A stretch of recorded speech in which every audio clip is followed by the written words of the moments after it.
In 1978, upon being reborn in Hong Kong, Qin Feng's parents had already died tragically and the family fortune had been seized. Bound to the millennia aristocratic clan system, he would open his new life by annihilating his enemies and bathing Causeway Bay in blood. He would stir up storms in the stock market, cover the business world with one hand, make the four great Triad societies bow their heads before him, and even have the famed Chief Inspector of Hong Kong as his disciple. From 100 million to 10 trillion from Hong Kong to the entire world, his influence would spread without end. In this life, he would become a true emperor of the underworld. The summer of 1978, Hong Kong. Inside a villa at Longhu Bay in the master bedroom, a young man's eyelids twitched and lifted as he awoke. He shook his head, then slowly swept his gaze around. Where's this? Wasn't I already dead? A muffled roar suddenly tore from his throat as he clutched his head with both hands. Beads of cold sweat sprang out along his temples, and all color drained from his face in an instant. Only after a long while did he manage to steady his breathing. Fingers trembling, he pressed at his temples. I have transmigrated, and in passing I've taken over a listed company. This isn't just reincarnation, it's like being strapped straight onto a rocket. His name was Qin Feng, originally a man from Earth. He grew up in an orphanage and managed to complete university thanks to the help of several kind-hearted people. After graduating, he entered a financial firm and worked as an analyst. One late night after work, he saw a little child of about 2 staggering cluelessly into traffic. A fully loaded freight truck was roaring toward the child with barely 3 meters between them. His thoughts had not even finished forming before his body had already lunged out. He shoved the child hard toward the sidewalk while he himself was hit and flung into the air like a kite with its string cut. Perhaps heaven truly could not bear to watch. When he next opened his eyes, he was lying on this bed with velvet sheets. This body's name was also Qin Feng, a native rich heir of Hong Kong, yet with a life as fragile as paper. Just 2 days before he arrived, this Qin Feng's parents had met with disaster. A drunk truck driver had crashed head into their Rolls-Royce, crushing the car into a slab of twisted metal. All 4 in the car, Father Qin, Mother Qin, and 2 bodyguards, had died on the spot. Only he and his younger sister Qin Bing remained at home. She had just entered her first year of university. Over the past 2 days, he had been running himself ragged between the funeral home lawyers and inheritance procedures, hardly closing his eyes. Last night, he had finally gone to bed early, only to sink into a bottomless sleep. When he woke again, his soul had already changed owners. What his parents left behind was not only an empty villa. There was also a publicly listed real estate company, Xingxing Real Estate, with a market capitalization of 120 million Hong Kong dollars. The Qin family might not rank at the very top in Hong Kong, but they were undeniably a well-rooted, wealthy clan. He closed his eyes to sort through his memories, then suddenly paused. Something was wrong. Something was missing. A golden finger, the standard stepping stone issued to every transmigrator. System, he called out in a tentative whisper. Ding. Millennia aristocratic clan system, binding in progress. Progress 1, 10, 45, 85, 99, 100. Ding. Binding successful. Scanning host information. Host Qin Feng. Age 21. Physique 10, average human baseline. Spirit 12, average human baseline. Family rank 3rd tier aristocratic clan, upgrade condition, total family assets reaching 100 million US dollars. Available liquid funds 2 million Hong Kong dollars. Core industry Xingxing Real Estate Company, market value 120 million Hong Kong dollars. Security configuration none. System space 100 square meters, upgradable. It's real. He swallowed, blurting the words out. Millennia aristocratic clan system. The name instantly reminded him of an old saying: dynasties last 100 years, great clans endure for 1,000. Dynasties turned like a revolving lantern, yet aristocratic clans planted roots deep enough to weather every storm. Staring at the panel, he asked, what do you control? Ding. Host, this system opens 3 primary modules. First, the security division. Force is the foundation of an aristocratic clan. Professional bodyguards and standardized equipment can be purchased. Second, the technology division, capable of analyzing any technological product in the current world and iterating it to a more advanced level. Third, the mission system. Random tasks will be issued and corresponding rewards granted upon completion. Qin Feng froze, his pupils contracting. This was no mere auxiliary, it was practically shouting through a loudspeaker, just keep walking forward. I've paved the entire road for you. If he still could not build something great with this, other transmigrators would be clawing open their coffins to curse him for bringing shame upon them. As for that company, his parents had just passed, yet his uncle had already rushed to meddle in the board of directors, nearly stuffing the corporate seal into his own pocket. Today, Qin Feng would have to make a personal trip. Ding. Novice gift pack has been generated. Open it now. He rolled his eyes. Open it. Open it now. Ding. Congratulations to the host for opening the novice gift pack. Rewards granted: 4 personal bodyguards, 1 vial of gene-enhancing potion, and a complete outline of the core trends of the global financial markets for the next 10 years. At the sight of these rewards, Qin Feng burst into laughter on the spot. This system's cheat was so outrageous, it left no path of survival for anyone else. With these trump cards, he was certain he could within 10 years erect a vast and solidly rooted family clan.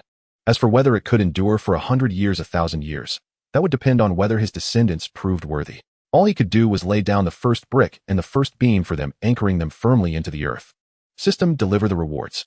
The moment the words left his mouth, his temples throbbed violently, his head swelling as though being gripped in a fist, the exact same sensation as when he had fused with the original owner's memories. Fortunately, this time the feeling dissipated, quickly vanishing within seconds. When he thought back again, the financial trend data were etched clearly into his mind, every timeline and critical turning point precise to the smallest detail. In his previous life, he had worked at an investment bank, but no human could memorize a decade of specifics, much less since the wind before a black swan took flight. Now, however, it was as if he carried an unerring market map with him at all times. Short of money, a quick trip into the stock and futures markets would be like visiting a ready-made ATM. System, where are the gene potion and the bodyguards? Qin Feng asked. Ding. The gene potion has been stored in system space. It can be retrieved by silent command and takes effect orally. The 4 bodyguards support customization of ethnicity, gender, and age. All possess world-class special operations capabilities and will arrive automatically once parameters are set. Qin Feng murmured a command under his breath. In an instant, a small red glass vial appeared in his palm. He pulled out the stopper and tilted his head back, draining it in one go. It was faintly sweet with a trace of minty coolness. Before he could savor the taste, a warm current spread from his throat, flowing through his blood to his limbs and bones. There was no tendon-tearing, bone-splitting agony, yet he could clearly feel it. He could now crush a walnut between his fingers without effort. His ears could pick up the beat of sparrows' wings outside the window. Even his breathing had become deeper and more powerful than before. After a slight pause, he said, System, for the 4 bodyguards, all Chinese, 2 men and 2 women around 25 years old. Ding. Customization complete. Arrival in 5 minutes. Qin Feng stretched lazily and rose to get dressed. Now that his golden finger had arrived, it was time to visit the company and meet that affectionate uncle of his. After washing up, he walked into the main hall. The old butler, Uncle Wang, was already waiting to the side and bowed as he reported, Young master, 2 gentlemen and 2 young ladies are at the door saying they have come to see you. Qin Feng nodded. Uncle Wang, show them in. Uncle Wang had served the Qin family for decades and had grown up alongside Qin Feng's father. His wife had died many years ago. Since then, he had remained alone with neither son nor daughter. Moments later, 4 people entered in unison. Their shoulders were straight, their gazes steady, their stances like pine trees in the wind. At Qin Feng's signal, Uncle Wang withdrew. The 4 immediately lowered their heads and spoke in unison. Greetings, boss. Your names? Qin Feng asked. The leading man stepped half a pace forward. Boss, we have not yet been given names. Please bestow them. Qin Feng thought for a moment, then pointed at the 2 men. You will be Qin Han, and you Qin Ming. From now on, you are responsible for my travel and personal security. The 2 men dropped to one knee, right fists pressed over their left chests. Thank you for the names, boss. Our lives are yours to command. He then turned to the 2 women. You will be Qinya and Qinli. You will be in charge of my sister's daily protection. Understood, boss, they replied in clear, steady voices, neither servile nor arrogant. Go find Uncle Wang first and have him arrange your rooms and breakfast. The 4 answered respectfully and turned to leave, their footsteps light yet crisp. At the dining table, plain congee and small dishes were already set out, but there was still no sign of Qin Bing. Qin Feng lifted a hand to rub his brow. This girl was lazing in bed again. He nodded to the servant and said, Go wake Miss up. A full 10 minutes passed before dragging footsteps finally echoed at the stairwell.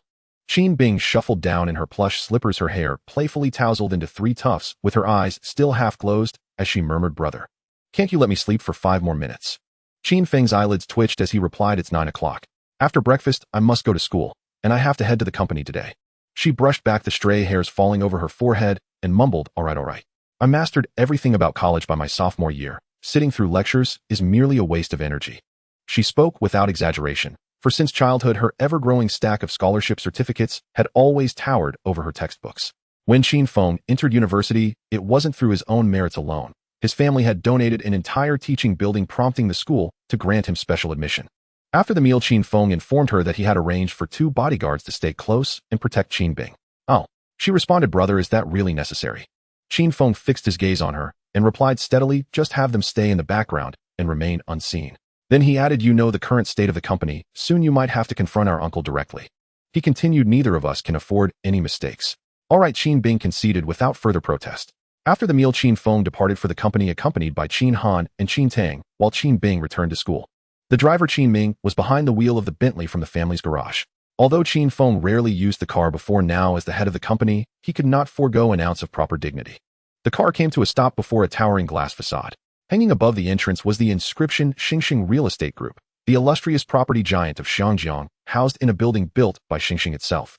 Upon entering the lobby, employees gathered to greet him, fully aware that the man before them was the new big boss. Qin Feng acknowledged everyone with nods and warm smiles, courteous yet unassuming. Pushing open the chairman's office door, he discovered a female secretary bent over organizing files. She was his father's longtime secretary, surnamed Wen, whom Qin Feng had known as Wen Jie since childhood. At his entrance, she immediately stood up and said, "General Qin, you're here." Qin Feng smiled gently and asked Wen Jie, "Have the documents awaiting signature been fully prepared?" She replied, "I will check immediately. They're all here, you may approve them directly." No sooner had he picked up his pen than the door was pushed open to reveal Qin Kaifeng, the uncle, standing there with a genial smile. At the twitch of his brow, Qin Feng remained unfazed, confident and unthreatened by the looming challenge. "Little Feng, several directors have proposed that we convene a board meeting today to elect a new chairman," came the announcement. Qin Kaifeng spoke in a gentle conversational tone. Maintaining a serene expression, Qin Feng said, "Uncle, you go ahead, I'll be there shortly." Qin Kaifeng waved his hand, dismissively remarking, "Then don't keep everyone waiting too long." With that, he turned and left. Soon after their father departed, Qin Kaifeng came forward attempting to buy Qin Feng's shares. His offer was generous, but Qin Feng remained unyielding. During the funeral arrangements, he hurriedly convened a board meeting, striving to seize power amid the chaos. Fortunately, the two directors whom their father had personally promoted withstood the pressure and did not side with him. Even those in the money-lending business understand, no one chases debts during times of joy or sorrow. Yet at this moment, Qin Kaifeng reached out, stripping both families of the last vestiges of dignity. In the past, though, he had competed with his father in secret, while still addressing him as a brother over endless tea sessions. Once their parents were gone, he no longer bothered with pretense, treating Qin Feng as nothing more than a pawn to be maneuvered at will. Little did he know that the man occupying the chairman's seat was no longer the pliant youth of old. Qin Feng closed his folder and strode purposefully toward the meeting room.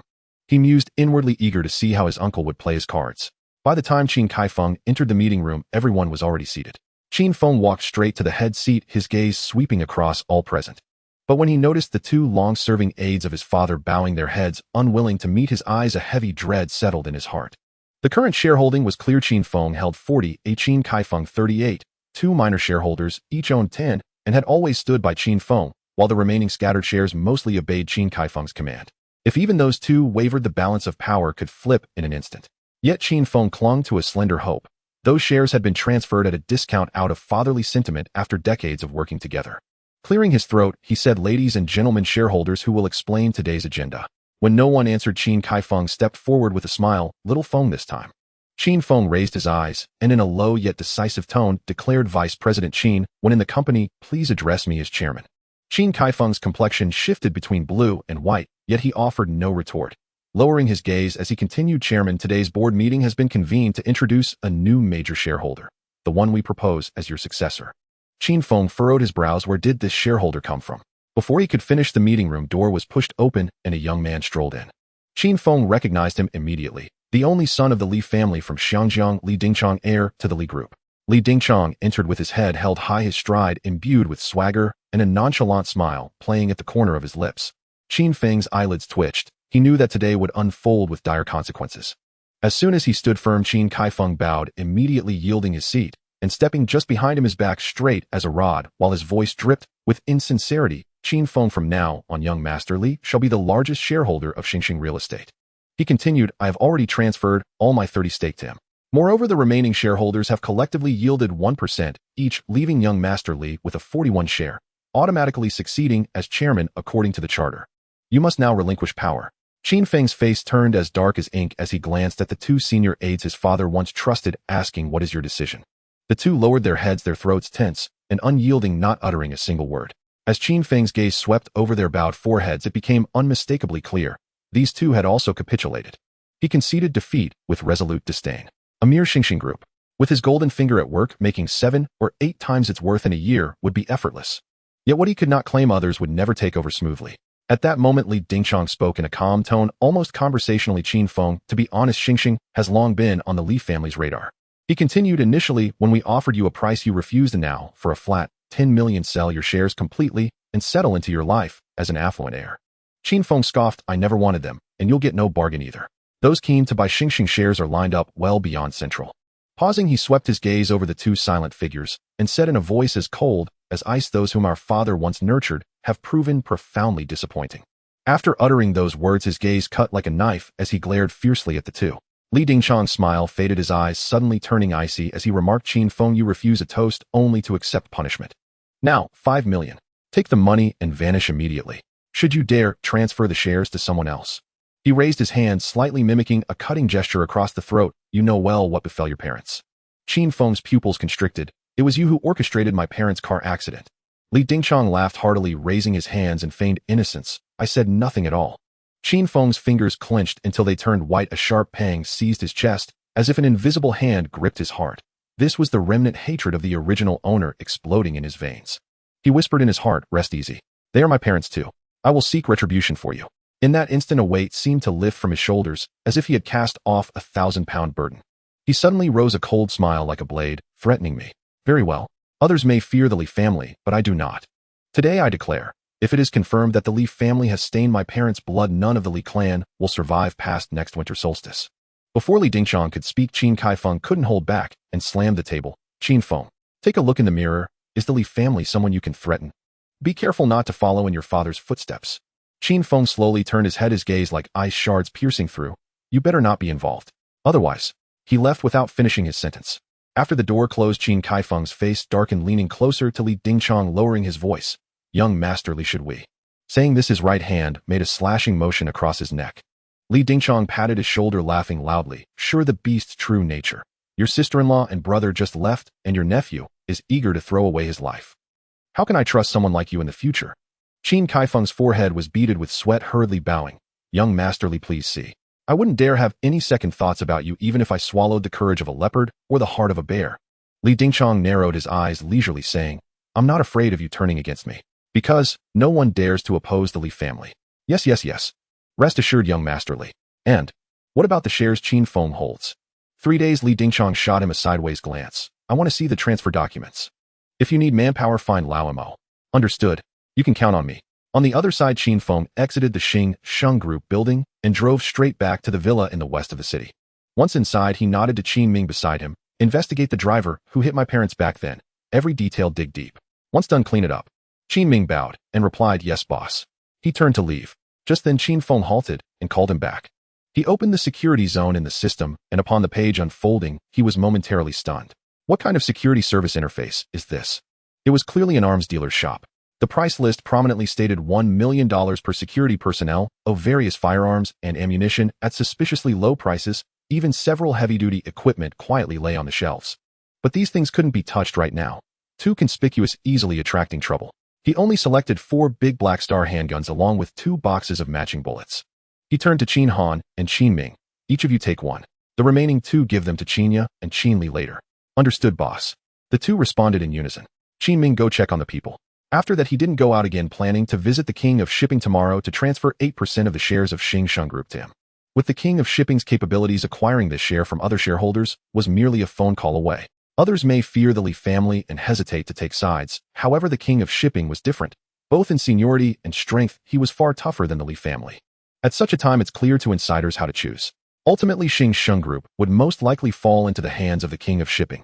Qin Feng understood well. This old veteran had long intended to retire, and not long after the hard battle at Kowloon warehouse would be the best proof.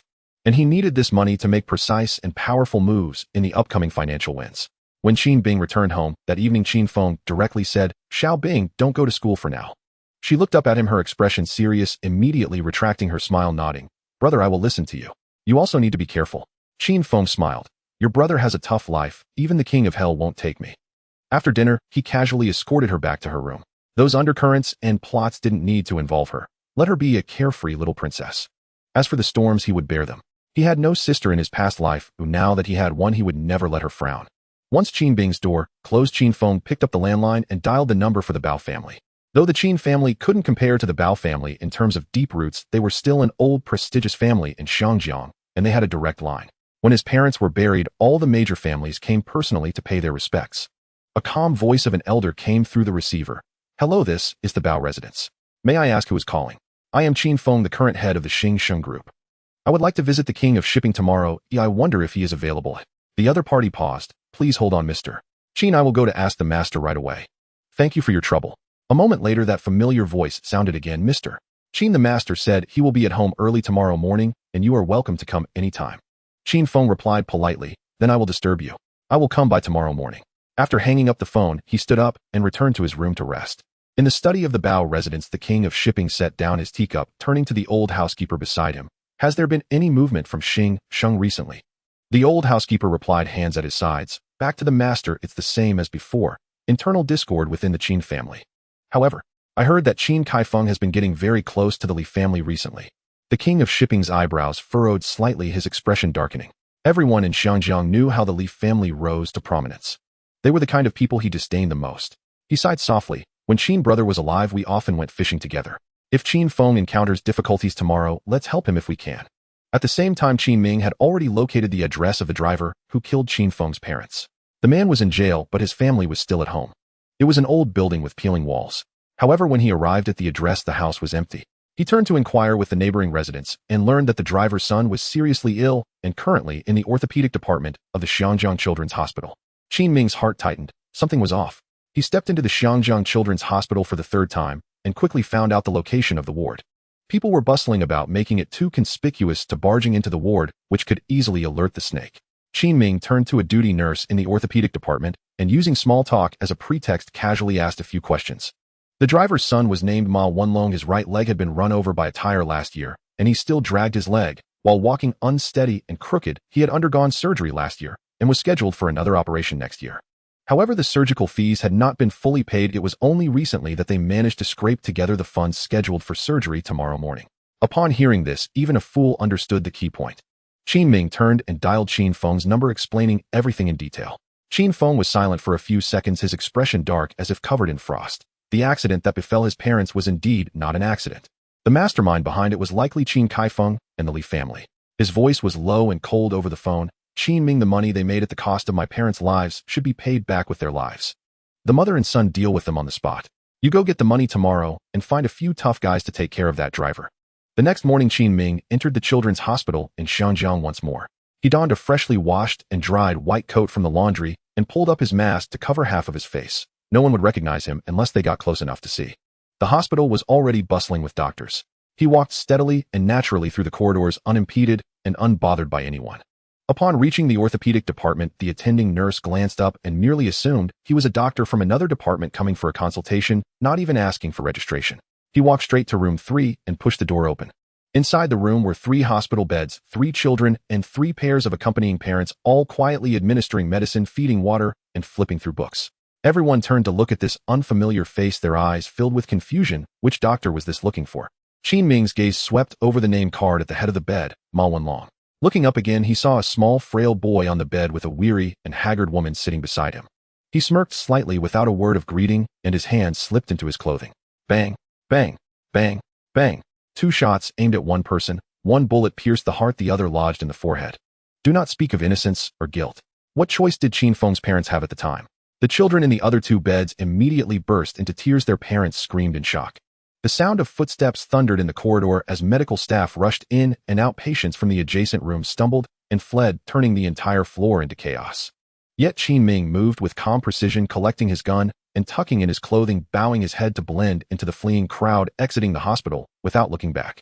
The next day, the front page of the Xiangjiang Daily boldly reported, "Bloodbath at the Children's Hospital late at night. Mother and son perish on the eve of surgery." The entire city was in uproar. Public opinion raged, condemning the murderer as inhumane. At this moment, Ma Wenlong's father, the driver who had personally caused the deaths of Qin Feng's parents, was still unaware that his wife and son had turned into cold corpses in Stanley Prison. However, he would soon find out. Early the next morning, Qin Feng carried a gift box and went to the yacht Tycoon's mansion with Qin Han. Upon arriving at the entrance, a butler was already waiting to lead him directly into the main hall. The yacht Tycoon was sitting on a mahogany sofa reading the newspaper. Upon seeing him enter, he set the paper down and nodded to a servant to prepare tea. "Xiao Feng, there's no need for pleasantries between us. What brings you here today?" Qin Feng slightly cupped his hands and bowed, saying, "Uncle Bao." His father had a close friendship with the yacht Tycoon, and calling him Uncle Bao was both a courtesy and an expression of affection. The Xingsheng Group is currently in the hands of Qin Kaifeng and the Li family, who together control 45 of the shares. 2 trusted subordinates of my father have also defected to them. Li Dingshang currently occupies the chairman's position.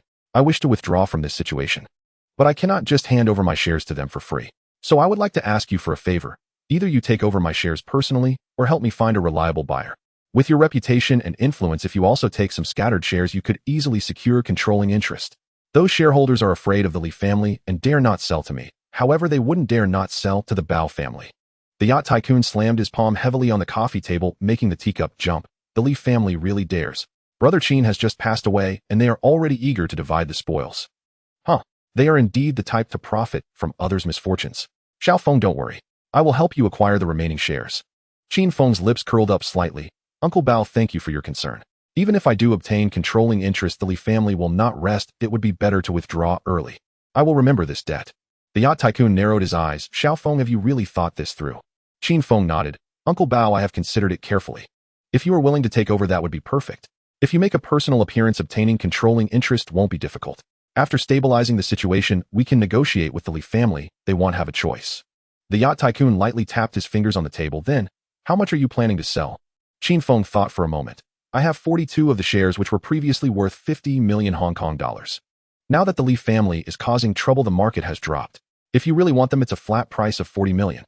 The yacht tycoon frowned. Xiao Feng, if this gets out, it will make me look like I'm taking advantage of the situation. How about 45 million? They'll cover the rest. The Xing Sheng group must not fall into the hands of the Lee family and Qin Kaifeng. Qin Feng did not refuse.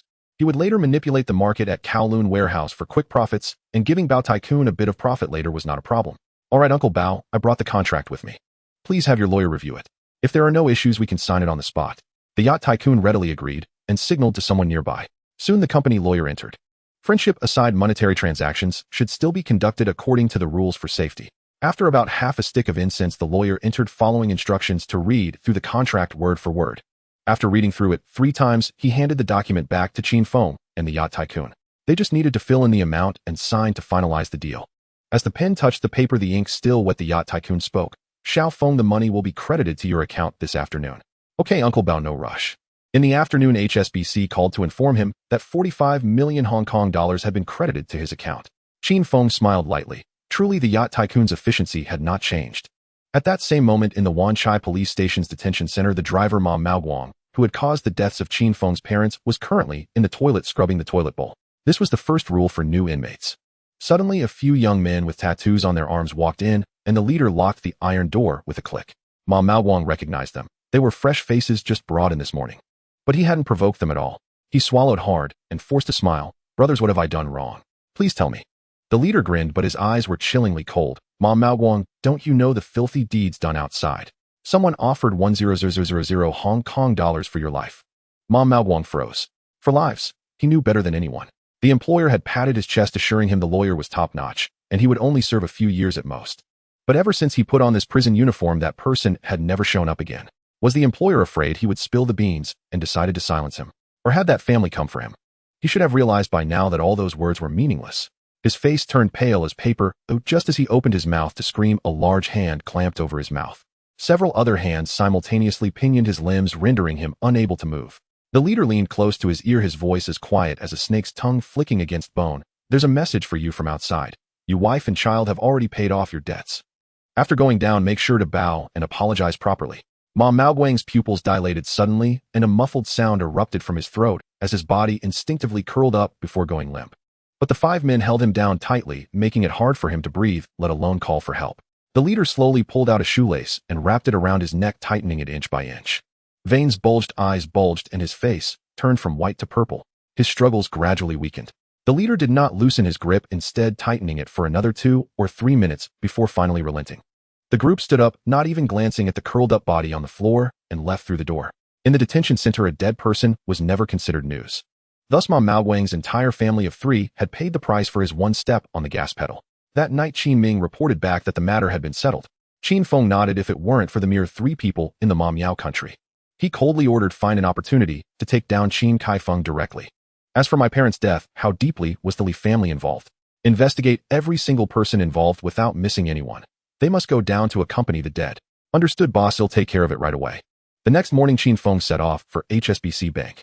Since he had nothing to do at the moment, he simply decided to take a stroll around the stock market to make some real money. He couldn't let the future 10 years of financial trends provided by the system go to waste. Just 2 kilometers after leaving the neighborhood, the driver Qin Han lowered his voice and said, "Boss, there's a silver van behind us. It's been tailing us." Qin Feng frowned slightly, the faces of Qin Kaifeng and the Li family flashing through his mind. Shake it off. Got it. Qin Han slammed on the gas, the Bentley shot forward like an arrow, the car behind also accelerated, refusing to let go. Qin Feng glanced at the rearview mirror, his expression suddenly sinking into a cold abyss. Not provoking trouble doesn't mean fearing it, and not acting is simply a matter of timing. He drew a line with his fingertip and retrieved 2 automatic assault rifles from the system's security vault. The gene serum had enhanced his strength and reflexes beyond that of ordinary people, yet his marksmanship remained mediocre. Thus he opted not for precision, but for coverage. He handed one to Qin Han and said in a low voice, "Shoot towards the wilderness." The car gradually moved away from the bustling city, turning onto an old road by the river. The only sights left were withered reeds and rocky beaches. Inside the van, 4 masked men had already donned their hoods, intending to ambush at a red light or a narrow alley. Unexpectedly, Qin Feng took the initiative to drive into this desolate area. With a sudden rush, the opposing vehicle pulled up parallel to the right side of the Bentley. The windows rolled down in unison, 4 handguns emerged, bullets rained down on the Bentley's body and windshield, only leaving a few light white marks. The Bentley suddenly swerved and wedged itself behind a crooked, old locust tree. Qin Han kicked open the car door, rolled to the rear, and lifted his gun to sweep the area. Da-da-da, da-da, da-da-da. The hail of bullets fell, causing the opposing side to instantly retract their heads, too afraid to lift them to breathe. Qin Han paused for a moment before switching to short bursts. One person just showed his forehead, and a dark red bloom opened up at the center of his brow. The gang leader inside the car cursed loudly. Damn. The intel had not even mentioned that they were armed with assault rifles. But cursing was one thing, their escape route had already been blocked off by themselves. Qin Feng partially opened the side window, extending his arm out, his gun sweeping wildly in the general direction of the van, not aiming to hit, but to suppress them from daring to show their heads. At this moment, he was controlling suppressive fire while Qin Han focused on counting. Seeing the opponent remain hidden for so long, Qin Han no longer hesitated, flipped out from behind cover, and sprinted low towards the rear of the van. At this time, only 3 bandits were able to move, one of whom had blood soaking through his black clothing at his left shoulder. Exactly the one Qin Feng had hit while sweeping. The injured man cried out, "Boss, let's retreat. They have rifles, and we only have sticks." The gang leader swallowed hard, staring at the unopened bag of 500,000 Hong Kong dollars on the dashboard, then looked back at the dark barrel of the gun peering from behind the Bentley. He gritted his teeth and said, "Let's go. Money can be earned, but if our lives are lost, money becomes ghost money." Unfortunately, before he could finish speaking, the opportunity had already slipped away. As the sound of the assault rifles suddenly ceased, they had just let out half a breath, thinking it was time to reload, just about to open the car door. Qin Han had already circled around to the back of the van, lifting his gun and firing 3 rounds in quick succession. Each shot hit the root of the thigh. The screams tore through the river wind. Qin Han kicked away the fallen handguns and nodded at Qin Feng. Qin Feng got out of the car, his steps silent, his expression colder than the river mist. He swung the butt of the rifle and smashed it forcefully onto the wound of the first person who spoke. That person twitched all over, veins popping at the temples, cold sweat mixed with blood cascading down. He didn't speak or ask questions, he simply stepped on each bloody wound, not heavily, but enough to make the nerves explode painfully. The river wind wailed, the lamentations were endless. Before Qin Feng could say anything, the leading masked man preemptively said, "We are sent by the Li family under the orders of Qin Kaifeng to take your life." Qin Feng's lips curled into a cold smile, his voice as frosty as ice shards. "With just you few, do you even qualify to be assassins?" As his words fell, he had already raised his gun, pointing directly at the 3 men's brows. "Don't shoot. They'll tell you everything. They'll pay for my life. 10 million, is that enough?" Qin Feng's finger did not tremble. Bang, bang, bang. After 3 short bursts, 3 corpses lay sprawled on the cement ground. This was the first time he had personally killed someone in his life. His stomach churned violently. He forced himself to the side of the car, finally bent over, and dry heaved continuously until ball surged up. After finishing, he straightened up, and Qin Han silently handed him a bottle of mineral water. Qin Feng tilted his head back and gulped it down, letting out a long breath, feeling a bit sour inside. "Having lived 2 lives, I finally broke this vow." Qin Han advised in a low voice, "Boss, it's always like this. The first time, you'll get used to it soon." Qin Feng shot him a sidelong glance. "Are you planning to help me get used to a second time?" Qin Han immediately fell silent, scratching the back of his head without a word. "Load the bodies into the car and push the car into the river." "Understood, boss." While transporting, Qin Han found a document in one of the bodies. "Share transfer agreement, transaction price 1 Hong Kong dollar." He opened it for Qin Feng to see. Qin Feng stared at the line of text, smiling faintly. "You really can go this far? My dear uncle killing his brother and exterminating his clan isn't enough. He still wants to take over their family business for free. If that's the case, there's no need for him to keep it." 10 minutes later, the scene was cleaned up. Qin Feng had Qin Han drive the car back to the villa, switched to a black Mercedes, and the two headed straight for HSBC Bank. On the way, he dialed Qin Ming's number. As soon as it connected, he said, keep a close watch on Qin Kaifeng and everyone from the Li family act immediately. Weapons and manpower, tell me how much you need, and he'll prepare it for you. Just one thing, leave no one alive. There was a pause on the other end. Boss, I need 3 sniper rifles, 3 assault rifles, 6 grenades, and 2 trustworthy brothers. The Li family's stronghold will not be easy to tackle. All right, 8 o'clock tonight, come to the villa to pick them up. Half an hour later, the car stopped in front of the main entrance of HSBC Tower. This was not Qin Feng's first visit here. As a child, his father had brought him here several times. As soon as he entered, someone was already there to welcome him. Dressed in a well-tailored custom suit, followed by 2 composed bodyguards. Young yet exuding an imposing presence, clearly not an ordinary rich kid. Approaching him was a lady in her mid-20s, her hair styled neatly, wearing a cream-colored skirt, suit, her high heels clicking crisply, with delicate features and bright eyes. Hello, sir, I am the front desk supervisor Lu Min. How may I assist you? Her tone was gentle, and her smile was just right. Qin Feng nodded. Manager Lu, please help me open a stock account. Oh, I want to enter the market. While speaking, he handed over his bank card. Please directly link the account to this card. Lu Min smiled and took the card. Please follow me to the VIP lounge on the 2nd floor. The procedures will be completed for you immediately. Qin Feng nodded and followed her through the spiral staircase. The HSBC VIP lounge is generally only open to clients who meet asset standards, yet Lu Min did not ask a single question, leading the way directly. Having worked at the front desk for 8 years, she never misjudged people, attire, gait, gaze, demeanor. All had been assessed. Once seated, she personally brewed a cup of hot tea and gently asked, what is your surname, sir? Qin Feng looked up and smiled. You can call me Qin Feng. Mr. Qin. She immediately corrected herself, her tone now infused with 3 additional points of respect. Proceeding with meticulous caution, he handled matters with exceptional efficiency. Within 20 minutes, the account was fully activated. She also brought along a middle-aged man in a dark gray waistcoat, HSBC's premier trading strategist. Mr. Qin, the VIP room supports real-time trading. This is Master Chun, the steadiest pair of hands in our entire bank. Simply name the stock you wish to acquire, and he will execute the order immediately. Master Chun bowed slightly, his voice calm and measured. A pleasure to meet you, Mr. Qin. Qin Feng highly commended Manager Lu's efficiency. Every procedure had been completed flawlessly without requiring a single word from him. Manager Lu, thank you for your exceptional effort. From now on, I entrust all my banking affairs entirely to you. Her eyes lit up instantly. She bowed deeply before Qin Feng. As her waist dipped low, the fabric of her blouse tightened, subtly revealing faint contours beneath. Qin Feng's Adam's apple rose and fell once. He cleared his throat twice, a quiet gesture of composure. Glancing up, she caught the brief hesitation in his gaze, and her earlobes flushed a delicate pink. Mr. Qin, please continue at your leisure. Should you need anything, do not hesitate to call me. Before the final syllable left her lips, she turned and hurried away.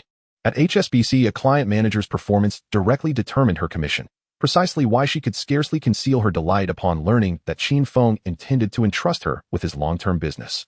Ordinary clients would never stir such elation. Yet moments earlier, while opening his stock account, she had glimpsed the balance on his bank card, 47 million Hong Kong dollars, entirely in liquid cash. Hong Kong abounded with tycoons, but their wealth was typically tied up in real estate and land. A young man holding nearly 50 million Hong Kong dollars in readily available cash was extraordinarily rare. A soft sigh escaped her. If only I were still unmarried. Then she recalled her husband, the one who'd struck it rich through property speculation. Had her parents not pressured her into that marriage for the sake of dowry, would she ever have resigned herself to him? Inside the VIP room, trader Wang Chong stood upright and poised. Mr. Qin, my name is Wang Chong. Please just call me Xiao Wang. Qin Feng nodded with a faint, courteous smile. Xiao Wang pulled up the real-time quotes for 5 stocks. Though he already knew their trajectories, he needed to verify current data. Right away, Mr. Qin.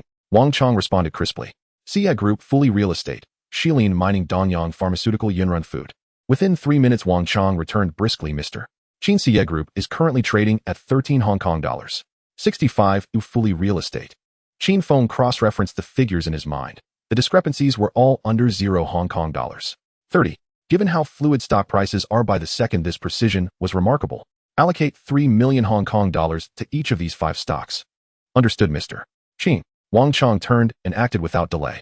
Bank protocol was absolute. A client's instruction was law. He asked no questions, not even why these particular stocks, which showed no obvious upward momentum at present, nor did he utter a single superfluous word. The trade confirmations printed swiftly. Wang Chong presented them with both hands. Qin Feng scanned them briefly, then placed them back on the table. He clapped Wang Chong lightly on the shoulder. Keep a close watch from here on out. If any stock falls more than 5%, no report is needed. But if it rises beyond 5%, call me immediately. He handed over a business card. Wang Chong accepted it with both hands, his tone solemn. Rest assured, Mr. Qin, I'll monitor them continuously. Once instructions were delivered, Qin Feng rose and departed. These stocks would not begin their ascent until 2 days later. He saw no need to linger idly. Instead, he headed straight back to his villa. Just stepping out of HSBC's glass doors, he nearly collided with Manager Liu. She wore a form-fitting business suit, her stride light and graceful. Qin Feng instinctively swallowed hard. The words tumbled out before he could rein them in. "Manager Liu, might I have the honor of taking you to dinner?" Her cheeks warmed faintly, her voice dropped to a whisper. "Mr. Qin, my husband is home tonight. I must return early." A wry inward chuckle rose in Qin Feng's chest, such fine cabbage spoiled by a pig. Then he paused. Had she just said, "Tonight? So what about another day?" His smile softened, his tone gentle. "Then I'll wait for a time that suits you. We'll arrange it then." He extended his card. Her fingertips trembled slightly as she took it. Marital status ultimately could not wholly suppress, a presence impossible to ignore. Qin Feng suddenly found himself thinking perhaps becoming a ruthless warlord in turbulent times wasn't such a dull prospect after all. He strode off. At that very moment, Qin Kaifeng stood on the terrace of his own villa, phone pressed to his ear. Brotherly the four, Xiao Wu and the others, are completely untraceable. A silence stretched across the line before a cold, derisive snort echoed. Qin Kaifeng. You swore blind that Qin Feng traveled with only 2 bodyguards. 4 armed men ambushed 1 man, and now he's vanished without a trace. Not even a corpse remains. A dry, strained smile flickered at Qin Kaifeng's lips. Brotherly, I truly haven't uncovered the full chain of events, but the evidence I have gathered lies right before me. Useless. A sharp spit crackled down the line. Qin Kaifeng snapped his mouth shut, breathing so softly it was barely audible. You'll handle this yourself, if you fail to seize Qin Feng's shares, hand over whatever scraps you've got left. He replied instantly. Brotherly, rest assured. I'll wrench those shares from Qin Feng's mouth myself. He held only 8% now, a losing that would leave him hollow. A shell with no standing, no faction, no voice. Li Dingchong didn't lack ambition. He'd gladly swallow every share whole and consolidate Xingxing under his sole control. But doing so would chill the loyalty of his subordinates, who would fight for a master who kept all the meat to himself. To follow Li Dingchong was to trust he'd share the broth when he feasted. If even the steam were denied, no one would remain aboard that ship. In Li Dingchong's study, the call ended. He raised a hand, summoning his bodyguard. This brother, who had been recruited through his father's old connections with the Flying Tiger unit, a retired officer, disciplined and lethal. The Li family's foundations were never clean, and as the eldest legitimate heir, Li Dingchong was destined to inherit the entire Li clan's legacy. The door swung open and a broad-shouldered man strode in, his waistband distinctly outlined by the weight of concealed hardware. Li Dingchong spoke gravely. Brother Hu, double security detail for the next few days. I may be under surveillance. Brother Hu simply nodded, no questions asked. Alas, this elaborate precaution proved futile. A man wielding an advantage no ordinary mortal possessed had already sealed every escape route. With the blood of Qin Feng's parents still fresh, reconciliation between him and the Li family was no longer conceivable. Only annihilation remained. That night, Qin Ming entered the villa. Qin Feng had long since finalized his order in the system's security special supply section. 2 teams of professional security personnel, 3 sniper rifles, 3 assault rifles, and several fragmentation grenades. Within 3 minutes, 2 young men stood motionless in the hall. Qin Feng gave them a curt nod. From now on, you're Qin Wen and Qin Wu. Report solely to Qin Ming. Understood, boss. They responded in unison. Qin Feng then distributed the weapons, handing each one deliberately. His gaze swept over the 3 men. Primary target, Li Dingchong. Secondary, Qin Kaifeng. When necessary, immediate family members fall within operational scope. Acknowledged, boss. All 3 accepted the order with grave solemnity. That night, Qin Ming and the 2 strategized deep into the early hours, finally deciding strike the Li family first, then eliminate Qin Kaifeng. An initial move against Qin Kaifeng would be effortless, but it would ring an alarm bell. Once Li Dingchong braced himself, approaching him would become nearly impossible. For several days, Qin Feng did not step outside the villa. With Qin Kaifeng still alive and the Li family unbroken, any premature exposure would amount to walking straight into a trap. Ancient wisdom warns, a noble man does not stand beneath a crumbling wall. This maxim was never mere rhetoric. His self-imposed seclusion was wise. Upon learning that his dispatched assassins had vanished one after another, Li Dingchong realized Qin Feng was no ordinary foe. He reinforced his personal security and secretly recruited a fresh wave of desperate, hardened mercenaries for counterattack. Thus, for these 2 days, both men remained utterly still, not by choice but by necessity. Neither dared to move. Unless one party falls, whoever reveals themselves first will be the first to suffer. In the upper circles of Xiangjiang there exists an unwritten iron rule: matters in the business world should be resolved within the business world. Anyone who dares to draw a blade or wield a gun breaks the rules. This is also the reason why the local old-school organizations have never managed to reach the top tier. Even the Li family, with its deep-rooted influence, does not dare to openly overstep the line. No matter how brazen they are, they cannot withstand the combined assault of the elite families of the entire harbor. This time Li Dingchang has set his sights on the Xing Sheng group, giving private instructions, yet he does not dare to take action himself. He merely pushes Qin Kaifeng to the forefront, making him the dog that bites his own brother and sister-in-law. In this way, the blood does not stain the Li family's shoes. If it were still the former Qin Feng, he would have been crushed long ago by the combined forces of the Li family and Qin Kaifeng. But unexpectedly, a cheat version of Qin Feng has emerged. How the game will play out now, no one can say for certain. At the Baochuan Wang's residence today is filled with distinguished guests. The remaining small shareholders of the Xing Sheng group have all been invited. Among them, too, were once capable aides under Qin Feng's father. The few of them sit nervously in the living room, their gazes barely daring to lift. After all, the Baochuan Wang is a world-class shipping magnate with a global fleet, while they are merely small players with a bit of assets lacking even the confidence to speak in his presence. The Baochuan Wang sits at the head of the table, leisurely savoring his tea, his expression indifferent, as if the few people before him are merely inconsequential paintings on the wall. After a considerable pause, the Baochuan Wang slowly speaks. "Gentlemen, you are here today for a small matter." A man immediately forces a smile, bending slightly. "Wang, you are too polite. Just tell us what you need, and we will comply." In their hearts, they all know the truth. These few are just minor shareholders of the Xing Sheng group. Their presence in this private room beyond their shares holds no real weight. The Baochuan Wang lightly taps 3 times on the mahogany table. The sound, not heavy, yet it tightens one's throat. "My young nephew Qin Feng has transferred all his shares to me. Xing Sheng was built by my old comrade. Since Qin Feng has no intention of holding on to it, I cannot stand by and watch it fall into the hands of outsiders. You all agree, don't you?" The heavy pressure is not a facade, it is genuinely imposed. He never intended to be polite. This time he is here to reclaim the situation for Qin Feng. The 2 men who had fought alongside Qin Feng's father exchange glances and almost simultaneously raised their speech rapid, as if fearing a moment's delay would cost them the opportunity. "Wang, what a coincidence. We were just thinking of selling our shares. If you are willing, we will not hesitate." The remaining 2 feel a chill in their hearts. These 2 old hands have jumped the gun and signed the contract first. How can they sit still? One hastily says, "Wang, I'm in a tight spot and urgently need money for turnover. I ask you to help me out with the shares of Xing Sheng." Another voice sounds dry. "My wife was just diagnosed with a severe illness last month. I need to go to M country for surgery. I can't gather the funds. I beg the Wang to accept my shares to save my life." The Baochuan Wang claps his hands. A middle-aged man wearing gold-rimmed glasses enters the door. If Qin Feng were present, he would surely recognize him as the Baochuan Wang's lawyer for 20 years. He carries 4 brand-new contracts, placing them one by one before the 4 men. The Baochuan Wang smiles slightly. "Gentlemen, you are all in difficult situations. How can I stand by and do nothing? I will take all the shares. As for the price, you can fill it in yourselves." "Thank you, Wang. Thank you, Wang." The 4 respond in unison, their faces full of gratitude. Yet that smile does not reach their eyes. Their fingers clutch the pins, the veins on their hands subtly tightening. Who would dare write at market value? The final figures they filled in without exception were a full 30% below the market rate. They are all too clear. The Baochuan Wang shares a bond of life and death with Qin Feng's parents. Today's scene is not a transaction, it is a showdown. Not selling. Not selling at a low price. By tomorrow, they might find not even a shadow of themselves at the Shangjiang docks, warehouses, or accounting offices. The Baochuan Wang finished scanning the 4 contracts and nodded with a smile. With the shares transferred by Qin Feng, his equity now firmly rests at 51%. With the controlling stake in hand, he raises his eyelids, his tone shifting to one of dismissal. "Gentlemen, please take your leave. I won't see you out." The 4 feel as if they have been pardoned and hurriedly make their exit. The next morning, the Baochuan Wang, accompanied by his son-in-law, steps into the headquarters of the Xing Sheng group. Before the receptionist has even reacted, he strides directly into the chairman's office, slamming the share transfer agreement onto Qin Kaifeng's desk. Qin Kaifeng's face instantly turns pale, his mind buzzing. It's over. Li Xiao will definitely not spare him. After all the careful planning, Qin Feng has overturned everything with a single agreement.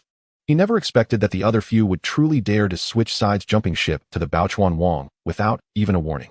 The Baochuan Wang casts a cold glance, his voice sharp like a metal blade scraping stone. "Go gather all the shareholders. Hold a board meeting. Elect a new chairman." Qin Kaifeng's lips tremble, yet he does not dare to speak out, only lowering his head to dial Li Dingchang's number. "Li Xiao." Qin Feng has transferred all his shares to the Baochuan Wang. He has also acquired those of the other 4. Now he holds the controlling stake. He is in the company. "We need to hold a shareholders meeting immediately." On the other end of the line, there is silence for 2 seconds, followed by the sound of something shattering. A teacup has smashed to the ground, broken into pieces. Li Dingchang's carefully woven net over half a year has been cut through by someone. His anger causes his temples to throb. But he also understands the Baochuan Wang is a hard nut to crack, one that even his father might not be able to handle, let alone him. He grits his teeth and growls, "Tell him I'll be there right away." Click. The phone hangs up. Qin Kaifeng leads the Baochuan Wang toward the conference room. Li Dingchong grabs his car keys and turns to leave. He no longer fights for control, but the shares must be sold at a good price. Since he cannot win the game, he will exchange his chips for the hardest cash. At the very moment Li Dingchong steps out of the Li residence far away on the green hills, Qin Ming puts down his binoculars and grins. After 7 days of surveillance, he has finally waited for this moment. He issues a command into the intercom. Qin, when stay close and wait for an opportunity to act. How to proceed is up to you. Received, boss. Qin Wen and Qin Wu's tailing skills are indeed solid, always staying at the back, switching and alternating, maintaining a balanced rhythm. Li Dingchang's bodyguards have not noticed the additional pair of eyes behind them. Only when Li Dingchong walks into the Xing Sheng Company building do Qin Ming and the others remain still. Moments later Qin Ming also arrives quietly and meets up with the two. He glances at the street layout, building structure, and vehicle flow, and immediately decides wait for Li Dingchong to come out. Qin, when you go to the rooftop opposite, aim for the head. Oi Qin Wu, follow me, we will charge in through the front door and strike from behind. Understood, boss. As Li Dingchong steps into the conference room, his face is as dark as water. The Baochuan Wang is already seated at the main position, leisurely sipping his tea. On his right sits his third son-in-law Wu Guangjing, relaxed in posture, but his gaze is sharp as a knife. Li Dingchong takes his seat directly, not even offering a nod. In his eyes the facade has long been shredded. To continue the act would only be self-humiliating. The Baochuan Wang silently shakes his head, inwardly mocking. Compared to that old fox Li Xiaowei, this kid still has a long way to go. The final moment arrived. Only 3 remained in the room. The shipowner king set down his teacup, his tone calm, yet imposing. Gentlemen, name your price. I want all the shares. Of course, if you demand an exorbitant price, we will just stall. Money is no rush for me. The numbers in my account book suffice for 3 years of tea. Qin Kaifeng's Adam's apple bobbed, his face turning pale. The two gentlemen could afford to stall, but he could not endure even a single day. Like fierce tigers clashing, the blood splattering first onto his face. Li Dingchong gritted his teeth and said, Shipowner king, a straightforward price, 70 million Hong Kong dollars. Not a cent less, or this deal remains deadlocked. I am not short of working capital. Before he finished, Wu Guangjing slammed his palm onto the table. Li Dingchong, if you are insincere about selling, what act are you playing here? You can stall, but must we accompany your waiting game? The shipowner king merely smiled and observed quietly, his fingers tracing the warm rim of his porcelain cup without uttering a word. What followed was an hour-long tug of war. You retreat half a step, I concede 3 points. Every word and sentence balanced on a razor's edge. Qin Kaifeng was sidelined, lacking even the right to interject. Li Dingchong dared to call out a high price. Qin Kaifeng dared not. If he did, the business circles of Hong Kong would refuse to answer his calls tomorrow. Moreover, the old affair involving Qin Feng's parents still caused the shipowner king to hold a trace of disdain toward him. In the end, the price was fixed at 50 million. Li Dingchong had originally acquired shares at a low cost. Although he did not swallow the entire Xing Sheng group, this time a pure profit of 10 million still steadied his position. The contract was drafted on the spot, signed, and sealed efficiently. Li Dingchong snorted coldly and turned to leave, not even casting a glance at Qin Kaifeng, the discarded pawn who ought to have been tossed into the trash heap long ago. The shipowner king remained smiling, unmoved. Wu Guangjing stood to speak, but was gently pressed back by a raised hand. The room was left with Qin Kaifeng alone. The shipowner king pushed the contract toward him. Fill in the numbers, sign it, and get out of Xing Sheng. With his backing gone, his resolve weakened. Qin Kaifeng took the contract without lifting his eyelids and wrote a figure in the transaction price box, 30% lower than the agreed price. The pen scraped across the paper with a soft rustle as he signed his name. Henceforth, the Xing Sheng group truly bore the name of the shipowner king. This was the firmest stepping stone on his path ashore. Below the Xing Sheng Company building, Qin Ming and Qin Wu each guarded a heavily loaded sand truck, engines growling quietly, awaiting the moment. The original plan was for Qin Wen to snipe, followed by their gunfire sweep. But reconsidering, the noise of gunfire in a bustling district would draw too much attention. It was better to let iron speak. Crushing over was far more satisfying. At that moment, Li Dingchong emerged from the building surrounded by bodyguards. As he stepped toward the car door, a bodyguard with a flying tiger team background suddenly exerted force, shoving him sharply to the left. Bullets whizzed past his ear, a muffled thud pierced his right chest. Qin Wen on the opposite rooftop cursed aloud, damn. The remaining bodyguards instantly closed ranks, sheaths drawn, hands on holsters. Some leapt forward to shield Li Dingchong, others crouched to check his wound. Li Dingchong spat out a mouthful of blood, his face as pale as paper. Save me. Young master, don't speak. The vital organs were not hit. Before the words finished, he had hoisted Li Dingchong and dashed toward the car door. At that moment, Qin Ming and Qin Wu arrived, speeding from east and west. 2 heavy trucks roaring as they barreled over the pavement, their fronts aimed directly at the crowd. All the bodyguards instantly lost their footing. Even the veteran ex-Flying Tiger officer froze. No matter how skilled, none could withstand the charge of the steel beasts. Out of the corner of his eye, Li Dingchong saw the glare of headlights. A buzzing sound filled his mind, flashing only one name: Qin Feng. He was the one who had acted. The color drained from his face in an instant. Though the street was wide, trapped between assaults from both sides, there was no escape. Qin Ming's truck showed no sign of slowing as it drove straight at Li Dingchong. The bodyguard holding him bit his teeth and suddenly threw him to the ground. Li Dingchong fell back, eyes wide with shrinking pupils, helplessly watching the wheels press down upon his chest. Oh! The scream tore through the night, but was abruptly cut off. Simultaneously, Qin Wu's truck crashed in from the side, knocking two bodyguards aside, with muted thuds, their bodies tumbling onto the ground. The two trucks then roared away, kicking up a cloud of dust. In less than 60 seconds, several bodies lay strewn before the gate of the Xing Sheng group. The surviving bodyguards looked down at the unrecognizable wreckage on the ground, their hearts sinking into icy despair.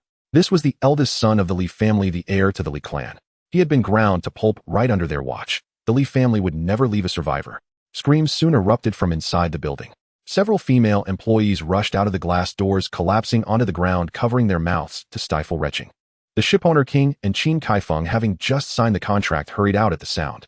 Their eyes fell upon the bloodied corpse, their complexions instantly paling. Qin Kaifeng's legs gave way, and he heavily sank onto the steps. It was over. He finally understood that Qin Feng was not merely lying low, but gathering strength. They had mistaken a venomous snake for an earthworm, thunder for a gentle breeze. The shipowner King forced himself to remain composed and immediately ordered someone to call the police. Sirens approached from afar as the scene was swiftly cordoned off. Survivors' corpses and spent shells were all taken away by the authorities. He stood outside the police line, frowning deeply. Was it truly Qin Feng who had done this? Was it resentment over the loss of the Xing Sheng group to the Li family, or was there another hidden motive? Or perhaps the Li family had made too many enemies and rivals used this opportunity to strike. After all, the hands of the Li family had never been clean. As night fell, Qin Ming and the others silently closed in on Qin Kaifeng's villa. With Li Dingchong eliminated, the next target was him. Qin Kaifeng seemed to sense it and stationed 6 armed bodyguards around the courtyard walls. Yet to Qin Ming and his companions, they were mere wooden stakes driven into the ground. Their weapons were assault rifles equipped with silencers, barrels cold and reflective. Qin Ming gestured and the three advanced swiftly in a triangular formation, their footsteps as light as a cat's leap. The sentry at the door sensed something wrong, a chill in his throat. Before he could utter a sound, 2 bullets pierced his skull. His body collapsed silently to the ground. The trio stepped into the courtyard. Qin Ming kicked open the iron gate. The door slammed against the wall with a resounding crash. The bodyguards inside rushed out, but the outcome was inevitable. Pop, pop, pop. The muzzle flashes flickered faintly. Several were cut down before they could react, blood blossoming on their chests like rag dolls nailed to the wall. The gunfire awakened the entire building. Qin Kaifeng, his wife, son, and daughter were all jolted awake, barefoot, rushing out of their bedrooms. Qin Kaifeng trembled all over, cold sweat soaking his pajamas. He had never imagined that Qin Feng would dare send people to break into his home and take his life face to face. Nor had he expected that the heavily paid bodyguards he hired would not last even 3 seconds. His son rubbed his eyes, still sleepy, and shouted, "Who's there? Where are the bodyguards? Drag them out for me." His wife screamed and lunged forward, pointing at Qin Ming and cursing him vehemently. Qin Ming did not even lift an eyelid. They were not here to negotiate. They came to collect lives. No mistake, just open fire. Any extra words would be a waste of time. Shut up. Qin Kaifeng roared. The whole family immediately fell into a fearful silence. Then, amid the incredulous gazes of all, he bent his knees and thud fell to the ground. 1 million. I will give you 1 million. Just spare my 2 children. He did not plead for his own life. He knew he was already meant to die. Qin Ming curled his lips in a cold smile. When you killed your brother and sister-in-law back, then why didn't you leave them a way out? Qin Kaifeng's face turned as pale as paper. Qin Ming's right hand suddenly swung down. Gunfire erupted, short, dense, and utterly merciless. Tap, tap, tap, tap, tap. The gun barrel was fitted with a silencer, muffling the sound in the air, not even startling the dog from the neighboring villa. In an instant, 4 lives from the Qin Kaifeng household fell under the guns of Qin Ming and his men, collapsing without a sound. Qin Ming pulled several barrels of gasoline from the trunk, pouring them into the house, soaking the floor, the sofa, and the staircase. The body sprawled across the floor reflected the faint light from outside. Qin Ming took out a cigarette, the flame licking the tobacco, and he took 3 deep puffs before tossing the butt to the ground. Boom. The flames surged up, licking the wall and curling around the curtains, crackling loudly. The 3 turned and exited. The sound of the engine starting marked the conclusion of the task. None of the Li family could be spared. Having long since torn apart the facade, there was no room for negotiation. The Li family killed Qin Feng's parents, and Qin Feng took out the Li family heir. In this game, it was either they all die or I wipe out your clan. The next day at the Li family manor, Li Xiaohua, after hearing the housekeeper's report, picked up a purple clay pot and smashed it onto the blue brick floor, shards flying to his feet, while silent tears slid down his cheekbones. Speak clearly, not a word can be missed. The housekeeper recounted the message delivered overnight by Li Dingchang's personal bodyguard. Bloodshot eyes filled Li Xiaohua's gaze, his voice like sandpaper scraping against iron. Clean up those useless fools. Yes, master. The housekeeper bowed in compliance. Li Xiaohua suddenly raised his hand and slammed the sandalwood table, making the teacup jump. I've said it before, once you take action, you must eradicate the roots. Leaving survivors is like burying a bomb for yourself. Now look, this foolishness from a TV drama has truly befallen our Li family. He gritted his teeth and laughed coldly. The Qin family. Qin Feng. Very well. I will spare your life, but you dare to be so presumptuous. This time I want your Qin family to be entirely wiped out. Housekeeper, contact Viper immediately. Let them name their price as long as it's Qin Feng's head. Yes, my lord. The housekeeper bowed and withdrew, his figure disappearing into the shadows of the corridor. Qin Feng learned that Li Dingchang and Qin Kaifeng died on the same day without breathing a sigh of relief. The Li family was the real tough nut to crack. If the weeds are not uprooted, they will grow back with the spring breeze. This lesson he learned with the lives of his parents. He ordered Qin Ming to keep a close watch on the remaining members of the Li family to find opportunities and strike. The sudden death of the Li family's eldest son sent shockwaves through Xiangjiang. The Li family was one of the 4 great families, and this commotion was enough to shake the entire island. But the Li family remained unusually silent. The banquet continued, the obituary was brief, and even the white flags were only hung for 3 days. Those with discerning eyes understood the wind had not yet risen, but the clouds were already looming. Rumors began to spread wildly. Who had the guts? Who had the power? Some dug up clues. Li Dingchang had been frequently meeting with Qin Kaifeng recently. Their deaths were less than 6 hours apart. The fire at Qin Kaifeng's place, although overshadowed by the Li family's morning news, was still reported in a small corner of the Oriental Daily. Falling on the same day must have stirred the same hands. Going further back, the Li family invested in the Xing Sheng group, and Qin Feng immediately divested shortly after the shipping tycoon swallowed Xing Sheng. Each link in this chain, Li Dingchang and Qin Kaifeng's deaths, could not be unrelated to Qin Feng. Several tabloids caught the scent, bombarding with increasingly aggressive headlines. Qin Feng stared at the newspaper, his fingertip tracing the words, suspected mastermind, his throat constricting. Media lead type screens. He muttered the words a few times, his gaze darkening. The mouthpiece of Xiangjiang needed to be reined in. But for now he couldn't spare the manpower. That afternoon, HSBC trader Wang Chong called Mr. Qin, 3 of your 5 stocks suddenly hit the limit up this morning. Qin Feng leaned against the window, responding with a simple He had already calculated the outcome, remaining neither surprised nor delighted. Wang Chong, keep a close watch. I'll be there in half an hour. Understood, Mr. Qin. After hanging up, he suddenly recalled the HSBC manager from the last meeting. She hadn't reached out since their last encounter. A woman's sense of propriety can be quite awkward at times. This time he planned to extend another invitation. But now going out posed too great a risk. Qin Ming and the others were fully engaged with the Li family, leaving only Qin Han to guard. Qin Feng opened the system's security section, ordering 3 licensed security personnel, plus a tactical flashlight, bulletproof plates, and a vehicle-mounted jammer. 5 minutes later, the housekeeper Wang Bo led 3 young men in black shirts through the archway of the living room, standing before him. This batch of security was personally hired by Qin Feng. He scanned the 3, his tone straightforward. From today on, you will be named Qin to Qin Gang, and Qin Li, follow me closely and guard me. Qin Han is your leader. You will take a separate vehicle and follow behind us, ready to receive orders at any time. Yes, boss. The moment he finished speaking, Qin Feng had already handed over the prepared weapons to them one by one. Once everything was ready, he set off for HSBC Tower. The journey was calm, without any disturbance, and Qin Feng arrived smoothly. Upon entering, he saw manager Lu explaining something to a few clients. However, she caught a glimpse of Qin Feng from the corner of her eye and immediately signaled a nearby staff member to attend to others while she quickly approached him. A faint smile appeared at the corner of Qin Feng's mouth. This manager Lu was likely more than just polite to him. She probably had ulterior motives, perhaps driven by the numbers in his account. But that didn't matter. Haha, this was a living, breathing person. Qin Feng, across his 2 lifetimes, was still pure. Mr. Qin, you're here. Is there anything I can assist you with? Manager Lu beamed, her voice bright. Qin Feng nodded with a smile. Manager Lu, I came to keep an eye on a few stocks. If convenient, could we take a look together? Sure, Mr. Qin. Just in time, I have nothing else on my plate. Please, she raised her hand palm, facing up, her demeanor natural and graceful. The 2 entered the previous VIP room. Wang Chong was bent over, focused on the curve graph on the screen. Upon seeing Qin Feng enter, he immediately perked up. Mr. Qin. Among the 5 stocks you invested in, 3 soared today, while the other 2 remain as solid as a rock. He spoke while handing over a neatly printed report. Qin Feng took it, his gaze falling directly to the total earnings at the bottom of the page. He couldn't be bothered to read the details. As long as the results were up, that was good news. He had invested 3 million Hong Kong dollars in each. Today, the one that increased the least had already risen by over 30 in a single day, netting him 1 million. The highest soared by 50, bringing in 1,500,000. And this was just the first day? The remaining 2, based on the trends, were also likely to move in the next couple of days. In a few days, his 1,500,000 would turn into 3 million, which was almost a sure thing. This amount of money was merely a stepping stone.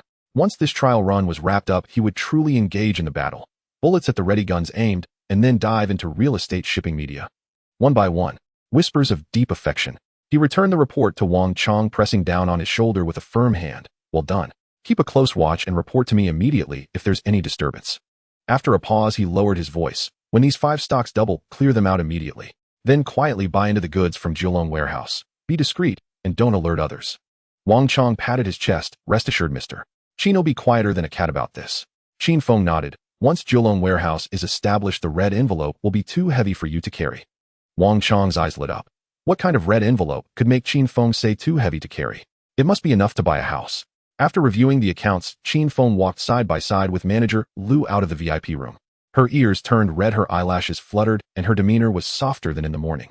He suddenly smiled. Manager Lu, are you free tonight? Shall we have dinner together? She glanced at him, but didn't speak, only lightly nodded, her cheeks becoming even hotter. Chin Feng felt a sense of relief. Success. Then I'll have Chin to come to pick you up tonight. She remained silent, just nodded again, her fingertips unconsciously twisting the strap of her bag. That evening, Chin Feng booked a window seat at the Oriental Cultural Hotel. As HSBC's closing time approached, Chin had already parked the car at the bank's back door on time. About 40 minutes later, Lu Ruixiao arrived. Dressed in a plain white dress with slightly curled hair, her makeup was light, and even making her look completely different from the capable manager Lu of the day, yet more gentle. Chin Feng stood up and pulled out a chair for her. Once she was seated, he asked, Manager Lu, I've been calling you Manager Lu, but I haven't asked your name. She smiled with pursed lips. Mr. Chin, my name is Lu Ruixiao. Lu Ruixiao. He repeated her name sincerely. It's a really beautiful name. Then after a slight pause, he spoke more gently. If we return late tonight, is it convenient at home? This was a test as well as a prelude. She lowered her gaze and sighed softly. My husband is on a business trip to the United States and will be away for a few days. Chin Feng asked again, so you usually don't go home to look after the children? Manager Lu gently shook her head. Mr. Chin, we don't have children yet. Chin Feng feigned a regretful sigh. Alas, it's a pity. Before long, several dishes ordered by Tang Yu were served, all of which were the hotel's signature dishes. Lu Ruixiao looked at Chin Feng and suddenly smiled. Mr. Chin, do you have a girlfriend? He waved his hand. Not yet, I haven't met someone I like. Besides, I'm still young, no rush. After a moment, he added softly, Manager Lu, from now on I'll call you Ruixiao in private, but I'll still call you Manager Lu at work. How does that sound? Lu Ruixia's eyes lifted slightly, a warm smile appearing. Of course, Mr. Chin. He then signaled for the waiter to bring a bottle of red wine, and the two chatted while eating. His words were witty, often making her laugh heartily. Occasionally, he would throw in a suggestive joke, causing her ears to flush, her head down as she bit her lip, her fingers unconsciously twisting the napkin. About an hour passed, and they had eaten most of the meal with only half the red wine left. After all, there were serious matters to attend to that night, and no one dared to drink too much. Chin Feng put down his wine glass, his tone gentle. Ruixiao, why not stay tonight? You live alone, it would be better if I accompany you. Lu Ruixia's face heated up, and she lowered her eyes. Mr. Chin, I think I should go back. She understood the implication of his words. Before leaving, she had mentally gone over it several times. Married people shouldn't accept such invitations. But at that moment, her feet felt like they were nailed to the ground, unable to move, nor could she push it away. It was a rule ingrained in her since childhood. Women should know their limits, take care of the family, and bear the responsibilities for everyone. Chin Feng didn't press further, just nodded. All right then, let's go for a walk to help with digestion. I'll take you back in a bit. She felt a slight void inside, expecting him to ask her to stay one more time. But then she breathed a sigh of relief. What if she did agree? Could she really nod? All right, Mr. Chin, let's walk and talk. The two left the hotel, strolling slowly along the tree-lined path. Chin Feng casually asked, Ruixiao, how many years have you been married? Why haven't you had children yet? Her gaze darkened instantly. My husband is on his second marriage. His first marriage has a son studying in the United States. He said he was afraid it would affect the child's emotions, so he isn't considering having another child for now. Second marriage. Chin Feng raised an eyebrow slightly. How did you choose him when you're so beautiful? As soon as the words left his mouth, her eyes turned red, tears shimmering in her eyes, but not falling. Chin Feng gently placed a hand on her shoulder, his voice soft. Let's not talk about it, I won't ask anymore. You must have had it tough. She sniffled, her voice so soft it felt like she was talking to herself. I'm not afraid of you laughing. My parents took money to sell me to him. He is a full 10 years older than me. At that time, he liked me and stuffed a large sum of cash into my parents' hands, who immediately agreed and forced me to marry. My dad even picked up a kitchen knife and held it to my neck, saying that the money was enough to buy my brother a decent house to remarry, and the rest could be used to start a business and become a boss. If I didn't agree, I'd be cutting off my brother's future. He wouldn't survive. She tugged at the corners of her mouth, that smile more bitter than tears. Mr. Chin, what could I do at that time? Chin Feng pulled her into his embrace, his hand soothingly stroking her back. If you want to leave, then leave. If he dares to trouble you, I'll stand in your way. She gently pulled away a bit, shaking her head. Forget it. He doesn't treat me poorly, and I'm too lazy to stir things up. Let's just go on like this.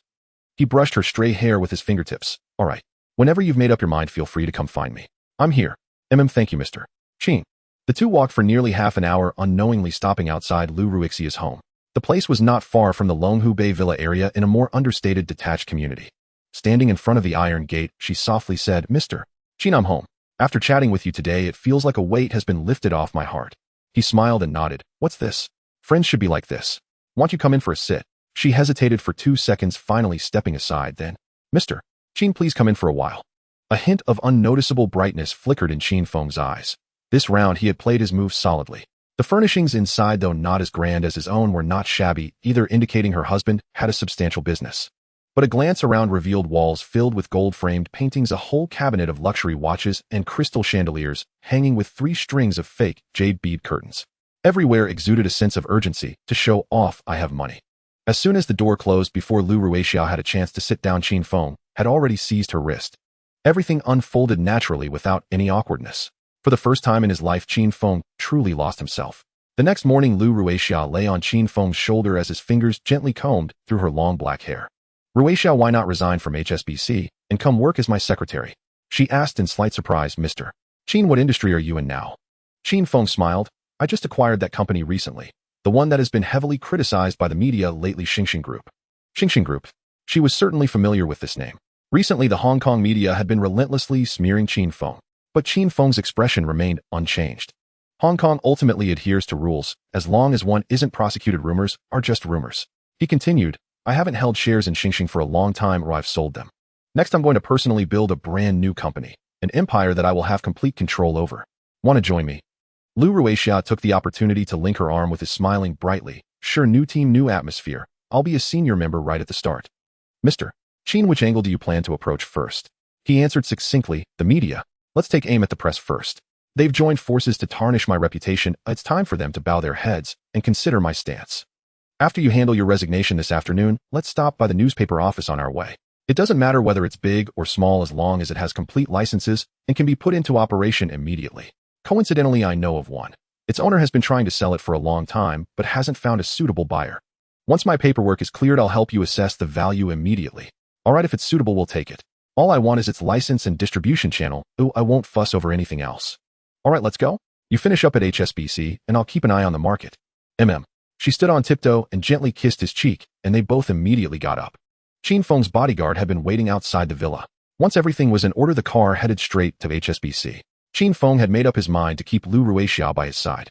Though they had no formal engagement, being a warm and understanding companion suited his desires perfectly. More importantly, she had secured the position of lobby manager at HSBC, displaying both capability and cunning, qualities he currently lacked. As for her husband, Chin Feng didn't care at all. In the future, he would find an excuse to have them part ways. Once she became his own, he naturally wouldn't allow anyone else to interfere. As they neared HSBC, Chin Feng suddenly felt a tightening in his back, as if an invisible gaze had pinned him down, sending chills through his body. But that sensation passed in an instant, disappearing as quickly as it came. Unbeknownst to him, the Li family's counterattack was already quietly closing in. On the rooftop of an office building diagonally across from HSBC, a middle-aged man with fair skin was observing their car closely through a powerful telescope. Once the image stabilized, he pressed the intercom. Target confirmed to have arrived at HSBC. Initiate action. When he comes out, Team A will be responsible for long-range elimination, and Team B will prepare for close combat. Received.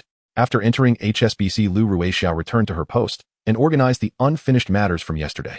Chin Feng headed straight into the VIP trading room. As soon as Wang Chong saw him enter, he rushed over. Mr. Chin, the moment the market opened this morning, your other 2 stocks rose again. You truly have the Midas touch. Stop the flattery. Let's continue placing orders today. Wang Chong quickly picked up the notepad on the table, his pen poised. Chin Feng pondered for a moment before saying, Renai Medical Yi Group, Zhengli Holdings. Let's sweep 5 million Hong Kong dollars each for these 3. and short sell Langxing Pharmaceuticals for 10 million. Directly deduct it from my account. Upon hearing Langxing, Wang Chang's finger hesitated slightly, his lips moved, but ultimately, he lowered his eyes and asked no further questions. Qin Feng had no intention of explaining. Langxing Pharmaceuticals was about to launch a new drug the day after tomorrow, but the moment it hit the market, there was an issue causing the stock price to plummet drastically. Currently borrowing 10 million shares of Langxing stock from elsewhere and waiting for it to hit rock bottom before returning it, by then its market value might not even reach 50,000. With a simple maneuver, he could profit 10 million. This was the ruthless power of future financial tactics. After making the arrangements, Qin Feng waited for Lu Ruixia in the VIP room. Once she completed the handover procedures, they would set off to check out the newspaper office she mentioned. It was close to the end of the afternoon shift when Lu Ruixia hurriedly arrived. Mr. Qin, all the procedures are done. Qin Feng smiled. Could you contact the owner of that newspaper office, and we'll go see it together? Sure, Mr. Qin. These 3 words coming from her mouth always felt a bit unnatural to Qin Feng. Ruixia, stop calling me Mr. Qin, just call me Qin Go. All right, Qin Go. She responded with a bright smile. Although Lu Ruixia was older than him, in some matters the initiative was long out of her hands. Last night she had called out Qin Go softly countless times. Then she dialed the phone to contact the owner of the newspaper office for sale. Hey boss Wang, it's me. Has your newspaper office been sold? Oh, is there a buyer? What's your price? In-person discussion. All right, let's have dinner together tonight, and please bring the documents. Sure. After hanging up, she made an okay gesture to Qin Feng. Qin Go, it's settled. We'll meet at Rongji restaurant tonight. Qin Feng reached out to ruffle her hair. Let's go and take a look first. Just as he stood up, a wave of dizziness hit him, heavier and more oppressive than the previous time in the car. He shook his head, attributing it to sitting too long, and that blood had rushed down when he got up, making it hard for him to recover for a moment. He continued to hold on to Lu Ruixia's arm as they walked out, and she was completely unaware. But just as they were about to step out of the front door of HSBC, Qin Feng suddenly halted, unable to take another step. It felt as if his heart was gripped tightly by an iron claw. Once he stepped through that door, he wouldn't survive the night. His complexion turned pale instantly. The bodyguards quickly closed in, and Qin Han pulled him back into the hall, helping him rest against a bank counter. Lu Ruixia stood frozen in place. Qin Go, what's wrong? Qin Feng waved his hand. Ruixia, you go back to the VIP room first, and call Boss Wang to reschedule for tomorrow. Seeing the unusual expressions on the faces of the others, she didn't ask further and turned to leave. Qin Han leaned in close to his ear, keeping his voice very low. Boss, something feels off. My neck is tingly, and someone is lurking outside. Qin Feng nodded. I can smell it too. He suspected that the gene drug was taking effect. His body had sensed the impending danger ahead of time. You 3 quietly head outside and keep a close watch on the surroundings. Don't give away our position. Understood, boss. Qin Han pondered briefly and decided to stay by Qin Feng's side, while sending Qin to Qin Gang and Qin Li back to the VIP room to change outfits before heading out to investigate. Qin Feng was becoming increasingly aware his current manpower was too thin. Besides the few security personnel he had bought, there was no one else available. He resolved once this matter was settled, he would immediately form a dedicated team. Using this batch of system-distributed security as a base, he would recruit and train new members from outside. In his mind, he had already sketched out 3 lines: intelligence, security, and armament. These 3 components would be the backbone of his future business empire. Right now, with insufficient funds, he could only set up a capable small group combining intelligence and vigilance. And he remembered clearly, less than a month later, the international financial market would experience a massive upheaval. This would be the true starting point for his ascent. By then, all 3 teams would be in place without exception. In business, there were some ventures that could yield quick returns, and he could step in right now.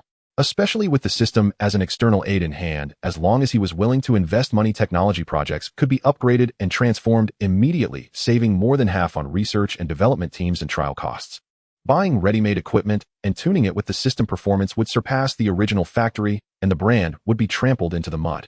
But the prerequisite was, money had to first land in his pocket. Without real cash as a foundation, even the best plans are merely castles in the air. After a while, Qin and the others returned. A tense standoff ensues. Reporting to Qin Feng, he said, Boss, there's a car parked at the entrance of the HSBC building watching us closely. It's likely aimed at us. 2 snipers are lying in ambush on the rooftop of the office building 500 meters ahead, their guns trained on the main entrance of the building. There's also a reflection from the rooftop of the building 300 meters to the right. I've been watching it. There's someone with a high-power telescope scanning our window. Upon hearing this, Qin Feng smirked coldly. The blade of the Li family had finally been brought to his doorstep. He looked at the 3 men and asked, can you eliminate these threats with a surprise attack? Qin nodded. Rest assured, boss. As long as you don't step out, they won't move. We will encircle them separately, covering all 3 points without missing a single one. However, for that car outside, we'll need a powerful C4, and we'll need 3 timers set to explode, fire, and act at the same second. They are in communication. A second's delay could allow someone to slip away. Qin Feng reached into his bag, quickly ordering explosives, timers, and suppressor accessories through the security system. Handing the bag to Qin De, he spoke in a low, firm voice, "Leave no survivors. The people in the car, the snipers on the roof, and the lookout on the terrace. Eliminate them all. If conditions allow, hang the corpses over the building's edge with a banner stating the fate of the Li family's lackeys." The three men accepted their orders, swiftly dividing equipment and establishing signals before disappearing down the corridor. Qin Feng remained alone in the HSBC lobby, sitting by the window, tapping his fingers lightly on the armrest. Until the Li family was eradicated, he would always be on the edge of a knife. Even Qin Bing was trapped at home, afraid to even go to the supermarket. There was no more time to wait. He dialed Qin Ming's number and asked as soon as it connected, "How far along are we with the Li family matter?" "Boss, tomorrow morning Li Mingza will be going to the company for a meeting. We've already set up our positions for an ambush on the way. We need to clean up as soon as possible. Kill whenever you see an opening and strike anyone in sight. If you can take one down, leave no second behind." "Understood, boss." At this time, Qin De and the other two had already scattered. Timing was precise to the millisecond, with clear divisions of labor. Qin De kept an eye on the car. Qin Gang headed to the west building rooftop, and Qin Li targeted the east side high-rise. Everyone changed their appearances and wore plain clothes, and the assassins sent by the Li family didn't even raise their eyelids. 15 minutes passed, and the three were in position. Qin Gang reached the back door of the west building rooftop, prying open a gap just wide enough for his arm to squeeze through. The two snipers were crouched with their backs to the door, earphones in, completely unaware. Bang! Bang! 2 bullets penetrated their skulls, the suppressors muffling all sound to a dull thud. On the east side rooftop, Qin Li kicked open the metal door. The lookout had just turned around when 5 shots pierced through his chest, throat, and forehead. He fell to the ground with the telescope still hanging around his neck. Outside the HSBC, Qin De stood 10 meters away, tossing the C4 expertly. It stuck firmly to the center of the car's undercarriage. Boom! The entire vehicle exploded into the air, pieces of metal and flesh flying. Bystanders screamed and scattered, some running while dialing 110. Meanwhile, Qin De, Qin Gang, and Qin Li had already blended into the crowd at the street corner, disappearing like droplets of water merging into the sea. The bodies of the 2 snipers and their partner were hung from the eaves of the top floor of the HSBC, soon discovered by passers-by below. A wooden sign hung prominently on the corpses, reading "Loyal Dogs of the Li Family." The sniper rifles and high-power telescope remained untouched at the rooftop's edge, swaying slightly in the wind. With the threat eliminated, Qin Feng quietly led Qin Han and Lu Ruixiao away. A loud explosion outside the HSBC shook the entire building, causing the glass to hum, as everyone inside rushed to the windows, gripping the railings and peering out at the street. Watching the commotion was a habit ingrained in them. Lu Ruixiao heard the thunderous boom, as well, turning her head to glance at Qin Feng, her lips moving silently, but ultimately not speaking. Qin Feng remained silent, simply stepping forward. The police arrived at the scene within 3 minutes. At 3 locations, the explosion site, the rooftop, and the nearby wreckage of the vehicle. Leading the team was a middle-aged officer with graying hair at the temples, his face ashen. This area was under his jurisdiction, and with such a major incident, if he couldn't control the situation, his job might be at risk. As the police car came to a stop, several journalist vehicles screeched to a halt, as well camera lenses aimed squarely at the rooftop. The sign was too eye-catching, the scent of news palpable. In the Li family manner, Li Xiaohe smashed the porcelain cup in his hand, shards scattering across the carpet. He fixed a piercing gaze on the butler, his voice low, "The people you found." Without even seeing their faces, they were hung on the rooftop for display, and our names dragged through the mud. The butler shrank back. "Sir, this is a team that ranks internationally. Who would have thought? I will contact others immediately." "Forget it," Li Xiaohe waved his hand. "For now, focus on manpower. We have a good grasp of Qin Feng. He won't act unless provoked, but when he does, it's with lethal precision. All bodyguards will be on duty 24 hours, especially monitoring the front and back doors of the main residence. Family members should not go out unless necessary. The board meeting for Li Mingza next week is postponed." "Understood, sir." However, while they could hide behind high walls, they could not stop the media from ringing their doorbell. Early the next morning, various reporters flocked to the Li family's companies, only to find nothing. Finally, they all gathered outside the Li family manor, cameras and microphones forming a barrier, waiting for the person in charge to appear. Li Xiaohe had no choice but to personally walk to the Iron Gate at noon. Once he opened his mouth, the Li family showed no reluctance, readily opening the doors and inviting the reporters inside for an interview. The crystal chandeliers in the manor's reception room shone blindingly. Li Xiaohe stood firm, nodding slightly. "Thank you all for your hard work. We have understood the sudden incident near the HSBC yesterday. However, the individuals involved have no connection to the Li family and are not known to us. We cannot rule out the possibility of someone framing us. The details will await the police report." Before he finished speaking, someone in the crowd raised their voice to ask, "Mr. Li, regarding the incident involving Li Dingchong, do you have any new leads?" Li Xiao's brow twitched after a pause. He said, "The police are investigating. We believe the law will provide justice for everyone." He paused for a moment, his tone growing serious. The Li family has conducted business honestly for decades, never crossing boundaries. Yet now we are repeatedly targeted. Success and failure in business follow rules. Using underhanded methods is no skill at all. The crowd of reporters became agitated. "Mr. Li, Hong Kong Chinese News. Does your statement imply that someone due to business failure has laid a lethal hand on Li Dingchong?" Sing Tao Daily. There are reports indicating that after the Li family's acquisition of Xingsheng Group failed, the former chairman Qin Feng bore a grudge and sent someone to commit the crime. Is this true? Oriental Daily. Were the two bodies found on the HSBC rooftop ordered by the Li family as a retaliatory action against Qin Feng? Li Xiaohe raised his hand to gesture for quiet, his voice steadier now. "Please everyone remain calm. I will respond to each question in turn. First, the transfer of shares between Li family and Xingsheng Group is conducted in accordance with the Hong Kong Company Ordinance legally and compliantly. Second, the relevant equity has long been delivered to the King of Charters, and from now on there is no connection between Li family and Xingsheng Group. Third, regarding the case of Ding Chang's murder, there is currently no solid evidence pointing to anyone. All we can do is cooperate with the investigation and wait for the police to provide an authoritative conclusion. Additionally, I would like to remind certain businessmen trade is trade. If everyone resorts to assassination tactics, then who would dare to conduct business in peace? The economy of Hong Kong is likely to regress by a decade." This statement was made without naming anyone, yet Li Xiaohe did not even blink, swiftly shifting the focus to Qin Feng. Instantly, the gaze of all the wealthy individuals in the room turned towards him. If Qin Feng were to respond improperly, he would be pushed to the opposing side of Hong Kong's elite. At noon, Qin Feng accompanied Lu Ruixia to a meeting at Rongji restaurant. This was already Lu Ruixia's second meeting with that newspaper boss.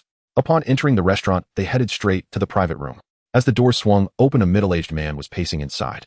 Seeing them enter, he immediately greeted manager Lu. "You finally made it. This must be Mr. Qin, right? It's a pleasure to meet you." Qin Feng nodded. "Boss Wang, hello. Let's keep it brief and discuss business first." Without further ado, Boss Wang pulled out a stack of documents from his briefcase and handed it over. "Mr. Qin, this is the complete background of our newspaper. Please have a look and we can discuss the price afterward." Qin Feng opened the documents to examine a tabloid with a daily circulation of 6,000 copies, an old printing factory, 20 employees, neither more nor less. Closing the materials, he raised his eyes and asked Boss Wang, "Please state a fair price. If it's suitable, I'll pay on the spot. If not, consider this meal on me today."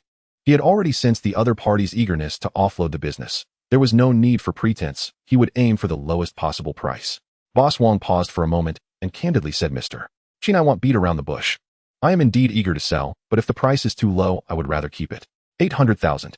If you agree, we can sign the contract right now." This price was neither high nor low, perfectly aligned with the newspaper's sales, equipment depreciation, and labor costs. Qin Feng did not hesitate. "All right, bring the contract. After the meal, we will go to HSBC to transfer the funds." "Great. Mr. Qin, you are straightforward."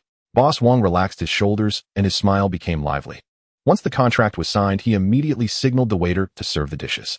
The meal was enjoyable for both hosts and guests, and they each got what they needed. After dining, the two drove to HSBC, where Qin Feng swiped his card, and the 800,000 entered his account instantly. In the afternoon, he initially planned to visit the newspaper office, but was intercepted by a call from the King of Charters. The other party immediately presented a joint invitation from several prominent families in Hong Kong, requesting him to have a chat with the Li family. He had to give face to the King of Charters. As for the Li family, defeating them would be as simple as a finger snap for the empowered Qin Feng. However, making a significant move would immediately trigger alarms from the Hong Kong government. If he were to truly summon 2 helicopters and a few heavy machine guns along with rocket launchers from the system, even the thickest walls of the Li family mansion would be reduced to ruins. However, this would change the nature entirely. It would no longer be an assassination, but an armed uprising. At that point, it would not be the police arresting him, but armed riot control forces. Qin Feng instructed Lu Ruixia to take the contract to the newspaper to stabilize the situation while he would go the next day. He returned to the villa to change into a dark gray suit, and in the evening he and Qin Han drove toward the Peninsula Hotel. Qin Da and Qin Gang followed closely behind. He also quietly reminded Qin Ming and the others through an earpiece to set up control around the perimeter of the Peninsula Hotel and to act according to his signals. Though tonight's gathering was a negotiation set by the elite, Qin Feng was very clear in his mind. The Li family would certainly not come empty-handed. Those who have made their fortune through the drug trade do not have faithfulness in their vocabulary. As soon as the car came to a halt, Qin Feng frowned. There was an inexplicable sense of suffocation in the air. He knew clearly that Li Ziahe's men had already set their sights on him. They just hadn't acted yet. Otherwise, this feeling would not simply be uncomfortable, but rather like a knife's edge against the neck. He smirked and pressed the intercom button. Qin Ming, there are tails around the hotel. Deal with them. It's best to push them off the roof and throw them onto the road in front of the hotel. Understood, boss. Qin Feng adjusted his cufflinks and along with Qin Han and Qin Gang, pushed the door open. They headed straight for the luxurious private room that had been reserved in advance.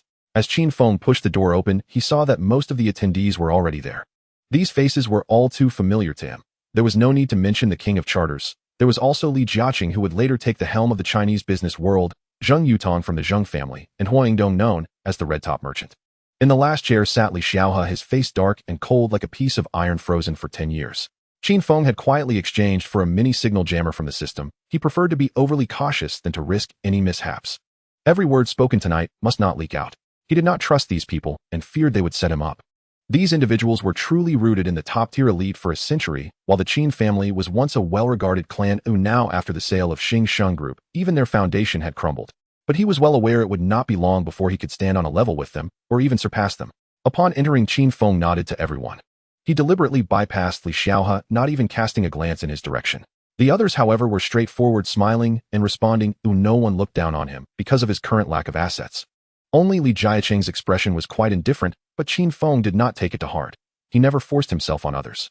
Li Xiaohe remained tense, sitting like a stone, without uttering a word. Once Qin Feng took his seat, the King of Charters slowly spoke. Qin Feng, today, I called you and Li Sheng here to establish a connection. In business, there are no lifelong enemies, only partners who can get along. In recent days, your activities have been quite noticeable, and several lives have been lost. If this were in the Underworld, it would be considered a common turf war. However, we are in business aiming for profit, not blood debts, wouldn't you agree? Qin Feng neither denied nor explained. The jammer was on, and he had no fear of the words getting out. Moreover, evidence was meant for the police, not for reasoning with these old foxes. He scanned the room and finally fixed his gaze on Li Ziahe's face, his voice low and sharp, like a knife scraping across ice. The hatred of killing my father and mother is a debt that must be repaid, even if the heavens collapse and the earth shatters. The entire room was shaken. When Qin Feng's parents died in a car accident, everyone had lamented for a long time. Who would have guessed that such a hidden bomb lay underneath? The King of Charters' eyes suddenly narrowed. Qin Feng's father was one of the few friends he could truly connect with. Li Xiaohe vehemently denied Qin Feng. Your parents' matter has nothing to do with the Li family. Don't act like a mad dog biting at everyone you see. Qin Feng curled his lips. Then you need to ask your son. Oh right, he was already flattened. Or should I take you down to ask him in person? Smack. Li Xiaohe slammed his palm on the edge of the table, his eyes reddening. I want you to accompany me in death. Qin Feng leaned forward, each word like a nail. I want your entire Li family to provide a coffin for my parents. The King of Charters lowered his gaze, silent, his expression cold and heavy, not knowing what he was plotting. The others remained silent as well, initially thinking of mediating, but at this moment felt that the enmity had already penetrated to the bone. Whoever spoke would be stained with blood. Suddenly a shrill scream came from outside the door. Ah! Bang! A heavy object smashed to the ground, the dull sound piercing the ears. Qin Feng raised his hand and clapped 3 times, laughing heartily. Li Xiaohe, the dog you raised is probably just like your son, shattered beyond recognition. Li Ziahe's face instantly turned ashen. He could recognize that scream. It was from the person he sent to watch Qin Feng. The others in the room exchanged glances, and finally Li Jiaqing stood up and said, Gentlemen, let's cease hostilities. If this continues, the reputation of the business community in Xiangjiang will truly be ruined. How can we do business after this? Let's adhere to the rules of commerce and refrain from using underhanded tactics. Otherwise, everyone will be on edge. Who would dare to cooperate with you? Qin Feng coldly looked at him. What about my parents? Are they to die in vain? Last time at HSBC, if it weren't for my bodyguard's quick action, I would have already been lying in the morgue. And his son was already planning to use the same trick to send me away. Li Jiaqing frowned slightly. Qin Sheng Li Dingzhong is already dead. The vendetta has been avenged. It's time to stop. Zheng Yutong also stood up. Qin Sheng Li Sheng, after all, we are merchants. Can we proceed according to the ways of the business world? The king of shipping suddenly turned to him. Qin Feng sold, even his group. How can you dare to mention the ways of the business world? Zheng Yutong felt a flush on her face and coughed lightly at him. King, there is no absolute fairness in this world. It has always been survival of the fittest. Besides, he paused, turning his gaze to Qin Feng. I believe Qin Sheng will not tarnish his father's reputation. In any case, assassinations must be absolute. No one is allowed to touch them. This is the ironclad rule we just established. Ultimately, it was also to leave a way out for himself. Hua Yingdong pressed his brow, casting a glance at Zheng Yutong. Qin Feng was at a disadvantage in the market against Li Xiaohe. However, if they did not take action on this issue, the poison of assassination would eventually drag the entire circle down. Li Xiaohe squinted, his eyes coldly staring at Qin Feng.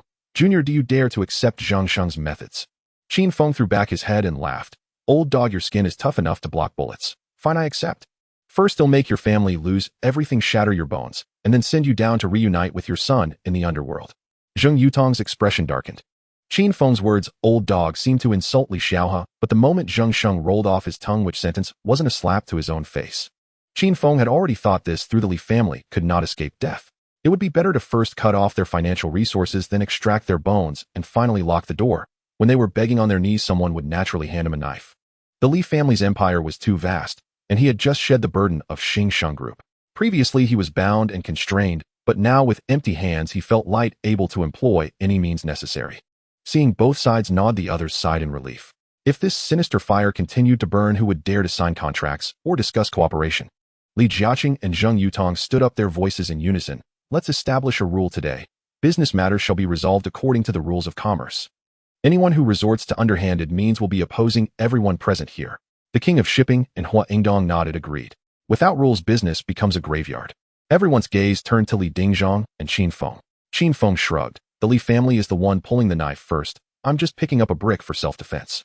Since you all have spoken, I will accompany you. Li Xiaohe swallowed hard. Good. I hope everyone keeps their word. Qin Feng sneered inwardly. Rules. They are merely ladders for those who cannot rise. The day he stands on top of the mountain, whether the rules are a rope or a belt will depend on his mood. Furthermore, the skills I have tucked away, I disdain to get my hands dirty. So long as others do not provoke me, I won't even bother to raise an eyelid. The king of shipping, seeing that matters had settled, raised his hand to summon a server. Bring the dishes. After the meal, everyone returned home. In Longhu Bay Villa, Qin Feng summoned Qin Ming and the others back. He leaned against the sofa, his tone calm, yet heavy. From now on, strip the Li family's undergarments for me. No dirt. Then create some dirt. I remember they have a beverage factory, the main artery of cash flow. You guys sneak in and mix some seasoning into the raw materials. Don't cause any fatalities, but ensure those who drink it get dehydrated and can't trace the source. Qin Ming nodded. Understood, boss, don't worry. The next morning, Qin Feng stepped into an old office building in Causeway Bay. The newly appointed editor-in-chief of the entertainment newspaper Lu Ruixia had been waiting at the door since last night. As the morning light spilled over the steps, she already stood straight, fingers pinching her watch, not a second late. As Qin Feng pushed the door, she immediately clapped 3 times, and the employees lazily gathered around. She stepped aside to give way, her voice bright. This is Mr. Qin. From now on, we will follow his lead. The crowd lowered their eyelids and elongated their tones to say, good day, boss. Qin Feng frowned. What is this? This is not a newspaper office. It feels more like a morgue, just finishing a morning meeting. He turned to Lu Ruixia. What's going on? She forced a smile and shook her head. Mr. Qin, wages have been owed for 3 months. Qin Feng's temples throbbed. Just moments ago, he praised Boss Wang for being straightforward, only to find out the latter had stuck mud on the back of the handover slip. This isn't selling newspapers, it's flipping coffins. How much is owed? Lu Ruixia handed over a piece of paper. Qin Feng glanced at it. 60,000 in total. He pulled out his bank card and handed it to Qin Han. HSBC, withdraw 70,000. Turning to face everyone, his voice suddenly rose. The wages owed by Boss Wang will be settled today. An extra 10,000 will be shared among you. All considered a compensation for the shock. But from tomorrow onwards, anyone who still hangs their head and breathes heavily, please pack your things and leave. I do not support the dead here. Among the crowd, a middle-aged man wearing glasses stepped forward and spoke. Mr. Qin, once the wages are settled, we will immediately perk up and work hard. Everyone at home is waiting for this money to cook, and we feel uneasy. Our state of mind will inevitably suffer, so I hope you can be understanding. Qin Feng looked at him. What position do you hold at the newspaper? That man adjusted his glasses and answered smoothly. Mr. Qin, I am the general manager of the newspaper, Huang Heqiang. Qin Feng nodded. All right, your position remains unchanged. You have 1 month to deliver results. Can you do it? Huang Heqiang's eyes lit up. No problem, boss. I will definitely show you something different. Qin Feng's gaze swept over the others. You all the same. In 30 days, I want to see changes. Can you do it? Having heard about the wage increase and compensation, the crowd had already straightened their backs. At this moment, they all responded in unison. Mr. Qin, we will definitely work hard. Within an hour, Qin Han walked in carrying a heavy cloth bag. Qin Feng poured the money out on the desk in front of everyone. Dozens of pairs of eyes gleamed with excitement. He turned to Huang Heqiang and said, you distribute it, don't keep them waiting. Huang Heqiang quickly stepped forward. All right, boss. After the last wage was handed out, Qin Feng waved his hand. All right, return to your posts. He kept Huang Heqiang and Lu Ruixia behind, calling them into the chairman's office. Upon entering, Qin Feng glanced around and casually remarked, Boss Wang's company management might be lacking, but this office decor is quite lavish. Huang Heqiang's mouth twitched, but he didn't respond. Take a seat. Once both were seated, Qin Feng directly named Lu Ruixia. From today, you will be my secretary overseeing all coordination across the enterprises. Manager Huang, your work must seamlessly connect with Secretary Liu's. The two stood up simultaneously and responded, all right, President Qin. This is the office, not the dining table. Lu Ruixia knew well that in a business setting it was best to refrain from calling him Brother Qin to avoid gossip. Qin Feng continued, first we need to immediately change the name of the newspaper to Qin Empire Media Company, with the original newspaper fully merged in. Second, we will establish 3 independent newspaper branches: an entertainment newspaper, a literary newspaper, and an economic newspaper. Huang Heqiang hesitated for a moment and quietly said, President Qin, in the literary sector, the Min newspaper is the only major player, and it might be difficult for us to gain a foothold. As for the economic newspaper, it's even more challenging. The Economic Daily and Xiangzheng Business Daily have already secured their territories. He continued, entering recklessly may lead to being suppressed by them. Qin Feng waved his hand to interrupt, you don't need to worry about that. He added, for the literary newspaper, find a strong-willed author, and I will provide the framework. He'll write the outline, and he will flesh it out. As for the economic newspaper, go to the universities and invite a finance professor to oversee it. He'll determine the content, and he will analyze, interpret, and package it. The more it sounds convincing, the better. Lu Ruixia couldn't help but ask President Qin, do you still write novels? She believed he understood the stock market. After all, every stock he bought had gone up, but writing novels. She hadn't thought of it that way. Qin Feng smiled, there will be plenty of tasks in the future, we'll take it slow. Huang Heqiang quickly chimed in, how about I invite a few more economics professors, specifically focusing on the Xiangzheng stock market and business trends. Qin Feng shot him a sidelong glance, what, don't you trust me?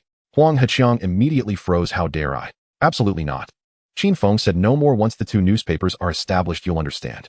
He continued, as for the entertainment newspaper, every rule will change. Reporters cannot just wait at press conference doors for press releases, they need to dig into back alleys, lurk on set, pry into schedules, and unearth old stories. If a celebrity has a meal, meets someone, or frowns, they must extract a story from it. Money is not an issue. Whoever provides enough juicy, authentic, and explosive scoops will earn double the bonuses. He stated in one sentence, the entertainment newspaper must become the one that makes celebrities' scalps tingle at the mere mention of it. Otherwise, with the current lackluster approach, we are truly not far from closing down. Huang Heqiang understood that the entertainment newspaper was currently on a downward trend and immediately straightened his back, speaking earnestly, President Qin, rest assured, we will correct this immediately. President Qin nodded, all right, you go ahead and get busy.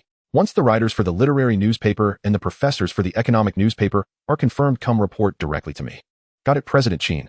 As soon as the words left his mouth, Huang Heqiang turned and exited the door. Once the door closed, Qin Feng lightly slapped his thigh and nodded toward Lu Ruixia. Her ears suddenly flushed, but without hesitation she obediently sat down. As his hand fell, it seemed he had etched every inch of the position into his bones without a single misstep. An hour later she adjusted her clothing and said softly, as if sighing, Brother Qin, my husband is coming home tomorrow, and he specifically called today. Qin Feng frowned slightly, then let's propose the divorce the day before he comes back. He'll have 2 people follow you to ensure nothing goes awry. She lowered her eyes, her fingers twisting the hem of her clothes, Brother Qin, I. He lifted his hand to cover hers, his palm warm, a forcibly picked fruit is never sweet. From now on, focus on being my secretary. Oh, I won't make many promises about anything else. But to you I will never be less than I am to any other woman. She hugged his arm tightly, her eyes glistening, Brother Qin, I understand. As long as you don't drive me away, I will be your secretary for life, and will never step into your house. In the following days, Huang Heqiang rushed about and Lu Ruixia was equally busy. Actions were already quietly unfolding within the newspaper. Both the literary and economic newspapers were simultaneously starting their preparations. With a command from Qin Feng, a large quantity of paper and ink was stocked, and several new printing machines were rushed into the factory overnight. Li Jiaside was informed by Qin Feng's contacts that the existing supply line would be temporarily cut off. Stock up on goods first. Even if there are temporary obstructions, there will be room for maneuver. Everything was ready, only missing the authors and professors. However, before they could be invited, Wang Chong from HSBC called first, his voice filled with uncontrollable excitement, President Qin. All 5 of your stocks just doubled. I liquidated all of them, netting a profit of 15 million Hong Kong dollars. Less than 10 minutes after hanging up the phone, Qin Feng, along with Qin Han, stood at the entrance of the VIP room in HSBC Tower. Upon seeing them, Wang Chong rushed over, clutching freshly printed documents in his hands. President Qin, look. The last 3 stocks are also starting to rise. The short position in Langsheng Pharmaceuticals is even more vigorous. 2 days ago, they reported severe side effects of their new drug, and although they quickly released a statement, their stock price has dropped like a rock. The momentum is such that if we follow your predictions for the second batch of long positions, in this short position, we will surely make 30 million. As he mentioned 30 million, his eyes sparkled with intensity, looking at Qin Feng as if he had encountered a living god of wealth. Qin Feng slightly raised the corners of his mouth, yet he was acutely aware in his heart. This was only the beginning. The real show was just starting. He paused for a moment and instructed, as per the usual rules, take profit immediately once the long positions double. Don't be greedy, even if they rise tenfold, secure your profits, and for the short positions wait until they hit the bottom before closing them. Are the institutions borrowing stocks from us? Let them rush. He added, the stock market is not a casino, losses are still signed by oneself. Wang Chong nodded vigorously, understood. Rest assured, President Qin. Qin Feng added, once this money comes in, half will be reinvested in Kowloon warehouse. I already took action. Wang Chong blurted out, as soon as I liquidated your 5 stocks, I began quietly building up my position, small quantities, slow pace. Even the traders didn't notice anything unusual. Qin Feng finally revealed a smile, not bad. This time your bonus will double. Wang Chong grinned, widely thumping his chest. Thank you, President Qin. I will do my utmost to assist you. After leaving HSBC, Qin Feng headed straight back to the villa. The next morning, he spread out a sheet of paper. The sound of the pen scratching was crisp. He was outlining and detailing the novel for the literary newspaper, choosing 3 of the most recognized peak works of fantasy literature from the future. For anyone who reads online literature, almost no one has not flipped through these 3 books. One is titled Covering the Sky and Shading the Sun, another is Doan, and the last one is 30 Years in the East River, 30 Years in the West River. These 3 are considered treasures of the fantasy literary world. When Qin Feng traveled here, their popularity had not diminished, and their reputation remained. All had been adapted for the screen, made into dramas and animations, with one even adapted twice. The Power of Combat, 3 stages. Currently, martial arts were at the forefront, with the world of swords and martial arts thriving, yet Qin Feng's fantasy settings were breaking through this ceiling for the first time. Those who followed updates would undoubtedly be numerous. He wrote until past 10 at night before finally putting down his pen. He shook his stiff neck and pressed on his sore back. It turned out that writing was truly not something one could earn royalties while lying down. Before, he only had to flip through pages and felt exhilarated, but when it was finally his turn to write, he understood what shoulder pain, hand numbness, dry eyes, and a parched throat meant. If I had known back when I was reading, I would have poured all those flowers, review tickets, and update red packets to the authors. As for the economics section of the economic newspaper, simple. Please have Professor Mao Yunpeng preside, recommending a shorterized stock every day accompanied by a well-reasoned analytical logic. Within 7 days, the newspaper will be able to present a stock god recognized by the people of Hong Kong. As for Qin Feng, he effectively held the lever that could shift the entire financial market. Imagine this: once the title of stock god sinks into the hearts of the citizens, if he casually states the XX company under the Li family, I predict it will fall before the news even spreads. The market would start to dive. Everyone would sell, and the stock price would tumble. His divine prediction would be instantly fulfilled. Conversely, if he says I'm eyeing this stock the next day, there will likely be a long line outside the stock exchange. It's not because the fundamentals are particularly strong, but because the people of Hong Kong trust him, scrambling to buy, and as they buy, it will indeed rise. After resting at home for 2 days, until Huang Heqiang called informing him that the novelist and professor had been confirmed, Qin Feng then set off to the newspaper office. Upon entering the chairman's office, Huang Heqiang led the 2 in, a middle-aged man and an elderly gentleman with neatly combed white hair and gold-rimmed glasses perched on his nose. Huang Heqiang introduced Mr. Qin. This is Professor Mao Yunpeng, a retired professor from the finance department of Hong Kong University, someone whose words carry weight in the industry. Qin Feng immediately stood up, shaking Professor Mao's hand. Professor Mao, it's an honor. Your presence is a great fortune for our newspaper. Rest assured, the compensation will not be lacking. Professor Mao stroked his short white beard, smiling with crow's feet appearing at the corners of his eyes. Mr. Qin, you flatter me. As an old scholar nearing the coffin, being able to earn a few extra tea coins before retiring is already a wonderful thing. Qin Feng laughed heartily. What you said, Professor Mao, sounds refreshing. Huang Heqiang then turned to the other man. Mr. Qin, this is Mr. Liu Peichuan, a contracted writer from the former Minbao. He was pushed to leave because of the harsh treatment over there, and upon my persuasion he came here. Qin Feng extended his hand for a firm shake. Mr. Liu, from now on your remuneration, authorship, and serialization schedule will all be decided by you. Mr. Liu Peixian also smiled, his tone sincere. Mr. Qin, manager Huang has conveyed everything clearly, and I will keep it in mind. I will write your 3 books with utmost effort. Not a single word will be taken lightly. Haha, then I will trouble you, Mr. Liu. Qin Feng took out 3 neatly bound documents from his briefcase and handed them over. This is the outline and detailed outline. Please take a look and understand the skeleton of this type of story. The world setting is entirely new. Please grasp the framework first, then flesh it out, and it will flow better when you write. Liu Peixian opened the first book and, having just read the prologue, exclaimed, 9 dragons pulling a coffin. Big Dipper Star Domain. Ancient Forbidden Land. Mr. Qin, this scale, unprecedented. Just looking at the beginning gives one goosebumps. It's definitely going to explode. Professor Mao Yunpeng was also intrigued, casually picking up a book and flipping through a few pages. In less than a minute, he raised his voice. Time travel. Blue Silver Grass Martial Soul. How Ian Hammer. Dolol. Closing the book, he gave Qin Feng a thumbs up. Mr. Qin, I have taught for 40 years and have never seen such a thought process. Where did this idea come from? Qin Feng chuckled. It was purely a moment of inspiration. However, it should suffice to counter the old-fashioned martial arts from Minbao. Lu Peixian slapped his thigh. Mr. Qin, just wait and see. This new approach won't just be popular, it will leave them disoriented. Great. Mr. Lu, digest this today, and you can start writing officially tomorrow. First accumulate 2,000 words of manuscript, then start the release. No need for too much each day. 4,000 to 5,000 words for serialization will suffice. All right, Mr. Qin, I will go over your outline right now. After Lu Peixian agreed, he turned to leave. Qin Feng then looked at Professor Mao Yunping. Professor, your task is lighter. He'll provide you with a daily update on the financial market. You just need to analyze it and send it out. Professor Mao Yunping's expression darkened. Mr. Qin, if you don't trust my abilities, why bother inviting me? I'm not someone who takes on any job just for money. Qin Feng shook his head and chuckled. Professor, you're misunderstanding me. How about this? Let's try analyzing for a few days, and then we can discuss it in detail later, alright? The professor snorted coldly. Fine, I want to see what you're really up to. The next day, the Qin Empire Media published Entertainment Daily and Economic Daily simultaneously. The distribution still followed the old path. The distribution channels of the former Entertainment Daily remained unchanged. However, the newly added Economic Daily struggled to get accepted, with most stalls refusing to take it, barely distributing over 1,000 copies. That day, the front page of Economic Daily focused on a real estate stock, asserting throughout that the stock would surely rise today.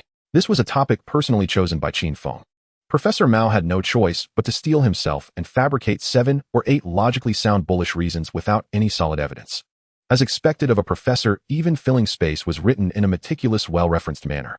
After reading, the readers truly nodded and murmured, there's some truth to this. This stock is likely to rise. I need to place an order quickly. Unfortunately, among the over 1,000 newspapers, only a few were read word for word. The others merely glanced at the headline. Qin Empire Media. Never heard of it. Tossing it aside, the pages floated into the street wind. That night, Qin Feng frowned at the sales report. This won't do. After pondering for half the night, he made a decision. Distribute all newspapers for free for 10 days.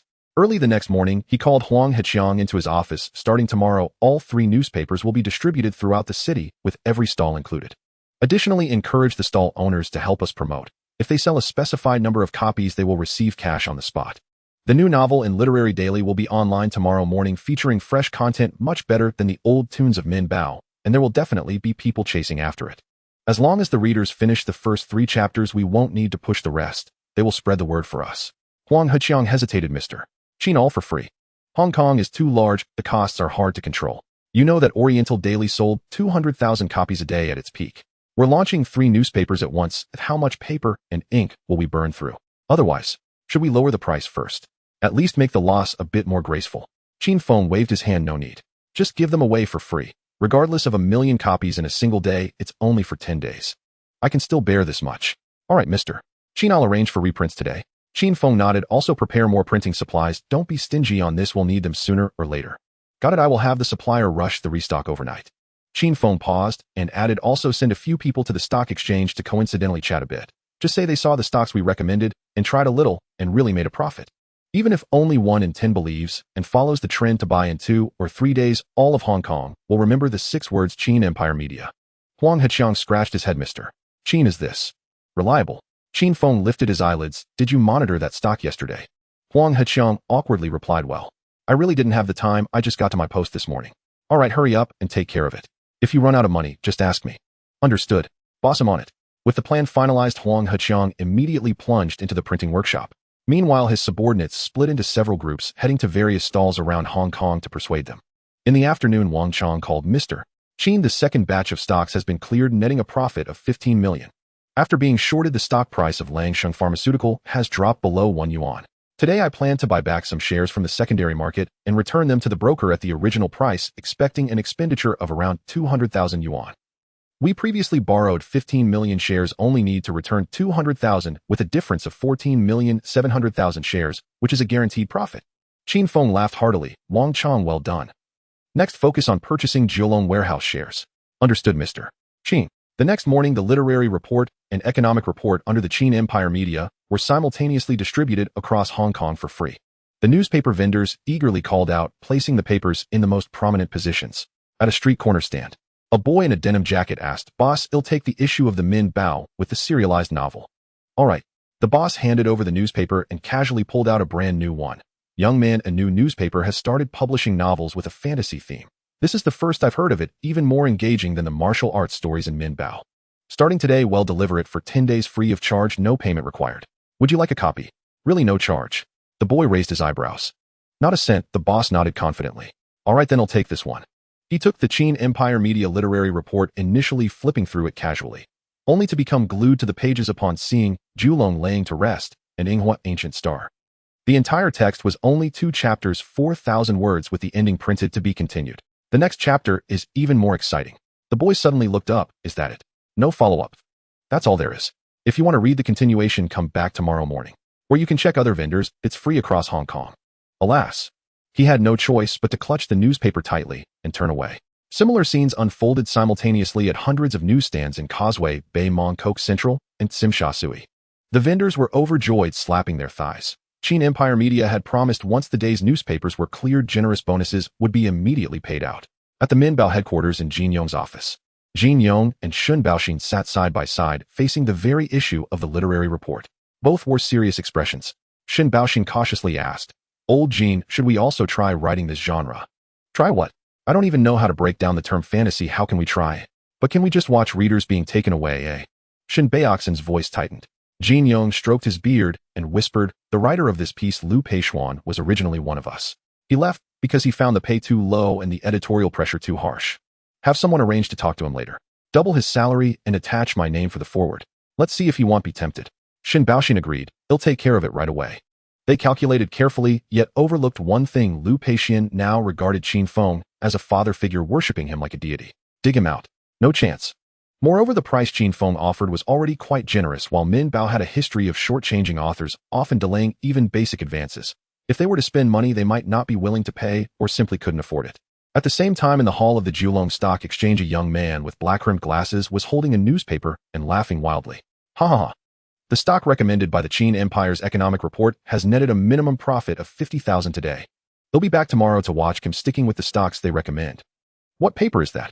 A middle-aged man in a gray jacket leaned in. I usually read the Xianjiang Business Report and the Financial Daily, but they never directly named stocks. As soon as he finished speaking, 7 or 8 people surrounded them. The young man simply stood on tiptoe on the bench, raising the newspaper high. I bought this at a roadside stand yesterday, produced by Qin Empire Media. It says this stock is undervalued with unusual capital movements and technical breakthroughs. I was skeptical and bought some, and today it truly hit 2 limit ups. By the way, they just announced free across Hong Kong for 10 days. Everyone interested could casually grab a copy to flip through, and the stocks listed on it were worth a try to see if their predictions held up. After all, it was my first time buying this paper. What if I happened to be right? An elderly man in the crowd's eyes lit up. Qin Empire Media. I need to check it out and buy a few shares of the stocks they recommend just to test the waters. It's rare to see a newspaper that dares to openly recommend stocks these days. I'll grab a copy as well if it's free after all. If their recommendations don't pan out today, I can use it to wrap pickled vegetables at home. As soon as he finished speaking, several young people rushed to the stand clamoring for the Qin Empire Media newspapers. The young man who had spoken slipped away quietly. It was a setup arranged by Huang Heqiang in advance. That afternoon, many newspaper vendors continuously called Qin Empire Media, urging for more prints. Quickly send more. People are lining up to ask for the literary report and economic report. Huang Heqiang was sweating profusely at the printing factory, repeatedly urging the workers, faster, faster. Upon hearing this, Qin Feng's lips curled into a smile. This was just the beginning. In the next couple of days, the economic report and literary report would truly heat up. Although they had to invest money in the next 10 days, once user loyalty was established, they could recoup their costs in just a few days after charging fees. Moreover, his motivation for running the newspaper was never solely for money. He was focused on the influence behind the pen, which was what he truly wanted to grasp. On the 3rd day, the fantasy novel published in the literary report quietly spread among young readers who loved stories. After all, it was free, who wouldn't want to pick up a bargain? But once they opened it, just like the previous readers, they were captivated by this novel approach and couldn't put it down. There was another group stirring, stock investors in Xianjiang. There were countless people trading stocks here. 1 in 10 had at least dabbled with clients. Upon hearing that a newspaper's economic report had accurately predicted stock rises and falls for 2 consecutive days, everyone immediately inquired which newspaper. What's the name? The economic report thus gained immense popularity. Especially today, Janning Group, which Professor Mao had specifically mentioned, was swarmed by excited investors as soon as the market opened. Within less than an hour, the stock price skyrocketed by 30%. The investors could no longer sit still, instantly elevating Professor Mao to a godlike status, calling him the first stock god of Xianjiang. Professor Mao himself was bewildered. He initially thought he was there to take the blame for any mistakes only to realize that the mastermind behind it was actually the boss himself. Initially thinking of showing off his superficial knowledge, he now felt utterly embarrassed. In the afternoon, Huang Heqiang walked into the office panting, "Mr. Qin, today we distributed a total of 150,000 copies across 3 newspapers. The literary report had the most at 80,000 copies, the economic report had 50,000, and the entertainment report had the least at 20,000. As he said this, there was both excitement and a hint of pain on his face. 150,000 copies meant several tens of thousands of yuan thrown away. If this trend continued, the hotter it got, the worse the losses would be. Qin Feng nodded. "Not bad." Manager Huang continued distributing. "Understood, boss." In the afternoon, bodyguard Qin De called, "Boss, Miss Lu Ruixia almost got beaten when she tried to divorce her husband today. She is safe now and has controlled the situation." Qin Feng's expression darkened. "They'll be waiting for you at the villa. Come right away." Lu Ruixia was no longer just an ordinary relationship in his heart. How dare her husband lay a hand on her? No way. He was that ruthless. The car came to a stop and Qin Feng stepped through the villa's entrance. Lu Ruixia's cheeks were still streaked with tears. On the sofa, Qin De and Qin Gang restrained a man whose eyes burned crimson with rage. The man on the sofa roared from his throat, "Filthy bastard. I'll kill you, I'll kill you." Qin Feng turned his face slightly, his gaze as cold as ice. "I offered you a path to live, yet you kicked it aside yourself." He turned toward Lu Ruixia and asked calmly, "Ruixia, what's his company called? Is it publicly listed?" Her fingers tightened faintly, her gaze trembled as it settled upon Qin Feng's face, her voice barely a whisper, as if afraid to disturb some fragile silence. "Brother Qin, just let him agree to the divorce. This time spare him." Qin Feng did not reply. Instead, he lowered his eyes to the man slumped helplessly on the sofa and spoke in a voice so low it seemed carved from stone. "Out of respect for Ruixia, this is your final warning. Sign the agreement and vanish from our lives forever." The man on the sofa swallowed hard, his voice raw as sandpaper scraping bone. "Whore. What have I ever denied you? Yet you've already crawled into some stranger's bed." Before the words had fully left his mouth, he twisted his head sharply toward Qin Feng and spat through clenched teeth. "Go ahead. Shoot me now. If not every day I draw breath, I'll ensure you die without a grave." A shadow darkened Qin Feng's eyes, the glint of lethal intent sharp as a blade drawn from its sheath. He had originally intended only to strike at the man's business, to deliver a calculated warning and leave it at that. But the moment that murderous impulse surfaced, all restraint dissolved. Huang Debao possessed both wealth and connections. Should he truly commit funds to buy blood, he would find no shortage of willing hands, far more than 3 or 5. Lu Ruixia gazed at him quietly, her tone serene and steady. "Huang Debao, marriage is not charity. It was something you understood the moment you began courting me. You treated me well, but my heart held no place for you. To force this union only brings pain to us both." She withdrew a document from her handbag and placed it gently on the edge of the coffee table. At Qin Feng's subtle gesture, Qin De and Qin Gang released their grip. Huang Debao's eyes blazed red, hatred boiling so fiercely it seemed ready to seep through his skin. The pen scratched across the paper, a soft, insistent whisper. As his signature settled onto the page, he ground his molars in silent fury. At first light tomorrow, he would summon Lao Mao and his men to butcher this pair like dogs, then sink their corpses into the blackest trench of the ocean. He'd spent years stealing others' wives, never imagining his own home would one day splinter apart beneath such betrayal. Qin Feng had already seen through every vile calculation in that scheming mind, yet he neither intervened nor exposed it. The moment Huang Debao entertained murder, his life ceased to belong to him. Qin Feng never nurtured tigers only to let them turn on him. Morally, perhaps this affair bore no luster, but such was the world. Those with greater strength held the rope, those weaker could not even cry out in pain without first seeking permission. Once the agreement was signed, Qin Feng rose and took Lu Ruixia's hand, leading her toward the door. Just before stepping out, he cast a slight sidelong glance toward Qin De. Qin De nodded, calm, unreadable. After they departed by car, they drove directly to a newly developed villa estate in the city's western district. Qin Feng intended to select a residence with a private courtyard and trees, its floor-to-ceiling windows facing south, so sunlight would flood the entire living room. This was no ostentatious display of possession, no gilded cage. It was simply about offering her a threshold where when she stepped inside, her feet would meet soft carpet and her hand would rest upon a familiar doorknob, and her heart would feel anchored, unshaken. Lu Ruixia did not refuse. She knew well that Qin Feng lacked for nothing financially, and she knew too that what she sought had never been money. A place they could call ours, a lamp lit solely for her. That was enough. Even if someday he married and visited less often, she would accept it without protest. Life stretched long, expectations kept modest, lasted longer, richer, deeper, more enduring. Less than an hour after Qin Feng left that afternoon, Qin De pushed open Huang Debao's front door once more. Huang Debao gripped his phone, shouting, "Lao Mao, 1 million. I want those 2 bastards dead before sunrise." Dump them in the sea deep enough that even fish won't bother gnawing their bones. Before the last syllable escaped his lips, a quiet laugh sounded behind him. That mouth of yours won't open again. Huang Debao whirled around, his pupils contracting in shock. Chinda stood there, left hand tucked casually in his pocket, right hand holding a black-handled pistol steady, its barrel aimed precisely at Huang Debao's forehead. The phone clattered to the floor, its screen fracturing into a spiderweb of cracks. His knees buckled. He suddenly remembered that very word, dump them in the sea, had just echoed clearly into the ears of the man now standing before him. Without a word, Chinda stepped forward and delivered a precise strike to Huang Debao's neck. Not a sound escaped him, not even a groan, as he collapsed rigidly to the floor. Chinda dragged him into the kitchen, overturned an oil canister, and drenched the floor in thick, viscous cooking oil. A flicker, click, and flame erupted, leaping hungrily across the floor, licking upward toward the man's body. Ah! Agony jolted Huang Debao awake. He writhed upright and lunged blindly toward the doorway. Chinda waited at the threshold, then kicked hard. Huang Debao slammed backward into the inferno. The stench of burning flesh filled the air instantly. His screams climbed shrill, then choked into hoarse rasps, finally dissolving into wet, guttural gasps, until only the hollow gurgle of failing breath remained. Within minutes, all movement ceased. The next morning, Qin Feng entered the newspaper building as usual. That day's editions, Qin Empire Literary Daily and Qin Empire Economic Daily, sold out within minutes. Scarcely had vendors unfolded their stands when delivery cyclists had barely pedaled away. Phone calls flooded the editorial office. Reprint. Reprint now. It's sold out completely. 10 minutes after hitting the stands, gone. Printing presses roared. Workers rotated in shifts. The acrid scent of ink mingled with heat, thick and suffocating in the corridors. Qin Feng paused at the distribution room door, glancing at the real-time sales counter. Nearly 60,000 copies above yesterday's tally. As the press buzzed with frantic energy, Qin Ming returned from Li Family Beverage Factory. He walked straight into the chairman's office and reported before Qin Feng's desk. Boss, it's done. We didn't even need to lift a finger. The factory was rotten to its core. Once those photos hit print, it collapsed overnight. He handed over a stack of photographs. Qin Feng scanned them, and his stomach wrenched violently, nearly forcing him to retch on the spot. This wasn't a beverage factory. It was a repurposed open-air landfill, rebranded as a fruit juice workshop.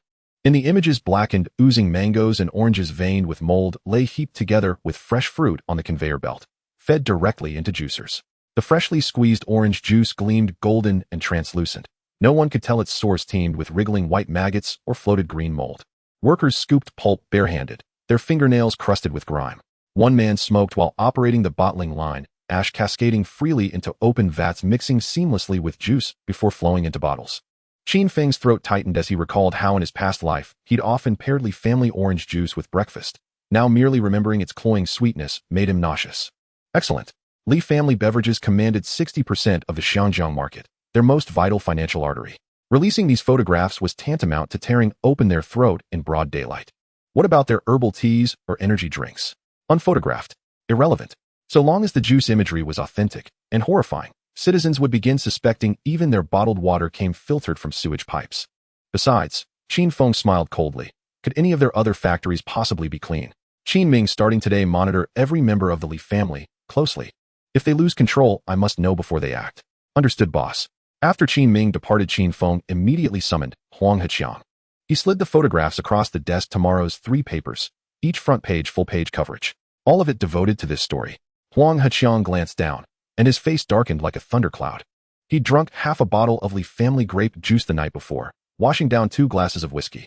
Qin Feng tilted his head, a faint smirk playing at his lips. Drank it. Huang Heqiang clenched his jaw, grinding out 2 words between his teeth frequently. Qin Feng said little, merely pressing down heavily on his shoulder. Write whatever harshly about the herbal tea and energy drink. After all the filthy water of the juice has already been splashed, there's no way to clean up their other products, no matter how pure they may seem. I want to see if their so-called century-old recipe and traditional brewing method were made using a bucket of leftover water. Huang Heqiang nodded. President Qin, I'll take care of it immediately. After the door closed, Qin Feng leaned back against the chair, silently chuckling. He knew that this matter had already been discovered by others long ago. It was just that Li Jia had a tight grip on the media. The whistleblower's letter was sent out, but disappeared without a trace. When reporters tried to follow up, they were reassigned the next day. Silence does not mean blindness, but rather a reluctance to open one's eyes. That day, both the literary journal and economic journal broke records again. The fantasy serialized story spread spontaneously among readers. Even elementary school students with backpacks squatted in front of newsstands fighting for the latest issue. Martial arts journal sales plummeted, and the editor-in-chief tore 3 pages off the calendar in frustration. Economic Journal's readership was firmly anchored in the Hong Kong stock market. At least 30% of retail investors insisted on finishing reading the Qin Empire Media's report before placing orders at the brokerage. Professor Mao, the editor-in-chief, was now called Hong Kong's stock god and money god. Even the old ladies in tea houses would ask what stocks did Professor Mao recommend this morning. He feigned modesty, but his ears perked up, and he felt secretly pleased. Scholars may not kneel for money, but who would refuse a reputation that burns in their hands? Just a slight bow, after all, does not break one's backbone. But the phone was driving him crazy. Old classmates, former students, cousins-in-law, one after another bombarding him with requests for stock recommendations. He no longer dared to speak carelessly. His meager analysis now paled in comparison to the green onions he grew on his own balcony, wilting with anxiety. Before the end of the afternoon, Huang Heqiang knocked and entered to report. President Qin, the total circulation for today across the 3 newspapers is 200,000 copies. Huang Heqiang's eyes lit up at this point. Once they officially start charging, as long as they can secure 1/3 of the subscriptions, their newspaper would have truly stepped into the ranks of top-tier papers in Hong Kong. However, Qin Feng remained unfazed. What a joke. How could a work that was once acclaimed in his past life not become a hit? The Economic Journal teaches people how to make money. How could it not be popular? However, the recommendation frequency of the Economic Journal would need to be toned down from now on. If they continued to be so high-profile, the Hong Kong government would inevitably come knocking. The Hong Kong government would never tolerate a newspaper that openly disrupts market order and undermines financial stability to exist for long. But even if they couldn't openly recommend stocks, they could still covertly short or support certain stocks. Whether to buy or not is the investor's choice. Other financial media do this every day. Who cares? However, henceforth, with their newspaper's influence and credibility, they would be able to trample their rivals underfoot. The sales of the Economic Journal would never again fall behind the Literary Journal. The next day, the 3 newspapers under the Qin Empire Media launched simultaneously, and the scandal involving Li Jia beverages quickly exploded in the streets. As soon as the citizens of Xiangjiang saw the photos of the moldy, spoiled fruit in the report, their anger instantly burned in their throats. This damn Li Jia. No wonder my son had diarrhea after drinking their juice. I thought it was just too cold. You think that's mild? I was hospitalized last time due to stomach pain, and the doctor said it was food poisoning. That day, I had a bowl of noodles. Oh right, and I drank a bottle of Li Jia juice. And their herbal tea. Open your eyes and look. The ingredient list is written clearly, not a single tea leaf, just water mixed with flavorings and colorants. I thought I was drinking health tea for 3 years. But that wasn't even the worst.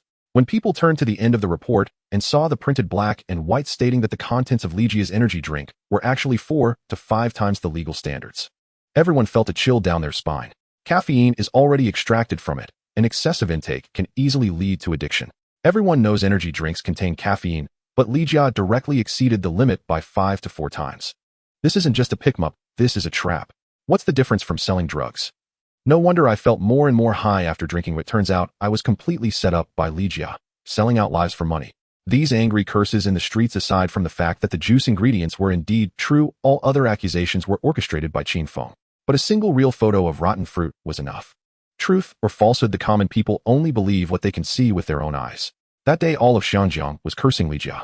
On supermarket shelves and in small shop coolers, all Li Jia beverages were pulled off overnight. Shopkeepers smashed bottles while calling Li Jia return the goods. Compensate us. Otherwise, we'll sue you tomorrow. Li Jia Manor. Li Ziahe's face darkened as he glared at the steward, who runs that Qin Empire Media. Sir, we found out. It's Qin Feng who purchased it recently. Their newspapers have been flying around the city these past 2 days, and they even gave away 10 days for free. Li Xiaohua slammed his palm on the rosewood table, shaking the teacup. Were your eyes closed before hiring for the juice factory? You didn't even check their background. The steward stood with his hands down, not daring to utter a word. Before he could finish speaking, someone barged in. The second-in-command of the Li Jia family, Li Mingzi, Li Ziahe's elder brother. He was sweating at his temples, his voice trembling. Second brother. All the distributors in Xiangjiang are calling for a return. If we delay for another day, the Southeast Asian channels will collapse. Li Ziahe's eyes were bloodshot. The beverage line is the lifeblood of the Li Jia family. He grabbed Li Mingzi's sleeve. Elder brother, call the juice factory immediately. Clean the workshop right away and retake some clean photos of the factory. Just say that factory is not ours, it's outsourced to someone else. For the herbal tea line and energy drink line, do the same. All right, I'm on it now. Li Mingzi turned and rushed out the door. Li Xiaohua turned to the steward and whispered, you go personally to find the suppliers of paper and ink for all the newspapers in Xiangjiang. Starting today, cut off all material supplies to Qin Feng's newspaper. Anyone who dares to deliver is turning against the Li Jia family. Yes, sir. The old steward hurried away, his steps quick, as if stepping on hot coals. Once everyone had left, Li Xiaohua sat alone in his study, his face ashen, his lips barely moving. Qin Feng. This little brat has forced the Li Jia family into such a state. He knew very well even if this public opinion was suppressed this time the beverage business would lose 70%. The old saying is clear. One mouth spreads rumors, 10 pairs of legs clarify, not to mention that Qin Feng's report was all based on facts. But while the Li Jia family was still drafting a statement and finding lawyers, people on the streets of Xianjiang had already spontaneously raised banners heading straight to the Industry and Commerce Bureau to file complaints. This parade was truly not instigated by Qin Feng. It was ordinary neighbors who were furious, pooling together money to print flags, rent loudspeakers, and push representatives forward, forcing their way out. Just past noon, a group of about 100 people surged towards Central.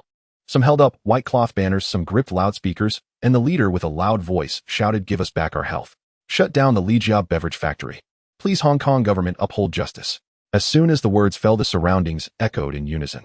The direction of the march was towards the Hong Kong government building. At that moment, Governor MacLehose was sitting in his office reviewing the morning's Ming Pao, his brow furrowing tighter and tighter, and finally spat out a curse, "Fuck." He raised his hand and slammed it on the mahogany table, shouting at his deputy, "Call the Bureau of Commerce immediately. If the Li family factory is still emitting smoke by 8 o'clock tomorrow morning, the director should roll up his mat and leave." Before he could finish, the secretary hurriedly pushed the door open and exclaimed, "Sir, outside. A large number of citizens have blocked the main entrance." "They'll change my shirt and go out." Below the steps of the government house, a crowd had already gathered.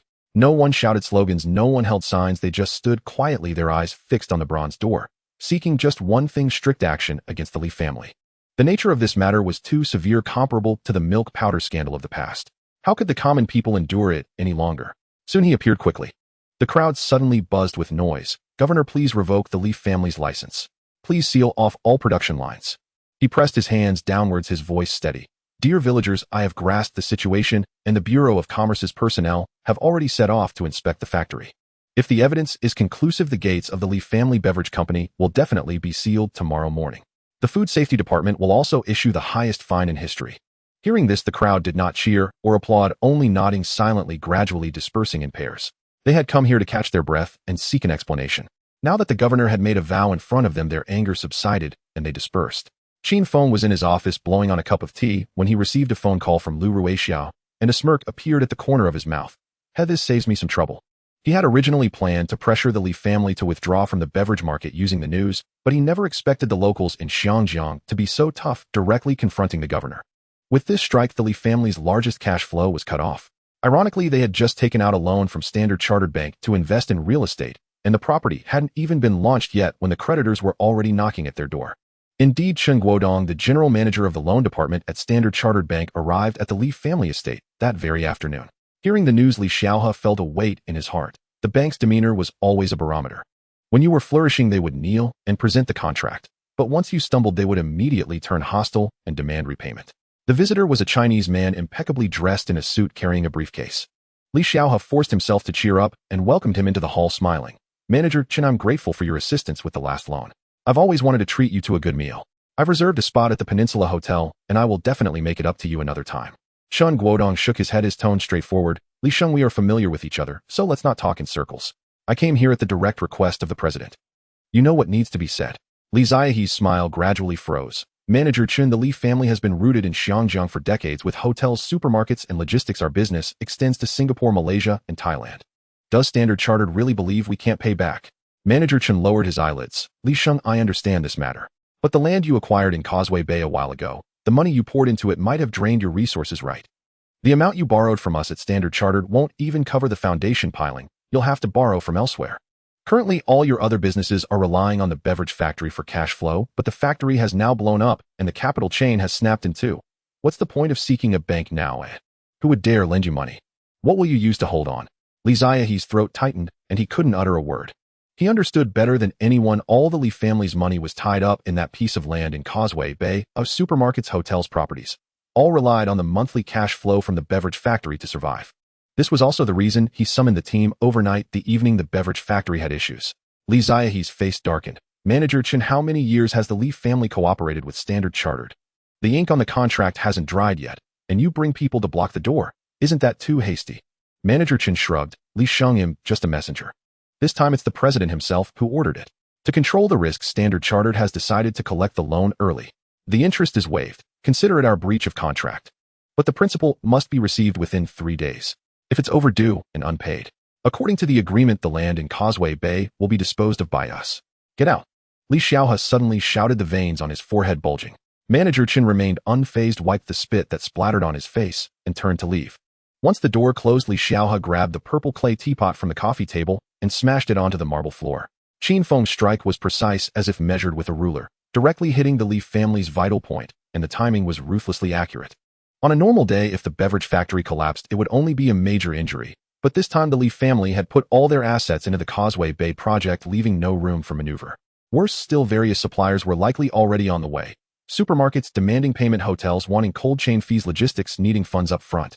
Currently, the only thing that could quickly be liquidated was that piece of land. But even selling the land wouldn't fill the mouths of the suppliers. In the end, they could only cut losses, offloading factories in Southeast Asia, shutting down warehouses in the mainland, mortgaging all assets outside of Xinjiang. If they couldn't survive this calamity, the Li family's foundation in Xinjiang would completely collapse. In the future, those who had been stepped on, offended, or had grievances with them would likely line up to take a kick. Li Xiaohe never expected that a young kid in his 20s could push the Li family to the edge of a cliff. His eyes reddened and his knuckles cracked as he said, Qin Feng, if the Li family collapses, you won't be able to stand and breathe either. Rules. They've long been thrown into the sea. This time I will come at him with real force. Before he could finish, the butler hurried and his brow furrowed. Sir, the Bureau of Commerce has entered the beverage factory. The director is personally leading the team. Forget it. From now on, focus all efforts on handling the Southeast Asian businesses. Sell everything that can be sold, the faster the better. Preserve these few signs in Xinjiang, for the rest abandon them all. The butler paused, then nodded. Also, Li Ziahe's voice dropped. Contact the Poison Snake Gang. The favor that needs to be repaid. Act tonight. Target the Qin family villa. I want the last 2 brats of the Qin family to accompany my son. The butler's eyes turned cold. Sir, I will personally take people there. Not a single one will be left behind. Li Ziahe's mouth curled into a slight arc. Has it been 10 years since you last acted? Don't let your old bones rust. A vicious wolf sleeps for 10 years, but when it wakes, it's still a vicious wolf. The butler's voice was hoarse. This might be my last job. Once it's done, I'll rest. Li Xiaohe stared at him, speaking each word clearly. As long as the Li family exists, you are a member of the Li family. Those who weathered the storm together, Li Xiaohe will take care of you in your old age. Qin Feng was still unaware that a net was quietly tightening around him. In the evening, the Li family's butler entered a dim bar in Tunman. Above the door, a tattoo of a coiling green snake glimmered faintly under the neon lights. The Poison Snake Gang was entrenched in Xinjiang, belonging to a local small gang with only a few dozen members, each of whom had blood on their hands. To enter through this door, one had to see red first. This was an ironclad rule of entry. They didn't have many businesses under their name, 3 or 4 bars, 2 hotels, and 2 sauna centers. But the real money was all guaranteed by the Li family. Occasionally running errands for the Li family and doing some business could earn them an extra hard work fee. The Poison Snake Gang was not well known in the Underworld, but no one dared to step foot into their territory. Old hands knew well these men had unyielding spines and ruthless hands, and moreover their modest turf was little more than scraps at the fringes in the eyes of major syndicates. The Viper sect saw no need to compete. Squabbling over scraps was exhausting. It was far easier to collect the monthly stipend from the Li family and supplement it with steady revenue from their own establishments, living comfortably and carefree. Their headquarters occupied a large street-facing bar. Night had just fallen, and the interior lay eerily empty. The moment the steward stepped inside, several staff members by the bar instantly bowed low. Master Lang, greetings. The steward merely nodded curtly. Take me to Cobra's office. A man beside him immediately stepped aside and gestured respectfully. This way, Master Lang. His voice carried immense weight within the Viper sect. The sect master was his own hand-picked disciple, and every cent of the Li family's disbursements passed through his hands before being relayed. To call him the god of wealth would be no exaggeration. The two ascended to the second floor and pushed open an ornately carved wooden door. Inside, a lean, tall young man in his late 20s lounged half asleep in his executive chair, feet propped on the desk, a cap slanted over half his face.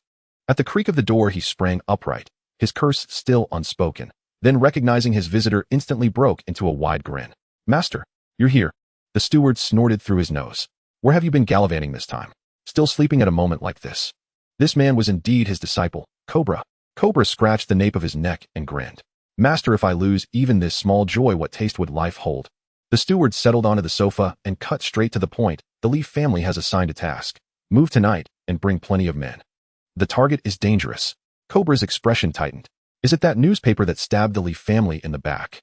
The steward nodded. Correct, their editor-in-chief. His name is Qin Feng. His people are hardened fighters. The Li family's eldest son fell directly into his hands. Cobra blinked in surprise. Then why didn't you call us in back then? The steward shot him a sidelong glance. You'd grown too unruly lately. They intended to rein you in before acting. But Qin Feng struck right at the Li family's vital point this time. So tonight we eradicate him entirely, including his sister. Target location, the Qin family villa. I will lead the operation myself. Cobra hesitated. Master, I'll handle it. I don't need you to go in person. The steward's eyes flared. Do you think your master has grown old? Cobra hastily waved his hands. Never. You're the Wolf King. Enough chatter. This is settled. Tonight I lead. I will watch with my own eyes as those two brats draw their last breaths. Now, mobilize your men and arm them. Understood, master. That night Qin Feng stayed at the newly acquired villa he'd arranged for Lu Ruixia, not at the ancestral Qin residence. Only Qin Bing, 2 bodyguards, the steward, Uncle Wang, and several servants remained at the old manor. Just past midnight, 3 panel vans slipped silently from a shadowed road 1 kilometer from the Qin family villa. Inside sat the steward Wolf King, his disciple Cobra, and a dozen others. Each man wore a Black Star pistol at his waist, muzzle pointed downward, weighty, silent, ominous. Some venerable Triads, after all, possessed no more than 10 firearms, total. Meanwhile, Qin Feng, who had been entwined with Lu Ruixia, suddenly froze mid-motion. Brother Qin, what's wrong? Lu Ruixia lifted her face, puzzled. Frowning, Qin Feng sat up, pulled out a cigarette, lit it, and exhaled a plume of white smoke. Something feels off. My instincts are prickling. He seized his phone and dialed Qin Han. Qin Han, circle the villa perimeter once.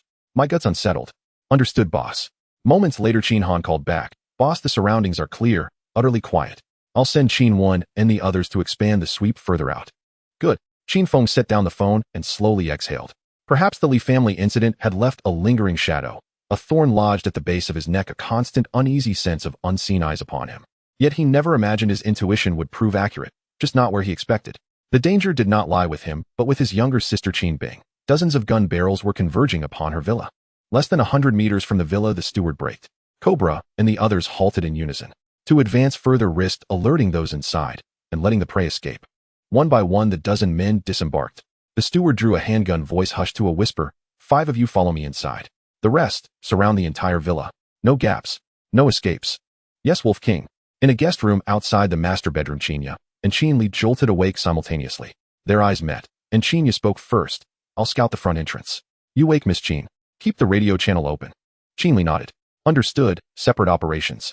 Years of elite special operations training tightened their spines. Tonight blood would surely spill. Inside the master bedroom, Qin Bing was shaken awake by Qin Li. With no time for explanation, Qin Li urged urgently, Miss, dress quickly. There may be an ambush. Qin Bing's heart sank. She snatched up her coat and threw it on, still in her nightgown. Then abruptly the walkie-talkie erupted with Qin Ya's voice. Qin Li, armed men are coming. They're charging the villa. I'm heading to the garage for the car. You get Miss Qin out the rear gate. Meet me at the Wan Chai Pier. Copy that. Qin Bing's face paled. Without hesitation, she followed Qin Li out the door. They'd barely reached the top of the stairs when she froze. Uncle Wang and the others, they're still in the side wing. Miss, only the 2 of us. We can't save everyone. Another second's delay, and none of us escapes. Before the words fully left her lips, Qin Li already had her wrist and was pulling her swiftly down the stairs. The moment the rear door swung open, a rugged SUV roared out of the garage and screeched to a perfect halt before it. The steward caught sight of it and barked low, We're exposed. Open fire. Stop them. By then Wolf King's team had already closed to within 10 meters of the villa. Qinya drove an armored vehicle. Bullets striking its hull left only faint white marks. She slammed the accelerator, then braked hard, swinging the SUV sideways to block the rear steps. Qin Li wrenched open the rear door and shoved Qin Bing inside. Seeing the interception fail, the steward gritted his teeth and ordered, 2 men, enter the villa. Leave no survivors. The rest, back to the vehicles and pursue. For stealth, they'd parked 100 meters away. Now they had to sprint the final stretch on foot. But Qinya shifted gears and floored the throttle. The SUV shot forward like a released arrow, instantly outpacing the pursuers behind. Inside the vehicle, Qin Li freed a hand and dialed Qin Feng. As soon as the line connected, she reported, Boss, the villa is under attack. Over a dozen armed assassins are in pursuit. We're retreating toward Wan Chai Pier. Miss Qin is safe. On the other end, Qin Feng shot to his feet, calculating distances in his mind. Maintain your current route.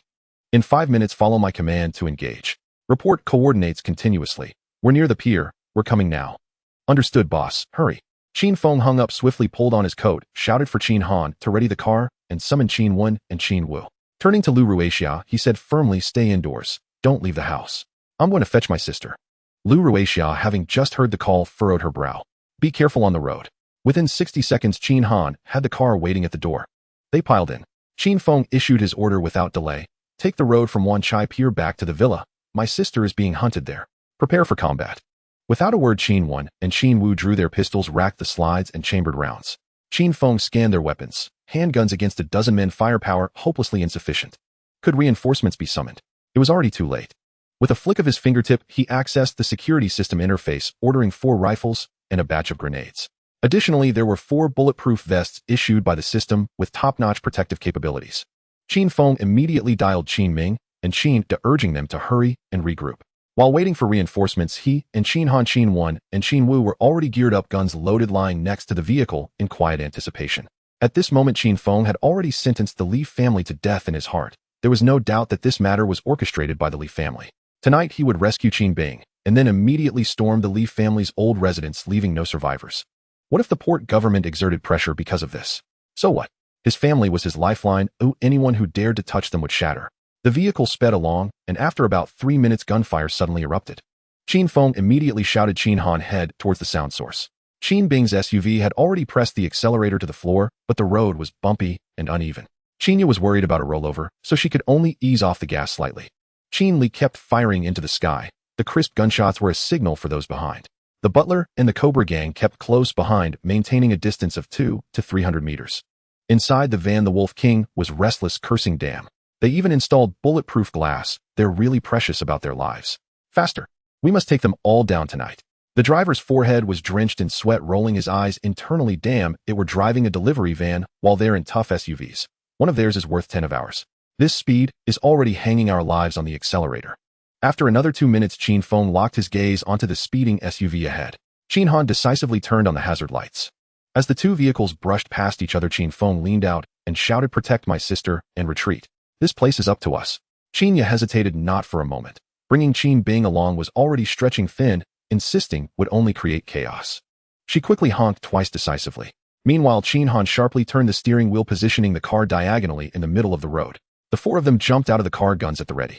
Indeed, within 20 seconds, 3 vans thundered into view. Qin Feng's eyes darkened. Qin Han, annihilate them. Leave no survivors. Understood, boss. For assault rifles fired in unison. Bang, bang, bang, bang, bang, bang, bang, bang. The hail of bullets poured down, completely directed at the front van. The driver jumped in shock, slamming on the brakes, causing the vehicle to shake violently to a stop. The Wolf King and Cobra also saw the roadblock and noticed that their opponents were all armed with assault rifles. Fear gripped their hearts, and they instinctively thought of retreat. However, the road was narrow and winding, making a U-turn nearly impossible. With their superior numbers and firepower, they decided to press on. The 2 exchanged glances, excitement igniting in their eyes.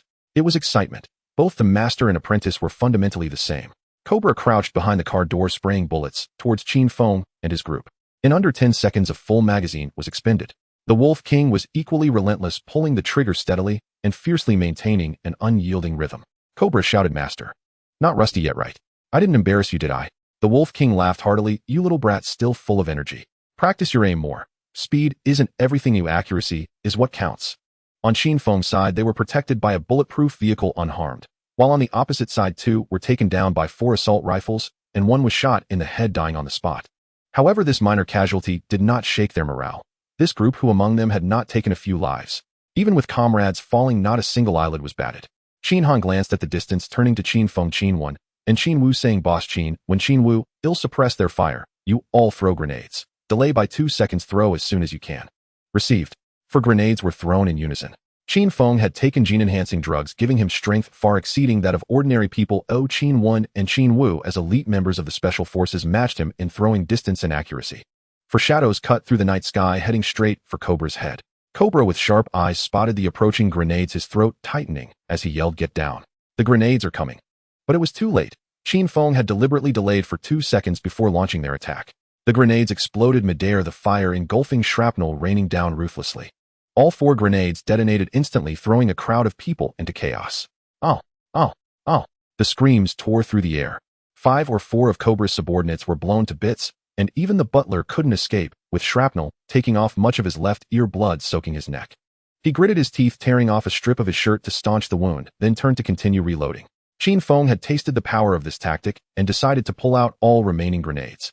Qin Han emptied a magazine, and Qin Wen immediately took over. "Boss, I'll cover you. You all throw grenades." No extra words were said. Qin Feng and the others grabbed grenades, timing the 2-second delay, perfectly, raising their hands to throw. Seeing that they were running out of grenades, Qin Feng simply ordered a new box from the system. After all, they were all purchased from the system, so why hold back? Just as someone was propping themselves up again, they looked up to see shadows darting overhead. They had to throw themselves down once more. Boom, boom, boom. With 3 consecutive explosions, one person died on the spot, while the other 2, dragging their charred legs, curled up and convulsed. The dead one was the one who had just been injured and had yet to get back up. Qin Feng narrowed his eyes and with a swift motion tossed 3 more grenades, one for each of them, ensuring precision. On the other side, Cobra and the Wolf King exchanged glances, their eyes fixed on the last van. They both understood the unspoken thought of retreat. What they had intended to do was face off Hedon, but the other side was throwing grenades like they were free. Continuing this way was akin to jumping into a pit of fire. The 2 retreated simultaneously, while the rest remained crouched behind the rubble, too scared to move. As Qin Han threw a grenade, he noticed those 2 sneaking away and immediately shouted, "Qin Wen, follow me. Someone's trying to escape. Boss, you and Qin Wu keep throwing you. When we get close, you all stop." Understood. Qin Feng nodded. Be careful. Just as the 2 rounds of grenades hit the ground and exploded, Qin Han and Qin Wen dashed to the opposite side. The 2 raised their assault rifles, pointing downwards, and opened fire on the figures crawling on the ground. Bang, bang, bang, bang. Bang, bang, bang, bang. Just as the sound of explosions stopped, someone had just pushed up their arm, only to be met with bullets grazing their scalp. Those lying flat resembled fish on a chopping board, unable to even roll over. After a burst of fire, not a single one of these ruthless killers was left. Meanwhile, Cobra and the butler had jumped into the van. As the engine roared to life, Qin Han and Qin Wen were already blocking the front of the vehicle. Cobra slammed on the reverse gear, flooring the accelerator. The vehicle shot backward.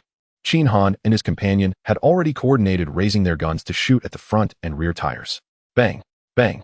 The double tires burst, and the vehicle instantly lost control, flipping violently onto its side, crashing onto the roadside glass, shards scattering everywhere.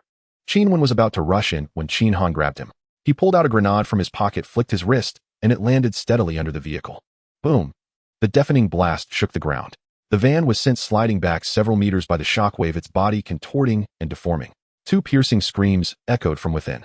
Qin Wen Chao gave Qin Han a thumbs up. Had they truly gone in, those 2 might have drawn knives and fought to the death, but this explosion had incinerated even their bone fragments. Qin Feng and Qin Wu, seeing no further movement from the other side, approached as well. Qin Feng crouched down and methodically fired a finishing shot into each of the motionless Cobra gang underlings lying on the ground. BRRRT, BRRRT, BRRRT. Ugh. This was no execution. It was pure fury unleashed upon the trigger. Only when his magazine ran dry did Qin Feng exhale, slowly releasing a thick, turbid breath. Damn it, dare to touch my family. Not one of you will survive. Qin Han, burn it all clean. Tonight we strike the Li estate. No living thing shall remain. Understood, boss. By then Qin Ming and the others had arrived. With the team assembled, Qin Feng retrieved several assault rifles from the system, his gaze sharp and cold as a blade as he swept it across them. We move now. Straight to the Li estate. Leave no witnesses. Yes, boss. They could not use their own vehicles. Qin Han led the team to park their cars a kilometer away in a secluded grove, then, under cover of darkness, exchanged system credits for 2 fully armed Humvees.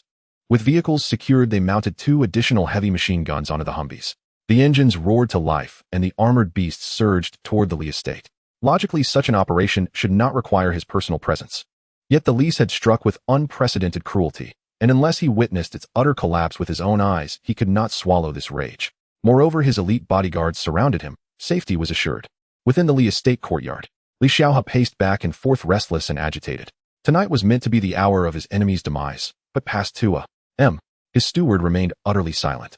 An inexplicable tightness gripped his chest, an unease unlike any he'd ever known. The Serpent Gang were mercenaries he'd lavishly funded, ruthless, unflinching, merciless. Failure. It simply did not occur to him. Yet tonight's sleep eluded him. He circled the courtyard again, and again his shadow stretched thin and long beneath the moonlight. He did not know that death itself was treading silently through the night, step by step across his threshold. That same night, Zhang Jing, the newly appointed head of the Wanchai Anti-Organized Crime Unit, was jolted awake. The emergency call reported intense gunfire at Longhu Villa District. She snatched her coat and rushed to the station, assembling the on-duty officers before speeding toward the scene. The moment she pushed open the villa's door, everyone froze. Corpses lay strewn across the floor, a gray-haired elder and 3 or 4 women in their 30s and 40s. All killed by point-blank gunshots. Before forensics could begin, her radio erupted. Gunfire had erupted again, this time near Wanchai Pier. The caller claimed, sounds like at least 20 people exchanging fire. Zhang Jing glanced at the 5 or 6 officers beside her and immediately dialed for reinforcements. Send backup. Immediately. The firepower at the pier is overwhelming. With our current numbers, we'd be walking into certain death. Half an hour later, reinforcements reached Wan Chai Pier. The gunfire had long since ceased.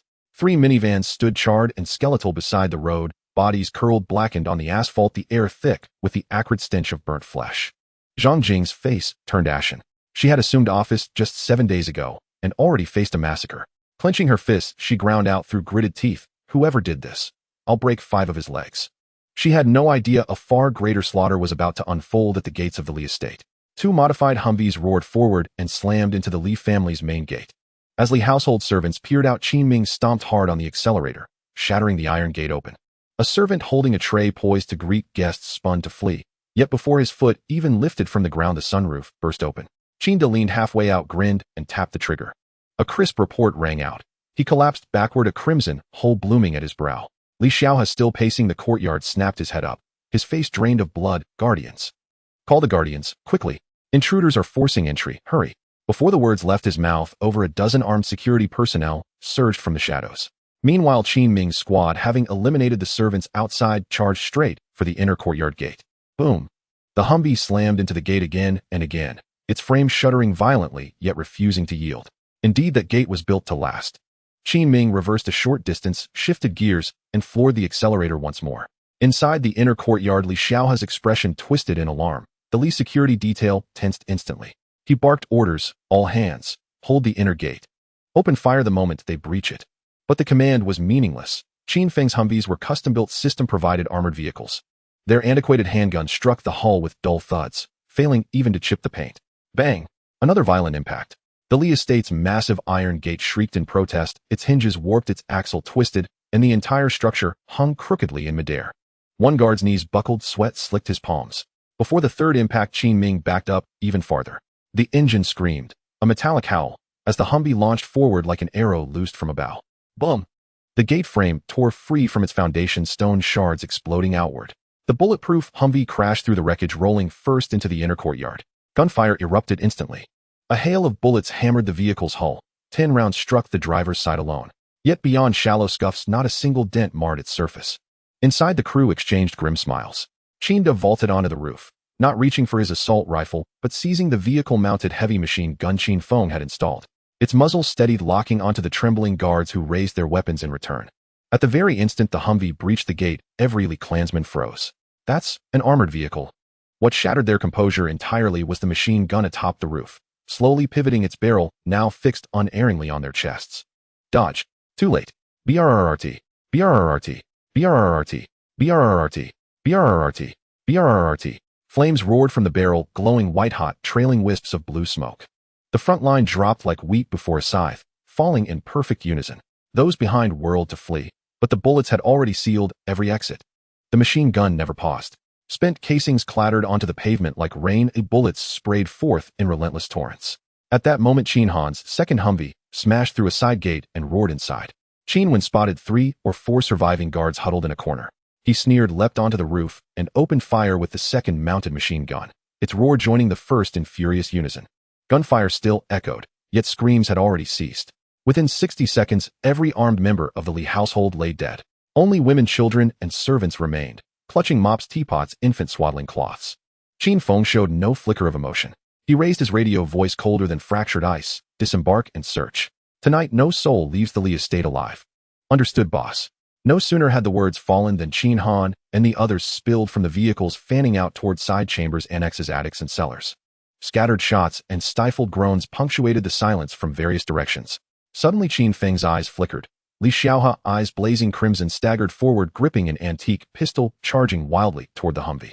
His gaze locked fiercely on the sunroof, as if he could pierce steel and see the faces within. "Qin Feng, you will pay for the Li family's blood." "Old man." Qin Feng sneered, rising through the sunroof, the machine gun's muzzle aimed squarely between Li Xiaohe's eyes.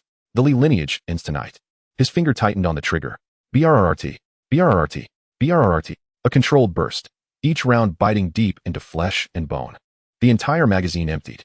Li Xiaohe convulsed violently, then crumpled inward, collapsing into disjointed pieces, blood and shredded cloth splattering across the ground. Qin Feng exhaled, slowly retracting the weapon into the cabin. The debt was settled. Now came the matter of the Hong Kong police force and the government. He had planned it all carefully. The scale of this event was too vast to conceal. He would surrender himself immediately and file a formal complaint. He was the victim. His sister had narrowly escaped death. His performance would be flawless, a broken, grieving survivor. Of course, those in true power in Hong Kong understood the truth. But the Lee family had broken the rules first. They had torn up the black and white agreement signed years ago. Without rules, there can be no underworld. No matter how fiercely he struck with that knife, no one could point out any fault. Qin Feng glanced at the ravaged estate, a smirk curling at the corner of his mouth. Qin Han, pour the oil and light it. Yes, boss. Soon the Lee family's estate was engulfed in flames, thick smoke rising into the night sky. Qin Feng merely cast a glance before signaling his subordinates to withdraw. Less than 3 minutes after the two Hummers left, the piercing sound of police sirens grew closer, and dozens of police cars surrounded the estate. Leading the charge was the young police officer Zhang Jing. At this moment her face was ashen, her brows tightly knitted. What on earth was happening tonight? How could she have encountered such a hellish beginning just after putting on this uniform? She could almost foresee the headlines of tomorrow's newspapers: in Xiangjiang double arson, overnight bloodstained mansion, police at a loss. 2 violent murders, with all the victims being wealthy homeowners living in detached villas. The site of the fire left nothing but ashes, yet the murderer had vanished without a trace. If they couldn't uncover the truth, the credibility of the Xiangjiang police force would be reduced to mere ashes. Zhang Jing stared at the rolling flames, her heart sinking. Suddenly the image of the Qin family's burned mansion in the Longhu Villa district flashed in her mind. And that gunfight at the Wanchai Pier. Were these incidents the work of the same group? Or were the two parties settling scores with each other? To make sense of it all, they needed to determine if there had been any previous conflicts between the Li family and the Qin family. Or perhaps did they both offend the same person? Meanwhile, after returning the Hummers to their original hiding place in a secluded alley, Qin Feng and the others quietly entered the system space. Then they switched back to their inconspicuous old cars and left silently. The most pressing destination was, of course, the police station. After all, they had been intercepted and besieged by thugs tonight, barely escaping with their lives. It was only natural to seek help from the police. This was a reflex action for any ordinary person. Qin Feng immediately dialed a number, instructing Qin Bing and the others to rush to the Wanchai police station to meet up. About half an hour later, everyone gradually arrived at the outskirts of the police station. Driving the bullet-riddled SUV with a crooked hood, Qin Feng's face was pale as he rushed through the front door shouting, "Police! Help! Someone has been chasing us, and we almost lost our lives. Please help us." The duty officer was momentarily stunned. Was tonight truly so bizarre? After all the gunfire at the Wanchai Pier, now there was a fleeing scene right at the police station's doorstep. Looking at the car, the windshield was spiderwebbed, the tires were half-shaved, and the undercarriage was caked with charred debris. It was as if they had made a round trip from the gates of hell. The officers quickly ushered Qin Feng and Qin Bing into the inquiry room. A middle-aged officer sat down, his tone steady. "Calm down, take your time, and tell me what happened." Qin Feng slumped his shoulders, his voice trembling. "Sir, we are truly innocent. My sister and I were sleeping at home when the bodyguard suddenly said something was wrong, that someone was rushing towards the villa. We immediately jumped into the car and rushed out, but there really were 7 or 8 cars that kept tailing us, all filled with people wielding guns and shooting. Sir, if it weren't for the bulletproof layers on this car, how could we be sitting here talking right now? Alas, I don't even know how the servants at home are doing." He lowered his eyes, his throat moving slightly, as if swallowing something bitter. He knew deep down that none of the Wang family members had survived.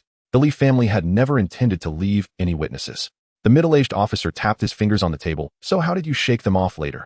Qin Feng shook his head and sighed. "Sir, I was in a panic, completely disoriented. I just darted down any road I saw. After running for about half an hour, 2 Hummers suddenly appeared, blocking the pursuers in front of us, and we seized the opportunity to break through. What happened after that is really a blur to me. We circled around for a long time, confirming no one was following before daring to report to the police. Sir, can you tell me who we have offended? Even our lives are at stake." The middle-aged officer nodded. "Don't worry, not a single bad guy will escape. You all go home and rest. We'll contact you as soon as there's progress." Qin Feng sighed in relief, his hand resting on his chest as he patted twice. "Then we are counting on you, sir." As they stepped out of the police station, Qin Feng paused, turned to Qin Bing, and whispered, "Xiao Bing, remember, no matter who asks, just say you were with me all night, and when the assassins came we ran out together." Qin Bing nodded gently, her eyelashes lowered, not asking any further questions. She knew her brother was hiding something, and remembered he had said when the time was right he would naturally tell her. Qin Feng was plotting this way to completely clear himself. He wanted the outside world to believe that he was on the run with Qin Bing, with no time to do anything else. Those top families were well aware, having long guessed, that he had completely torn ties with the Li family, which led to this bloody conflict between the two families. But he didn't care whether he could hide it from the elite families. They would eventually find out it was the Li family that struck the first blow. The only ones he truly needed to deceive were the police. Sure enough, the entire Xiangjiang erupted the next day. An elite family that had dominated Xiangjiang for decades was completely wiped out overnight. The Qin family also suffered collateral damage. They were also a well-regarded family in Xinjiang. Many ordinary citizens and small media outlets were baffled, thinking these two families had offended some powerful character and were uprooted completely. But those in the know like Bao Chuan Wang and Li Jiacheng wore grim expressions. The Li family had truly trampled their dignity into the mud this time. Recently, everyone had witnessed the open and covert battles between Qin Feng and the Li family. Who would have thought that the Li family couldn't afford to lose and had resorted to such deadly measures? Even more shocking was Qin Feng. The Li family not only failed to eliminate him, but ended up sacrificing their entire family. On that day, major media outlets rushed to publish articles claiming this was the most brutal murder case in Zhangjiang's business community in recent years. Some inquired who did they offend. A few media outlets vaguely touched on the matter but dared not publish a single word. They had experienced Qin Feng's methods, and no one was willing to risk their lives for a little fee and clicks.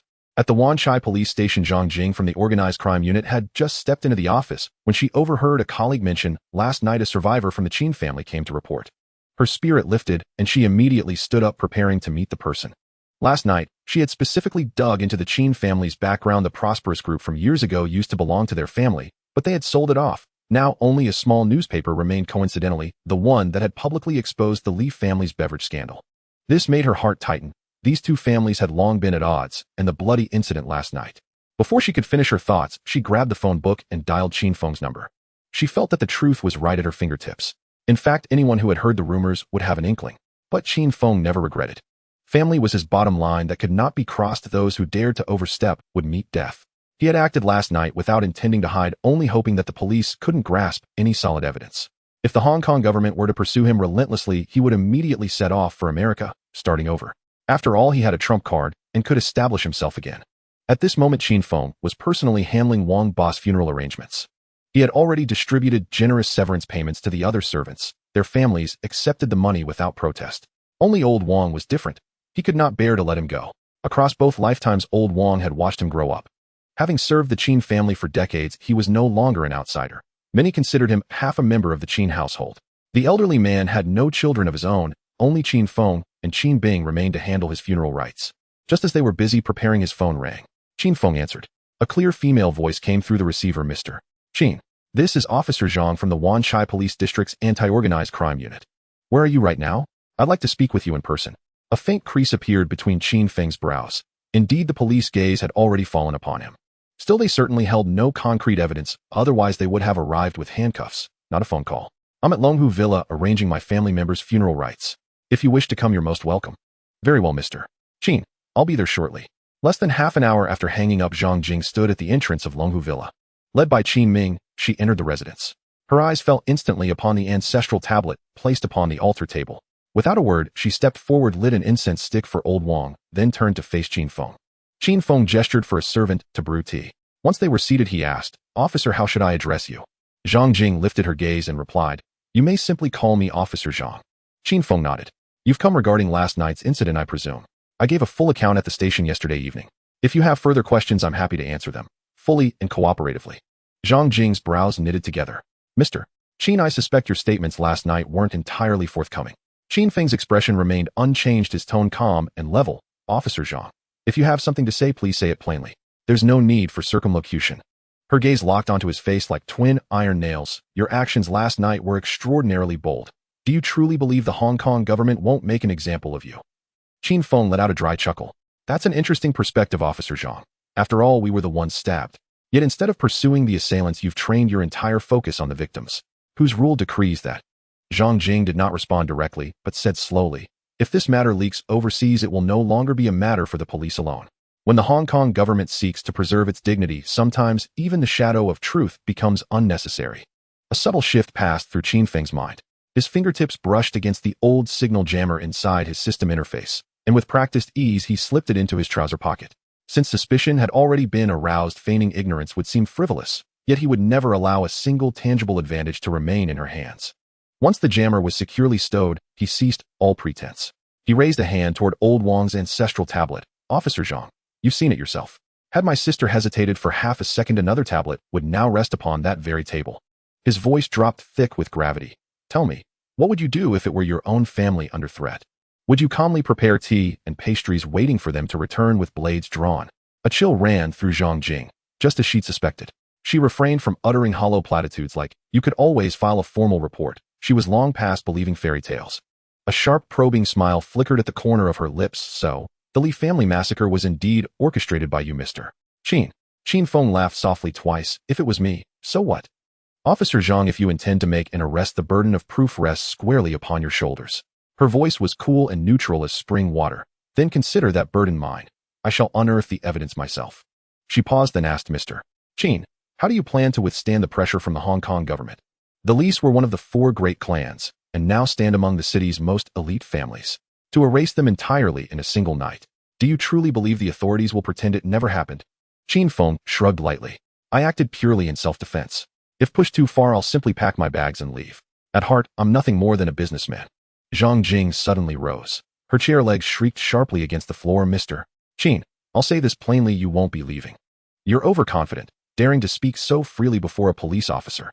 Before the final syllable left her lips, a pair of handcuffs arced through the air and landed precisely on the edge of the table before Qin Feng.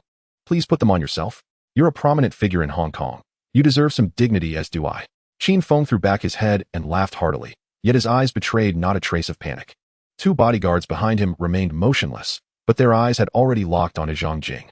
One twitch of her finger and consequences would follow without mercy. His laughter ceased. He spoke slowly, deliberately. Officer Zhang, your recording pin tucked in your pocket or that miniature surveillance device concealed within your sleeve. Do you imagine those trinkets sufficient to detain me here and now? Why not press play and listen for yourself? Zhang Jing's complexion paled. She snatched the recorder from her pocket and jabbed the playback button. Only static hissed back at her. Qin Feng stepped forward, took the recorder from her hand with effortless grace, and tossed it lightly in his palm. Officer Zhang, you possess remarkable courage storming into a dragon's lair alone. To me, that little gadget is no more threatening than a child's toy, even if it had captured something genuine. Tell me, Officer Zhang, do you truly believe you'd walk out of this door unscathed? Her fingertips turned icy, fine beads of sweat broke out along her hairline. She had acted impulsively. Her mind had overheated the moment she believed evidence was within reach. She had forgotten the man standing before her, one who had erased an entire clan, the Lis, without a whisper. Coming alone wasn't bravery. Even an entire battalion might prove insufficient against him. Qin Feng made no further move to press her. Instead, he reached out and clapped her shoulder lightly, his tone laced with playful mockery. Officer Zhang, this uniform may not fit you much longer. Perhaps you'd consider resigning and joining me. I guarantee sustenance, amusement, and the freedom to stride confidently wherever you please. She jerked her arm away, fire blazing in her eyes. Qin Feng, I will nail you down with irrefutable evidence. Qin Feng threw his head back, once more laughing with unrestrained vigor, then spread his arms wide in open, unguarded gesture. I await your next visit with sincere anticipation, though next time please bring equipment worthy of the occasion. Zhang Jing froze mid-step. Her heel struck the floor with a heavy, resonant thud. Her eyes sliced through him like twin blades before she spun on her heel and strode out. In the days that followed, Qin Feng directed his newspaper to publish a series of exposés detailing the Li family's decades-old misdeeds, how they amassed wealth, the ruthless methods they employed to climb over others' backs. He also issued a public appeal. Anyone who suffered at the Li's hands, who was cheated, oppressed, or driven to despair, step forward now. Our paper will speak for you. He didn't stop there. Secretly funding several smaller tabloids, he ensured coordinated coverage across multiple outlets. His aim was singular: to fix the Li family permanently upon Hong Kong's collective pillar of shame, so that ordinary citizens sipping tea in neighborhood tea houses would applaud the Li's downfall. Deserved. Thus official scrutiny naturally shifted away from him. At the Bao residence, shipowner Bao Chuang flipped through 7 or 8 newspapers stacked upon his desk, all front pages ablaze with condemnation of the Lis. He couldn't help but give Qin Feng a thumbs up. Once public sentiment pivoted, who still cared about who wielded the blade? All saw it as celestial justice, inevitable retribution. Bao Chuang had originally planned to arrange Qin Feng's discreet departure overseas once tensions peaked, but Qin Feng extinguished the fire himself. That afternoon, Huang Heqiang barged into Qin Feng's office. Mr. Qin, starting tomorrow, 3 papers officially begin charging. His voice rang bright, his eyes alight with triumph. Over these past 10 days, subscriptions had surged daily. Starting tomorrow, even if only 1/5 of readers paid, the combined circulation of the Literary Daily, Economic Daily, and Entertainment Daily would firmly place them among Hong Kong's top 3 publications. Qin Feng looked up. Manager Huang, what's our current stable daily distribution? Huang Heqiang puffed out his chest. Mr.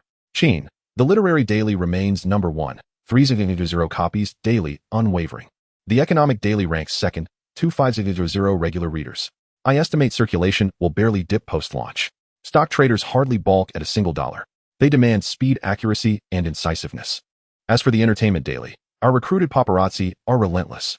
One once staked out a celebrity scandal for 7 days straight inside his car. No restroom breaks, no water, no stepping outside. Of course, our compensation is the highest in Hong Kong. No wonder they push themselves to the brink. The Entertainment Daily currently circulates 1800 copies daily. Conservatively, we expect to hold steady at 140 even after implementing fees. Excellent. Chin Feng nodded a subtle smile, lifting the corners of his mouth. If tomorrow's combined sales across all 3 papers reach 600 copies, everyone's salary doubles this month. Huang Heqiang immediately bowed deeply. Magnanimous boss. Brothers will never forget this kindness. The next day at launch, newsstand vendors had already set their sights on this lucrative opportunity. Before dawn had even broken, phone calls began flooding into the newspaper office. Give me 1,000 copies. I'll take 2,000. The most aggressive vendor demanded 4,000 outright. Some smaller stands dared only to test the waters with 500. Novel readers and stock traders alike had long heard that payment would begin today, and yet not a single person hesitated when reaching for their wallets. 10 days of free reading. Worth every cent. Huang Heqiang spent the entire morning gripping his pen, restless and unable to sit still. 600,000 copies had been printed, paper and ink fully stocked, presses ready to roar back into action at a moment's notice. By dawn, newsstands across Hong Kong had collectively ordered 4,500 copies. By afternoon, an additional 1,700 were added. When the shortfall reached 2,000, Huang Heqiang instantly ordered a reprint. At dusk, clutching the latest sales report, he strode briskly into Chin Feng's office. Chin Feng glanced briefly at the figure, a combined total of 6,700 copies across all 3 newspapers. Especially the Literary Gazette, it had already secured a firm place among Hong Kong's top 3 bestsellers, its momentum still surging upward. To rise further, however, required new instruments, the News Gazette. He had pondered that name for a long time, a newspaper dedicated exclusively to mainland developments, the only one of its kind in Hong Kong. Others shied away from such terrain. He chose to step boldly onto it. He knew precisely when the Iron Lady would fall, just a few years hence. Many thanks, boss. Huang Heqiang quickly bowed deeply toward Chin Feng. Then he handed over today's revenue statement. Chin Feng scanned at HK20100. At this pace, the losses incurred over the past 10 days would be fully recouped within 3 to 5 days, with a tidy profit to follow. Yet publishing was never merely about profit. The true objective was to amplify influence. His 3 newspapers now held undisputed dominance atop Hong Kong sales charts. Within the city's media circles, the name Chin Feng already carried the weight of a titan. The next move was television. Once that foothold was secured, his media empire would finally begin to take shape. Suddenly, Chin Feng recalled in his previous life ATV was urgently seeking a buyer at precisely this time. Acquiring it would not be difficult. Securing that brand alone, and then deploying programs, recruiting talent, and seizing primetime slots exactly as he remembered, would swiftly establish the network's authority. He raised his eyes to Huang Heqiang. Starting tomorrow, hand editorial oversight to the deputy editor-in-chief. You are to step away immediately and investigate ATV's situation. Determine whether acquisition is feasible. Understood, Mr. Chin. A surge of warmth rose in Huang Heqiang's chest. The larger Chin Feng's enterprise grew, the heavier his responsibilities became, and the more unshakable his position. After Huang Heqiang closed the door behind him, Chin Feng dialed Sir Y.K. Ho's number. The moment the line connected, he spoke. Mr. Ho, this is Chin Feng. Would tonight be convenient for a meeting? Sir Y.K. Ho paused slightly. Recent turmoil surrounding the Li family had stirred the entire city. Everyone knew this Mr. Chin was no ordinary figure. The Lis had initiated hostilities only to suffer total collapse.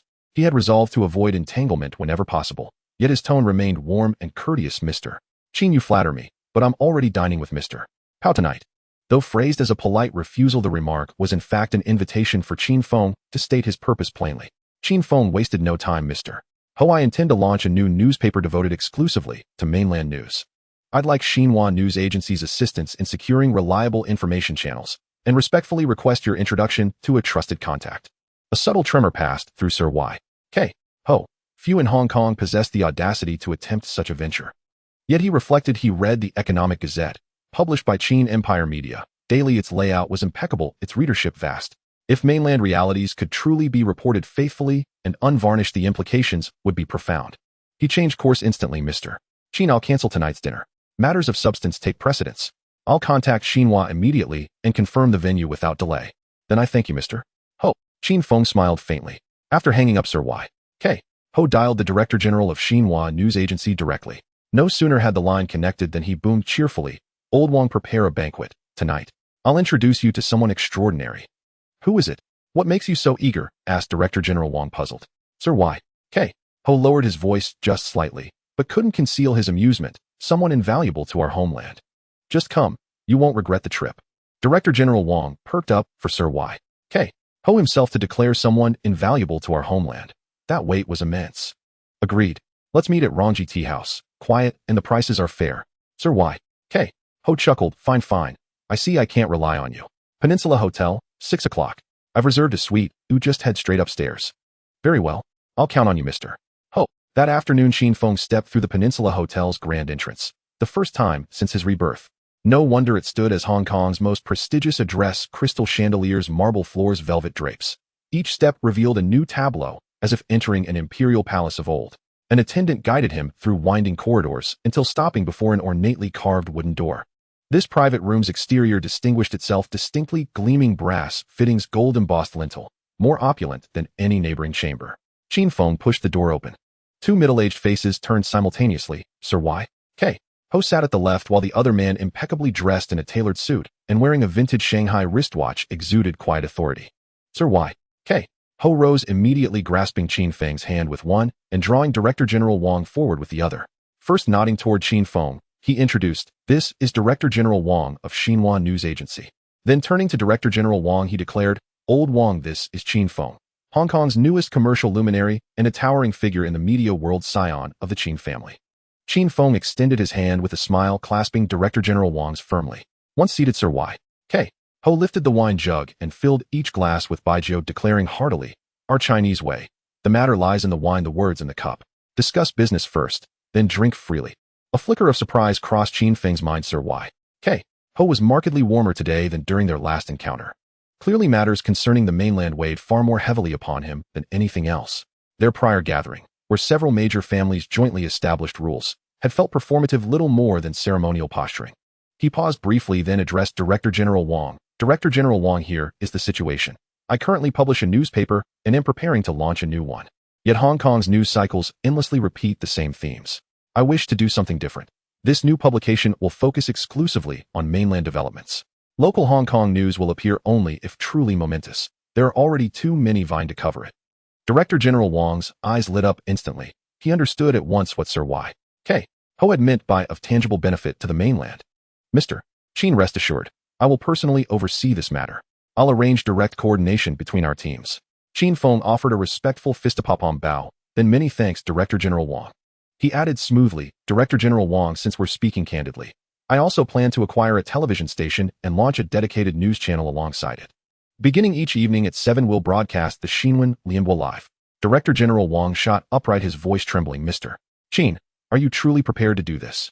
Xin Feng nodded. At present, no newspaper or television station in Hong Kong devotes itself solely to reporting the mainland's authentic reality. Public understanding remains frozen decades in the past. Some even imagine it still trapped in the old society, without electricity, without light. I simply wish them to witness with their own eyes what the mainland truly is today. When the words fell silent, President Wang's eyes grew red. They had tried before. Years ago, they had approached several media outlets to collaborate on mainland reports, only to be turned away. No one dared to take it. Then Xin Feng himself appeared in person, not only to start a newspaper, but to launch a station and broadcast joint bulletins. His lips moved a few times at a loss for words. He cleared his throat and rasped, "Mr. Qin, no more need be said. It's all in this cup." Having spoken, he lifted the cup that Hua Ingdong had just filled and drained the white liquor in one gulp. Xin Feng gave a thumbs up. President Wang, impressive capacity. Hua Ingdong, however, wore a trace of worry. "Mr. Qin, are you sure? Aren't you afraid the Hong Kong authorities will make trouble?" Xin Feng laughed lightly. "Mr. Hua, you have been closely watched for years, and yet your business only grows larger." Hua slapped his thigh and laughed heartily. "Mr. Qin, you have guts. If anything comes up in the future, just speak up. Old Hua will lend a hand and never be half-hearted." Xin Feng bowed slightly. "Many thanks, Mr. Hua." Cups were passed and refilled. The three drank their fill, until Xin Feng was poured into a stupor. That drunken night would later count as an early planted cue. He believed this investment would sooner or later snowball into something astonishing. The next morning, Xin Feng slept until nearly 10, only to be jerked awake by the shrill ring of his phone. His voice hoarse and thick with morning grumpiness, he asked, "Who is it?" On the other end, Wang Chong, oblivious to his tone, shouted excitedly, "President Qin. The Zhelangang stock you told me to watch suddenly leapt this morning. Someone is quietly accumulating." Xin Feng sat bolt upright. "How many shares?" Altogether, they took down 4.8 million shares, costing roughly 60 million Hong Kong dollars. Average cost 12 Hong Kong dollars. 5 per share. Xin Feng laughed aloud. By the original plan, Zhongkang would later surge to 102 Hong Kong dollars a share, an eightfold rise. Of course, he would not wait for the absolute peak to sell. With holdings so large, some shares had to be left for Bao Chuanwang to take on. Even if it only rose 5 or 6 times before they sold, the 60 million Hong Kong dollars principal could comfortably net over 300 million Hong Kong dollars. The matters carefully arranged in the morning were finally coming to fruition. He recalled clearly, the storm that would sweep the futures market would begin in just a few days. With 300 million Hong Kong dollars in capital and the right leverage after this wave of gains, Qin Feng was certain across Hong Kong no one could overtake him. Once the money landed, the industrial layout would naturally follow. Wang Chong, wait for me at Hui Feng. I'm on my way. Keep a close watch. When this deal closes, your big bonus will not be shortchanged. Thank you, President Qin. Wang Chong's voice trembled. He had waited so long for that reward. Qin Feng rose, washed, and accompanied by his bodyguard went straight to Hui Feng. At this moment, the Zhongkang battle was only beginning. Outsiders still mistook it for ordinary fluctuation. No one knew that Bao Chuanwang had quietly moved. He himself had to pretend ignorance. The true contest would only begin when Heir reacted that afternoon. That would be the real launch point. Within 7 days, the price would soar eightfold. Qin Feng entered Hui Feng and made straight for the VIP room. Wang Chong was staring at the screen, fingers flying. Seeing him, he rushed over, words tumbling like wind. President Qin, it's certain. Someone's sweeping. Zhongkang leapt from 12 Hong Kong dollars, 5 in the morning, to 18 Hong Kong dollars, 65, and keeps climbing. At this rate, Heir will enter this afternoon. Well, sit safely ashore and let them lift the price for us. Qin Feng patted his shoulder with a smile. Good eye. One day he'll open a securities firm or a bank, and you'll be the first I invite to join the team. I will not let you work in vain. Wang Chong spoke as if echoing a past life. Thank you for the honor, President Qin. It is my luck to work with you. He felt a clear certainty. Qin Feng was no ordinary client, not a passerby. He was merely a trader at Huifeng, but because Qin Feng had singled him out one day when the company rose an inch, he would rise a rung. No need to bide long years. At the same time, on the top floor of the Heir Group building, Hung Li flung his pen hard onto the desk. Ink splattered across the page. Who did this? Who, by God, dare touch Zhongkang? Do they have a death wish? He glared at the bespectacled Chinese man opposite. You worthless fool, find out now. I want to know who's behind this table turning. The man at the other end, sweat at his temple, his eyelids twitching behind his lenses. Yes, Chairman, he'll get on it right away. Before he finished speaking, he had already retreated. He was Yi's vice president. Once the door closed, Hung Li snatched up the phone, his fingers blanching as he pressed the buttons. Finance Department. Hear me. Transfer 300 million Hong Kong dollars to arrive by 3 p.m. this afternoon. Not a cent short, or pack your things and go. Yes, boss, we'll do it immediately. After the call ended, the finance chief cursed into the receiver. Damn, 300 million. Why not tell me to rob the vault? Swearing aside, he grabbed his coat and dashed out. The task was unbearable, but the salary was fat and the benefits solid. If this job slipped away, he would not find another like it. In the afternoon market, Heir stepped into the fray. The fight for control of Zhongkang tore open its face. The stock seemed set alight and shot upward. Old shareholders holding legacy certificates grinned from ear to ear. Some saw their gains and quietly sold, others gritted their teeth and held on, hoping for another doubling. On Bao's side, they not only swept the secondary market, but also contacted small shareholders one by one. These people had once been close to the Hung Li family, but they could not resist a higher bid. Real money on the table made loyalty vanish. When the news reached Heir, Hung Li smashed another crystal ashtray. Damn, he spat. After all these years, they're all ingrates. Cursing was useless. Their first offer had lost at the starting line. Who could he blame? 3 days later, Zhongkang rose to 70 Hong Kong dollars. The decisive battle was imminent. In the market, there were scarcely any Zhongkang shares left to buy. That afternoon, the call Qin Feng had been waiting for finally came. Bao Chuanwang had learned from Hui Feng that someone had hoarded a large block of Zhongkang shares. When he checked the holder's name, he was stunned to find it was Qin Feng. He froze, then exhaled. This connection ensured the plan's success. Qin Feng took the call. Bao wasted no words and asked bluntly, Xiaofeng, do you still have Zhongkang shares? Qin Feng let out a light laugh. Uncle Bao, I do. I saw the trend and gradually bought a lot.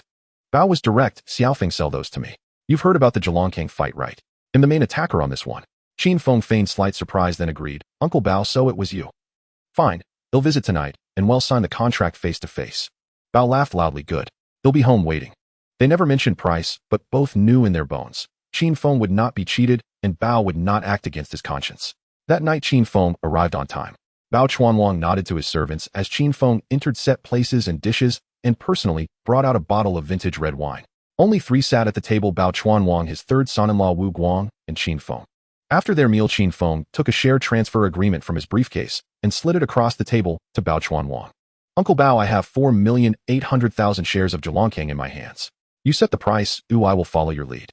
Bao Chuanwang paused, his gaze darkening as it swept over Qin Feng's face. He had suspected Qin Feng held stock, but never imagined he possessed such a substantial stake. Judging by Qin Feng's previous bidding behavior, he had poured nearly all the proceeds from selling his company into Zhejiangkang, even adding his own funds. Bao Chuanwang felt a tremor in his chest and wondered whether Qin Feng's plan had already leaked. After a brief calculation, Bao Chuanwang said, Xiao Feng, the market price stands at 70 Hong Kong dollars per share. He'll give you 80. Is that acceptable? Qin Feng smiled and nodded. Uncle Bao, it's up to you. He knew the stock would later be driven up to 102 Hong Kong dollars, but the situation had already shifted because of him, and he dared not risk everything on that bet. Besides, with Bao Chuanwang personally making the offer, it would be difficult to refuse. The years of mutual support between their families were not empty words. Bao Chuanwang smiled, as well took a pen and filled the blank in the contract HK38400. With this batch of shares, he would just cross the threshold of a controlling stake. After signatures and seals were affixed, they exchanged a few more pleasantries, and Qin Feng took his leave. The next morning, HSBC called to confirm HK38400 had been received in full. Qin Feng closed the phone and the corner of his mouth lifted. The first pot of gold had truly landed in his pocket. At the same time, Bao Chuanwang held a press conference to announce that his group now held 51% of Zhejiangkang, completing the takeover. The venue erupted. Zhejiangkang had long been a bastion of British capital. This was the first time it had been seized by a Chinese entrepreneur. More importantly, it marked the first time a Chinese group had fully acquired a core British-funded real estate enterprise. The signal people read was unmistakable: British capital was retreating, Chinese merchants were landing ashore. At IHA headquarters, Henry stared at the screen, showing Bao Chuanwang, his face ashen. His family had scolded him harshly the night before. All his positions were suspended at once and successors would be appointed in days. But if he were to go head-to-head with Bao Chuanwang, he truly lacked the necessary firepower. That evening, Qin Feng summoned Qin Ming into his study. The funds were ready. It was time to act in earnest. The intelligence network had to be deployed immediately. Qin Ming entered, and Qin Feng indicated the chair opposite sit. He spoke steadily, each word clear. Starting tomorrow, you, Qin Da, and Qin Gang will form an intelligence unit. First, keep a close watch on every government department in Xinjiang. You recruit the people and open the channels. Understood, boss, Qin Ming said solemnly. Qin Feng paused, then added, place at least one high-level mole inside each of the 4 major foreign trading houses. People who hold incontrovertible evidence strong enough to send them to prison. If no such evidence exists, create it by any means necessary. When I call, they must answer at once and obey my command. The burden on your shoulders will be heavy. If anything stirs in Xinjiang, I must hear of it before anyone else. Xinjiang must become our own backyard. Understood, boss. We will not slack. Qin Ming said no more, but his eyes darkened, as if a slab of iron had settled upon them.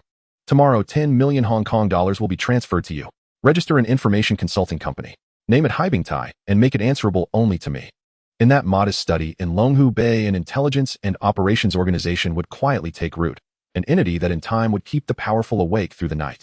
No sooner had Qin Ming left than Qin Feng called Qin Wen in. He was blunt. Qin Wen, tomorrow you lead the formation of a security company. You are responsible for the safety of all our businesses and all senior executives under our umbrella. If you need anything, speak up. 10 million to start. If it's not enough, come to me directly. Qin Wen straightened his back. Boss, from now on, I am the shield of you and the company. I will take bullets and blades. I will not stop until I die or succeed. Qin Feng nodded. He knew this man understood how to put conviction into words even better than Qin Ming. He added, tomorrow get the license first, then find a training ground. Recruitment should prioritize demobilized mainland soldiers, then retired members of Zhangjiang's Flying Tigers unit. Everyone must obtain firearm permits as soon as possible. Leave the guns and equipment to me. I will arrange everything. Qin Wen replied at once, yes. But boss, I want to take 2 men with me. Qin Feng smiled. Qin Wu and Qin Li. Take them both. Yes, boss. With the security matter settled, Qin Wen was sent on his way. Early the next morning, barely had Qin Feng arrived at the company when he summoned Huang Heqiang into his office. Manager Huang, how are the negotiations over at Husheng going? What have they asked for? Huang Heqiang shook his head with a wry smile. Mr. Qin, they are willing to sell, but their first demand was 150 million Hong Kong dollars. After a few days of tugging, they finally lowered it to 130 million Hong Kong dollars. Beyond that, they refused to budge. Qin Feng considered this. The price was high, but not outrageous. 3 years ago, half the shares of Lai Television had sold for only 100 million Hong Kong dollars. To buy an entire marquee with 130 million Hong Kong dollars now would actually be a solid, tangible bargain. Agreed. Sign this afternoon. 130 million Hong Kong dollars. Sooner the better. Huang Heqiang was stunned. 130 million Hong Kong dollars had been set casually without a flinch. Good. I will draft the contract at once. That afternoon, Qin Feng and Huang Heqiang drove to the headquarters of Lied Television's building. Huang had been there so often in recent days that the guard did not even question them and let them through. As they walked, Huang murmured an introduction. Lied Hushing is a long-established British-funded brand. The owner is Kowloon. Qin Feng nodded slightly. Once inside, Huang led him up to the top floor and to the chairman's office. He knocked lightly twice, and a stiff Cantonese voice from within said, "Please come in." They entered to find a fair-skinned, middle-aged foreigner seated behind an expansive desk. It was Kowloon. He signaled to his secretary to bring tea and invited them to sit. Huang Heqiang rose and introduced them. "Mr. Kowloon, this is my boss Qin Feng." Qin Feng stood and offered his hand. Kowloon laughed heartily. "I did not expect the helm of the recently ascendant Qin Empire Media to be so young." Qin Feng inclined his head slightly. "Before Lied Hushing, we are only just learning to walk. You are the one who has truly carved your name into the media world." Kowloon laughed aloud. "Qin, once you sign this contract, Lied Television will bear the Qin name. You will become the true magnate of the media realm." Qin Feng took the contract from his briefcase and handed it over with both hands. "Mr. Kowloon, let's get straight to business, signing the contract today." The price would follow the figure manager Huang had previously discussed. Kowloon's heart warmed. He was strapped for cash and otherwise would not have agreed to sell Lied Television at the low price of 130 million Hong Kong dollars. "Qin, that's decisive. Young and already crushing the newspapers. Indeed, you have real ability." He took the contract, read through it carefully, filled in the amount, and signed his name with a neat stroke. Qin Feng also made a payment. Once the contract was completed, Kowloon asked, "Qin, when will this payment arrive?" Qin Feng smiled. "Tomorrow it will be directly transferred to your account." Kowloon stood up and shook hands firmly, saying, "Come on, I'll take you to Lee's TV station for the handover." "I appreciate it, Mr. Kowloon." The group soon arrived at Lee's TV station. Kowloon pointed ahead and said, "Qin, the current general manager is a Chinese with the surname Huang and the given name Shizhao, recognized in the industry as capable and the first Chinese general manager to head a TV station." Qin Feng understood there was no need to change this person. He had a ready script in hand, he just needed to hand it over for filming. Kowloon walked straight into the meeting room and asked his assistant to invite Huang Shizhao and several senior executives from the station. In less than 5 minutes, everyone had arrived. Kowloon stood up and addressed the group. "Everyone, I have invited you here today to meet the new owner. This TV station has been sold to Mr. Qin Feng." As soon as he finished speaking, Qin Feng stood up to greet them. "I am delighted to join Lee's team. I look forward to your strong support in making the station vibrant and robust." Just as he sat down, a middle-aged man wearing glasses sitting to Kowloon's right was the first to start clapping. Kowloon seized the moment and said, "You are in good hands. This Mr. Qin can lead Lee's to new heights." He paused and looked around. "You have all heard of the recently popular Qin Empire Media, right?" Seeing some people slightly stunned, he smiled and clarified, "It was founded single-handedly by Mr. Qin Feng." The room fell silent for a moment, then whispers began to rise. Word had spread in the industry. Qin Empire Media was an emerging dark horse, and its owner must be a formidable character. Yet no one had anticipated that the real person would be so young. Kowloon chose not to elaborate further and turned to the middle-aged man on his right. "Manager Huang, please provide Mr. Qin with a comprehensive overview of Lee's current situation. I also hope you can work hand in hand in the future." Huang Shizhao stood up and shook hands tightly with Kowloon, saying, "Thank you for your support and trust over the years. I will do my utmost to cooperate with Mr. Qin, stabilize the team, and build a good crew." Kowloon patted him on the shoulder, turned, and left, handing over the entire meeting room along with the entire Lee's TV station to Qin Feng. Qin Feng cleared his throat and said, "Everyone, I won't indulge in pleasantries. Let's get straight to the point. Huang Shizhao will continue to serve as the general manager, and there will be no adjustments to other positions for now." As soon as he finished speaking, many people below secretly breathed a sigh of relief. He continued, "I am well aware of Lee's current situation. We are being suppressed by the wireless TV station. Therefore, we must change, and it must be a radical change. All programs will be completely overhauled. Dramas, variety shows, none will be spared." Huang Shizhao showed a troubled expression. "Mr. Qin, changing everything. We simply don't have that many ready scripts and resources on hand." Qin Feng waved his hand. "You need not worry about this. I will prepare the scripts, you will handle the filming." He was contemplating he would first bring over several hit variety shows from his past life. For dramas, he would focus on the 4 great classics. He would first scout directors in Xiangjiang, and if there were no suitable candidates, he would ask President Wang to help introduce someone from the mainland. Although the crowd was skeptical, no one questioned him on the spot. Qin Feng continued, "The station will be establishing a new news channel to exclusively broadcast developments from the mainland. I will assign someone to coordinate specific matters with you shortly." Just as he finished speaking, a murmur arose in the meeting room. Huang Shizhao hesitated and asked, "Mr. Qin, will the Hong Kong government have any objections to this?" He did not finish his question, but everyone understood his meaning. Qin Feng waved his hand casually. "If the sky falls, I will be here to support it." Moreover, we will be the first TV station in Hong Kong to focus on mainland news. This is our unique advantage. The audience in Xinjiang is already very interested in the mainland. It would be surprising if the ratings weren't explosive. Once we open up advertising spaces, profits will naturally pour in. After hearing this, everyone could only smile bitterly and nod. Qin Feng paused and added, the name of the station also needs to be changed. From now on it will be called Asia Television. He had already thought of this name. It sounded bright and commanding. It wasn't that he hadn't considered naming it Qin Empire, but once it was displayed atop the TV tower it felt awkward and abrupt. The 4 characters Asia Television are pleasing to the ear, grand, and carry a sense of scale. Everyone unanimously agreed, even the usually critical veteran director nodded, and said, it sounds more substantial than lease. Qin Feng scanned the room and concluded, from now on Asia Television will officially merge with Qin Empire Media Company. My secretary will contact each of you regarding the relevant procedures, item by item. That's all for today. You may go about your business. The programs will continue to air as usual. Once I deliver the scripts, we will finish filming and review them, then gradually replace them with new content. Meeting adjourned. Manager Huang, please stay behind. The others gradually got up to leave. Qin Feng turned to Huang Shizhao. For the dramas I plan to film the 4 great classics. You need to keep an eye out for directors and ensure you choose those who truly grasp the original works. Huang Shizhao responded, understood, Mr. Qin, I will personally screen them. Additionally, let's push out a few variety shows. Please take note and later find someone to get them started. The variety show directors don't have to be big names and newcomers are more suitable. This is a perfect opportunity to nurture our own talent.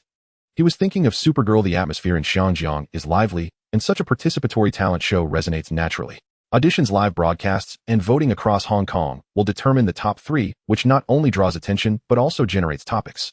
Emerging contestants will be immediately arranged for 2 good films as a foundation. If the response is positive, they will be directly signed into Asia Television as actors. He explained the entire execution plan in detail to Huang Shizhao. Huang Shizhao took notes, looked up at Qin Feng, and his eyes were filled with admiration. No wonder a small newspaper had become the top brand in Xinjiang in just a few years. This vision, this rhythm is simply irresistible. Regarding films, 2 names immediately jumped into Qin Feng's mind. Jiu Shu was still running errands at Shaw Brothers Studios, also serving as a martial arts instructor. Du Qifeng, it was said, was currently adjusting the lighting in the Shaw Brothers studio. One became a master of zombie films while the other stepped up as a director, giving Asia Television 2 solid cards instantly. He said to Huang Shizhao, please help me scout 2 people from Shaw Brothers. One is named Lin Jiushu, who is probably doing odd jobs now. Go talk to him directly. Tell him that Asia Television has tailored several zombie films for him, and he will be the lead. The other is Du Qifeng, a lighting technician. You should also find him. Make it crystal clear if he comes to Asia Television, he will immediately be promoted to director. As long as there are no schedule conflicts, all films at Asia Television will be under his direction. Huang Shizhao was taken aback. Mr. Qin, I really haven't heard of these 2. Are they reliable? Qin Feng smiled. Manager Huang, good horses are often hard to find, but good trainers are even rarer. If we catch them before they rise to prominence, it will be our advantage. Once they are famous and successful, we won't be able to invite them at all. All right, Mr. Qin, I will handle this and arrange meetings with them as soon as possible. Good, Manager Huang, that's all for today. You can go back to work. If Asia Television truly takes off, you will not be neglected.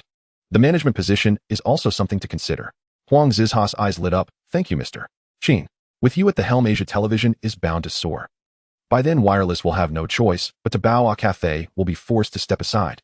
Qin Feng nearly burst into laughter. Moments earlier, he had been solemnly discussing strategy. Now this fiercely defiant streetwise declaration rolled off his tongue. Huang Heqiang, seated nearby, perked up the instant he heard the words, management shares. Qin Feng glanced at him and spoke calmly, the same applies to you. Work diligently, and by year's end, promotion, salary increase, and equity stakes are all guaranteed. After all, you were the very first to break new ground alongside me. Huang Heqiang's face lit up with delight. He immediately clasped his fists and bowed deeply. Thank you, Director Qin, for your mentorship. My life has long belonged to the newspaper. Qin Feng rubbed his forehead and shook his head. Only days had passed, yet both men's tongues seemed suddenly coated in honey. A week later, Wang, president of Xinhua News Agency, called Director Qin. The inaugural press release jointly issued by our newspaper and Asia Television has been finalized, and its content will debut simultaneously with Yangtze Television. Also, a senior official asked me to extend his personal gratitude. Qin Feng silently raised a mental thumb. This move, bold, irreversible, had finally been seen. Aloud, however, he remained modest. President Wang is far too kind. Truth be told, it is we who owe our success to the prestige of your esteemed agency. A light chuckle came from the other end of the line. Director Qin, no need for such formalities. From now on, should you ever need anything, just say the word. We'll act without hesitation. Then I'll hold you to that. I won't stand on ceremony next time. The following morning, Qin Empire newspaper launched its new daily edition, offering the first 10 days free of charge. Beginning on day 11, it would cost 15 cents, operating at near zero profit as a public interest trial run. Newsstand vendors continue to serve as distribution partners, receiving extra copies and higher commissions for increased sales. Hong Kong residents flipping open the front page found vivid on-the-ground reports from mainland China, towering cranes rising over Shenzhen construction sites, newly installed public telephone booths nestled within Shanghai's narrow alleyways, young people in Chengdu tea houses checking pagers. The scenes were both novel and utterly authentic. Free of charge, the papers flew off the stands. Some readers paused mid-page, stunned. Those gray, weathered lanes they remembered had already been rebuilt with fresh bricks and tiles. The so-called backwardness they'd only heard about was being quietly rewritten, one railway line, one factory at a time. Many elderly readers whose ancestral roots lay on the mainland trembled slightly as their fingers traced the lines of print, and their eyes grew warm with unshed tears. Word began spreading through streets and alleys. Of Hong Kong's dozens of newspapers, only Qin Empire dares print true stories from the mainland on its front page. People turned the phrase over in their minds, and toward the unseen publisher a quiet respect took root. That evening at 7, Qin Feng adjusted the television in his villa's living room and invited Qin Bing to watch with him. The screen flickered. Asia Television's news channel officially launched. As the hour struck, a familiar steady voice filled the air, the anchor's tone measured and authoritative. Qin Feng's throat moved faintly, his fingertips tapped softly against the armrest. Across Hong Kong, many households discovered at that very moment a new channel on their televisions, one requiring manual tuning. Following the on-screen prompt, signal lock was achieved in under a minute. The screen brightened, revealing a bold headline, "China Today live from the ground." Readers who had previously picked up the newspaper felt their pulses quicken. This tone, this rhythm. Could it truly be the same team? They had guessed correctly. Within 3 days, 7 o'clock on Asia TV became an unshakable ritual in countless homes. Dinner tables set, remote controls placed into elders' hands, silence falling over the family the instant the news theme began. More crucially, people began re-examining the mainland across the water, not as fragmented ruins captured in documentary footage, nor as dust-choked scenes of bewilderment framed by foreign lenses, but rather as digital scales, flashing numbers and bustling markets, as young workers lining up to clock in outside factory gates, as rows of small hands shooting up in unison behind classroom windows in rural primary schools. Foreign media outlets forever seeking out the most remote mountain hollows to snap photos of primitive life and then pair them with sensational headlines had long buried truth beneath layers of distortion. The thunderous roar of cities rising skyward. They chose to mute the microphone, and so the world continued to see only a cropped, antiquated portrait. Now for the first time, Hong Kong residents gazed through their own television screens and beheld the authentic brushstrokes beyond the frame. Hong Kong, after all, was an international metropolis, yet locals' earlier perceptions of the mainland had been shaped entirely by slanted, fabricated narratives spun by biased media. Upon hearing the news, President Wang beamed with delight and promptly reported the matter upward. Senior leaders, upon listening, nodded repeatedly and lavished praise on Qin Feng without reservation. This achievement did more than pave the way for Qin Feng's future investments on the mainland. It quietly elevated the entire Qin family onto the firm, unshakable foundation of high-level patronage. Another half-month passed before Huang Shijiao finally drew a breath. Every task entrusted to him by Qin Feng was now fully underway. Among the 4 great classical novels, he selected Romance of the Three Kingdoms as the first adaptation. The director he hired specialized in historical costume dramas and was currently immersed in scholarly texts and the original novel, meticulously dissecting each character's inner anatomy. In another 10 days or so, casting would commence. By contrast, the variety show Supergirl Voice proved the swiftest to launch. Huang Shijiao immediately placed announcements across Asia Television and several major newspapers. This is the sole springboard for every girl dreaming of a singing career. Singing well doesn't guarantee stardom, but finishing among the top 3 guarantees Asia Television's full backing, relentless camera coverage, and a glittering path to fame. The champion would receive HK500, the runner-up HK300, the third-place finisher HK100. Within hours of the announcement, 200 applicants had already registered. Over the following days, the crowd swelled further. With registration open for only 1 week, the final tally surged to 3,000. So overwhelming was the turnout that Huang Shijiao had no choice but to decentralize, establishing 5 or 6 preliminary audition venues, each assigned roughly 500 or 600 candidates. Screening dozens per day, the entire first round would take nearly half a month. Only then would the second open-wide auditions begin. And from that round onward, selections would air during Asia Television's primetime evening slot. He had full confidence this show would ignite like wildfire. Because Qin Feng had privately emphasized one key point, the stage isn't merely for voices, it's for people. Of course, vocal pitch must remain impeccable, otherwise viewers would simply click away. Another directive delivered with blunt clarity by Qin Feng. Let the girls dress with clean, refreshing simplicity. Visual appeal, 2 drives ratings. The judging panel had also been finalized in consultation with Qin Feng, featuring today's most iconic pop stars Teresa Tung, Alan Tam. Just their names alone were enough to draw audiences to their television sets. Once these matters were settled, Huang Shijiao recalled 2 names frequently mentioned by Qin Feng, Master Lam and Johnny Tu. He wondered what extraordinary talents these 2 possessed that Qin Feng himself would go to such lengths to recruit them. He reserved a private room at Rongji Restaurant and first dialed Master Lam's number. A simple task given the tight-knit industry circle and Lam's renown throughout Shaw Brothers Studios. Tracking down Johnny Tu, however, proved trickier. Huang Shijiao circled through contacts several times without success. No matter, he worked for the same studio. A message relayed by Master Lam would suffice. When Master Lam answered the phone, he sounded momentarily bewildered. Yet the moment he heard he was being invited to act, his face lit up. Could it be true? A stunt choreographer who spent his days suspended on wires and playing bit parts, actually being sought out for a role. Without hesitation, he accepted the invitation. As for Johnny Tu, of course he knew him. Colleagues who saw each other daily on set. Master Lam responded readily, I'll bring him along at noon. Johnny Tu, puzzled when Lam invited him to lunch, nonetheless accompanied him. At noon, the 2 pushed open the private room door to find a bespectacled middle-aged man already seated and waiting. Huang Shijiao rose immediately, beaming. You must be Master Lam and Mr.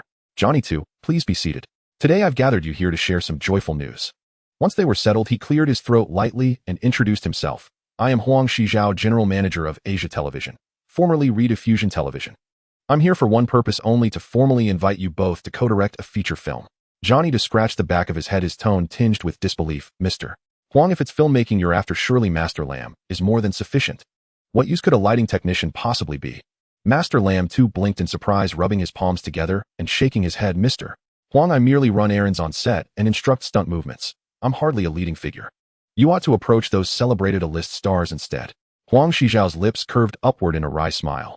Inside he sighed. When the boss named someone personally, how could he possibly decline? Yet he spoke steadily. Don't rush to push, to tell the truth. Asia Vision has just ventured into the film industry, and the big names here hardly look at it. They are unwilling to sign contracts. The boss' intention is clear. Rather than waiting for others to bestow favors, it's better to lift people up ourselves. Lin Jioshu, you have arrived. We are specifically preparing a play for you. From screenwriters and cinematographers to publicity, everything will revolve around you, ensuring you stand at the forefront. Du Chifeng, the boss, has heard of you. They say your eye for the camera is sharp and your hand is skillful when adjusting the lights. More importantly, you have a vision and a rhythm in your mind. He wants to invite you to take the helm. This film will be directed by you. Both were stunned. A person who usually couldn't even land a line was now being supported and revered with respectful pronouns. His heart felt as if it had been scorched by fire, hot and intense. Du Chifeng was especially unable to contain himself. He had longed to try the director's chair, but who would be willing to hand over film and money to him, a lighting technician? He stepped forward half a pace, his voice tightening. Manager Huang, thank you for Asia Vision's kindness. I will definitely give it my all. But I must clarify first, I have never filmed a movie. I have only pondered this matter, loving to watch, think, and gesture. Huang Shijiao waved his hand, quite cheerfully, saying, what is there to fear? Who hasn't started with the first roll of film? Just dive in. Asia Vision will cover your back. Having said that, he turned to Jioshu, his gaze sincere. Jioshu, what about you? Jioshu swallowed hard, nodding. Manager Huang, since you trust this old bone of mine, what else is there to complain about? Huang Shijiao clapped his hands, his smile bright. Good. Welcome to Asia Vision. Though we are newcomers with you here, the film industry of Xinjiang will eventually remember these words. Asia Television. Lin Jioshu and Du Chifeng stood there, their chests heaving as if they had just run a 10-mile stretch. To be taken seriously by others is such a feeling. They were still regarded as prospects, early on prepared with ladders supporting their backs. Huang Shijiao handed over 2 pieces of paper. Today, we will handle your resignation. Tomorrow morning, I will take you to meet the boss. Sure thing, Manager Huang. The 2 turned and headed to the personnel department of Shaw Brothers. The process was smooth and the stamps were quick. Small rolls left without anyone stopping them, and there was no talk of penalties.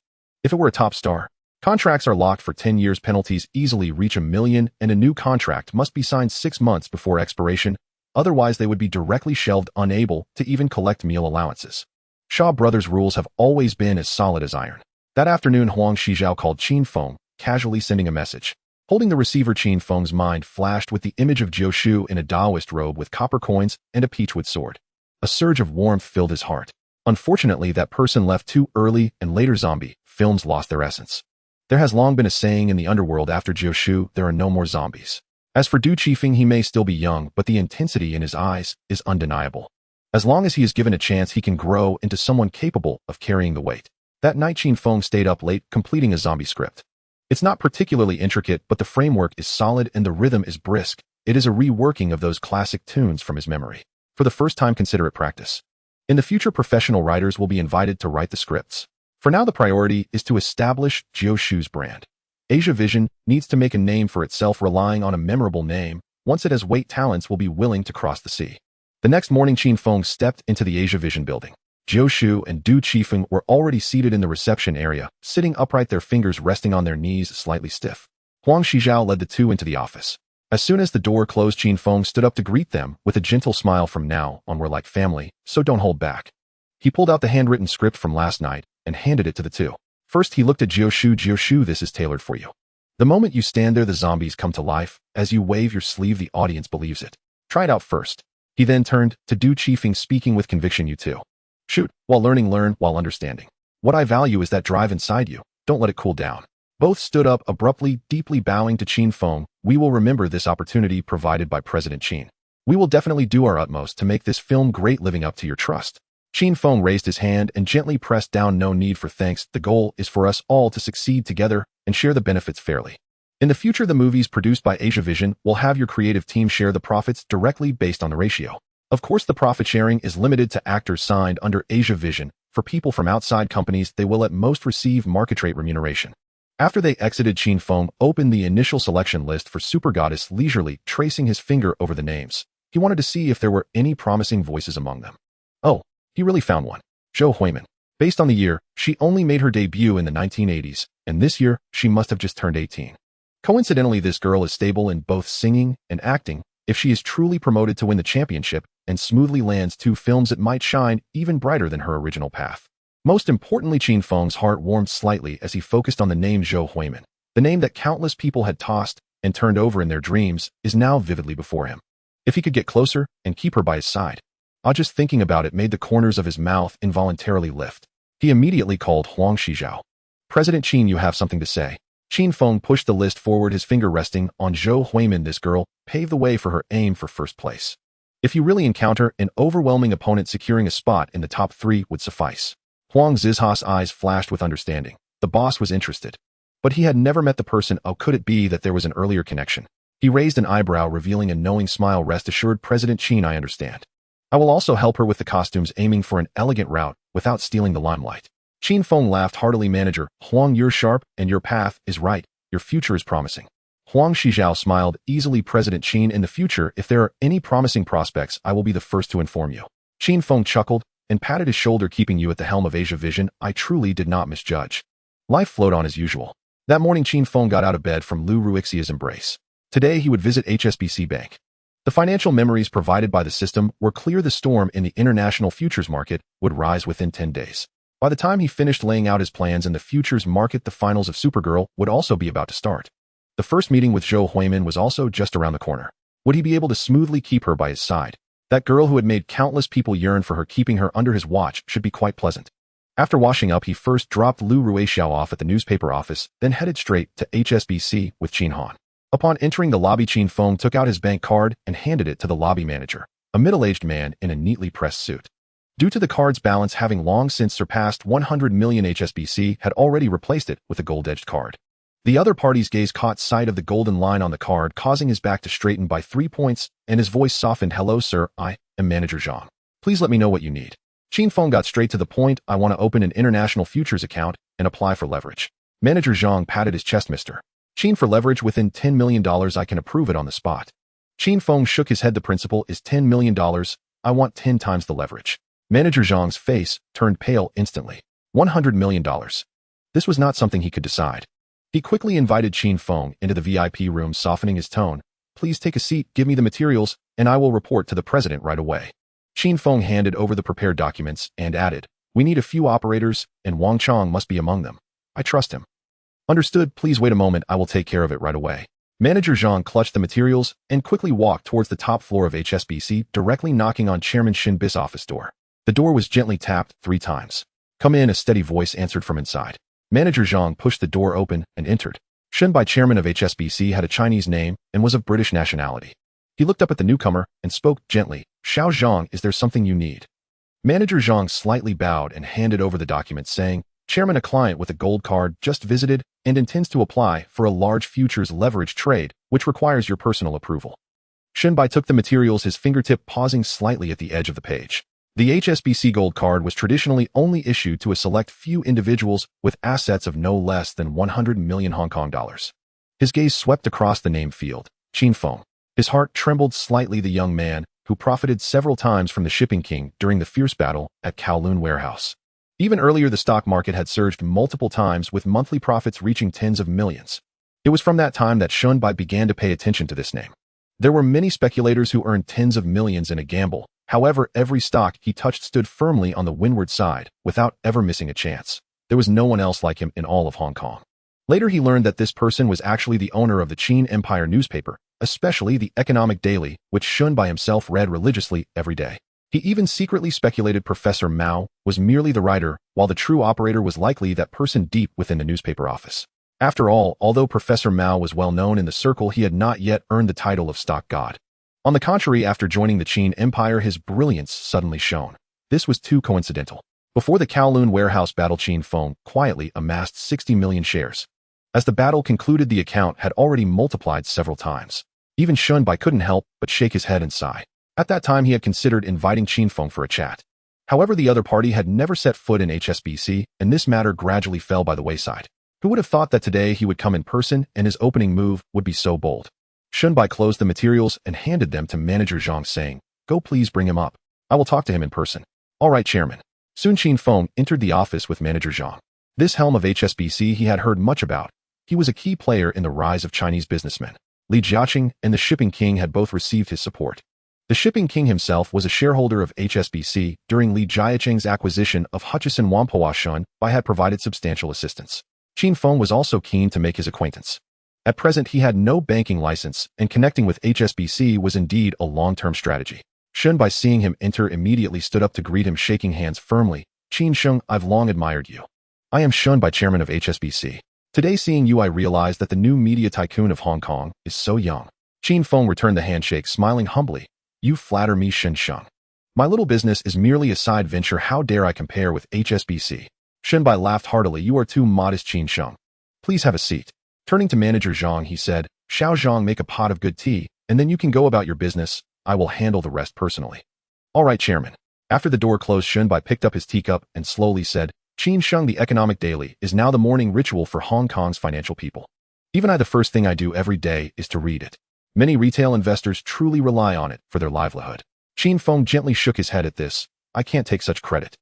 Now the newspaper no longer points out stocks to buy, it only discusses fundamentals, logic, and long-term value. Those targets are all filtered out by me according to textbook standards. It's not for speculation, but to hold on to them.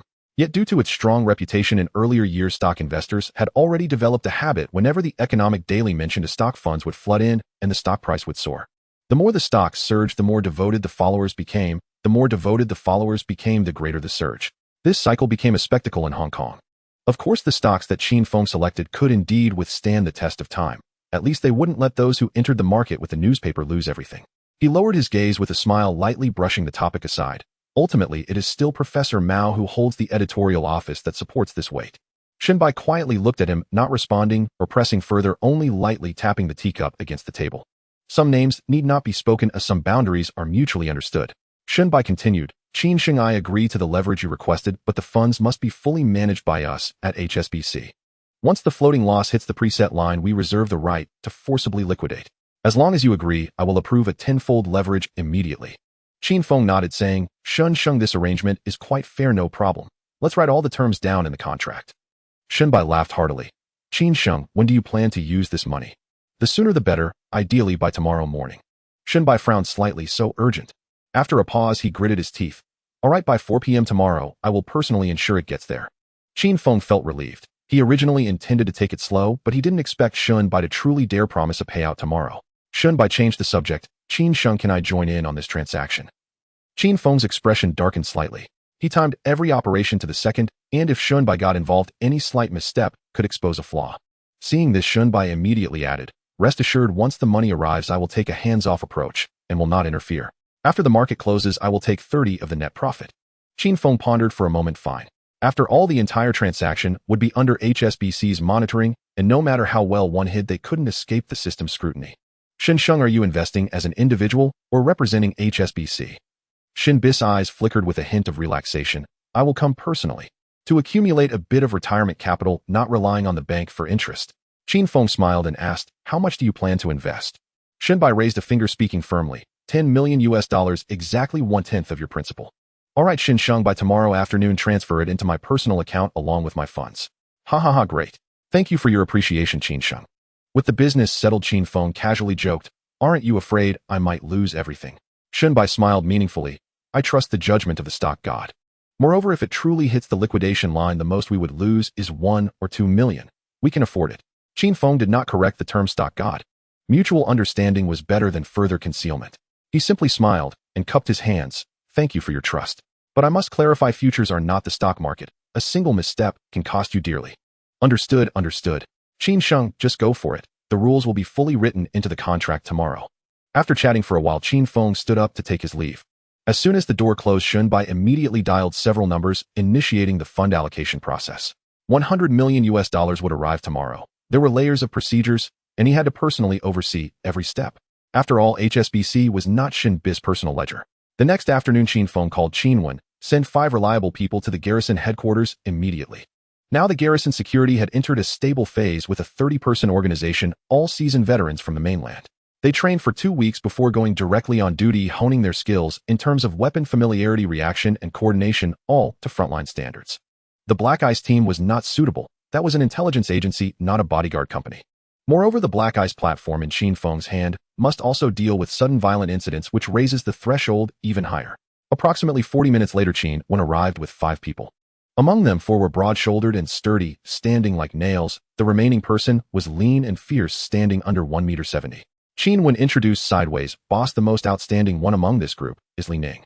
He served in the mainland before becoming a mercenary in the Middle East.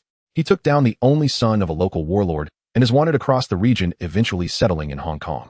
Li Ning stepped forward slightly, cupping his fists and bowing. Greetings, boss. If you prefer not to get involved, I can leave right away. No one here has seen me. Qin Feng raised an eyebrow, his temperament fiery. His voice was not loud, but steady. As long as you're willing to work with me, loyalty comes first, skills second. Whether you kill a warlord's son or the president himself, I will accept you without hesitation. Upon hearing this, Li Ning understood in his heart the boss was going to test his real skills. He reached into his pocket and pulled out 5 pocket-sized throwing darts, glanced around, and finally fixed his gaze on a lush banyan tree next to the iron gate of the villa. Closing his eyes, he raised his hand, flicked his wrist. 5 silver streaks flew out simultaneously. Thud, thud, thud, thud, thud. 5 muffled sounds echoed as they embedded into the brick wall. Qin Feng turned to look and saw the 5 darts embedded in the cement wall in a row, evenly spaced, without a single deviation. Each dart tip was firmly puncturing a freshly cut green leaf. He clapped his hands. Good accuracy. Without a gun, this thing is even more efficient than a knife. Li Ning nodded slightly and smiled. Boss, I cannot reveal all my skills at the moment. You will naturally see them in the future. Qin Feng raised the corners of his mouth. Oh, then let's see how you fare against this person beside me. If you can hold on for 3 minutes, you will be one of my bodyguards. As he spoke, he nodded towards Qin Han. Upon hearing 3 minutes, Li Ning's brows slightly furrowed. Although he could not defeat several chief instructors in the security camp, when it came to life and death, he was only a fraction short. Even if this person in front of him was tougher than the instructors, 3 minutes. He didn't believe he couldn't endure that long. What he did not know was that Qin Han was the first system security Qin Feng had employed, being by his side the longest, dedicating all his time to self-training when not accompanying him. While others had to juggle personal affairs, shifts, and logistics, he improved himself every single day. Qin Feng kept him close due to this overwhelming ability. Qin Han had already positioned himself in front of Li Ning, his elbows slightly bent back, taut like a bowstring. Li Ning did not hesitate, throwing a right fist with the wind behind it, targeting directly at the center. Qin Han did not retreat or dodge, stepping forward to meet the punch, their forces crashing together with a resounding impact. The dull sound of fists colliding echoed repeatedly. After just one exchange, Li Ning felt a chill run down his spine. This person was not in the same league as the instructors. If the instructor used 10% of his strength, Qin Han was using 12, still holding back a portion. But 3 minutes. He couldn't believe he wouldn't last that short a time. He let out a low roar, twisting his waist to throw another powerful punch. Qin Han remained calm, effortlessly dismantling the attack, as if catching a handful of rain. Just 2.5 minutes and onlookers could clearly see Li Ning's breathing was heavy, his steps unsteady, his left arm hanging slightly slower, yet he gritted his teeth to endure, his knuckles turning white as sweat mixed with blood trickled down from his forehead. Qin Han's strikes grew heavier, each move pressing down on him, as if he genuinely intended to cut off his last breath. Li Ning suddenly bit his tongue, a mouthful of blood filling his throat as he spat out bloody saliva, then rushed in to attack. Qin Han flipped his palm, firmly gripping Li Ning's wrist bone without budging an inch. "Stop," Qin Feng spoke. The two men halted, their stances frozen. "Li Ning, that's enough." Qin Feng's eyes were bright. "From today onward, you belong to the bodyguards. I won't treat you unfairly." This battle had caught his attention. Li Ning shook his heavy head and cupped his fists in a bow. "Thank you for the recognition, boss." He felt completely enlightened. By the boss side, there wasn't a single person who was a simple character. The instructors were already top-notch, but Qin Han was like steel forged from an iron furnace, cold, hard, and merciless. The four bodyguards nearby swallowed hard, feeling their necks tighten. Qin Wen glanced at them, his tone calm. "Don't compare yourselves to them. You are already at the forefront outside the circle. It's not unusual for personal bodyguards to earn tens of thousands of Hong Kong dollars a month." Qin Feng turned to everyone, his voice steady. "This time the main task is to watch over someone. I have a financial operation coming up and several traders will be trading in my study in real time. You will guard the perimeter and no one is allowed to make calls, send messages, or meet outsiders until the trading is finished. If a single bird flies in, it must be reported." "Understood, boss." This task was not difficult. Qin Feng looked at Qin Wen again. "Continue recruiting and training. Once the security for the company's executives and core team is fully equipped, we will enter the elite circle of Hong Kong's wealthy. Arrange a high-risk scenario. Let our people risk their lives to protect the employer, and then invite reporters and television stations to cover it simultaneously. The phrase bodyguard security must be heard once by them, so they remember it for a lifetime. In the future, when these wealthy bosses in Hong Kong want to hire someone, the first thought should be find the bodyguards." Qin Wen nodded. "Understood, boss.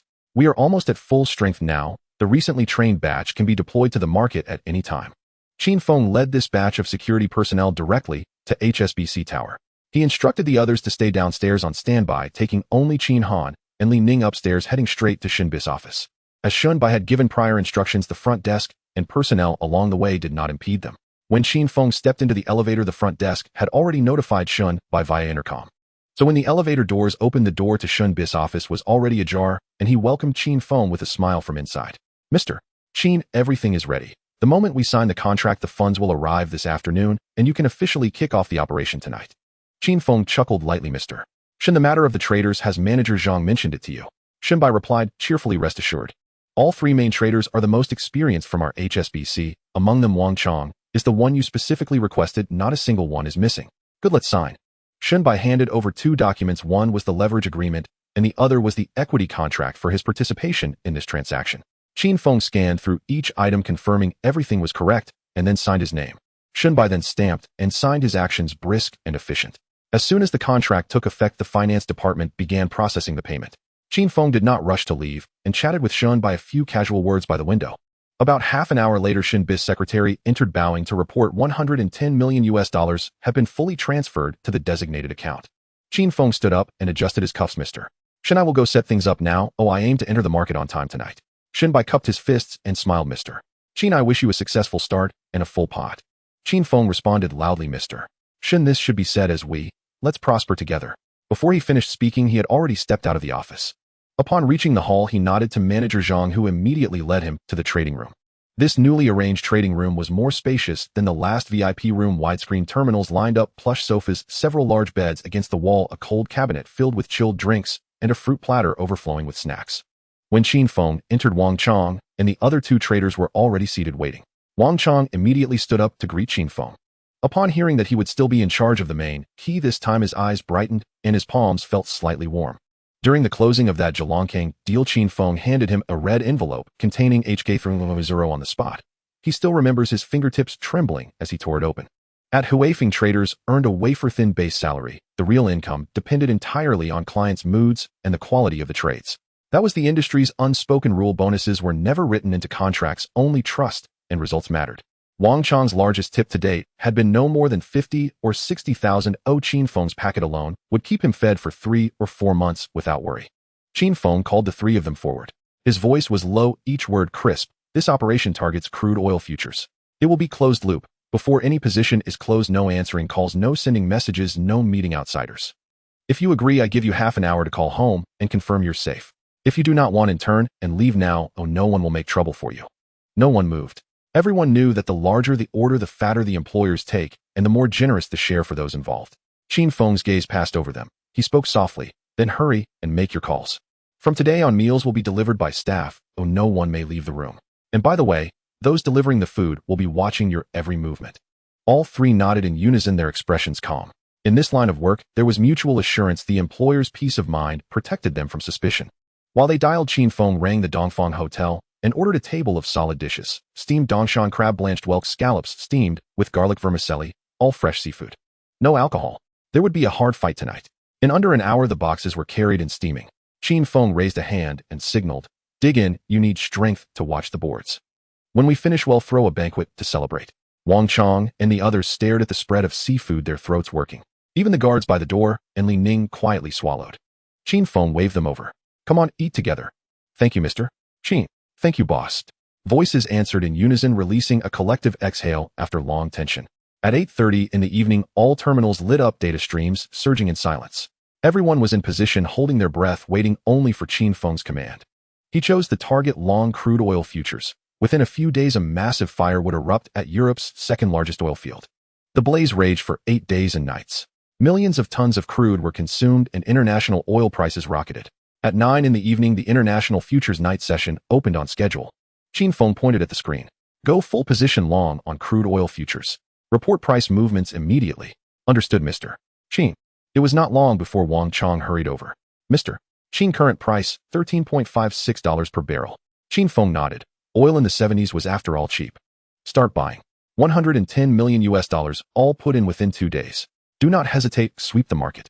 In a market this vast, this sum will not even make a ripple. No one will single us out." "Understood, boss." The three traders immediately set about placing orders. At current prices, this fund would take in roughly 8 million barrels. Minute by minute, the tally climbed. The number of barrels they acquired rose steadily. Every half hour, Wang Chong came to report the running total. "Mr. Qin, 10,000 barrels entered. Mr. Qin, cumulative 350,000 barrels." Near 2 o'clock in the morning, the total froze at 1.2 million barrels. At that pace, 2 days would yield 4.8 million barrels with room to spare.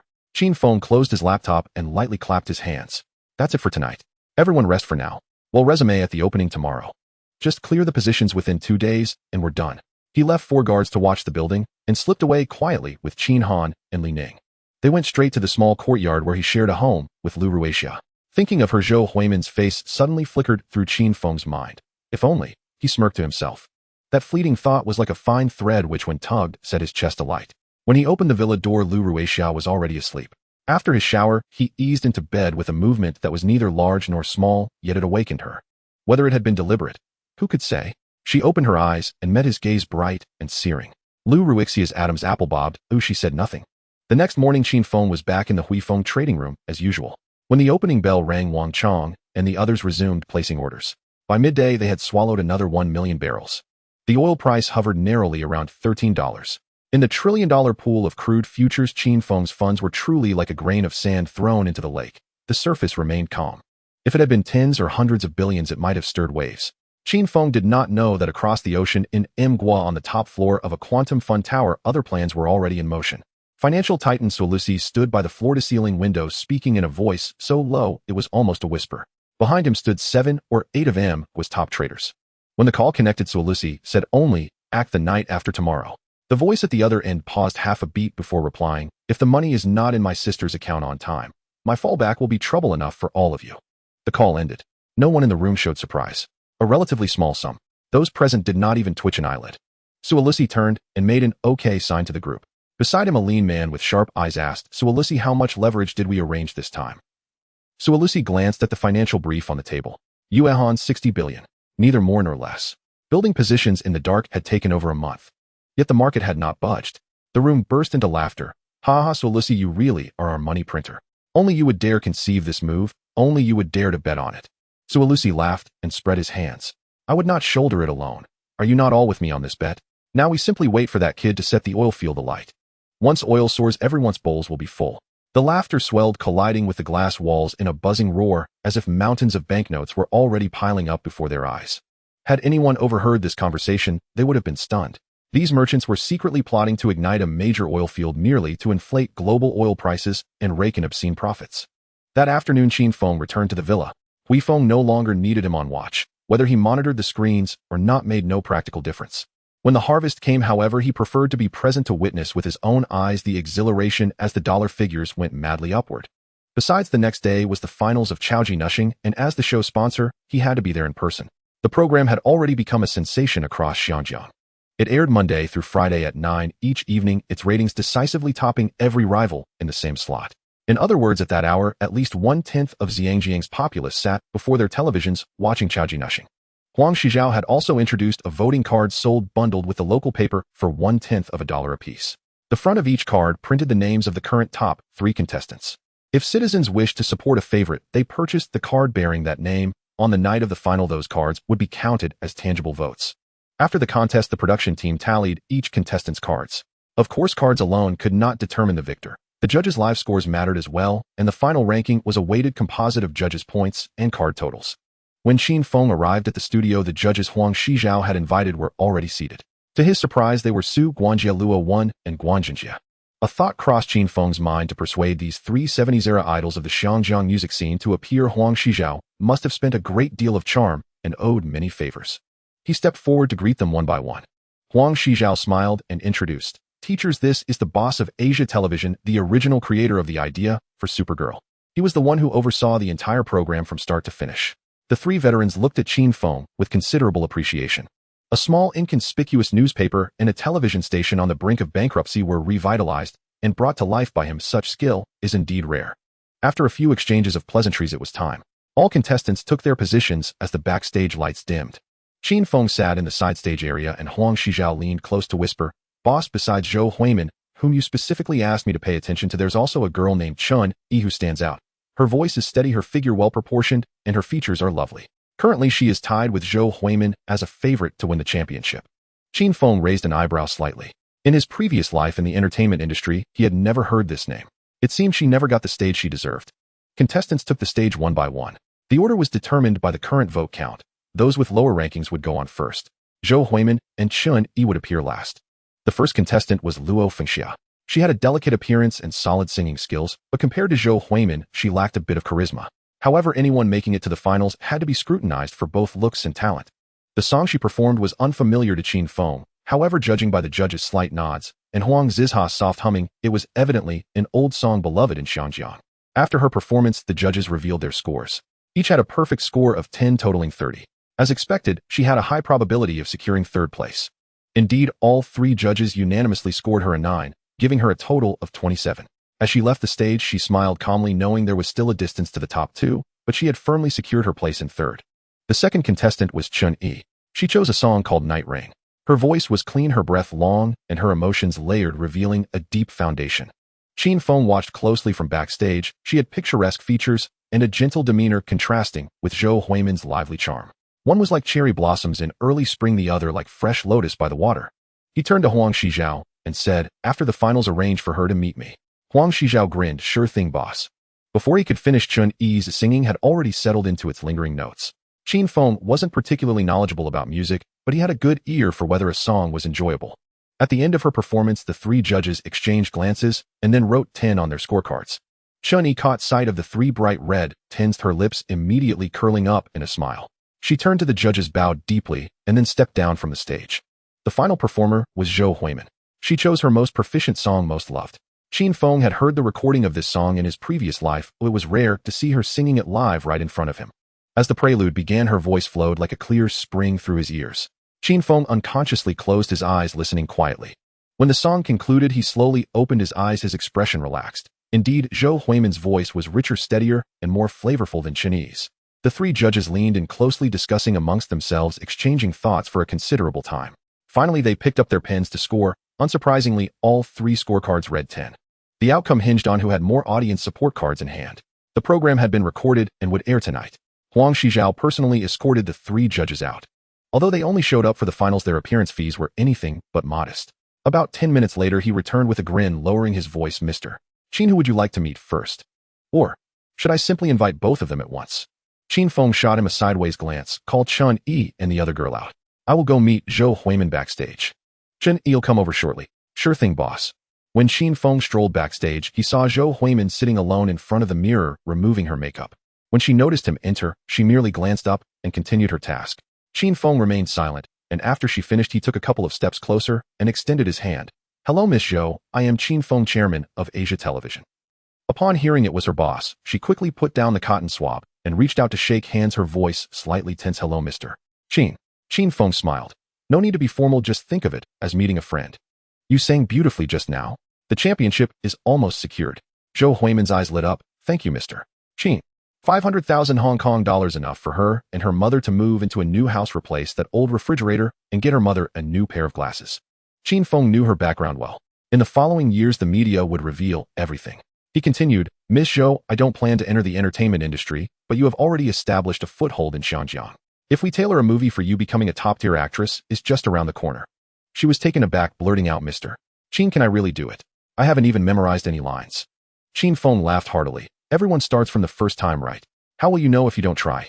If you can establish yourself in both the silver screen and the music scene, that would be even better. Are you interested in signing with Asia Television? We can start preparing a movie for you right away. Zhou Huimin blurted out, Mr. Qin, I am willing. Truly willing. Without the platform of Asia Television, there wouldn't be today. Being able to sign is something I greatly desire. Qin Feng's smile deepened. Now that the serious talk is over, shall we have dinner together tonight? Her ears suddenly flushed. She had heard whispers about the twists and turns within the industry, yet the person before her was bright-eyed and youthful. If it were to develop, it might not be so bad. A fleeting thought crossed her mind as she lowered her gaze and nodded gently. This afternoon you will go with Manager Huang to handle the signing procedures. In the evening, I will come to the television station to pick you up. All right, Mr. Qin. The two exchanged phone numbers, and Qin Feng turned to leave. Huang Shizhao had been waiting at the backstage corner and came up to him immediately. Mr. Qin, Chen Yi is waiting in makeup room too. Qin Feng gave him a thumbs up. Old Huang really knows how to read the room. Keep an eye on Zhou Huimin's signing this afternoon. Understood, Mr. Qin. As for Chen Yi, Huang Shizhao had already quietly set the stage. Later the boss would come to meet her personally. Chen Yi's heart raced with both excitement and nervousness. The leader of Asia Television, someone whose every step could shake Xinjiang. If she could really climb up this high branch, it wouldn't be a dream to soar to great heights. For a girl from a small household like her, this wasn't just a path, it was clearly a cable car straight to the clouds. Before long, a bright-eyed young man stepped through the door. Chen Yi immediately stepped forward, slightly bending at the waist, her voice bright. Hello, Mr. Qin. Qin Feng's lips curved up as he nodded. Chen Yi, you performed well today. If the votes are strong enough, the championship might not be out of reach. She bit her lip, smiling a bit bitterly. Mr. Qin, I can't dare to think of the championship. Compared to Sister Zhou, I still fall short. Being the runner-up is also glorious, and riding this momentum into the film industry seems natural. Are you willing to sign with Asia Television? Chen Yi's eyes brightened instantly, nearly stumbling over her words. Mr. Qin, am I capable? Qin Feng smiled meaningfully. As long as your acting is decent, there's certainly no problem. If you have time in the next few days, feel free to come audition. If you pass, Asia Television will tailor a movie just for you. It's not an empty promise. He harbored no lingering affection for Chen Yi. She simply caught his eye with her striking appearance, nothing more. Haha. Unlike the slow-burning, deliberate devotion he'd shown Zhou Huimin, he had no intention of beating around the bush. Chen Yi's mind clicked instantly. This was the unspoken rule. She didn't hesitate. Such an opportunity was rare. Miss it once, and it might never come again. Her ears flushed as she murmured softly, Mr. Qin, I'm at your disposal anytime. Just give me a call whenever you're ready for the audition. With that, she lowered her head, tore off a sticky note, and carefully wrote down her number before handing it over. Qin Feng glanced briefly and thought to himself, this young woman knows exactly where she stands. Good. I'll have my assistant contact you within the next couple of days. As the words left his lips, he turned and strode out of the studio. That afternoon, Qin Feng drove to the television station, but didn't enter. Instead, he called Zhou Huimin and asked her to meet him outside. Were he to stroll in openly and walk out beside her, tongues would surely wag, damaging her reputation, though he himself cared little. Moments later, Zhou Huimin slipped hurriedly out through a side entrance, scanned left and right, saw no one nearby, and darted into the passenger seat. Silence settled in the car for a breath. Qin Feng tilted his head and asked, what would you like to eat? She kept her gaze downcast, fingers twisting the hem of her shirt. Whatever you decide is fine. Then let's go to the Dongfang Wenhua Hotel. As he drove, he casually brought up her family. Though he'd known the details from his past life, asking in person was both considerate and a gentle way to open conversation. Surely they couldn't sit in silence the entire ride. The moment home was mentioned, her voice softened. My father. I've never met him. Mom told me he died of a heart attack that very day I was born, got into a fight at the casino. Afterward, she worked several jobs alone to raise me. She even scraped together money to send me to music school and piano lessons, hoping I'd rise higher in life, never bending my back like she did. But her body had long since given out. If I win first place this time, she'll laugh until her face crinkles. Qin Feng reached over and gently clasped both her hands. Her heartbeat suddenly staggered. She tried to pull away, but his palm was warm, his grip steady and unyielding. She yielded, letting him hold on, whispering faintly, "Mr. Qin, I was just thinking, I'll use the prize money to move her out of Kowloon walled city." His gaze softened. "If you ever face hardship, don't hesitate to ask. I'm only a year or two older than you. Just call me Brother Qin." Her earlobes flushed crimson as she nodded quietly. "All right, Brother Qin." By then the Dongfang Wenhua Hotel had come into view. As they stepped out, he naturally took her hand. Her entire face burned fiercely. A middle-aged woman in an emerald green uniform approached, a manager's badge pinned to her chest. "Good evening. Would you prefer a private room or a booth?" Qin Feng replied immediately, "A quiet booth, preferably by the window." "Certainly. Please follow me upstairs." The lobby manager led them to the second floor and stopped beside a booth nestled beside a street-facing floor-to-ceiling window. Zhou Huimin swept her eyes across the space. Crystal chandeliers bathed the room in soft light. Marble floors mirrored their figures. Velvet sofas shimmered with a muted luster. She instinctively held her breath, thinking, this isn't a restaurant. It's a palace lifted straight from a glossy magazine. In all her years, she'd never once pushed open the door of a five-star hotel on her own. Ordinarily, she and her mother huddled in the cramped kitchen of their old apartment building, simmering a pot of greens and tofu, occasionally dining out, visiting Oppo's stir-fry at the alley's mouth, where the owner wiped her hands on her apron before slamming plates onto the table. But today was different. Staring at her faint, wavering reflection in the glass, she suddenly tightened her grip on her sleeve. "One day, I'll give Mama home with a bay window, and a meal won't require calculating the cost 3 times over." Qin Feng slid the menu toward her. "Huimin, you choose whatever you'd like to eat." She opened the first page and froze. A simple sautéed seasonal vegetable was priced at 128 yuan, blanched Chinese broccoli 398 yuan. A further, in dishes labeled Chef's Private Reserve, soared into the thousands. With a sharp snap, she closed the menu and tugged lightly at Qin Feng's sleeve. "Brother Qin, could we go somewhere else? One dish here costs more than our household's utilities for half a month." Qin Feng burst into laughter and handed the menu back to the manager. "Bring us 4 signature dishes, the ones you're most proud of, and a fine vintage red wine." The manager nodded, smile unwavering. "Right away, please enjoy a moment's wait. Soon I'll cast you in 2 films and commission original songs tailored just for you. Once you truly become a star, hesitating like this will only invite ridicule. You'll be branded as someone who's never seen the world. This lifestyle will soon be ordinary for you. Red carpet galas, brand launch soirees. You'll lift your glass with effortless grace, not stare blankly at price tags." Zhou Huimin bowed her head. "Yes, Brother Qin, I'll remember." "Exactly. With a few more visits, even shrimp wrapped in gold leaf will feel utterly unremarkable to you." Her ears burned, her voice barely a sigh. "Thank you, Brother Qin. You've been far too kind to me." Qin Feng's lips curved upward. Before him sat the very girl, head bowed, fingertips nervously knotting her napkin, who had been the light he'd endured half a lifetime to find again. Within 10 minutes, a server arrived bearing 3 elegant porcelain plates, a jaddy andivori soup shimmering with edible gold leaf, pan-seared foie gras resting atop rye crisps, and a delicate rose-hued roll of smoked salmon. Beside them stood a burgundy bottle, its surface beaded with condensation. Once the server had retreated, Zhou Huimin leaned close to Qin Feng's ear and whispered, "This portion is absurdly small. Even the egg on my neighborhood pancake stand is stacked higher." Qin Feng covered his forehead and shook his head. Well then, apparently it would take her 3 years to relearn the very meaning of portion. After all, she'd grown up beneath a roof where a single bowl of soup was stretched across 2 meals. He uncorked the bottle, watching amber liquid pour slowly into tall-stemmed glasses, then raised his glass and toast. "To Zhou Huimin, the woman who silenced the entire hall with her first note tonight. Cheers." She mimicked his gesture, clinking glasses and taking a cautious sip. A faint bitterness bloomed on her tongue, followed by an unfamiliar tartness rising in her throat. Her brows instantly knotted. "Everyone reacts this way the first time," he smiled, refilling her glass halfway. "Next time you'll taste the fruit notes clearly." Dinner lasted nearly an hour. 2/3 of the red wine vanished, mostly into Qin Feng's glass. Zhou Huimin had taken only 3 or 4 sips, yet a delicate flush already warmed her cheeks, and the figure before her swam slightly. Whether from the wine or from her racing pulse shaking her vision, she couldn't tell.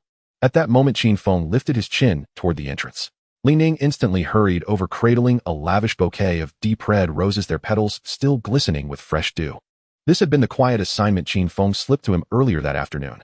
Zhou Huimin stared at the flowers, her heart leaping violently, her fingers unconsciously digging into her palms. Qin Feng accepted the bouquet and presented it to her with both hands. "Huimin, today is our first meeting, but the moment you sang your opening line, I knew I want to hear your voice for the rest of my life. I may have acted boldly, but my feelings are utterly sincere. will you be my girlfriend? No one had ever spoken to her so directly, not in her entire life. And certainly not after a single encounter, holding roses and asking outright. Just then diners at the neighboring booth erupted in unison, pounding their tables. Say yes. Say yes. Say yes. She wanted nothing more than to bury her face in the thorns of the roses. In the end, she simply stretched out her hands, cautiously receiving it, her voice as delicate as a whisper. Okay. Qin Feng pulled her up and lowered his head to kiss her. The applause in the hall erupted like firecrackers, and some people whistled in excitement.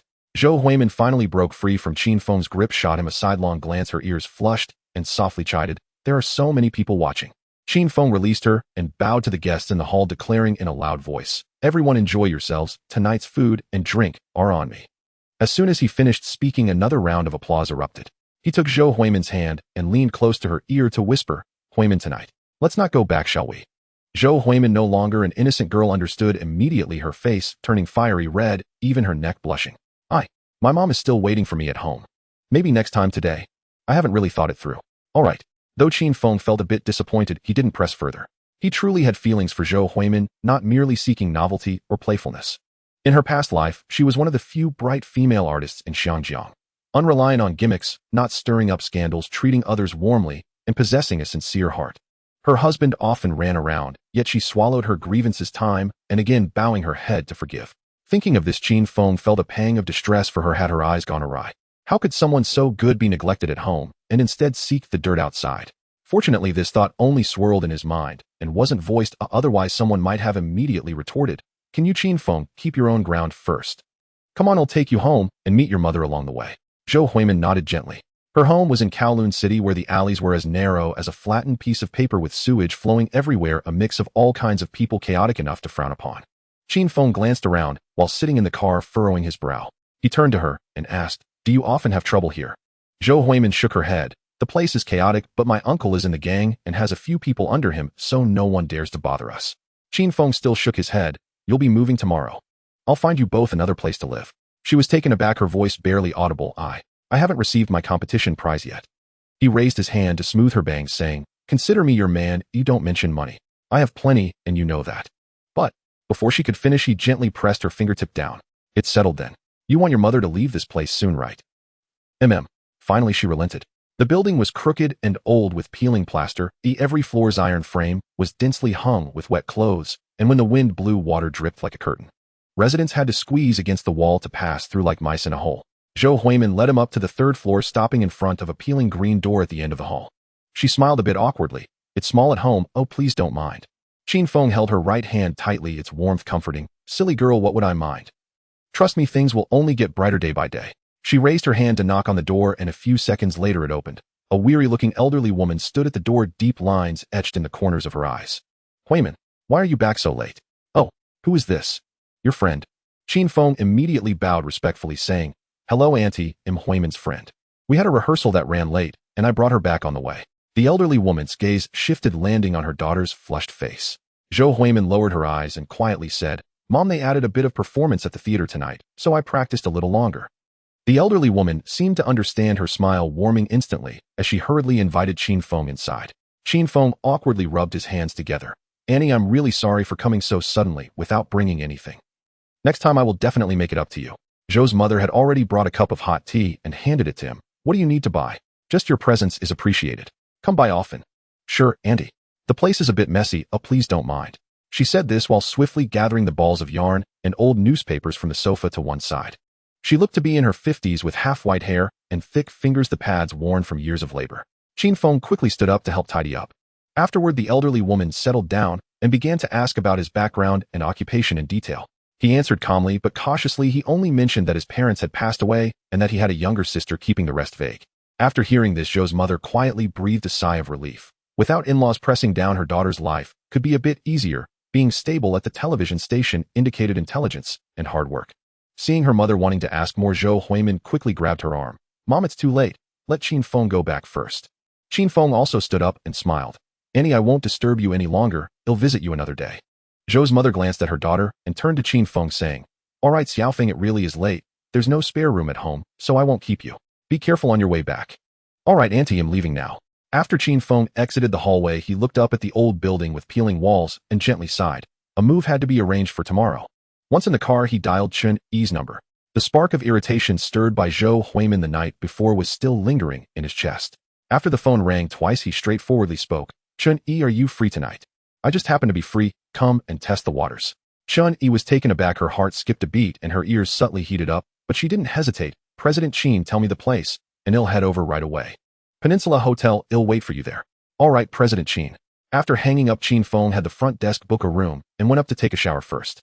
Li Ning was stationed in the lobby waiting to bring Chun Yi up. Having been with Qin Feng for just 2 days, Li Ning had already secretly clicked his tongue. This rhythm, changing every day, was truly impressive. Qin Feng came out of the bathroom after drying his hair, and in under half an hour Chun Yi arrived. When the door opened, she stood there, her skirt swaying slightly. Wearing a white dress with thin straps on her slender shoulders and plain white stockings on her legs, she looked clean yet alluring. Qin Feng raised the corner of his mouth, nodding, very perceptive. Chun Yi lowered her eyes, her cheeks flushed. President Qin, should I go take a shower first? Qin Feng chuckled softly. The moon. Cough, never mind. 2 hours later, Chun Yi curled up in his arms, her fingertips unconsciously tracing circles. Speaking of which, she and Lu Ruixia were 2 different flavors. What if in the future? Cough.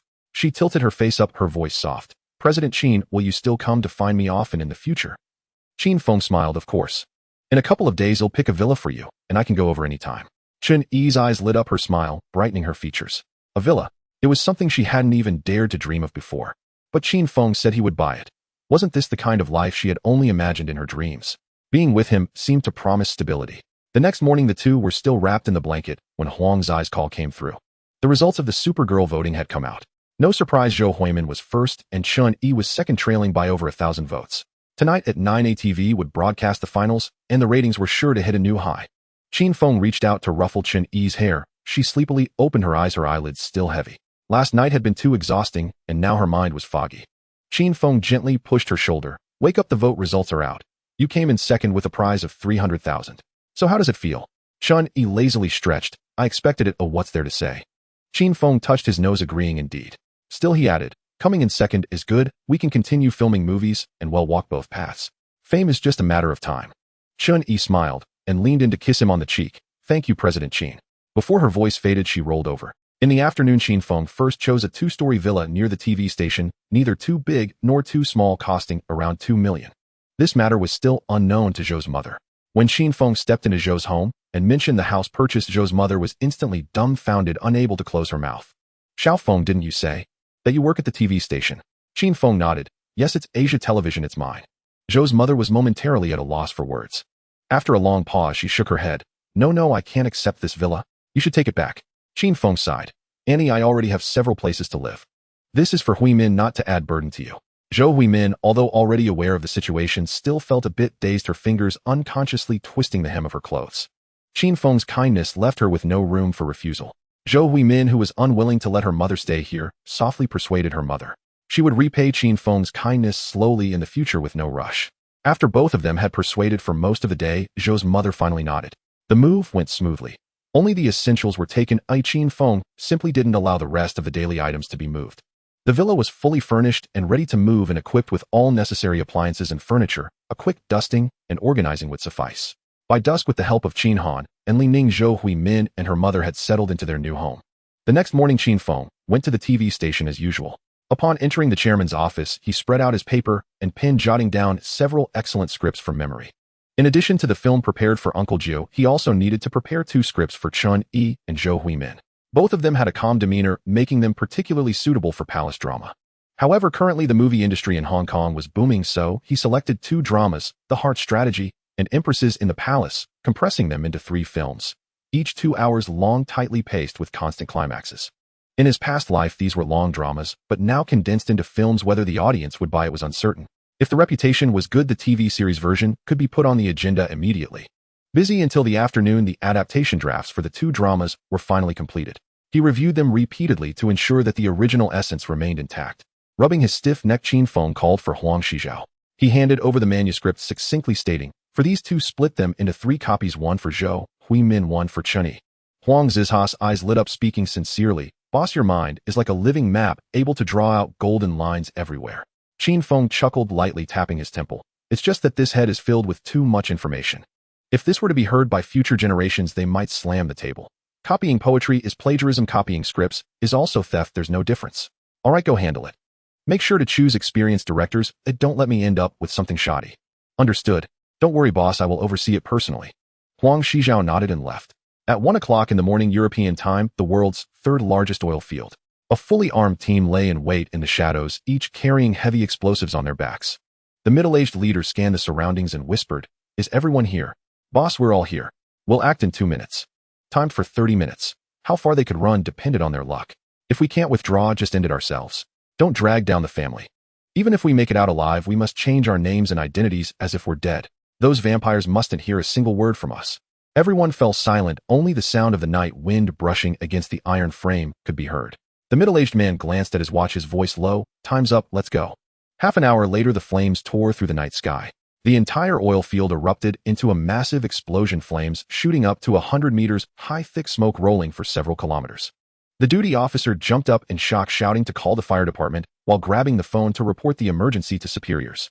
But everything was already too late. The fire grew stronger and had long since spiraled out of control. News spread like lightning to Country M. At the headquarters of the Quantum Fund in Country M, Soros held a glass, a chilling smile on his face. He raised his glass to the room full of capitalists, saying, "Gentlemen, it's done. Next, the US dollar will jump into our pockets by itself." The room erupted in laughter, drinks were poured. The news of the destruction of the world's third largest oil field quickly swept across the globe. The first to be shaken was the international crude oil futures market. As soon as the Asian and European markets opened, oil prices soared like wild horses. Before the opening, it was still at $13.86 per barrel, but within an hour it surged to $14.56. The upward trend showed no signs of stopping.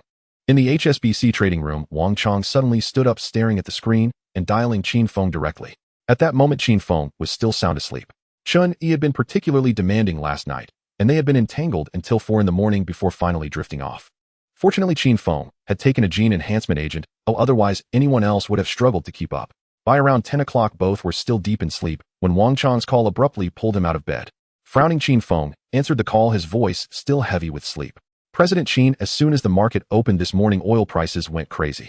Qin Feng instantly awakened, his eyelids twitching. Just as he suspected, the oil field fire in Europe was indeed true. "Wang Chong, keep a close watch on the market. I'll be there shortly." "Understood, President Qin." He turned to glance at Chun Yi, who was still groggy and just opening her eyes, unable to help but smile, leaning down to gently kiss her forehead. "Baby, sleep a bit more, while head to the company first." Chun Yi rubbed her eyes, obediently nodded, and wrapped her arms around his neck, planting a kiss on his cheek. She was becoming increasingly attentive to Qin Feng, but she knew when to step back and never disturbed him during work hours. "Qin, you go ahead with your work. I also need to rush to the station today. Manager Huang just sent a message asking me to come and look at the new script." Qin Feng smiled and nodded. "Shoot, well, aim to make a name for yourself with just one piece." Got it, Qin, go." After washing up, he directly took a taxi to HSBC Tower. As soon as he reached the trading room entrance, he heard the bustling inside. Wang Chong was vigorously praising him to several colleagues. President Qin had already calculated this. "This foresight is really amazing." Qin Feng cleared his throat as he stood at the door. Ahem ahem. Everyone was momentarily stunned, turning back to see him. Rather than feeling awkward, they all looked at him with admiration. Wang Chong quickly approached, speaking rapidly. "President Qin, as soon as the market opened this morning, oil prices shot up like a rocket. In just half a day, it has already risen by nearly $3. Qin Feng raised his hand and patted him twice on the shoulder. "Not too heavy, not too light. Steady, this is just the beginning. In the coming days, it will continue to soar." They had been locked in the trading room monitoring the market, completely unaware of the sudden news from Europe, thus they knew nothing of the underlying reasons. "Just keep an eye on it this afternoon. Don't make any rash moves, and there's no need to adjust the positions." Received, President Qin. On the top floor of HSBC, Shun Bai sat alone in the office, absent-mindedly tapping her fingers on the table. Did Qin Feng really know in advance that the European oil field was going to catch fire? Or was he somehow involved in this? If it were just a coincidence, she wouldn't believe a single word. Who would bet $100 million without any wind or news, fully wagering on an oil price surge? While oil prices do fluctuate, their ups and downs are notoriously unpredictable. Ordinary people wouldn't dare to even try betting, let alone making such a large wager. Shinbai suddenly shook her head, choosing not to think deeply anymore. Some things just couldn't be understood. After all, the money had been earned, and it was securely pocketed. Moreover, this matter had to be kept under wraps. Anyone capable of accurately pinpointing such information was certainly no ordinary person. She wouldn't provoke Qin Feng out of mere curiosity. In the afternoon trading session, oil prices continued to soar. As soon as the market opened, they jumped straight to $17.32 per barrel. Qin Feng was well aware before the market closed today, it was highly likely to reach the $25 to $26 range. Tomorrow would see another surge, and by then global media would explode with reports of the massive fire at the European oil field. Starting from the third day, the upward momentum will slow down, yet it will still fluctuate at a high level without a drop. Only around the seventh day, when the three countries, Nation, Rue Nation, and the sun never sets, join forces to extinguish the raging fire, will oil prices truly return to normal. At 2:30 in the morning, the closing bell rang. The final quote settled at $26.42 per barrel. With today's increase alone, Qinfeng's $100 million had already doubled to $200 million. In just one day, Shenbai hadn't slept either. The phone screen remained lit, fixated on the real-time market trends. The $10 million he invested had also doubled to $20 million. After deducting the $3 million given to Qinfeng, he netted $7 million. Despite being the chairman of HSBC, his shareholding was not substantial. This sum was by no means insignificant to him. That night, Qinfeng did not return to his residence, but booked a room at the hotel next to HSBC. In Europe, Nation, Rue Nation, and the sun never sets. All three parties were doing their utmost to extinguish the fire. After all, that oil field was jointly managed by the three nations. The entire team that had previously entered the well had completely vanished in the flames, leaving no trace behind. Thus at present they still believed it was merely an accidental fire. Fires in oil fields were not uncommon, though similar incidents had occurred in other production areas. They could only grit their teeth and accept it. However, this fire was far too large, consuming oil by the tens of thousands of tons daily. A large volume of crude oil was flowing into the territorial waters of the Sun Never Sets and Rue Nation, leaving both governments in a state of panic. While they fought to extinguish the blaze, they also urgently cleaned up the oil pollution on the sea surface. As Qinfeng had anticipated, the next day international oil prices soared once again, jumping over $10 in a single day. In the days that followed, the upward trend slowed, with daily increases stabilizing in the range of $8 to $9. Global oil futures traders were nearly going insane. Yet there were some clear-headed individuals who decisively exited the market on the fifth or seventh day. It didn't matter how much they gained, as securing profits was the priority. The market has always been about balance. If some are reaping the benefits, others must be picking up the scraps. Why, everyone is sharing the pie now, but once the fire is extinguished, those who have not fled will all face losses. An old saying goes, the stock market is risky, one must be cautious when entering. The futures market is even harsher. It doesn't advise caution, but directly flips the table. The stock market can wipe you out completely, while futures can uproot you entirely, burying you deep underground. Risk and reward are two sides of the same coin. The riskier the venture, the thicker the reward. As long as you are steady-handed, sharp-eyed, and not greedy, futures can save you 10 or 20 years of hard work. On the morning of the sixth day of the fire, oil prices climbed to $88.53. The price was still rising, but Qinfeng had already decided to pull back. Tomorrow, the three nations would jointly announce the fire is extinguished. Oil prices would then turn downward, and those left behind would undoubtedly become easy targets. Starting the next day, various financial centers' office rooftops would likely be filled with lost and bewildered figures. As the morning session began, Qinfeng ordered several traders close all positions immediately and ensure everything is cleared before the afternoon closing. At the latest, it must not extend past midnight settlement. Understood, Mr. Qin. Although a bit surprised, after all, oil prices were still climbing, they said nothing. They understood that they were merely executing orders, and Qinfeng's judgments never required explanation. The withdrawal that day went exceptionally smoothly. Oil prices continued to rise, although not as rapidly as before. Buyers were still coming in droves. Qinfeng's capital was but a grain of sand sinking into the ocean of the entire futures pool. At the same time, far across the ocean, the quantum fund led by Soros had quietly exited the market yesterday. The amount of capital was too large. They didn't dare take any risks.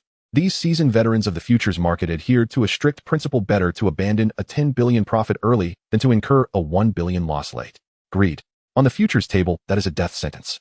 Of course, if it were elsewhere, like mergers, leveraging, or resource bidding, their ruthlessness could drain the last drop of blood from their opponents.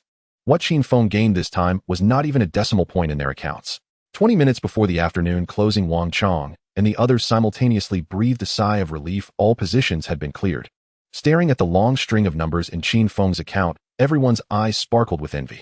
In just 6 days, $100 million had rolled into nearly 8 times that, a total of $847 million.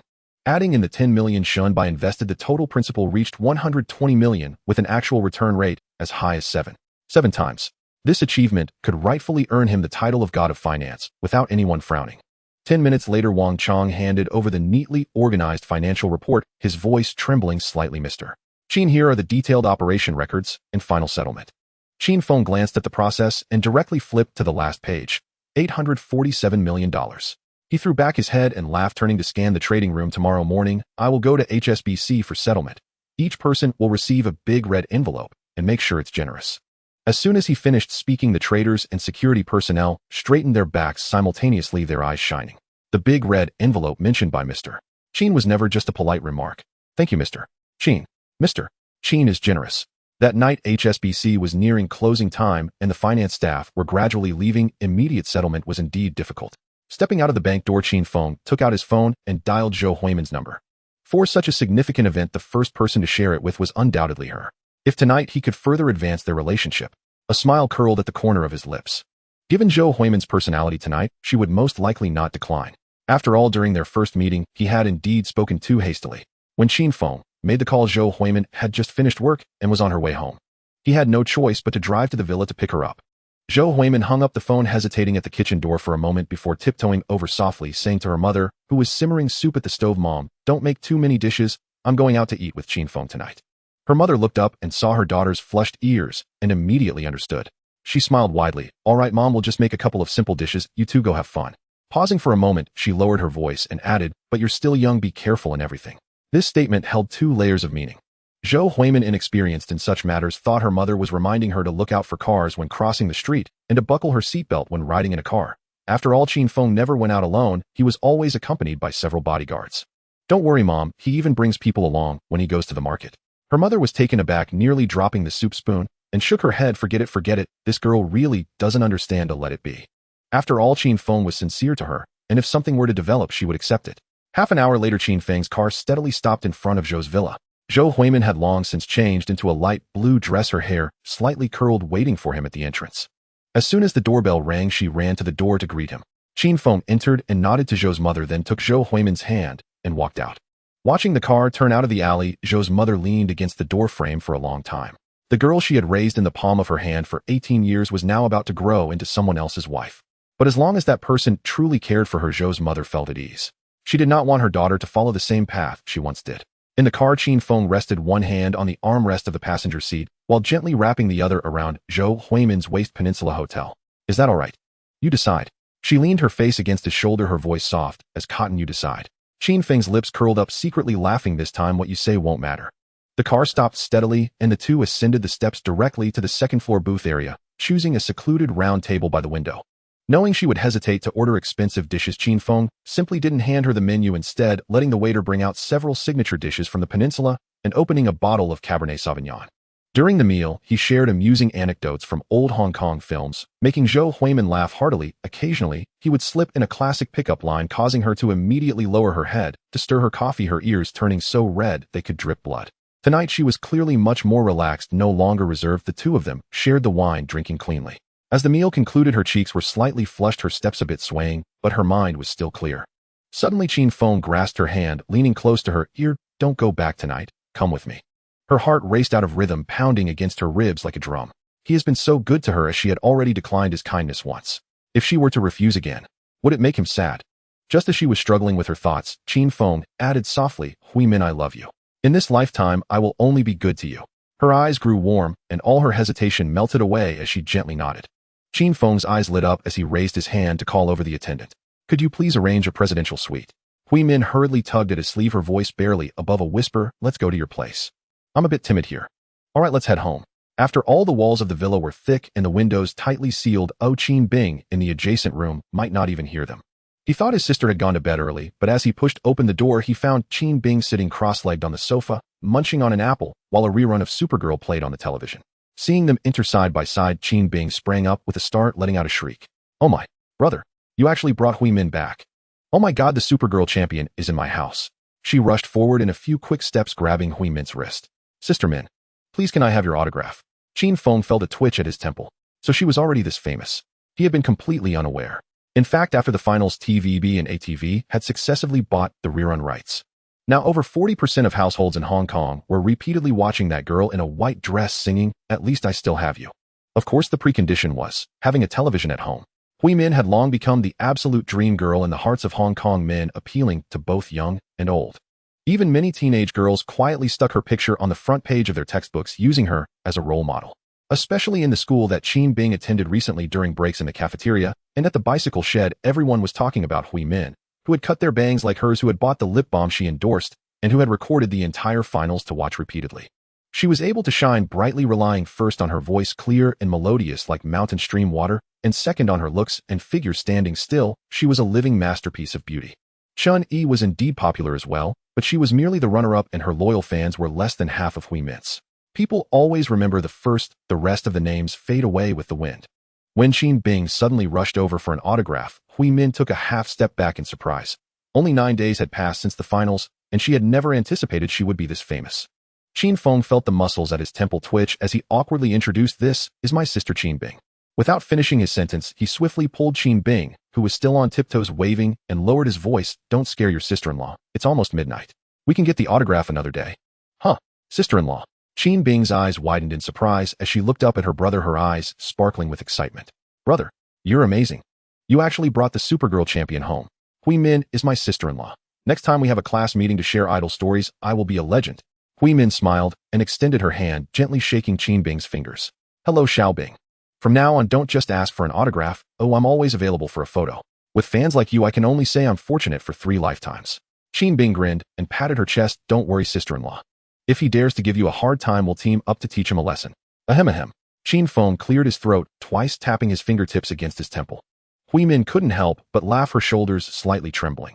This brother and sister pair, one as reckless as a fawn, and the other as serious as a door god, oddly harmonized. "All right, Xiao Bing, go to bed. Don't you have class tomorrow morning?" Qin Bing rolled her eyes. "Brother, today is Saturday. Your memory is worse than a goldfish. Besides, I'm currently re-watching sister-in-law's finals. This is the 3rd time, and I've even counted the moments when the judges wiped their sweat. Fine, take your time, sister-in-law, and I will head out first." Qin Bing blinked and suddenly elongated her tone. "All right, then, brother, sister-in-law, good night. Remember to hurry so I can hold my chubby nephew soon."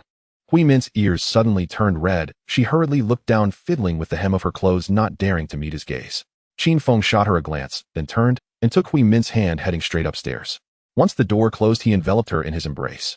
The unspoken warmth that follows. After a long while, Hui Min finally caught her breath and gently pushed against his shoulder, saying, "You should go take a shower first."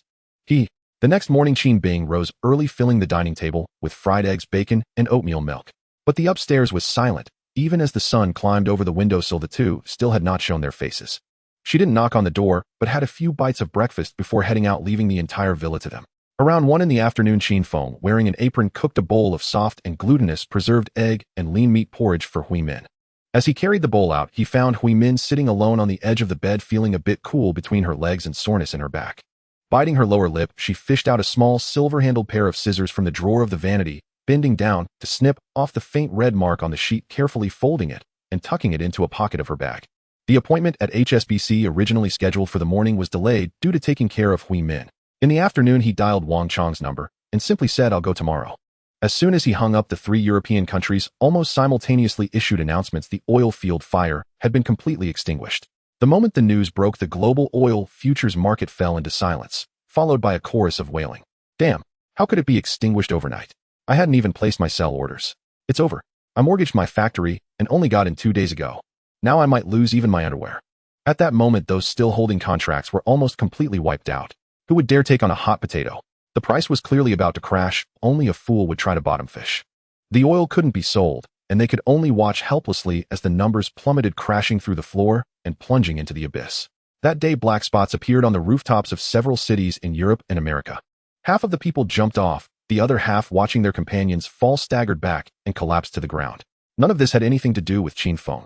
On the 3rd morning, Hui Min's complexion improved, and Qin Feng advised her to rest at home. Just as Qin Bing returned home, he took the opportunity to leave her in her care, straightening his tie before driving to HSBC. When Qin Feng arrived, Wang Chang and the other 3, along with 4 security guards, were already waiting in the trading room. He immediately instructed Manager Zhang of HSBC to bring up 1.2 million in cash. Stacks of crisp new bills piled on the long table, thick and neat, glinting with the unique sheen of ink and paper. That scene looked like a small mountain pressing right under their noses, making the traders swallow hard as the security team instinctively held their breath. Qin Feng looked at Wang Chang and said, "You 3 each get 200,000, you distribute it." Wang Chang's face brightened, his voice lifting a little. "Thank you, President Qin." He quickly found a few sturdy bags, filling each with 200,000 and personally handing them to the other 2 traders. The 3 bowed to Qin Feng in unison, saying, "Thank you, President Qin." Qin Feng turned to Qin Han and said, "The remaining 4, including Li Ning, each gets 100,000, you distribute it." Qin Han said nothing more, just nodded and began to distribute the money. He was an old hand who came out of the system not greedy and not surprised. Just enough money was good. Stability was more important than flashiness. The 4 security guards, and Li Ning receiving their share of 100,000 in cash, also bowed seriously saying thank you boss. They had never seen so much cash piled up right before their eyes. Once the last stack of money landed in his hands, Qin Feng lightly clapped twice and said, "All right, everyone can head back now. The confidentiality agreement remains unchanged. Once you step out of this door, not a word about what happened these past few days is to be uttered." "Understood, Mr. Qin." "Yes, boss." After distributing the money, Qin Feng made his way directly to Shen Bi's office. Shunbai was sitting at a spacious mahogany desk, sipping tea, the tea clear and his demeanor calm. He had already known that Qin Feng had arrived, pushing aside the documents at hand, waiting for him to enter. As the door opened, Shunbai greeted him with a smile. "Ha, the god of wealth has finally freed up his hands." Qin Feng laughed as well, saying, "What kind of god of wealth am I? Chairman Shun is the true living god of wealth in the business world of Xiangjiang. My abilities are far lacking." After exchanging a few playful remarks, Qin Feng handed over a detailed document saying, "Shun, could you please have the finance department process the settlement for the leveraged funds I borrowed from HSBC?" Shunbai raised his hand and pressed a brass bell on the corner of the desk. A secretary promptly entered, elegant and efficient. He instructed, "Have the finance department immediately handle the leveraged settlement for Mr. Qin." "Sure, Chairman." Once the person left, the fragrance of tea wafted back and the two resumed their seats, sipping slowly. Qin Feng set his cup down, smiling as he said, "Shun, this trip has multiplied the principal by 7.7 times. The $10 million you invested is now 77 million. Per our agreement, you netted 67 million, and I'll take 20 million as commission. How does that sound?" Shunbai laughed heartily. "Mr. Qin, your willingness to bring me along is already a tremendous favor. 30%. That's truly not too much. Once the accounts are settled, just transfer the remaining funds directly to my account." Qin Feng gave a thumbs up, saying, "I admire your generosity, Shun." About 60 minutes later, the secretary re-entered, handing over a freshly printed financial report for Qin Feng to sign. He glanced over it after deducting HSBC's handling fees and leveraging costs. The final amount credited was $745 million. Of this, 57 million was allocated to Shunbai, with the remainder being the earnings from this venture. The total net intake was 688 million, nearing $700 million. This wave was genuinely profitable. There was still an oil crisis approaching at the end of the year. By then, with more capital on hand, the stakes would naturally be heavier. Next time, it wouldn't just be a few hundred million earned, rather it would start from the unit of $1 billion. If paired with suitable leverage, $100 billion might not merely be a pipe dream. After signing, the matter with HSBC was considered completely settled. He told the secretary, "Please transfer 57 million to Chairman Shin's account." The secretary was momentarily taken aback, quickly glancing at Shunbai before nodding and exiting. With finances now ample, Qin Feng contemplated moving to the Peak or Repulse Bay. Those areas were the true gathering places for the elite in Xiangjiang. However, as a newcomer with shallow roots, he couldn't find a way in just yet. So he asked Shunbai, "Shun, I want to buy a villa in the Peak or Repulse Bay. Oh, do you have any acquaintances who can recommend one?" Shunbai pondered briefly, then answered earnestly, "Mr. Qin, the thresholds for these two places are high. Oh, it's not just about money. They also require proof of funds, background checks, and someone to vouch for you. However, Mr. Qin, you are certainly qualified. They'll personally act as your introducer, so there's no issue. We just need to check if there are any available villas in the Peak or if any owners are looking to sell." Qin Feng frowned slightly, not expecting there to be so many hurdles in this matter. "Shin, could you please help me inquire? If nothing suitable is available, I can always build a manor myself." Shunbai nodded. "All right, I'll go find out right away." After speaking, he opened a drawer and pulled out a golden embossed invitation, handing it to Qin Feng. "Mr. Qin, this is an invitation to a charity gala organized by the Bao Li Zheng and he families. It's on the evening of 8 days from now at 8 o'clock at the Peninsula Hotel Banquet Hall. If you have the time, you might as well come by." To put it bluntly, donating money is secondary. The main purpose is for old friends in the business world to gather and see if there are any business opportunities to explore. Qin Feng took the invitation, glanced at it, and smiled slightly. His roots were still shallow, and such an occasion was perfect for establishing connections. He slightly cupped his hands towards Shunbai, saying, "Thank you for the suggestion, Shin." Shunbai waved his hand. "Mr. Qin is too polite." After chatting for a few more moments, Qin Feng took his leave. 2 days later, Shunbai called. "Mr. Qin, I have news about the villa you wanted. There's one in the middle section of the Peak, previously owned by a comic publishing house owner, surnamed Zhang.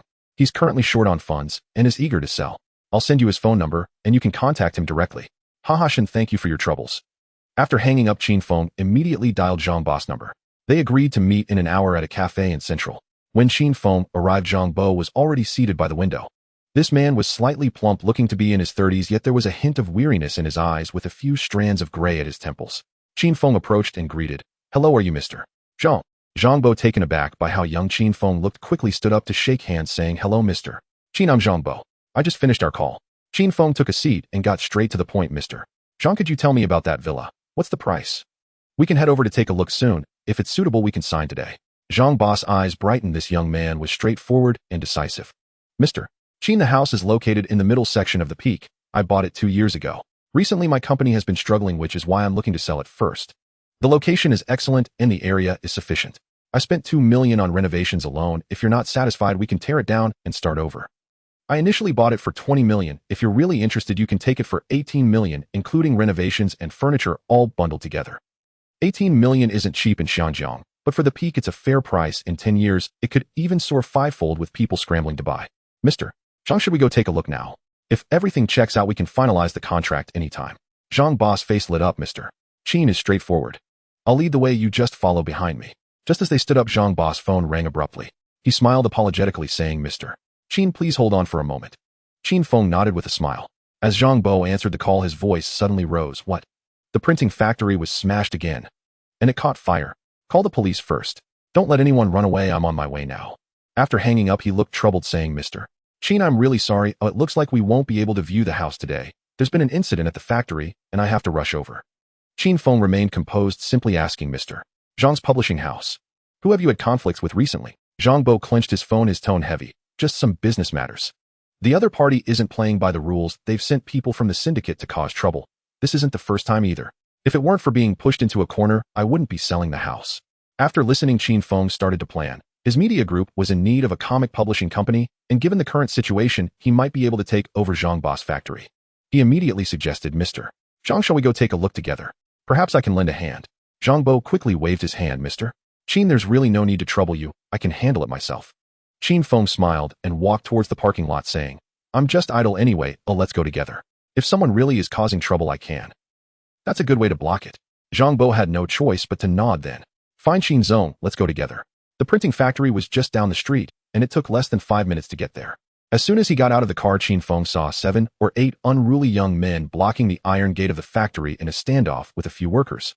The thick smoke inside the factory had yet to dissipate. The fire was extinguished, but the acrid smell of burnt material filled the air. As soon as Zhang Bo landed, he rushed forward. The scarred thug at the front recognized him at a glance and grinned crookedly.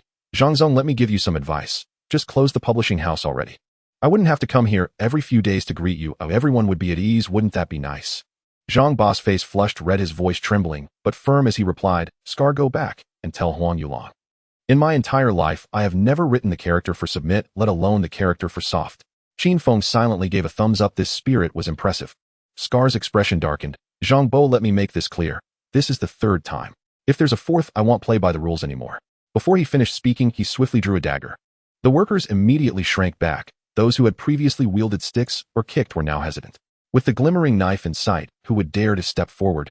Zhang Bo's throat went dry as he stammered, I have already called the police." Scar laughed scornfully. "Then guess what? Can the police arrive in time before you fall?" He stepped forward, the knife's tip pointing directly at Zhang Bo's chest. Qin Feng remained still, simply raising a hand behind him. Li Ning grinned and leapt out, his right leg whipping like a whip. Crack! The sound of a broken wrist was sharp and piercing. Scar let out a miserable cry, kneeling on the ground while clutching his hand, rolling in agony. The remaining thugs shouted as they rushed forward. Li Ning quickly turned, deftly spinning 2 throwing daggers in his hands, and crashed into the crowd, the cold light flashing. Wails erupted, blood splattering. Qin Feng didn't even blink. He already knew Li Ning was quick, but he didn't expect the daggers could be used so effectively like short knives. In less than 2 minutes, the ground was littered with bodies. Each person had at least 3 to 5 wounds of varying depths, with blood streaming down their clothes. Li Ning wiped the blood off the blade, sheathed the daggers, and turned back to stand behind Qin Feng, as if he had merely brushed off some dust. Zhang Bo and the workers stared at him, swallowing hard. No one dared to speak. Now this is a real tough character. Zhang Bo quickly stepped forward, clasping his hands towards Qin Feng. "Thank you, Qin Zong." He then turned to Li Ning, deeply bowing. "Thank you, brother, for your help." Li Ning only nodded, saying nothing. Qin Feng looked at Zhang Bo. "Zhang Zong, your opponent is quite formidable." Zhang Bo smiled wryly, his shoulders slumping. "Qin Zong, I was too foolish. Continuing to bear it would truly be unwise. I'm responsible for my elders above and my children below. I can't gamble with my family's lives. This group of people I cannot afford to provoke." Qin Feng's heart brightened. An opportunity had arrived. Zhang Bo was afraid of them, but he was not. The guards were not just for show. Anyone who dared to brandish knives or guns under his nose would experience what a societal beatdown truly meant. Zhang Zong, why don't you? Before he could finish, the sound of police sirens grew closer. Leading the charge was a female officer whom Qin Feng recognized, Zhang Jing. She was the one who had barged into his villa with a recording pin last time. As soon as she lifted her eyes, she spotted Qin Feng, and her brows furrowed tightly. After the last incident, she was reprimanded harshly as she knew the perpetrator was him, but couldn't find solid evidence. Now that she had come out again, her gaze swept over the groaning thugs on the ground, and her heart sank. It couldn't possibly be him again. Zhang Bo had already stepped forward, pointing at the people on the ground. Officer, these people vandalized my factory and even set fire to the workshop. They were just about to stab me, but thankfully my friend intervened in time. Zhang Jing stopped in front of Scar, her gaze fixed on his face. Scar, you've got some guts, huh? Now you even dare to point a knife at someone. Scar immediately waved his hands. Zhang sir, I really didn't mean it. I just wanted to scare him a little. Ooh, I didn't expect to run into someone so reckless who took me down instead. Zhang Jing scoffed. Enough with the excuses. Attempted murder with a weapon. Once this charge is lodged, it will be enough for you to spend a few years in prison. Once you're inside, just behave yourself. Scar's face turned pale. Usually it was just about fighting and causing trouble. A couple of days in jail would suffice. If this time he was classified as attempted murder, how long would it be? Zhang sir, I really didn't intend to kill him. I was just putting on a show. His voice trembled and his eyes turned red. Save that talk for the courtroom with the judge. Zhang Jing's tone turned cold. Plus add arson to destroy the factory. With both charges combined, you won't see the light of day for a decade or more. Scar was completely deflated. In the past, he would smash things and run away, and the police wouldn't even catch a glimpse of him. This time, he had hit a hard wall and couldn't escape. Zhang Jing no longer looked at him, turning to Zhang Bo. From now on, if anyone comes to cause trouble, just call this number directly. She took out a pen, wrote down a number on a sticky note, and handed it over. Zhang Bo took it with both hands, repeatedly thanking her. She then looked at Qin Feng. Did you hit these people, eh? Qin Feng shrugged. Zhang sir, I can't just stand by and watch while they stab my friend, can I? Zhang Jing frowned slightly. Then come back to the police station with me to make an official statement. Qin Feng shook his head. I don't have the time. Let my bodyguard record it. Li Ning immediately stepped forward. Officer, it was me who did it. I'll go with you. All right, let's go. Zhang Jing waved her hand, and several police officers quickly moved forward, handcuffing the thugs lying on the ground one by one and pushing them into the police car. Fortunately, they had brought 3 police cars. Otherwise this group wouldn't have fit. When the sound of the sirens faded, Qin Feng turned to Zhang Bo. Zhang Zong, sell me the comic studio. You keep 20% of the shares and continue managing it. With me around, no one will dare to play such underhanded tricks again. Zhang Bo smiled bitterly. Qin Zong, then it's yours. I was just being stubborn, wanting to make a name for myself. Otherwise I would have had to go back to take over the family business. Qin Feng raised an eyebrow. So you're still a wealthy second generation. No wonder you could buy a villa on Victoria Peak. That villa was actually paid for by my dad when I got married. He has always urged me to manage the company, but I wanted to forge my own path. The publishing house was established with the pocket money I saved up over time. I didn't expect to get stuck here in the end. Qin Feng paused and asked, did you never tell your family about these thugs coming to cause trouble? Zhang Bo shook his head apologetically. Asking for help within 2 years would be too embarrassing. Qin Feng gave him a meaningful glance. Perhaps your father has been watching you from the shadows all along. Even if I weren't here today, you probably wouldn't have really gotten into trouble. He glanced at a middle-aged man among the workers. Earlier, that man had clenched his fists and rushed forward. As soon as Li Ning made his move, he immediately stepped back, visibly relieved. At this moment, after hearing Zhang Bo's words, Qin Feng felt enlightened. Yet Zhang Bo remained oblivious. He sighed. Qin Zong, I will sell the studio to you. I accept that. I will go back and take over my father's business. But you need to hurry up and find an artist. Before, the whole studio relied on me to keep it afloat. I've loved drawing since I was a child. Starting this studio was precisely for this purpose. Qin Feng pondered for a moment and said, General Zhang, you can keep 20 of the shares and continue to manage. You're familiar with the terrain. It will only handle the periphery. After all, I heard that a colleague wants to sell, and I can help you make the connection. Qin Feng nodded. It's not my style to force a sale. There's no rush regarding the house. Let's first discuss the publishing house and the comic agency. How much are you planning to sell it for? General Qin, a total of 3 million has been invested. The sales have been quite steady. Huang Yulong has set his sights on me. I have taken at least 30 of his business away. The comic agency nets about 500,000 every month. But now the factory has burned down and the Imperial Publishing House is applying pressure, making it hard for us to breathe. If General Qin is interested in taking over, we can negotiate at 5 million. Qin Feng nodded. All right, General Zhang, this price is fair. Let's go to the publishing house to sign the contract now. The loss of the villa is minor. Securing a publishing house is far more practical.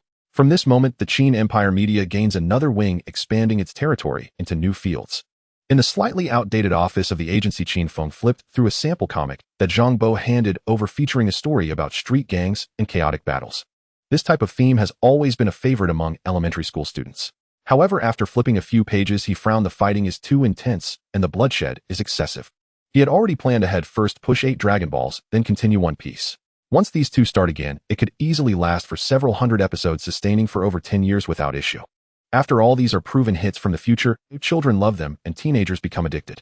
He asked Zhang Bo to prepare paper and pen, spending the entire afternoon writing down the core outlines and key moments of both works. He casually sketched a few character drafts. As for the quality, best not to mention it. Zhang Bo stared at those lines, shaking his head. This is not drawing characters. It looks more like dismembering and butchering them. But when Qin Feng began to narrate the story, Zhang Bo's eyes lit up. The comic scene in Hong Kong had been dominated by violence for years, and suddenly encountering this blend of passion and philosophy, with growth hidden within adventure, made his mind buzz. He couldn't help but exclaim, "General Qin, is your brain a library? Even comics are so well informed." Qin Feng glanced at him sideways. "Read more books. There is indeed gold within them. Your hand is so steady, yet you stumble on storytelling. Otherwise, who would lead others by the nose? I understand now why the Imperial Publishing House has targeted you. Copying their path is one step away from plagiarism. If they don't step on you, who will it?" Zhang Bo scratched his head, laughing awkwardly. "It's not that I don't want to be original. I just really have no story. General Zhang, from now on our agency will focus on these 2 works." Zhang Bo replied decisively, "Understood, General Qin. I will personally draft the protagonist's character design." Qin Feng continued, "Also change the signboard. The comic agency will merge into Qin Empire Media and will no longer operate independently."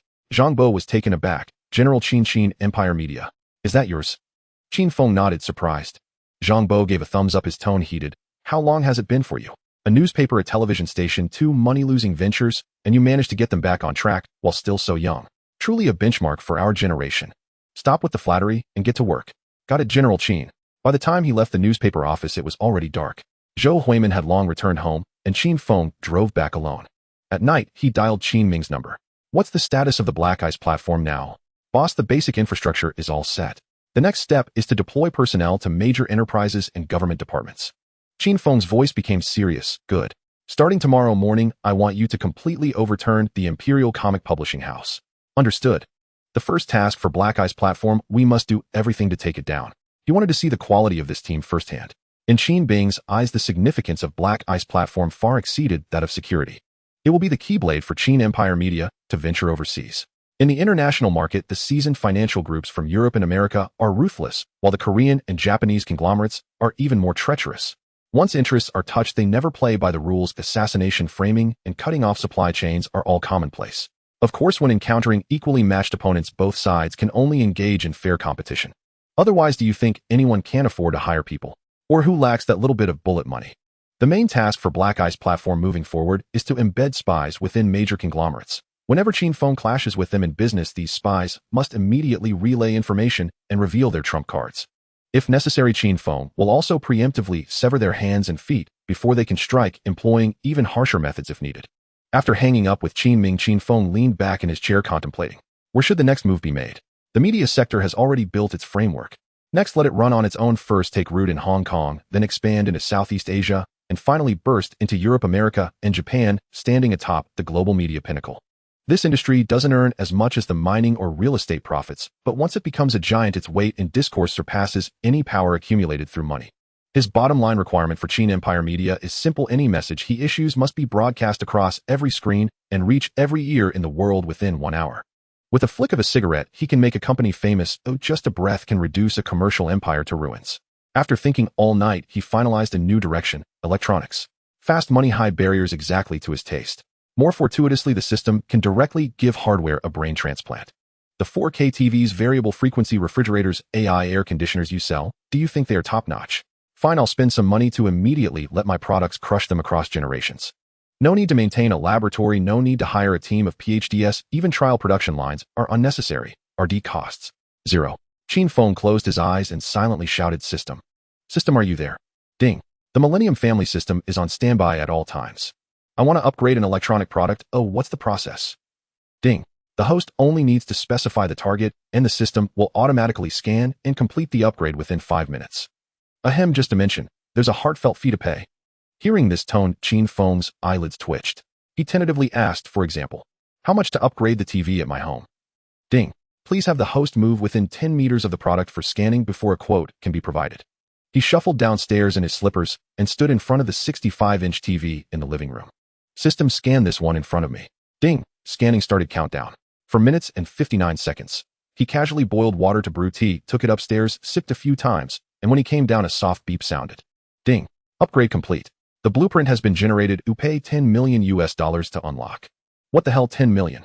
Qin Feng almost dropped the teacup on the floor. I could hire a bunch of engineers to do it from scratch, and it wouldn't cost that much in 3 months. System, are you sure there's no price gouging? Ding. But the host only waited 5 minutes. If you were to start from scratch, just the project approval, trial production, and testing would take at least half a year. During this time, you would have already recouped your investment 3 times over with the new TV. Furthermore, this upgrade's performance exceeds that of active flagship models by 2 to 3 years. The next upgrade will be at the same price. Qin Feng pondered for 2 seconds and nodded. All right, it's not unreasonable. Deduct the money. Ding. $10 million successfully deducted. The complete set of blueprints for the new TV has been stored in the system space. With a thought, a stack of slightly glowing A3 paper appeared out of thin air in the palm of his hand. Flipping through a few pages, he was met with images of quantum dot arrays, neural rendering protocols, and holographic interaction layers. Each word recognizable, yet together they resembled a tome of celestial mysteries. I need to find someone to handle this task. Tomorrow I'll meet with a professional manager who has worked in the electronics industry for 15 years, sending him the blueprints and leaving the rest to him. System display the attribute panel.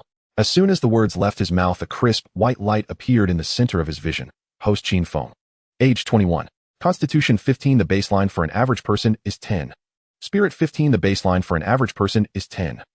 Family level 4 requires $1 billion for promotion. Funds $670 million. Industry Qin Empire Media, including the Morning Star News, Asia Satellite TV, and Qin Empire Comic Society. Hybing Consulting Company, Garrison Security Defense Company. Security rating 7. System space 100 square meters expandable. He paused. His family level had changed. System, I've leveled up to 4. Why didn't you say anything? Where's the reward? Ding.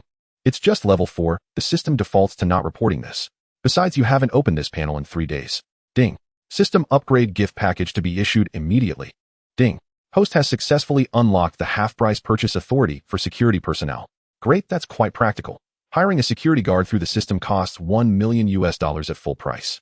Right now, saving half is not astonishing just by the numbers. However, over time, as he would require more bodyguards, the savings would accumulate into a significant amount.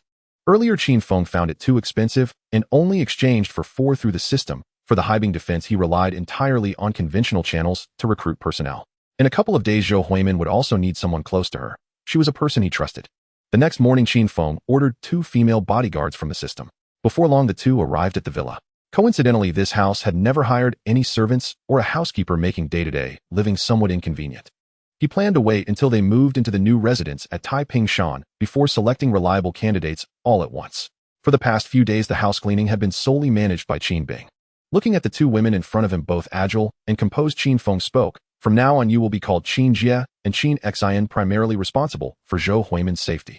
Yes, boss. The sky was still early, and Zhou Huimin had yet to set off for the television station. By the time Qin Feng arrived, she had just finished washing up, having dried her face. As soon as Zhou's mother saw him, she immediately welcomed him outside with a beaming smile. As she had suspected, Zhou Huimin had not returned home for 2 consecutive days, and now her walk seemed a bit restrained. In Zhou's mother's mind, Qin Feng had already become the assured future son-in-law. An old saying goes, a son-in-law is half a son. She had long treated Qin Feng like her own child. Xiao Feng, come in. Come, let's have breakfast together. Qin Feng politely waved his hand. Andy, you eat your food. I've just eaten. I came today to pick up Huimin. Before he finished speaking, Zhou Huimin had already come out of the bathroom. Upon seeing him, her eyes lit up. A woman who had just given her heart and body was now filled with emotional turmoil. She feared that he would grow distant, doubting her own worthiness to be with someone like him. She nearly wanted to rush over and embrace him, but her mother was nearby, so ultimately, she merely smiled and greeted him softly. Zhou's mother noticed the exchange clearly as she smiled, picked up her chopsticks to serve some dishes, and turned to go upstairs, leaving the living room for them. Once the door closed, Zhou Huimin immediately leaned forward, linking her arm with Qin Feng's, her fingers tightening slightly. Qin Feng raised his hand and gently ruffled her hair. I've arranged for 2 bodyguards for you. If you're not used to them being visible, you can let them follow from a distance. She replied softly, and then I will listen to you. With your business expanding so much, it's likely someone might have ill intentions. I don't want to hold you back. Qin Feng chuckled. What he cherished most was her gentle understanding of boundaries. After finishing breakfast, he took her to meet Qin Jie and Qin Xian. Since Zhou Huimin did not have a means of transportation, yet Qin Feng decided to lead the group straight to the Bentley dealership. Huimin, pick whichever model you like. She shook her head. Brother Qin, no need. Qin Feng glanced back at the two bodyguards and said casually, we can't have Qin Jie and Qin Xian walking behind you every day, can we? Besides, having a car makes it more secure for them to protect you. She paused and finally nodded. Okay, I'll follow your advice. As she strolled through the showroom, she noticed that all the models were deep gray, black, or burgundy, each tailored to a more masculine aesthetic, none of which suited her temperament. Qin Feng called over the manager, succinctly stating, please recommend a car suitable for women, one with solid quality. The manager's eyes brightened. Clients who brought bodyguards to look at cars were certainly not ordinary customers. Sir, miss, we just received a white Bentley Continental. Its lines are both soft and powerful, and the interior has been specially optimized for women, making it a perfect match for this lady. Qin Feng nodded. Show us the car. Please wait a moment. This car is too precious. It's usually kept in a climate-controlled garage. I will have someone bring it out immediately. In less than 5 minutes, a pure white Bentley Continental slowly drove into the showroom. Its body resembled freshly fallen snow, reflecting a delicate, cool light akin to a celestial maiden descending from the clouds. Qin Feng made his decision at a glance. Zhou Huimin was also taken aback, her fingers subconsciously tightening the hem of her dress. How much is this car? The manager's smile deepened. 8 million Hong Kong dollars. Zhou Huimin's breath caught, instinctively tugging at Qin Feng's sleeve. Qin Feng held her hand tightly, his tone light. Not expensive, it suits you perfectly. Oh, let's buy it. He turned to the dealership manager, nodding. All right, let's handle the paperwork now, and we'll pick up the car directly afterward. Certainly, sir, please wait a moment, it will be done shortly. In less than 2 minutes, the manager approached briskly with a stack of documents. Qin Feng hardly glanced at them and swiftly signed his name in a few blank spaces. The entire process took less than half an hour. As they exited the dealership, Qin Feng turned to Zhou Huimin and said, if you want to learn to drive, let Qin Jie and Qin Xian teach you. Once you're comfortable, you can take the car out for a spin anytime. Zhou Huimin's eyes brightened, nodding eagerly. Great. I'll practice hard. Her fingers unconsciously brushed over the car door, and her smile remained intact. Subsequently, Qin Jie and the others took Zhou Huimin to the television station. Qin Feng headed directly to Guanghui International Headhunting Company. His newly established electronics technology company urgently needed a capable manager. This headhunting firm ranked among the top in the industry, with a network spanning the globe. Upon entering, a young woman in a beige suit approached. Hello, I am Yang Lizhen. May I ask what type of company you represent? What specific type of talent are you looking for? I can assist you with registration. Qin Feng smiled. Miss Yang, I plan to open an electronics technology company, primarily manufacturing televisions. Right now, the most urgent task is to recruit a professional manager and assemble a team of experienced production line workers. Yang Lizhen quickly noted this down, her tone gentle. Understood, I will enter this into our system. We will contact you with suitable candidates within 48 hours. Thank you for your efforts, Miss Yang. Qin Feng handed her a business card. Feel free to call me if there are any updates. Yang Lizhen accepted it with both hands. All right, Mr. Qin. On the same day, an incident unfolded in central Hong Kong. An elderly woman with white hair crouched at the entrance of the government building, cradling her grandson, who was wrapped in bandages. She had a copy of the comic series Gangs of Hong Kong by the Imperial Comics Publishing House spread across her knees. The crowd of onlookers grew larger. She raised her wrinkled hand, her voice hoarse, yet piercing. The Huangchao Publishing House is poisoning our youth. We beg the Hong Kong government to uphold justice for us. My grandson reads this book every day and plays violent mock battles with his friends, brandishing kitchen knives, until all of them ended up hospitalized. He suffered the worst injuries, 3 broken ribs, and still lies unconscious in the ICU. Please ban this toxic publication immediately. For a breath, the crowd fell silent. Then an elderly woman beside her suddenly slapped her thigh and cried out, oh dear. My grandson is obsessed with this book too. He chants every day, today I'll be tomorrow, I'll chop see. These words ignited the crowd like a spark catching dry grass. No wonder. My son has been devouring Huang Chaos Bruce Lee, full of gutting scenes, severed limbs. Yesterday, he even grabbed a broom and chased after the neighbor's children. No wonder my boy's been smashing bowls and kicking doors. It's all this publisher's doing. From somewhere behind, a voice rang out sharply. We demand the Hong Kong government immediately sanction Huangchao Publishing House and withdraw all its comics. The cry erupted like thunder, surging wave upon wave toward the government steps. Sanction Huangchao Publishing House. Sanction Huangchao Publishing House. Sanction Huangchao Publishing House. In truth, at least half the faces in the crowd had been hired on the spot by Qin Ming, including that very grandmother and grandson. The child truly lay hospitalized, but not from knife wounds. He had fallen from the 4th-floor balcony of his own home. Qin Ming had promised to cover all medical expenses, and so the pair appeared punctually before the government house gates. Inside the governor's office, Sir Murray MacLehose set down the telephone and slowly massaged his temples.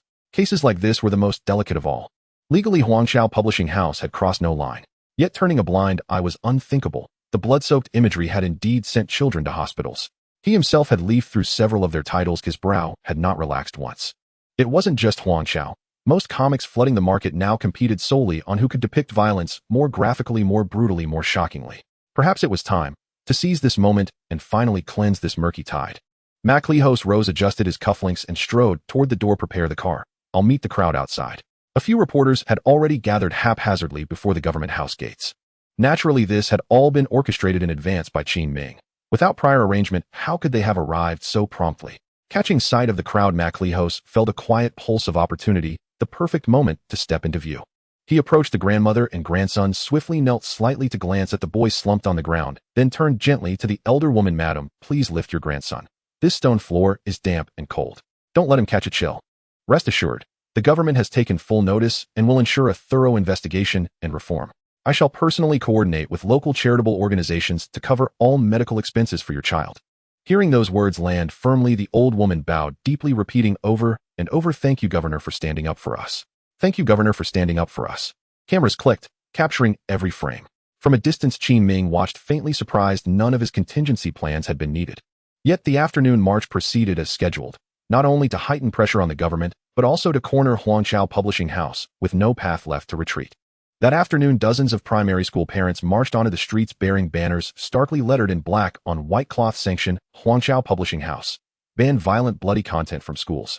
Behind the banners, more and more citizens of Xiangjiang joined the swell, until the procession surged like boiling water to the front of Huangchao Publishing House. No one knew who hurled the first rotten egg, but with a sharp crack it struck the glass entrance. Instantly, stones and rotting vegetables began to fly. Soon the main door shattered inward, glass shards scattering across the steps. Staff inside had long since cowered into corners. No one dared raise their head. On the second floor, Huang Yulong was tearing his office apart. He'd just learned of the morning's incident at Government House, had planned to rush to see several legislators, when the march descended upon his doorstep. A chilling realization struck him: someone was orchestrating his ruin. His first suspicion fell on rivals, but there were only a handful of comic publishers in Xiangjiang, easily counted on one's fingers. He never once considered Yangbo. In Huang Yulong's eyes, that man was spineless, having endured humiliation for so long without uttering a single defiant word. What else could he be but a coward? Huangchao's survival depended entirely on bestsellers like Bruce Lee and Young Thugs. Once withdrawn, its accounts would bleed red overnight. And the governor's public pledge that morning burned in his chest like a searing needle, pulsing relentless. Huang Yulong shot to his feet and paced fiercely back and forth, teeth clenched. No, I must see Councillor Wang immediately. This Councillor Wang was one of his longest-standing political patrons. Each year his sincere gesture arrived punctually on the councillor's desk, ensuring years of calm. Complaints from parents had surfaced before, but each time they dissolved into silence. He snatched his car keys and hurried to the company's rear warehouse to retrieve his vehicle, planning to slip out through the back gate. What he didn't know was that Qin Ming's men were already waiting in the alley. With the front entrance sealed tight, the back gate was the sole escape, precisely as calculated down to the last detail. The moment his car turned out of the alley, 2 SUVs fell into silent pursuit. Minutes later, his sedan was boxed in between them. Startled, he barely registered what was happening before his window shattered, and thick arms reached in, dragging him violently from the seat. Fists rained down like hail. He curled on the pavement, shrieking please, but the beating continued. Then, after a pause, 7 or 8 middle-aged women stepped out from the SUVs, rolled up their sleeves, and advanced, shouting curses as they struck. Qin Feng approached calmly, raised his camera, and snapped several shots. Murmuring softly into the lens, Huang Yulong, owner of Huangchao Comics Publishing House, publicly assaulted by enraged parents of students for publishing violent, bloody comics. Huang Yulong heard him, lifted his blood-smeared face, and choked out, "Who are you? What did I ever do to you?" Qin Feng scoffed, bent low, and whispered, "We act on behalf of every parent in Xiangjiang." At that he gave a curt wave. The men and women filed back into their vehicles. Engines roared, and they sped away, vanishing into the city's hum. That same day, Huang Yulong was admitted to hospital swathed in bandages, his meeting with Councillor Wang irrevocably cancelled. The next morning, both men appeared side by side on newspaper front pages. Yet on that single sheet, one was hailed as compassionate and wise, while the other was crucified in infamy, his name drowned in universal scorn. Huangchao Comics poisons elementary students, leaving some permanently disabled. The governor vows strict punishment. News of this spread like wildfire. Cheers erupted in alleys and tea houses alike. Another headline followed hard on its heels: Huang Yulong, owner of Huangchao Comics, beaten senseless in broad daylight by a mob of students' parents, and rushed to hospital the same day. People clapped and cursed Huang Yulong as a social blight. Nearly every child in Xiangjiang had read Huang Chao's comics, all warped by their grotesque depictions of gore and brutality. That very day, Huang Chao's staff slipped quietly out the back door, vanishing into their homes. None dared show their faces. The building itself was stormed by furious citizens. Windows smashed, desks overturned, chaos reigning. That afternoon, the government issued new regulations with unprecedented speed. All comic publishers were henceforth prohibited from releasing publications containing violent, gory, obscene, or pornographic content. This decree severed Huang Chao's lifeline. Every title under its imprint fell squarely within the banned category. Other publishers suffered heavy blows too, except for the house recently acquired by Qin Feng from Zhongbo, which had already pivoted quietly, preparing to introduce two Sunabei-conic Japanese manga classics. Qin Feng intended to ride this industry-wide upheaval straight to the summit of Xiangjiang's comics empire. He possessed both confidence and certainty. Zhongbo regarded Qin Feng's tactics with awe bordering on reverence. Zhongbo wielded only a brush. He knew full well that confronting Huang Yulong directly would leave him utterly obliterated. And yet in just 2 days, Huang Chao had collapsed entirely. Meanwhile, at Qin Empire Comics Publishing House, scripts, storyboards, and printed proofs for the Dragon Ball and One Piece series stood ready, set for release within 15 days. Qin Feng no longer intervened in the comic house's affairs. The path was paved, the team assembled. If Zhongbo still failed to lead, then the failure was his alone.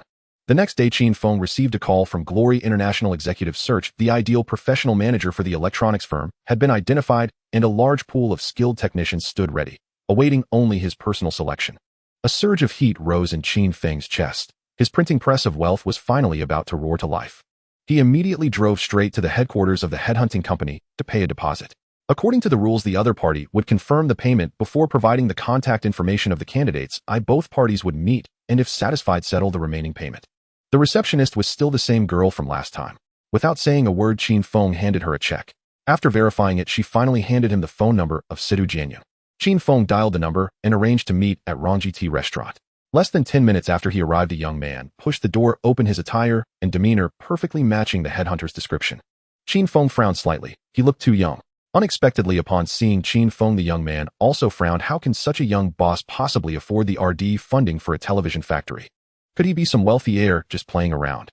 Despite his doubts, he walked over, intending to hear what this boss had to say first. The young man walked straight to Qin Feng's table, extended his hand, and said, "Hello, I am Sidu Jianyun, recommended by Guanghui International for the position of professional manager." Qin Feng. The two words were cold and brief, carrying a hint of impatience. Situ Jianyun looked at him, who seemed to be around his age, and wondered if he even had a college degree. Situ Jianyun raised his eyebrows. There were always plenty of bosses who questioned his age, however in the end they were left speechless by the facts. Qin Feng spoke. "Mr. Situ, please tell me about your resume." Situ Jianyun picked up his teacup and took a sip, his tone calm. "I am Situ Jianyun, graduated at 18 from Harvard University with a master's degree in business administration. After graduation, I joined JP Morgan Chase and was promoted to management within a year. I cannot disclose my specific position due to a confidentiality agreement signed upon my departure. After leaving JP Morgan, I took over a small company valued at less than $5 million as a professional manager. A year later, the company's value exceeded $100 million. After that, I served as a regional director for a chain supermarket, adding 30 new stores within a year, all without any debt. I recently just stepped down. All of the above experiences can be verified by Guanghui International." Qin Feng's heart stirred. Situ Jianyun was indeed exceptional. However, what he wanted was not a fleeting visitor, but a partner who could root himself for 10 or 20 years. He paused for a moment, his voice calm, yet clear. "Mr. Situ, may I ask the reason you changed companies so frequently last year?" Situ Jianyun smirked, his tone unapologetically sharp. "If there are no challenges, how can one break boundaries? In life, every place is a platform for competition. Only by stepping on the yesterday's self can one truly move forward." Qin Feng's gaze deepened. "Then if you join our company, will you still leave after a year?" Situ Jianyun shook his head, a trace of helplessness in his smile. "To be honest, I didn't want to return to Hong Kong. No matter how prosperous it is, to me it's just a quiet little harbor. I want to swim in the great rivers and fight against those entrenched old financial conglomerates. But my mother issued an ultimatum. I must return to start a family. She even said if I don't have a grandchild, I won't be allowed to leave the house. So I plan to settle down in Hong Kong, choose a new force, and personally bring it to the international stage to challenge those big companies and conglomerates." Qin Feng couldn't help but laugh. Who would have thought that a young man privately referred to as a shark in the investment banking circle was dragged back to his homeland by an engagement? "Mr. Sidu, I did have reservations about your young age just now. I take back that slight disdain. You are undoubtedly capable. But what I need is someone willing to plant roots in the soil. If you truly mean it, willing to settle down and lead a team steadily rather than treating your resume as a springboard to jump each year. The salary you decide. Situ Jianyun lightly tapped his fingers on the table. Mr. Qin, money has never been my priority. Since you acknowledge me, please show your cards. Tell me what you have done and how you stand firm. Let's discuss the terms again. After all, I am not looking for a nominal shareholder this time, but a long-term partner who can charge into battle alongside me. If my teammate is just a young master who can only sign documents, I'm afraid I can't carry that weight. Qin Feng laughed heartily. This was the stance a truly sharp young man should have. If he could bring Situ Jianyun into the trenches, then the position of executive president in the future would no longer be a worry. He spoke directly. I haven't been in the industry for long, but the two companies I can present are one newspaper and one television station. Recently, I sold the old family business and made quick money from the stock market, then bought a nearly bankrupt newspaper. It is now the top seller in Hong Kong. Next, I took over a television station. When I first took over, it had the lowest ratings and a yearly deficit. Now it has stabilized in the top 3 in Hong Kong, and in 3 weeks the top spot will be ours. As I finished speaking, Qin Feng raised his eyes to him. Situ Jianyun's pupils constricted. Is the Qin Empire Media yours? Qin Feng nodded with a smile. So does that qualify me to invite you to take the driver's seat? Situ Jianyun clapped his hands twice. I've had my eye on that name for a while, always wanting to meet the person at the helm, and here you are right in front of me. Mr. Qin, we have the framework for cooperation. But I have to ask, are you really planning to tackle the hard nut of RD for televisions? The technological barriers built up by international first-tier brands over decades cannot be broken through just by stacking manpower for a year or two. And Mr. Qin, you must let me see the strength with my own eyes. In the electronics technology industry, without real capital and solid backing, no amount of talk is worth anything. Even a god cannot prop up a structure without a backbone. Qin Feng pulled out a stack of blueprints from his briefcase and pushed them toward him. As for RD, you can leave it to me. All technical routes and iteration rhythms, I will take responsibility. Our televisions will have only one standard, world-class cutting edge, and there will only be this one brand. As for production line equipment, you may purchase as needed. Feel free to choose any existing manufacturers. As for your concerns about strength, one word, you name it, and I will deposit it. Situ Jianyun was taken aback. The parameters on the blueprints were hard for him to judge, but Qin Feng's gaze was steady, showing no signs of performance. There was no need for such effort to deceive. However, the phrase funds will be provided as needed still made his fingertips pause slightly. He hesitated a bit and tentatively said, Mr. Qin, if the product is as you say, I believe we can sweep the Hong Kong market within 3 months. The budget is at least tens of millions, potentially over 100 million Hong Kong dollars. Can you really provide it at any time? Qin Feng met his gaze, his tone as calm as discussing the weather. Money is not a threshold. Don't mention 100 million. Oh, I can produce 10 billion as well. But from the day the money arrives in your account, I will only look for one thing: results. Situ Jianyun suddenly smiled. This boss was even more solid than the rumors.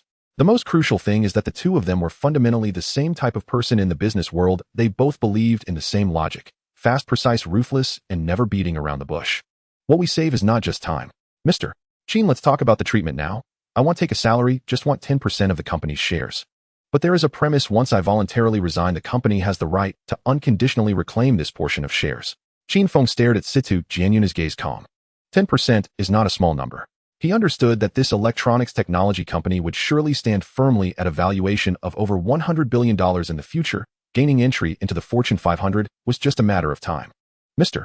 Situ, I can offer shares, but it will be in 2 steps. 30 will be paid out in the first year. After a year, if I am satisfied with the results you deliver, the remaining 70 will be compensated immediately. If you agree, you can start working tomorrow. Situ Jianyun pondered for a moment and nodded, saying, all right, 1 year, as the term let results speak for themselves. Qin Feng stood up and extended his hand, saying, Mr. Situ Jianyun, I look forward to our cooperation. Happy cooperation. Situ Jianyun then asked, Mr. Qin, has the company been registered yet? Qin Feng shook his head, saying, not yet. However, I have already contacted the veteran technician from the television factory through Guangwei International, so you can choose anyone at any time. Taking all of them is fine too. Situ Jianyun replied, all right, give me 50 million as startup capital and also hand over the blueprints and technical materials. You don't need to worry about the other matters. Within a month, the entire production line will be operational and the first batch of televisions will be launched on time. I'll take care of the market in Xinjiang. Of course, the premise is that the advanced television you mentioned is truly that impressive. Qin Feng immediately wrote a check for 1 million and handed it over, saying, go handle the registration first and let me know when the account is open and I will transfer the funds immediately. The company will be named Qin Empire Electronics Technology Company. Understood, Mr. Qin, I'll handle this.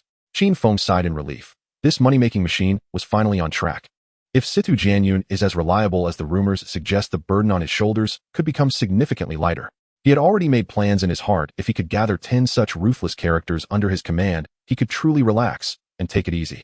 He would raise several children, lay a deep foundation according to the system's rules, and steadily support a 1,000-year family. Leaving the Rongji tea house, Qin Feng headed straight to the mall for a change of attire.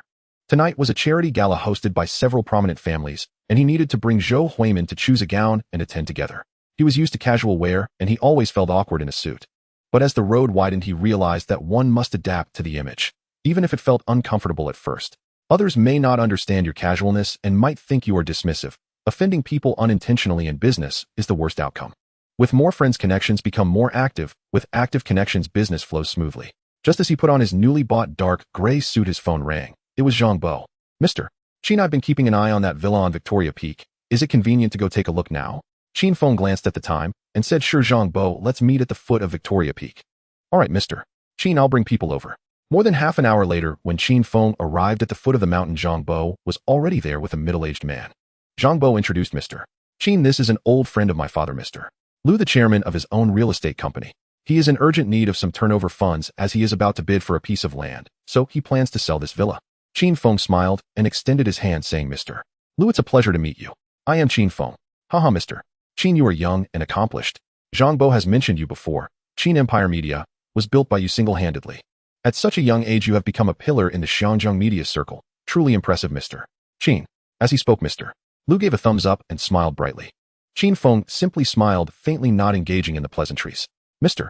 Lu, let's not beat around the bush. Shall we go see the house directly? If it's suitable, we can sign the contract and settle the payment today. Mr. Qin, straightforward. The villa is not far from the top of the mountain. Let's drive up. Mr. Lu led the way with Qin Feng following behind. In less than 5 minutes, the car came to a gentle stop. Qin Feng stepped out of the car, and before him stood a 3-story villa surrounded by towering ancient trees, their gnarled branches reaching higher than the eaves, enveloping the entire building in dense shade. The air was filled with the faint scent of grass and soil, refreshingly crisp. Looking further away, the Victoria Peak Villa area was lush with greenery. Not just a few scattered plants, but a continuous stretch of flowers and trees, layered and quiet enough to hear the rustling of the wind through the leaves. Mr. Lu also got out of the car and pointed to the building, saying, Mr. Qin, what do you think of the exterior? Qin Feng smiled slightly, saying, Mr. Lu, those large trees, I'm afraid they were specially transplanted for you. That's quite thoughtful. Mr. Lu laughed heartily, saying, indeed, just the transportation and maintenance costs alone amounted to several million. Let's go inside and take a look. Qin Feng took a step forward. As the door opened, the interior furnishings came into view, not ostentatious, but exuding a sense of restraint and refinement. Outside the main building, there were smaller structures on either side, with gray tiles and white walls clearly intended for servants or for storage. In the center, there was a sizable pool, with clear water floating, a few pink and white lotus flowers, while red-tailed koi swam leisurely, creating delicate ripples. Upon entering the main building, the marble floor reflected the light from the crystal chandelier, with velvet sofas, oil paintings and brass frames, and a wall full of walnut bookshelves. Qin Feng looked around and realized who could live at Victoria Peak without significant backing. This time he had truly stumbled upon a treasure. He turned to Mr. Lu and said, set a price. If it's reasonable, we'll sign on the spot. Sure. Since you're Xiaobo's boss, I won't beat around the bush. 20 million covering the house certificate and all facilities, cash for keys. Deal. Qin Feng nodded. Let's sign. This price, considering the location and condition, really isn't high. Mr. Lu had already prepared the contract in his briefcase, and the two sat down on the sofa in the living room. The sound of the pen gliding across the paper echoed twice, and before the ink dried, the deal was sealed. After signing, Qin Feng stood up and said, Mr. Lu, shall we head to HSBC for the transfer? You should also take the opportunity to tidy up your personal belongings over the next couple of days. All right, I'll have someone come to move things early tomorrow. There's not much, and it can be cleared in half a day. The two drove straight to HSBC. At the counter, they submitted the form, verified the funds, and stamped the documents. In less than 5 minutes, 20 million was transferred into Mr. Lu's account. At this point, Qin Feng's name finally appeared at the foot of Victoria Peak. After buying the house, he happened to run into Zhou Huimin getting off work. Qin Feng parked the car directly at the front entrance of ATV. As the window rolled down, he saw Zhou Huimin linking arms with Chun Yi walking out of the revolving door. She caught sight of the car at a glance, and with a smile that curved her eyes, she let go of Chun Yi and ran over. Qin Feng opened the car door to greet her and pulled her into his arms. Chun Yi stood still, her fingers quietly loosening the hem of her dress. She understood. In front of the legitimate partner, a lover need not be seen. A hint of bitterness rose in her heart, but it was quickly suppressed. She had long figured it out. Whether it was 10 years or 8, she only sought to ride on Qin Feng's coattails, to step into the limelight once she had enough fame, and her savings ran low, she would find a decent and wealthy man to marry. If someone were to ask about her past and the future, she would simply say she was let down by an old love and her heartache lingered. Men are often soft-hearted and would probably believe it. In the car, Qin Feng covered Zhou Huimin's hand with his palm, his voice low and warm. Let's pick out a gown. You're accompanying me to the charity gala tonight. Zhou Huimin's fingertips trembled slightly. Her heart felt a rush of warmth. She certainly understood. This was not just attending a gala, it was about establishing her position. From now on, the position beside Qin Feng that was as steadfast as a mountain had already been etched with her name. A girl raised in Xiangjiang surely understands the rules of those old houses. The law states, one man, one woman. But for a true prominent family, it's all about status. On the surface, they abide by the law, but behind the scenes there is order. She had never thought of monopolizing Qin Feng. As long as she could secure her place under the Qin family's plaque, that was enough. The car stopped in front of the Balenciaga store. The display window was polished to a shine, and several young female employees inside wore fitted short skirts, swaying gently as they walked. As the doorbell chimed softly, one of them immediately approached with a hint of freshly sprayed perfume lingering in her hair. Qin Feng snapped his fingers crisply, saying, "Bring out the most expensive women's suit in the store." The girl's eyes sparkled, and a smile blossomed on her face. "All right, sir, please wait a moment. I will fetch it for you right away." Moments later, she hurried back, holding a snow-white gown. Qin Feng's gaze froze. The fabric appeared like clouds and mist with clusters of rose embroidery on the chest, the stitching as fine as a breath, and the petal edges shimmering with a soft luster akin to mother-of-pearl, resembling a gown woven from moonlight. Zhou Huimin was instantly captivated by the evening dress. Qin Feng gently patted her hand. "Why not try it on? Let's see how it looks on you." The girl behind the counter slightly leaned forward, her voice soft yet firm. "Sir, I truly apologize, but this piece cannot be tried on. It is our store's treasure. Each piece is one of a kind, and we insist that the first person to wear it must be its rightful owner. This is both a mark of respect for the garment and a gesture of sincerity towards the buyer." Qin Feng nodded, no longer insisting. Such finely crafted items would not sit well in his heart if they had been worn by others before. "All right, I want to try it on. He'll buy it directly." The girl's eyes lit up. "Sir, this piece is priced at 188 Hong Kong dollars. Qin Feng took out his checkbook, swiftly filled it out, and handed it over. After verifying its authenticity, she immediately cradled the gown in her hands and offered it to Zhou Huimin. "Beautiful lady, you may try it on at your leisure. Of course, we are also happy to wrap it up for you with care." Qin Feng said straightforwardly, "Put it on. Oh, we need to leave soon." Zhou Huimin smiled as she accepted it and turned to enter the fitting room. Moments later, she pushed the door open. Qin Feng was stunned, and so were several surrounding staff members who collectively held their breath. Beautiful. Too beautiful. She looked like a fairy stepping down from a painting. Zhou Huimin felt her ears heat up under their gaze and instinctively adjusted the straps of her dress. Qin Feng's heart suddenly tightened. Had he known, he should have let her choose a more understated style. Dressed like this for the banquet, how many burning gazes would she attract? Tonight she was destined to be the most dazzling light in the room. Her complexion was already flawless, and her features like paintings. Combined with this gown, it was not merely an addition, but a natural transcendence. Leaving the Li family estate, Qin Feng drove straight to the Peninsula Hotel. The entire building had been booked with several security guards in black, standing at the entrance, their expressions stern. He handed over the access pass given by Shun Bai, and after a few men verified it, they immediately bowed to let him pass, their attitude respectful. As he entered the banquet hall, many guests were already seated and engaging in small talk. Qin Feng and Zhou Huimin walked in side by side, instantly drawing curious glances. Upon seeing Zhou Huimin's appearance, several people were momentarily stunned, their eyes nearly popping out. She quietly shrank half a step behind Qin Feng, her fingertips slightly warm. Qin Feng naturally reached out to link arms with her, steadily walking inward under the envious gazes, his expression calm and proud. Just as he intended to look for a few familiar faces to chat with, a hearty voice called from a diagonal front. "Xiao Feng, over here, come here quickly." Qin Feng lowered his head to Zhou Huimin. "You go ahead and chat with Qin Jie and the others. I'll go over to greet them." She nodded with a gentle smile. "You go ahead, I'll just look around myself." He stepped away. Only upon getting closer did he realize that nearly all the real powers of Xiangjiang were present, shown by the boat king Zheng Yutong, Hua Ingdong, the two Lis, and even the distant He gambling king was in the corner raising a glass with a smile. Qin Feng had the closest friendship with several of them, especially with the boat king Shen Bai and Hua Ingdong. He greeted each of them, chatting as usual. However, when he approached Li Jiaqing, the latter merely nodded slightly, his gaze distant, as if an invisible boundary lay between them. Shen Bai remained composed beside them, but inwardly sighed. Li Jiaqing usually had a knack for discerning people. Why was he losing his composure in front of Qin Feng today? A couple of days ago, he had even inquired through others whether to sell his shares in Hutchison Whampoa. It seemed that this deal needed to be reconsidered. After all, the one truly supporting his business was none other than the person before him. Outsiders were unaware of the inner workings, merely thinking Li Jiaqing was proud. In reality, his coldness towards Qin Feng stemmed from his disdain for the Li family. He had always loathed underhanded methods. The Li family first made a move to eliminate and Qin Feng countered, ultimately leading to the downfall of the entire Li family. The decisiveness and resolution of that ending made Li Jiaqing see clearly Qin Feng's true nature, ruthless, but with principles, cold yet not lacking in measure. Respect is genuine respect, distance is genuine distance. He neither provokes nor allies with him.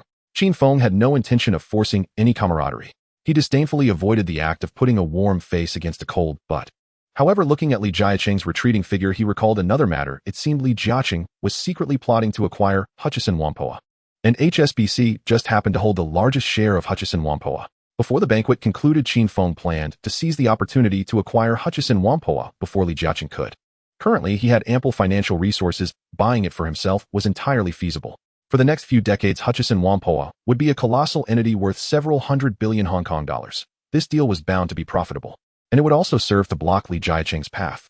The Boat King specifically arranged for Qin Feng to sit beside him. Among those present, Qin Feng appeared to have the least experience and weakest strength on the surface, but that was merely a superficial impression. The underlying connections were only known to Shun Bai. Huangdong, on the other hand, admired Qin Feng for his perseverance in broadcasting mainland news on television and in newspapers, and thus had a friendly demeanor. The others, while not deeply acquainted, still approached to exchange pleasantries, considering Shun Bai's reputation coupled with the Boat King and Hui Yingdong's generous treatment of him. Tonight was ostensibly a charity dinner, and there were of course rules and atmosphere associated with such events. While everyone was casually chatting, the loudspeaker suddenly transmitted a clear and steady male voice. Ladies and gentlemen, welcome to tonight's charity dinner. Now we officially commence tonight's theme, the medical aid special fundraising. In Xiangjiang, there are a group of critically ill patients relying on exorbitantly priced medications to sustain their lives. Yet the price of a box of medicine often equals a month's income for an ordinary family, and this small amount of medicine only lasts for 7 days. During the days without medication, they can only endure excruciating pain. Some cannot bear it and leap from tall buildings. A family may lose a mother, a father, or perhaps only one child remains. Tonight, the Bright Charity Foundation is initiating this fundraising drive. We promise all expenditures will be publicly available for verification, and every account will be traceable. Every penny you donate will be precisely directed to the patients. The Bright Foundation will not extract any fees from it. Furthermore, the top 3 benefactors in this fundraising will be continuously reported in all major newspapers and television stations in Xiangjiang for 3 days. All promotional costs will be borne by the foundation itself. As the voice fell, many people's eyes lit up. If they could make it into the top 3, they would not only gain a good reputation, but also provide high-profile advertising for their business and earn a reputation as a benevolent merchant. Why not do it? The loudspeaker sounded again. Now I announce, the May 13th medical fundraising has officially started. Before the host's words could finish, someone had already stepped onto the stage. Huishin Group donates 5 million. A plump middle-aged man slightly nodded to the audience, then turned and left the venue.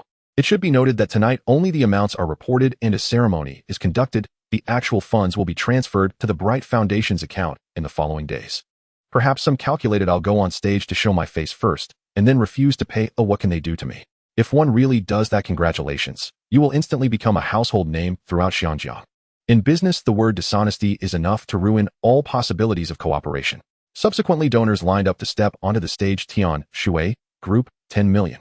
Jiawei Fox Clothing Company, 3 million. DFA Real Estate, 7 million. The host called for bids for a long while, but those willing to take the stage dwindled. At that moment, Zheng Yutong whispered to her aide, who rose and stepped forward. After a short pause, the host announced loudly, Jiushi Group, 30 million. Seeing this, the major houses ceased to hesitate. Changshe Group, 30 million. Huanqiu Group, 30 million. Yurong Group, 30 million. Several industry titans seemed to move with tacit accord. Their bids matched exactly at 30 million. Huifeng Bank contributed 10 million. After all, it was not a private enterprise and had no need to seek fame through charity. Who in Xiangjiang did not know Huifeng? When the city's major conglomerates had all hammered their pledges, Qin Feng rose slowly. Li Jiaqing, seeing him linger, sneered inwardly. What good is it to force your way into this circle? Ultimately, he lacked the clout. He did not even have the confidence to follow others' bids. Qin Feng nevertheless clasped his hands in salute to the assembly and spoke in a clear voice, please excuse me. We'll cover the first 2 amounts entirely, and it will be a small show for my new company. Others shook their heads and smiled lightly, their faces unconcerned. Their firms had no real interest in such publicity. They were merely making an appearance and filling out the numbers. Bao Chuanwang squinted with amusement and asked Xiaofeng, you seem flushed lately.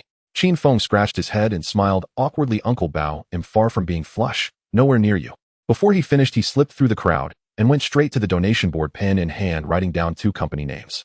The host glanced and felt a jolt. This was a lavish gesture indeed. He cleared his throat and announced loudly, Chin Digwa Media Industry Group, donation 50 million.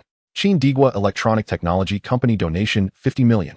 Murmurs rippled through the hall. Chin Digwa Media was familiar to many, but Chin Digwa Electronic Technology Company was a name no one had heard before, let alone recognized. Chin Feng took the microphone the host handed him and spoke evenly. Ladies and gentlemen, this company will only be formally registered at the Commercial Bureau tomorrow. Its flagship product is a world-class television set. It will be on the market next month. He nodded slightly around the room and then stepped down from the stage. Suddenly, everyone understood, not that they had never heard of it, but that it simply did not yet exist. As Chin Feng descended the steps, several family heads simultaneously raised their thumbs in approval. Chin Xing splendid, an opening move of 100 million. Many of the companies present combined do not hold as much on their books as that single sum. Chin Feng laughed heartily. Consider it an advertisement for the spectacle's sake. Money spent will return tenfold sooner or later. Those around him laughed as well, but a new note of respect had crept into their amusement. Someone who could casually disburse 100 million was a figure they had clearly underestimated. Only Li Jiaqing interjected sharply, the figures on that board must be backed by real funds. Empty talk will only make you lose face in Victoria Harbor. The air grew silent. Shunbai frowned and sighed inwardly. Why was old Li so prone to misstep tonight? Their friendship spanned decades, as she did not want to see him behave so unbecomingly. Chin Feng acted as if he had not heard and turned to Shunbai with a smile at his lips. Shin Sheng, tell me, would the liquidity I have suffice to take over Changshu? The room froze. Changshi's market value lay plainly before them. Though its merger with Huang had not completed, its scale was already considerable. To ask such a thing sounded wildly presumptuous. Li Jiaqing curled his lip, thinking the youth scarcely knew which way the exchange's gates opened. Unexpectedly, Shunbai lowered her gaze to ponder for a few seconds, and then spoke solemnly. Acquiring the entire company outright would indeed be difficult. Changshi's share price is very stable. But if you only seek a controlling stake, your current cash is enough to buy half the kingdom. Chin Feng threw back his head and laughed. It seems I must press on all the harder. Not afraid. Bit by bit, the day will not be far. Shunbai nodded. At your pace of making money, that day truly isn't distant. One day you pen a brief column in the Economic Herald, and the market will shift. Perhaps Changshu will truly bear the Qin name. Li Jiaqing's face drained to iron, and he stared at Shunbai astonished. This old friend, where did his allegiance lie tonight? Others inwardly mocked Li Jiaqing for making a fool of himself, but they could not help feeling alarmed. How long had it been since Chin Feng sold his company? Everyone had assumed he had only pocketed a few tens of millions. Yet in just a few months his balance sheet already seemed to rival half of Changshu. No one doubted Shin Bis' words. He had no need to flatter Chin Feng, and would not burn an old friendship to do so. In other words, Chin Feng's liquidity was truly that substantial. Bao Chuanwang could no longer contain his curiosity, and asked Xiaofeng, exactly how much are you carrying? Chin Feng blinked and smiled. Uncle Bao, not much. If I really poured it into the stock market within a week, the name Changshu might be wiped from the Hang Seng Index constituents. He spoke with his gaze fixed squarely on Li Jiaqing. Li's lips whitened, sweat beaded at his temples, and his face flickered between pale and flushed. No one came to his rescue. None understood why he pressed so relentlessly against Chin Feng, and no one wished to wade into such muddy waters. After all, from start to finish, Chin Feng had never snapped or turned hostile. It was Li Jiaqing who had repeatedly leaned in. Tonight, Li Jiaqing was a different man from before. Hua Yingdong laughed and added, Chin Sheng is truly an anomaly in commerce. Within months, he has amassed what others cannot in half a lifetime. Across Xinjiang and the Chinese business world, who can match such speed? Hua Sheng flatters me. It's pure luck, pure luck. Far from the elders here, however flush my funds industry must still be built brick by brick. Seeing the crowd clustered around Chin Feng in banter and laughter, Li Jiaqing could not remain seated. He rose and said, gentlemen, I'm feeling unwell. I misspoke earlier. I'll take my leave. Everyone bowed them out with customary courtesy, no one taking him entirely at his word. Years of camaraderie demanded that a measure of face be preserved. Only Chin Feng did not stand. Li Jiaqing did not glance at him. Expect him to bow and apologize. That was not Li's way. Once he left, conversation around the table heated again. Those present all understood Chin Feng was no longer an outsider, but an equal, and the topics accordingly became more forthright. Suddenly, a piercing scream tore from a corner of the hall. Everyone turned in unison.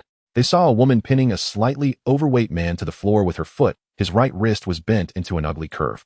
Chin Feng stared and recognized Qin Jia. Qin Xin was shielding Zhou Huimin tightly behind her. Chin Feng's face darkened, and he strode forward at once. Almost simultaneously, a middle-aged man hurried up from the side. Chin Feng arrived and asked what happened. Boss, this man groped the madam. I snapped his wrist, the man replied. Let go of my son. The middle-aged man saw his flesh and blood trampled, and his voice split. Qin Feng fixed him with a stare. You have no awareness of the mischief your son was up to. The man glared, eyes bloodshot. I don't care what he did. I only see my son being pressed with a foot to his neck and gasping. Qin Feng snorted. When the head is crooked, the rest will follow. Qin Jie break all his limbs. You dare? Who in Xiangjiang would dare touch Ma Xiris' son? Ma Shiru roared, waving at two black-clad men behind him and lunging to snatch his boy away. Standing ever at Qin Feng's side, Qin Han and Li Ning flashed out. 2 rapid blows later, the 2 bodyguards collapsed without a sound. Qin Feng of course knew the man, Ma Shiru, head of the famous Ma family, one of Xiangjiang's 4 notorious clans. Others might feel a measure of fear toward him, but Qin Feng was not the sort to be cowed. Ma Shiru was almost ready to pack up and flee while his brother had already gathered his belongings and hidden away in Southeast Asia. Just at this critical moment, he ran into Qin Feng. Want to slip away? No chance at all. At this moment, the king of charter boats and Hua Ingdong walked over, glancing at the scene. The king of charter boats spoke. What's going on? Uncle Bao, this person tried to touch my wife, but was stopped by Qin Jie. Then his father came over to cause trouble. Before he could finish, Ma Shiru with a grim face interjected, King of charter boats, this matter is not for you to meddle in, so stay out of it. If my son walks out of this door unscathed today, the face of the Ma family will be thoroughly fed to the dogs. Qin Feng sneered and replied, the face of the Ma family. The face of the white-faced Ma. A bunch of rats scurrying in the shadows. Do you think you're qualified to act tough on the stage? Just because you hang the sign of the 4 great underworlds of Xiangjiang, does everyone have to kneel and take a detour? The king of charter boats also spoke in a serious tone. Ma Shiru, all these years of sunshine, do you really think you can open a dyeing workshop? Open your eyes and see where this is. My niece, do you dare to touch her? Have you got the guts as if you were fried in an oil pot? The title of king of boats is something a street uncle can casually shout. Hua Ingdong stood nearby, his gaze sharp like a knife, coldly saying, dare to touch a single finger of Qin Feng today and see what happens. Ma Xiris' chest heaved violently, gritting his teeth, but ultimately he did not take another step forward. He was not afraid of others, but he truly did not dare to confront these 2. Fine. Fine. For the sake of the 2 of you, I will endure today. But this kid, he pointed at Qin Feng, if I run into him again, don't blame me for being ruthless. The king of charter boats and Hua Ingdong exchanged a knowing glance. They knew better than anyone the means of Qin Feng. Li's family was 10 times tougher than the Ma family, and what was the result? There was not a trace left. The king of charter boats surveyed the surroundings and waved his hand, disperse, go back to your places. The crowd responded and retreated, standing far away to watch the show. The Ma family had a notoriously bad reputation in the circle, and no one was willing to slap him. Qin Feng spat the spit, landing right on the tip of Ma Xiris' shoe. Pa, still enduring. Your son dares to lay hands on my wife and thinks he can walk out comfortably. Qin Feng's gaze darkened, immediately turning to Qin Jie. I've changed my mind. Now break his 5 limbs. Dare you? Ma Shiru screamed in a voice torn apart. The previously cowering Ma Yinxiang, who had been pretending to be invisible on the ground, was now completely panicked. He could still reattach arms and legs, but if the 5th limb was destroyed, it would truly be the end of the line for him. He was only 22 and had not even gotten married. He thought that the girl in the white dress would be easy to handle, just wanting to touch her for a thrill, never expecting to run into a hard wall. He regretted it deeply, with only one thought left, hoping his father could withstand it. But Qin Jie did not hesitate in the slightest. Crack. Ma Yanqiang's right forearm was twisted into a spiral shape on the spot, the elbow dislocated and twisted back, the bone piercing through the flesh, blood oozing out. Oh, Dad, save me. Ma Xiris' eyes turned red, his nails digging into his palm. He stared at Qin Feng, his voice hoarse. Kid, the Ma family admits defeat today. Let him go, and this matter will be written off. Qin Feng chuckled, kneeling right at the start. The 3 words white-faced Ma are made of flour. What will it take for you to back off? Qin Feng ignored him and just nodded at Qin Jie. Continue. If I say 5 limbs, then it's 5 limbs, no more, no less. Ma Yanqiang's voice was already split. Brother. Big brother, spare me. I won't dare again. Please. Ma Shiru saw that soft words were not working, immediately turned his face. If you touch a single hair on him today, regardless of whether the king of charter boats or Hua Ingdong are present, even if the king of heaven himself comes, he won't be able to suppress the wrath of the Ma family. From now on, between you and me, it's death or no end. Before he could finish, Qin Feng had not yet spoken, and the sound of bone shattering had already burst out in succession. Crack. Crack. Qin Jie acted decisively and neatly, and after completely dismantling his 4 limbs, she kicked out, hitting the vital point under the dazed gaze of the Ma father and son. Don't. Crack. The screams abruptly stopped. Ma Yanqiang's eyes rolled back, curling into a ball, unconscious. Ma Xiris' knees buckled heavily, falling to the ground. Qin Feng stepped forward, grabbing Ma Yinxiang by the collar, like tossing a bag of rotten rice, and with a thud he threw him at Ma Xiris' feet. Ma Shiru stared at his son's twisted and deformed body and signaled to the 2 bodyguards who had just gotten up. The 2 immediately lifted Ma Yinxiang, dragging him toward the door. When Ma Shiru looked up again, the anger on his face had disappeared, leaving only despair. His son was no longer his son. After this kick, even his gender was about to be kicked away. His lips moved, his voice dry. Kid, remember. From today on, the Ma family will not share the same sky with you. Qin Feng smiled slightly. You don't even know who I am, yet you're quite good at making threats. But it doesn't matter. I will let you see with your own eyes what true understanding is. Get lost. Go home, and wait, you won't live long anyway. Ma Shiru did not utter another word, just waved his hand, allowing them to carry away the limp daughter. The onlookers all lowered their heads, pretending to tidy their cufflinks, fiddling with their ties, clearing their throats. No one dared to look again. Whoever spreads this matter will have offended not only the king of charter boats and Hua Ingdong at the same time, but also the three towering mountains of the Ma family. The best way? To treat it as if it never happened. The king of charter boats stepped forward, lowering his voice to ask, does the Ma family have any background? Hua Ingdong also interjected, if they speak, they're our people. We must eradicate evil, it's our obligation. Qin Feng clasped his hands and smiled. Uncle Bao Huasheng, just a bunch of rats good at scurrying in the shadows, but not on the stage. They have long been targeted by someone. He was referring to the police. In the past few days, it was time to close the net. The two heard the hidden meaning, but did not ask further. As long as the outcome is stable, the process need not be scrutinized. The king of charter boats and Hua Ingdong left one after another. Qin Feng turned to Zhou Huimin, gently pulling her into his arms. Are you scared? Zhou Huimin's fingertips were still trembling, her voice as light as a feather. Fortunately, Sister Qin Jia was right beside me. Otherwise, Qin Feng's palm gently brushed across her neck. It's all right now. Look, arranging for her to stay with you is better than anything else, right? Can't let you suffer for nothing. Zhou Huimin nodded softly, saying, in the future, let Sister Qin Jia and Sister Qin Xian not be too far from me. Okay, I'll wait for you. Qin Feng glanced at his watch. It's almost time. Wait here, I'll go say hello, and we'll head back right away. Qin Feng walked to the table of the king of charter boats, nodding to everyone. Everyone, I must excuse myself today. My wife was frightened and I need to hurry and take her home. The king of charter boats and Hua Ingdong all smiled and nodded. Go quickly, be careful on the road. After bidding farewell, Qin Feng took Zhou Huimin and left the table. As soon as he got into the car, he immediately dialed Qin Ming's number. The phone rang twice before being answered. Oh, Qin Feng's tone was steady. Qin Ming, from now on, keep a close eye on the Ma family. If there's an opportunity, eliminate Ma Shiru and Ma Shizhen remotely immediately. Understood, boss. Since they had already torn their face, there could be no hesitation. The Ma family must be completely eradicated. The lessons learned from the last time Li's family was destroyed were still fresh. If the snake is not dead, the counterattack will be fierce. This time we must not wait for the other party to show their knife before striking. Taking the initiative is the key to survival. After hanging up, he dialed Qin Wen's number. Hello, Qin Wen. Boss, I'm here. Starting tonight, you take a fully equipped team, lay low around the Ma family's perimeter, and be ready to assist Qin Ming at any time. Once those two main figures are down, the Ma family will turn to sand. Your task is to clear the field. Leave no one behind. Got it, boss? Understood. After the deployment was complete, Qin Feng leaned back in his chair and took a moment to breathe. Though the Ma family was on the verge of collapse, law enforcement had yet to intervene. To ensure absolute security, he had no choice but to strike first. Inside the Ma family manor, Ma Shiru hurriedly returned after seeing off his daughter and summoned his younger brother Ma Shizhen. His face pale with fury, he lowered his voice to a whisper. Yan Chong has been crippled.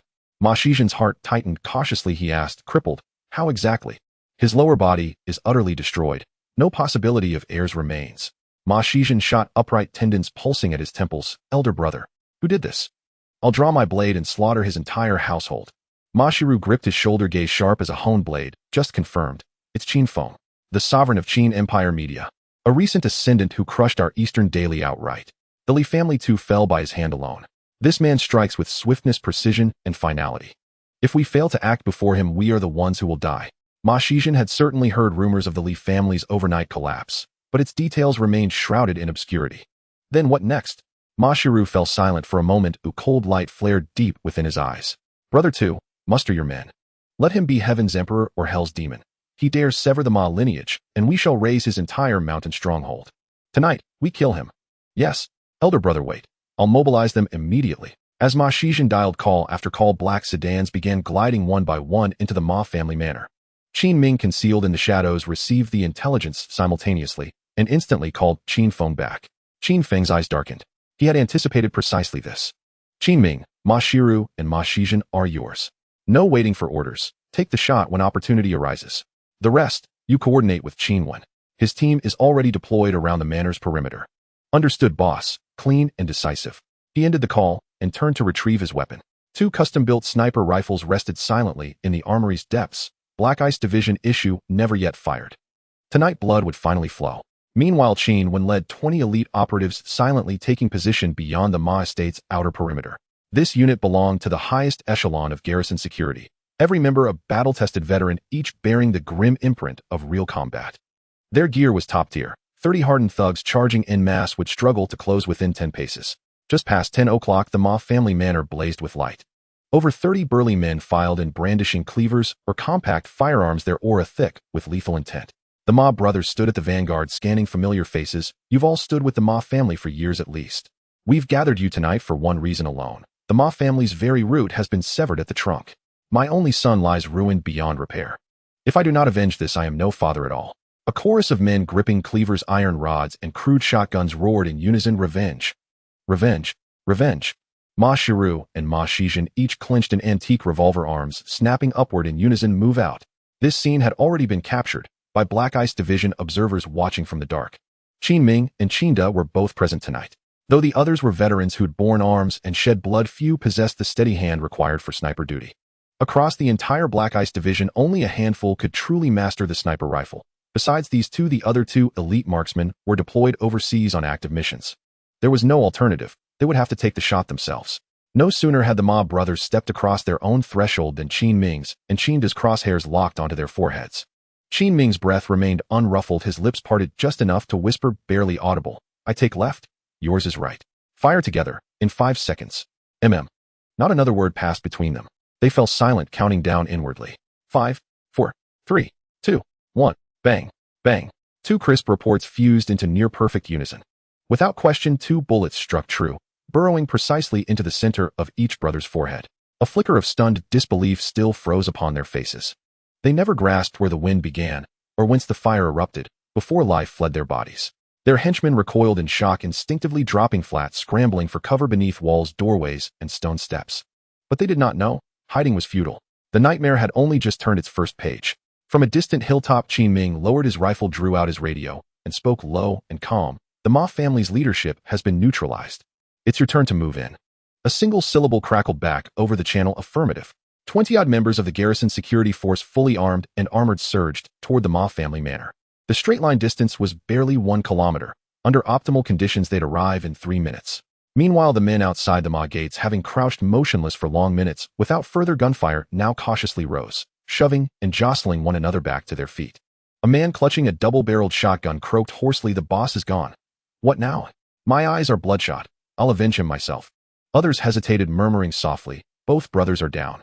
What's the point in pushing forward?"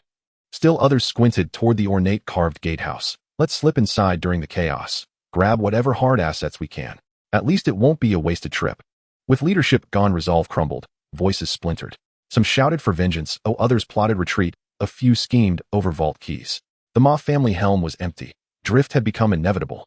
Amidst the heated quarrel, the garrison operatives closed in, silent, inexorable, unseen.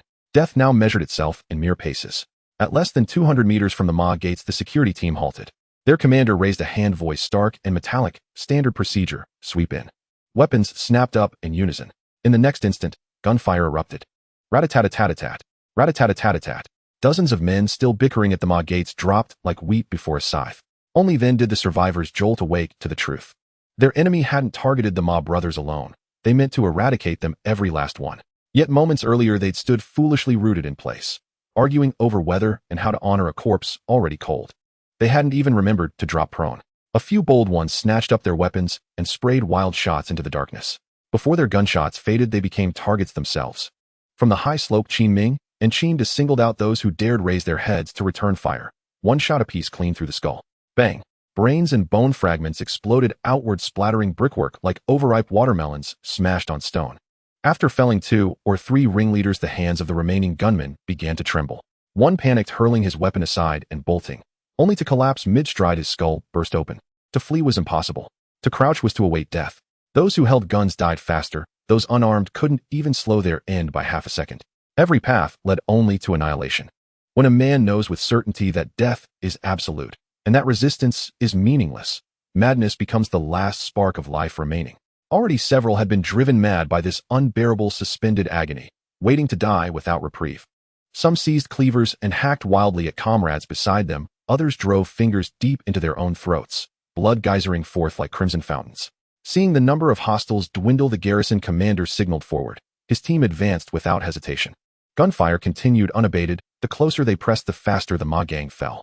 They never gained even a moment's chance to resist. Indeed, the joint operation of Black Ice Division and garrison security proved devastatingly precise.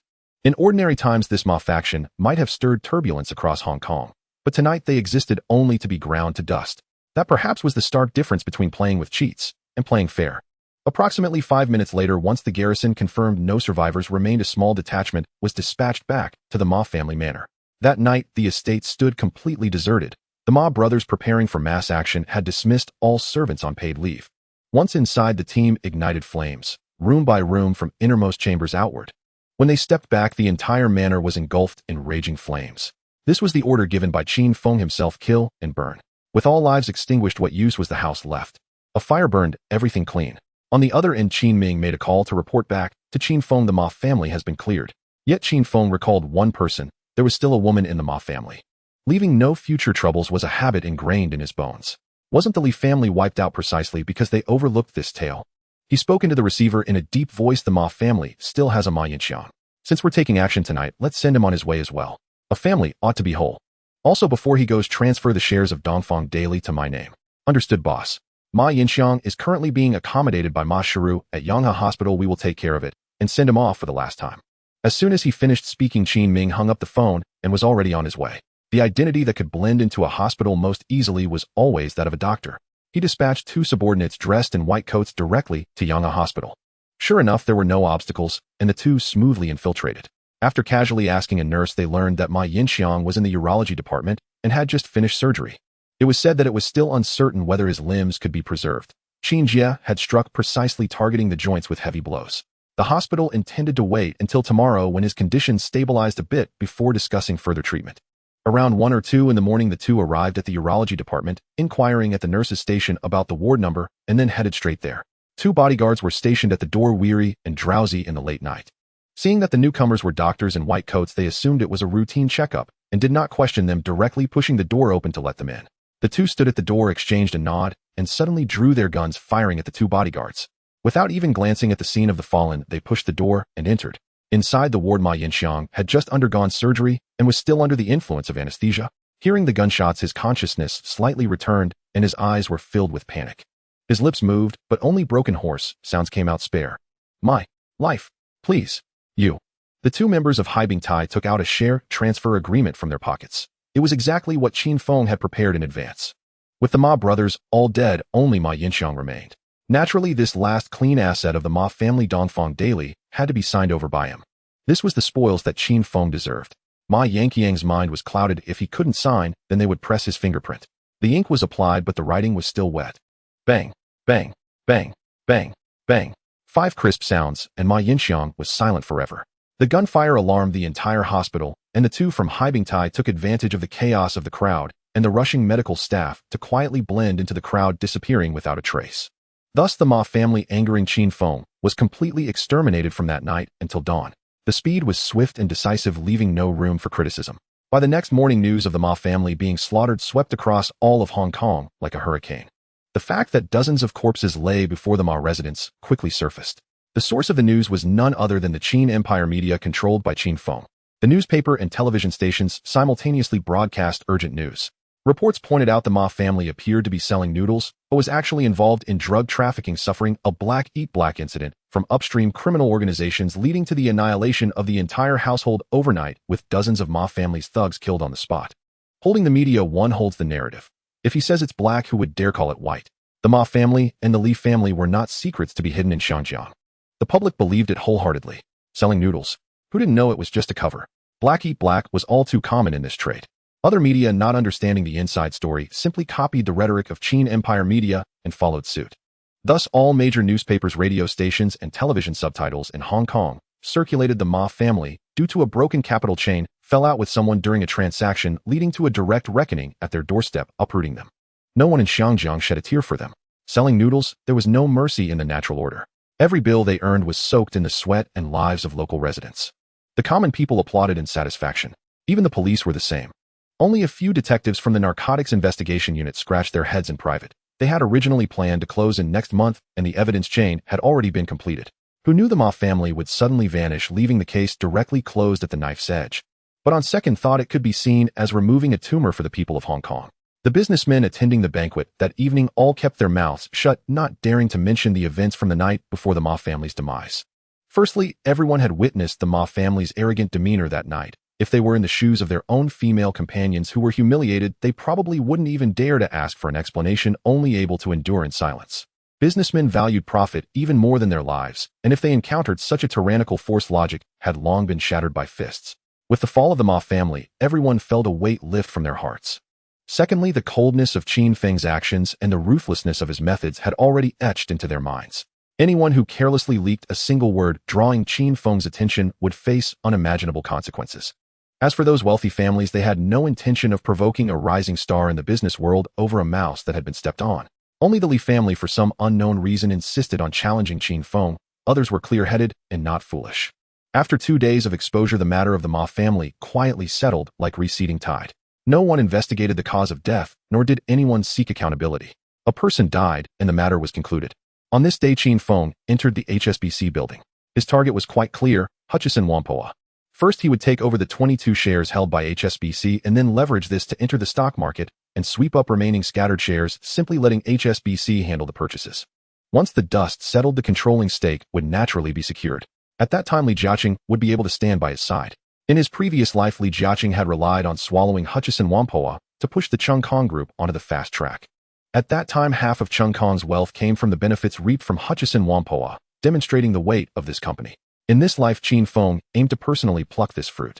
In the future, a trillion-dollar scale would be nothing to worry about. He was already well acquainted with HSBC and headed straight to the top floor, knocking on the door of Shin Bi's office. Shin Bi personally welcomed him with a warm smile. After a few pleasantries, Qin Feng got straight to the point. Mr. Shin, I'm here today with a small matter to entrust to you. Nonsense, Mr. Qin. Between us, why bother with the word trouble? Qin Feng nodded with a smile. Mr. Shin, your bank must hold quite a bit of Hutchison Whampoa's shares, right? Indeed, Mr. Qin. HSBC currently holds 22 of Hutchison Whampoa's shares. At present, Hutchison Whampoa is managed by our bank. After all, banks cannot overstep their bounds and directly interfere in the real economy. We have been looking for suitable buyers all along. Qin Feng's eyes flickered slightly. Coincidentally, the buyer was right in front of him. Mr. Shin, how about this? You transfer this portion of shares to me. Along the way, could you help gather the chips from other small shareholders on the market as well? The price is negotiable. I can pay the market price with a 5 to 10 premium. How does that sound? Shin Bi smiled. Deal, Mr. Qin. I will sell it to you. To be honest, a few days ago, Li Jiaqing also came to discuss, but unfortunately, he has a significant funding gap and is currently seeking funds. Unfortunately, he no longer has that possibility now. Compared to him, I am more convinced, Mr. Qin. You are the most suitable helmsman for Hutchison Whampoa. Qin Feng smiled gently. In his previous life, Li Jiaqing was short on funds and had to borrow from HSBC, even selling Kowloon warehouse stocks to Baochuan King to barely gather the funds to finally acquire Hutchison Whampoa shares. Now Qin Feng was quite wealthy. Mr. Shin, name your price. Hutchison Whampoa, I want it. Shin Bihuan smiled and nodded. Qin Sheng, we have reviewed the quote repeatedly. The total price is 639 million Hong Kong dollars. Qin Feng did not hesitate for a moment. Shin Sheng, no problem, we can sign the contract at any time. As they enjoyed tea and chatted, after about 20 minutes, the contract was presented to them. Shin Bi reviewed it page by page and handed it over. Qin Feng also read through it carefully, confirming its accuracy, and then both parties stamped and signed.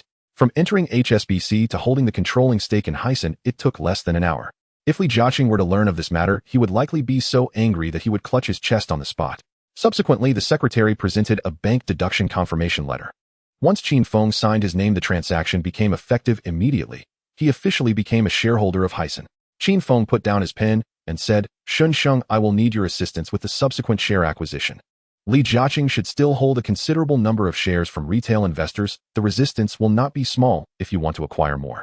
However, for each share you purchase, I am willing to buy at a 5% premium based on the market price. If urgent, I can raise it to 10% as well. Shen Bai laughed heartily. Qin Sheng, your words have put my mind at ease. From here on, you just need to wait for good news. After everything was settled, Qin Feng stood up to take his leave, departing from HSBC. He had another place to go, the Oriental Daily. The Ma family had run this newspaper for many years, making it one of the top 3 in Hong Kong. Now that the Ma family had fallen, its assets naturally belonged to the new owner. The contract was in black and white. Once the money was received, its legal effect was immediately secured, and no one could overturn it. Qin Feng dialed Huang Heqiang's phone to ask him to come to the Dongfang newspaper office quickly. He planned to merge the Oriental Daily with the Qin Empire Media Group, with Huang Heqiang serving as the general manager. This person was reliable and efficient.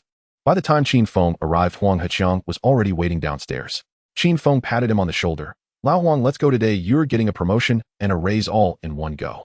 Huang Heqiang immediately beamed. "President Qin, this is incredible. You've even taken down the Oriental Daily. Haha, after the merger our business volume will at least double. If it can't be done, then I'll hold you accountable. Don't worry, President Qin. I'll take care of it." At this moment, the atmosphere at the Oriental Daily was already unsettled. With the death of the Ma brothers, the newspaper suddenly lost its guiding spirit. Many executives left in a hurry overnight, while some editors and reporters were still watching the situation. As Qin Feng and Huang Heqiang entered the building, the front desk girl didn't even lift her eyelids. Qin Feng's brow furrowed slightly.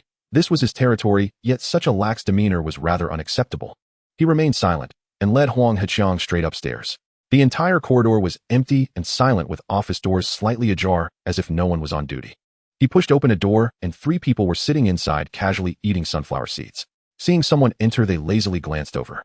A middle-aged man wearing glasses slowly stood up and asked, "Excuse me, is there something?" Qin Feng did not respond. Instead, he took out the equity transfer agreement and handed it before him, saying, "The Oriental Daily is now mine. Who is in charge here?" The other party took the contract and skimmed through it quickly. His expression changed instantly, and he immediately bent his back slightly. "Hello, boss. To be honest, after the Ma family had their incident, everyone above ran away, and now there is no one in charge. Only we few bottom-level employees are left to hold the fort, but actually, many have already left. If it weren't for thinking of the new owner, we would have packed up and left long ago." Qin Feng's brow furrowed tighter and tighter. The Dongfang newspaper was currently a chaotic mess. Qin Feng turned to the man and spoke firmly. "Gather all the on-duty employees of the newspaper to the first-floor lobby immediately. I have a few words to say in person." "Yes, boss." He turned to Huang Heqiang and said, "You take care of this mess. Pull in those who can be saved quickly, and those who truly can't be salvaged should be laid off without hesitation." Huang Heqiang nodded. "Understood, President Qin. It seems that the original executives in charge of editing operations and administration have all left, and the remaining staff can't bear the pressure and lack direction which led to this situation. Otherwise, how could a prestigious newspaper like the Oriental Daily collapse so quickly?"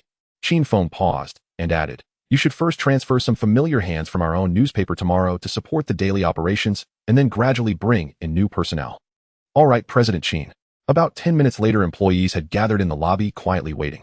They still had a bit of fire in their eyes. New boss has arrived, and their jobs seemed to be temporarily secured. Qin Feng scanned the room and said, "Colleagues of the Oriental Daily, my name is Qin Feng, and I am also the head of the Qin Empire Media Group. The Oriental Daily is now under my management. From today onward, it will officially merge into the Qin Empire Media Group and will be renamed Qin Empire Newspaper Company. Huang Heqiang will serve as the general manager, and all future work arrangements and personnel deployments will be under his command. Today you all have the day to adjust. Tomorrow I do not wish to see slackness, chaos, or a lack of leadership. Do you understand?" "Understood." This synchronized response was strong and powerful, and Qin Feng nodded, slightly satisfied. After speaking, he stepped aside, allowing Huang Heqiang to take the stage. "Hello everyone, I am your new general manager, Huang Heqiang." Qin Feng listened for a moment and then turned to leave. The current situation was sufficient with Huang Heqiang in charge. A few days later, Shinbai from HSBC called. "Qin Sheng, I've helped you acquire 13% of Hisen's shares. You are now the largest shareholder. The remaining portions are held by the Qi Dezun family and Li Jiaqing, while the rest is scattered in the secondary market. The small shareholders do not hold much, but recently some have caught wind of the news and started raising prices. I am currently remaining still." Qin Feng calculated in his heart. Currently, he holds 35% of the shares, and in the future, he only needs to keep an eye on the market and gradually absorb shares. Back then, Li Jiaqing leveraged his 22% stake in HSBC to acquire the controlling share of Hisen and gradually increased his holdings. Now Qin Feng's cards are far stronger than back then. "Shensheng, thank you for your hard work. I will come over to sign the transfer agreement right away." "All right, Qin, I'll wait for you." After hanging up, Qin Feng headed straight for HSBC Tower. In Shen Bis' office, both parties completed the transfer of 13% of the shares. The handling fee was naturally unchanged. Ultimately, it was due to his lack of personnel and connections. Otherwise, he should have negotiated these scattered shares in person instead of relying on others. With the contract finalized, Qin Feng smiled and said, "Shensheng, please inform the Hisen management that I will be visiting this afternoon." "No problem, Qin. I will arrange it right away." The current president, Wei Li, is a professional manager we poached from a headhunting company, and he is indeed quite capable.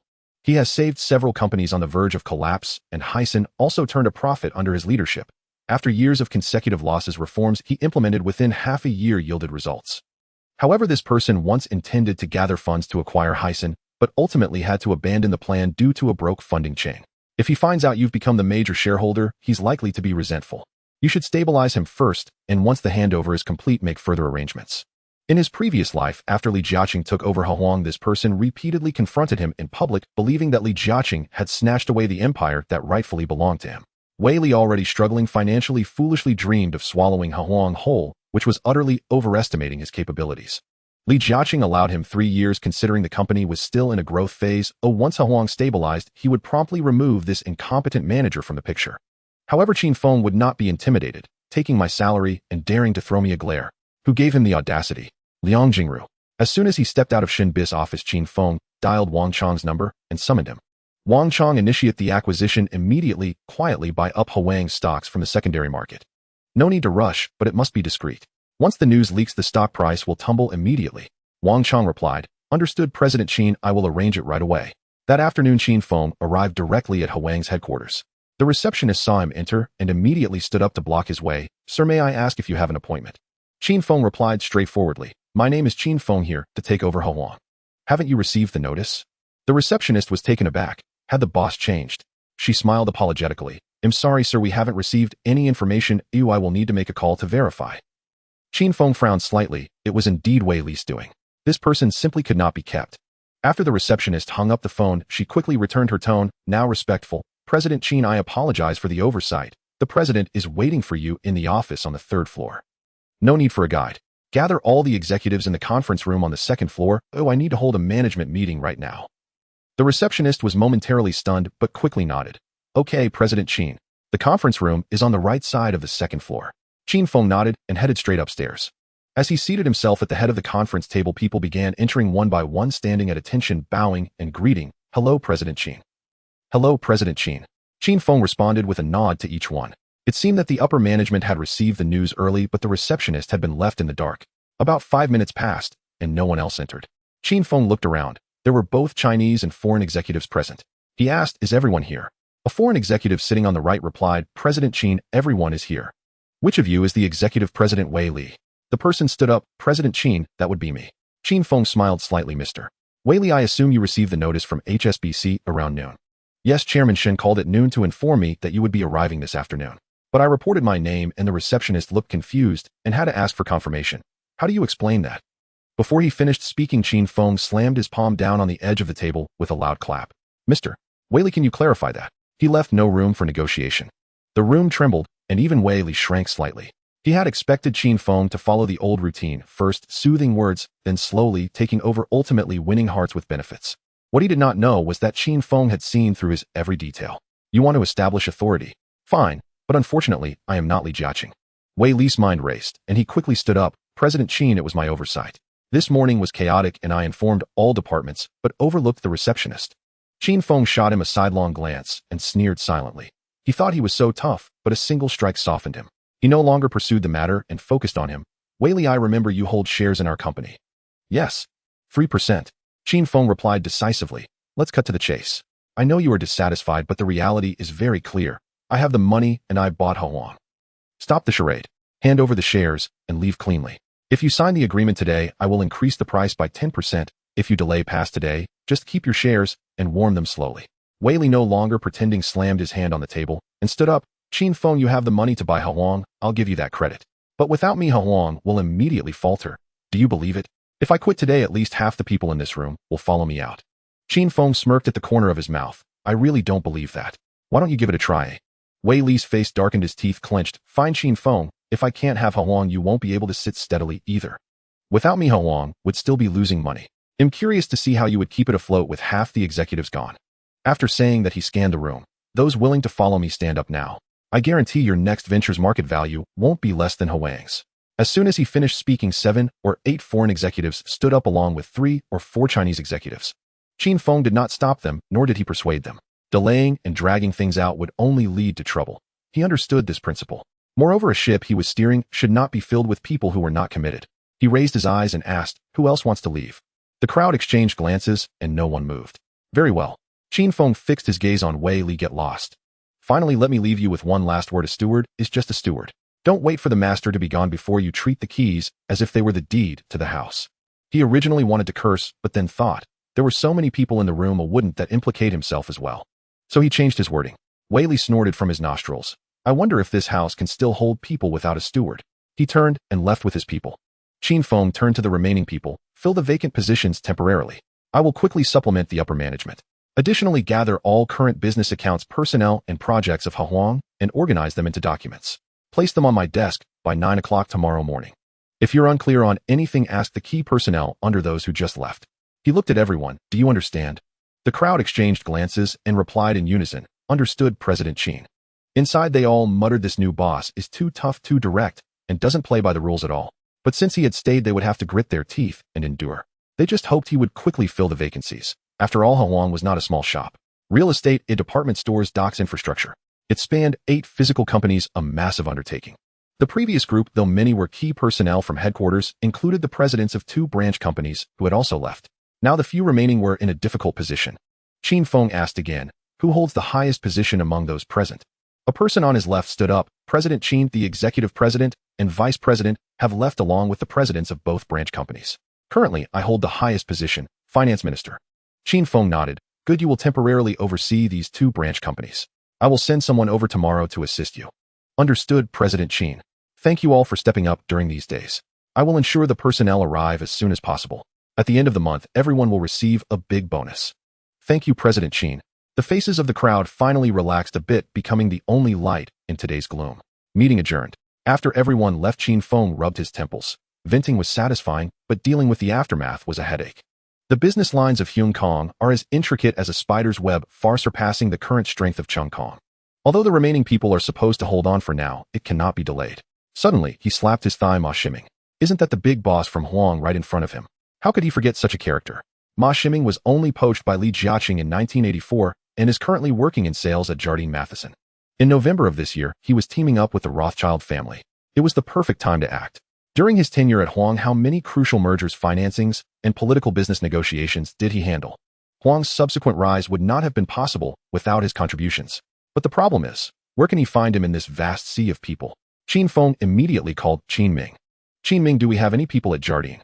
Boss, our personnel at Jardine's headquarters are currently in the HR department. Qin Feng's heart brightened. HR department. Isn't that the most efficient place to track people? Qin Ming, have her keep an eye on someone. Ma Shiming, a national of the sun never sets, currently in sales at Jardine. Understood, boss. I'll arrange it right away. Less than 5 minutes later, Qin Ming called back. Boss, I found out. Ma Shiming is the sales general manager for the Far East at Jardine, but he just submitted his resignation a couple of days ago. I got his mobile number. Qin Feng's eyes lit up. Just resigned. What a coincidence. While he hasn't started anew, it's the golden window to recruit him. The number was quickly sent. Qin Feng dialed. Is this Mr. Ma Shiming? A deep male voice came from the other end. Yes, it is. Who is this? Please get to the point. Qin Feng smiled. Mr. Ma, I am Qin Feng, the chairman of Hutchison Whampoa. I would like to invite you for a cup of tea. Is that convenient? Ma Shiming's tone tightened. Mr. Qin, please speak quickly. I am returning to the sun never sets the day after tomorrow. Qin Feng was momentarily taken aback. Right, this person had worked as a mercenary and was never one to beat around the bush. He cleared his throat. I've heard that you just left Jardine, and I would like to sincerely invite you to join Hutchison Whampoa. Sorry, I don't plan on working for the time being. Qin Feng did not pause. If you are willing to come, you will have full authority over Hutchison Whampoa. The position of executive president is yours. Ma Shiming was silent for a few seconds. He had planned to start his own business, but what scale was Hutchison? A colossal entity with a market value of 6 billion Hong Kong dollars. The other party was actually inviting him to take the helm. When did his reputation rise to this level? Qin Feng could not hear a response and continued, if you agree, I will immediately allocate management shares to you. After a long pause, Ma Shiming slowly replied, Mr. Qin, I will come by tomorrow. Qin Feng's heart, which had been suspended, finally relaxed. Good, Mr. Ma, I will be waiting for you at Hutchison Whampoa. Ma Shiming hung up the phone, calculating in his heart, if he could really obtain management shares, the profits from going solo might not be as stable as this path. Qin Feng rubbed his chin. Hutchison shares were still 15 percentage points away from controlling interest.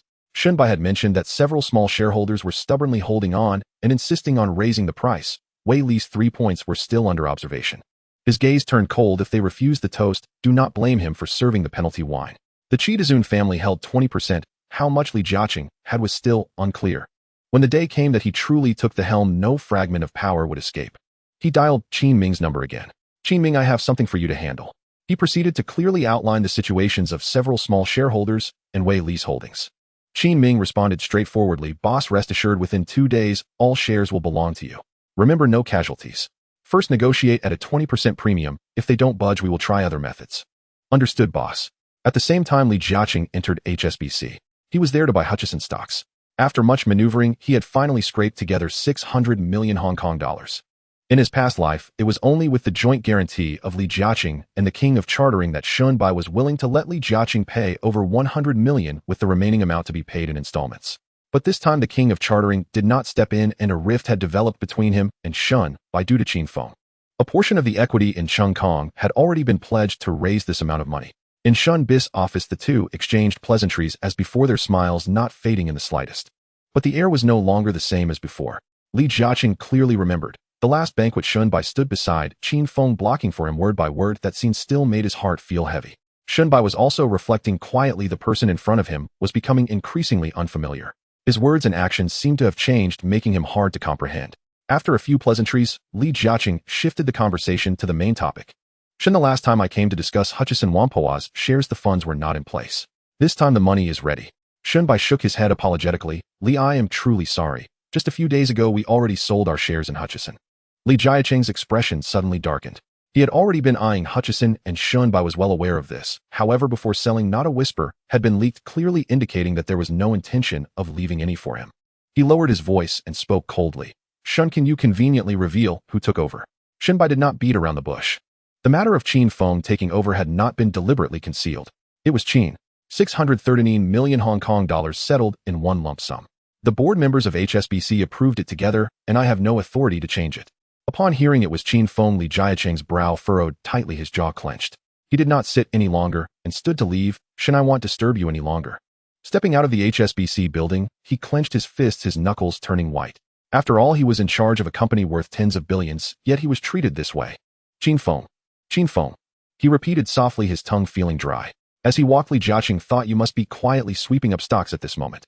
Wanting to swallow Hutchison at a low price. Not a chance." Returning to the Chung Kong headquarters, he immediately summoned Li Zheju, closed the door, and said, "Zheju, go in immediately, buy Hutchison stocks en masse, and drive the stock price up. And keep a close eye on the market to see if anyone else is following suit. If so, you should aggressively raise the price, and let it be known tomorrow morning Hutchison is a sought-after stock. Two forces are clashing heated." Li Zheju's expression changed. "Dad, could it be? Hutchison has been intercepted." Li Jiaqing nodded. "Who did it? Who dares to move on our target?" Li Jiaqing raised his hand to stop the conversation. "Forget it. If it truly escalates, we won't be able to bear it either. Just stir the pot, that's enough." "All right." Li Zheju gritted his teeth and agreed. An hour before the market closed, Wang Chong suddenly noticed unusual activity. Someone was madly sweeping stocks in the secondary market, their methods decisive and unhidden. He immediately called Qin Feng. After listening, Qin Feng was momentarily stunned. "Besides me, who else is watching Hutchison?" Although unclear about the situation, he still ordered Wang Chong no need to hide, engage fully. Thus, at the last moment of the closing, Hutchison's stock price suddenly surged. Many small investors in Xiangjiang holding old Hutchison stocks immediately tightened their grip upon seeing the trend. "Just hold steady for now. We'll see what happens tomorrow. The rise must have its reasons. After all, the closing is imminent. It won't drop." Li Jiaqing would not have expected that today's push would once again shove Chung Kong to the edge of the abyss. In the early hours of the night, Qin Ming along with 3 others stealthily entered Wei Li's home through the window, landing silently. Wei Li and his wife had long since fallen asleep. In the next bedroom, a pair of young children were soundly dreaming. When they pushed open the master bedroom door, the couple was completely unaware, breathing steadily. Qin Ming stepped forward slowly, pulling out a gun and pressing it against Wei Li's forehead, gradually increasing the pressure. 5-30. The barrel was cold, pressing into the skin. Wei Li suddenly woke up. Just as he opened his mouth to scream, a large hand had already tightly covered his mouth and nose. Qin Ming leaned and chuckling softly by his ear, "Don't make a sound. This thing can go off, and it doesn't discriminate." Wei Li nodded crazily. The commotion woke his wife. She opened her bleary eyes, but before she could see clearly, a lean man behind her struck a palm strike to her neck. She slumped down softly. Qin Ming released his grip, and Wei Li's voice trembled. You guys." Qin Ming grinned. "We are your benefactors." He handed over a document. "The share transfer agreement with Huang at a 20% premium. Sign it, and we will leave immediately." Wei Li recognized who was behind him at a glance. After tearing faces in the daytime, they came to block his door at night. Qin Feng's ruthlessness far exceeded expectations. Yet the chill on his forehead made him tremble, unable to form coherent sentences. If he could survive tonight, he would report Qin Feng to the police first thing tomorrow. Wei Li took the pen and carefully signed the equity transfer agreement, each stroke written neatly, not daring to be careless. He couldn't gauge whether the other party had a sample of his signature. He then pressed his red fingerprint. Now the shares of Huang, under Wei Li's name, completely belonged to Qin Feng. Qin Feng's shareholding ratio rose to 38%. Qin Ming smiled as he collected the document, lightly patting Wei Li's cheek twice. Well done. The money will be transferred on time tomorrow. Wei Li's mouth twitched, forcing out a smile. Thank you, Mr. Qin. Everyone please take care. However, Qin Ming didn't move, shaking his head. Before we leave, let me give you a little gift. Wei Li stiffened, his face pale, his heart racing, thinking that after signing, he would be silenced instead. Qin Ming smiled. Don't be afraid, I'm really giving you something. Before his words could finish, he had pulled out 2 photographs from his suit pocket and handed them to Wei Li. In the photos were Wei Li's son and daughter, standing at the school gate with backpacks taken just after school. Wei Li's throat tightened as he suddenly shouted, I've already signed the contract. What else do you want? His shoulders slumped again, his voice trembling. I don't want the money. Let's resign. They'll transfer all the money to you. I just ask that you don't touch my children. Qin Ming still smiled, speaking gently. Mr. Wei, your 2 little treasures are so lovable, how could I bear to harm them? Just a reminder, tonight's events must not leak a word outside. Do you understand? Wei Li hurriedly nodded. Understood. I fully understand. It's my voluntary transfer, no one is forcing me. This matter is known to heaven and earth, just as few know. Qin Ming nodded casually, putting the signature pen back into his pocket. Mr. Wei, good night. He raised his hand, and the few people behind him turned to leave. That same night, almost identical scenes unfolded at the homes of the other 3 minor shareholders of Huang. Of course, Qin Feng always targeted specific individuals. He wouldn't even consider characters like Li Jiaqing or Qi Dezun. However, for someone like Wei Li who had no foundation or backer, he could easily crush them with a wave of his hand. In one night, he steadily acquired 12% of the shares. Next, as long as he bought more than 3% from the secondary market, Huang would truly belong to the Qin family. The next morning, in the trading hall of the 4 major exchanges, someone leaned close to a companion and whispered, What happened to Huang yesterday? The stock price soared like a rocket. Immediately, another person chimed in. I heard 2 companies are competing to buy. The news has spread early. Who would believe that? It's absolutely true. One of them is Qin Feng from the Qin Empire Media. I heard it directly from my cousin, who works as a director at Asia Television. Oh no, I need to quickly buy back in. Once they fight to a fever pitch, they'll sell high. A young man wearing glasses rubbed his hands with glee. I still have 50,000 shares in my account, originally planning to cut my losses and clear out, but then I encountered this situation, truly a stroke of luck. Before long, this news spread like wildfire throughout the trading circle. Those holding Huang stocks held on tightly, watching the market for an increase. Those with no shares hurriedly placed orders to buy, fearing they would miss the opportunity. Originally priced at 9.82 Hong Kong dollars, after 20 minutes of trading, Huang had been driven up to 15.52 Hong Kong dollars. It was still climbing. Wang Chong hurried into Qin Feng's office, reporting on last night's developments. Mr. Qin, someone is indeed competing to buy our shares, and all 4 major exchanges are in an uproar. Moreover, the rumor has been confirmed. One of the companies is you. Qin Feng's brow suddenly knitted tightly, his expression as grim as iron. This was aimed at him. Wang Chong, continue buying, no limit on price. Make sure to acquire over 3% within 3 days. Understood, Mr. Qin. He tapped the table twice with his fingertips. If Huang's stock price increased tenfold, he could still handle it. What disgusted him wasn't the money, but the blatant slap in the face. He picked up the phone and directly called Qin Ming. Activate the Black Eyes platform immediately and find out who is spreading the news of Qin Feng acquiring Huang in the exchange hall today. I want to know who is pushing this from behind the scenes. As soon as he finished speaking, the call was disconnected. At that moment, the front desk's dedicated line connected, reporting, Mr. Qin, a guest named Ma Shiming, a subject of the British Empire, is waiting downstairs. Qin Feng took a deep breath, adjusted his cuffs, and stood to greet the guest. He brewed a cup of coffee. Foreigners always love this. A moment later, the front desk led the person in. Qin Feng stepped forward, wearing a bright smile. Mr. Ma Shiming, you finally arrived. I've been looking forward to this. Ma Shiming examined the young man before him, who was slightly younger than him. Having just acquired Huang, he appeared calm, which made his heart tremble. Mr. Qin, so young yet so bold. Qin Feng smiled and gestured for him to sit. Let's chat over a drink. Ma Shiming got straight to the point. Mr. Qin, I have to ask, how did you set your sights on me? I used to just be a market runner, never managed a company, let alone such a large one. What if I spoil Huang? Would you regret it? Qin Feng raised an eyebrow and smiled. Mr. Ma, leaving some suspense makes it more interesting. However, I trust you. Handing Huang over to you makes me feel secure. You can make any changes you want. If you need money, I will transfer it immediately. If you need people, we can directly headhunt. Oh, by the way, I just took over yesterday and cleared nearly half of the management team in one go. Ma Shiming was taken aback, Mr. Qin, you acted fast.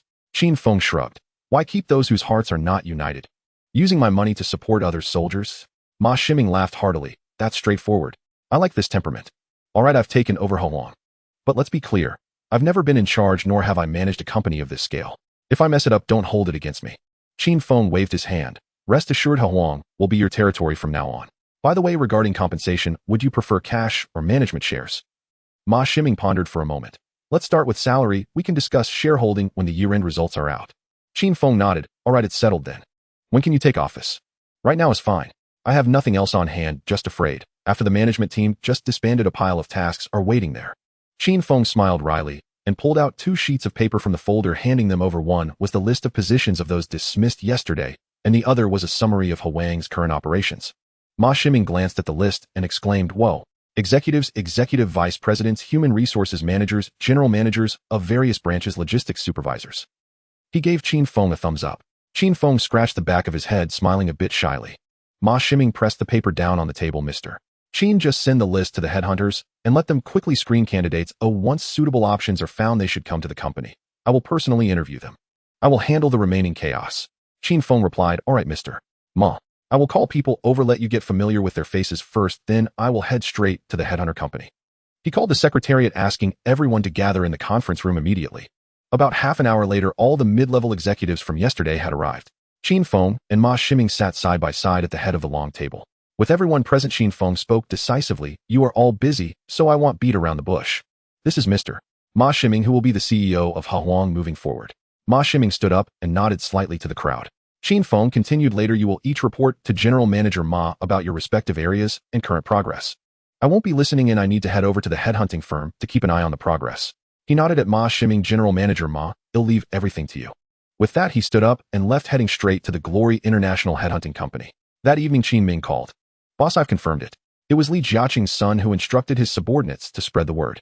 Qin Feng's expression darkened. Li Jiaqing, I didn't intend to mess with you, yet you repeatedly stabbed me in the back. Then you shouldn't expect to eat this bowl of rice. Qin Ming, dig up black material on Changshe. Nothing. Then fabricate it. Also, don't be idle internally. Find a way to infiltrate. I want it to collapse, not just waver. You come up with a plan. Understood, boss. The next morning, Qin Feng appeared at HSBC, heading straight to Wang Chang's office. The exclusive trading room, specially approved by HSBC, was always locked, accessible only to him.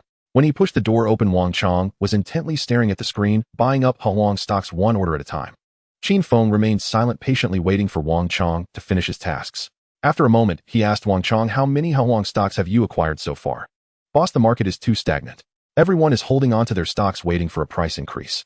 Qin Feng paused and said, let's put Kowloon aside for now, don't worry about it. I'll take a different approach. If I provide you with solid black material on Changshe, how much capital do you need to drive down its stock price? Wang Chang's heart jolted. Changshe. Everyone in Xiangjiang knew that was a tough nut to crack. But thinking it over, since Qin Feng dared to bring it up, he must have a trump card. Taking this risk might not be untenable. He pondered for a while, then looked up and said, Qin's own Changshe currently has a market value of 5.2 billion Hong Kong dollars.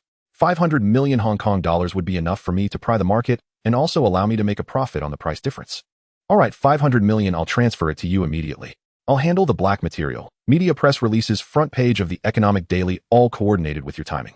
Wang Chang's eyes lit up. Qin's own. Just set the time, I'll take care of everything. This was his first time directly targeting a blue-chip giant.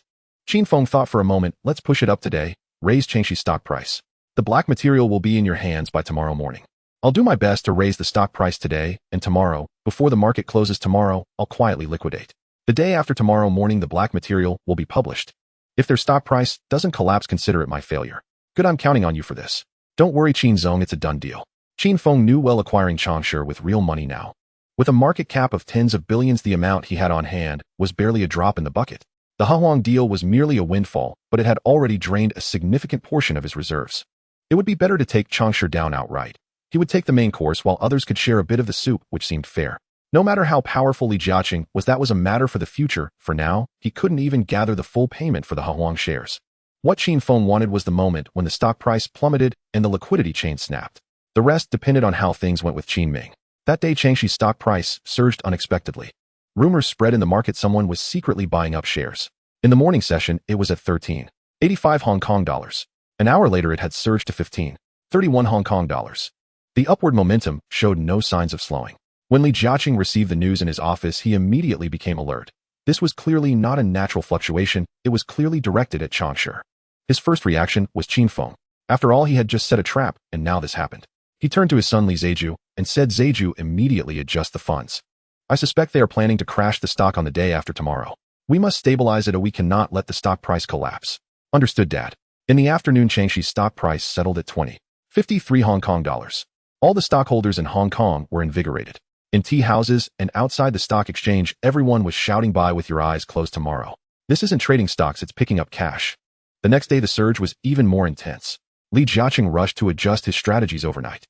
In the morning, it jumped 5 Hong Kong dollars. In the afternoon, it skyrocketed another 8 Hong Kong dollars. At the peak of the frenzy, Wang Chong quietly liquidated all positions. The stock dipped slightly by 2 Hong Kong dollars only to be pushed back up again by a surge of buy orders. There were too many buyers to suppress. Li Jiaqing stared at the screen, sweat beading on his forehead. With this little ammunition, it seemed unlikely to last until the market closed. That night, he directly called the president of Standard Chartered Bank, using all future settlement business of Changsha as leverage to urgently borrow 100 million Hong Kong dollars. But the money wouldn't arrive until the afternoon of the next day. At the same time, Qin Ming had already delivered the black material on Changsha to Qin Feng's office. Qin Feng flipped through a few pages, coldly sneering tax evasion, using charity as a guise to obtain tax reductions from the Hong Kong government, and then quietly transferring the so-called charitable donations back to their own accounts.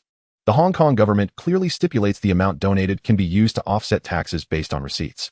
There were also shoddy projects, supermarkets under their banner openly selling expired and near-expiration foods.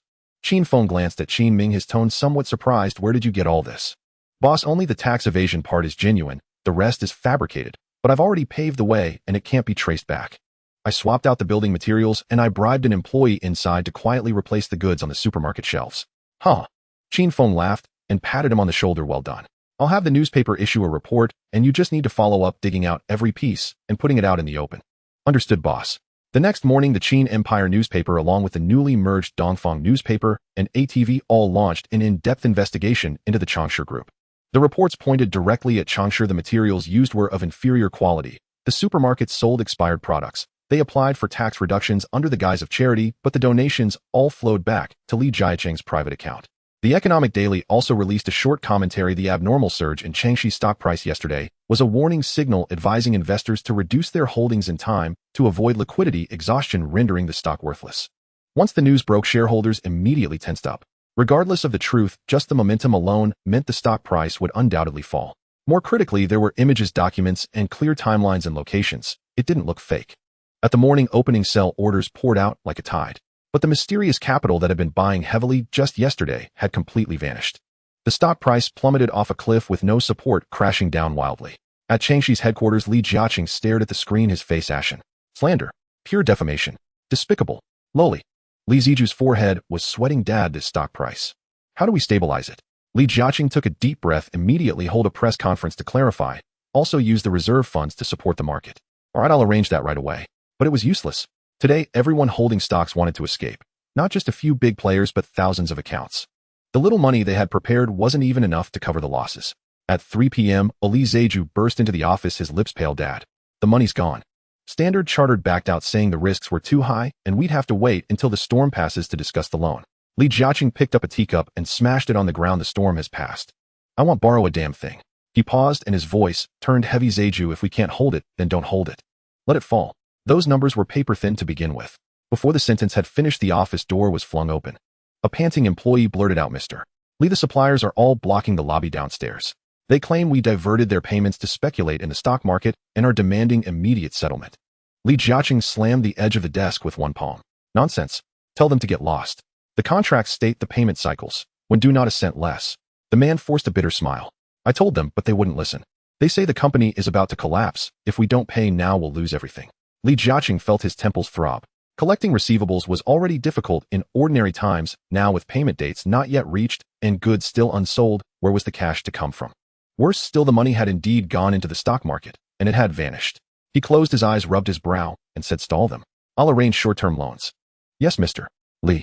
Those suppliers had been quietly coordinated by Qin Ming. Qin Ming had only whispered one line: Changsha's cash flow is broken. If no action is taken, those receivables will rot on the books forever. At first people were skeptical, but as they arrived at the Changshe building one after another and saw that peers had already gathered en masse, their hearts dropped. Exactly the reaction Qin Ming wanted, a chain of paranoia in which everyone feared the worst. In the crowd, a middle-aged man limping hobbled to the glass door fell to his knees with a thud, and his voice hoarse cried out, "Mr. Li, please settle my 83000. I bought this shipment on credit from a fellow villager." Seeing him, others also dropped to their knees. When tens or hundreds of thousands, even millions are owed, who cares about pride? Changshe was a conglomerate said to be worth billions. Could it really not scrape together this small amount? Were the earlier reports all baseless? In their minds, a company worth tens of billions might be short on immediate cash, but surely a few billion would still sit on the books. Who could imagine a firm so large would be unable to pay a few million or a dozen million? None of them had bothered to add up the totals. Collectively, the owed sums already exceeded 100 million. Normally, Changshe staggered its payments. Some batches were settled on the 10th, some cleared on the 20th, others pushed to the end of the month. But this time, everyone arrived at once. What company wouldn't be sweating? Unless a firm held large amounts of liquid cash.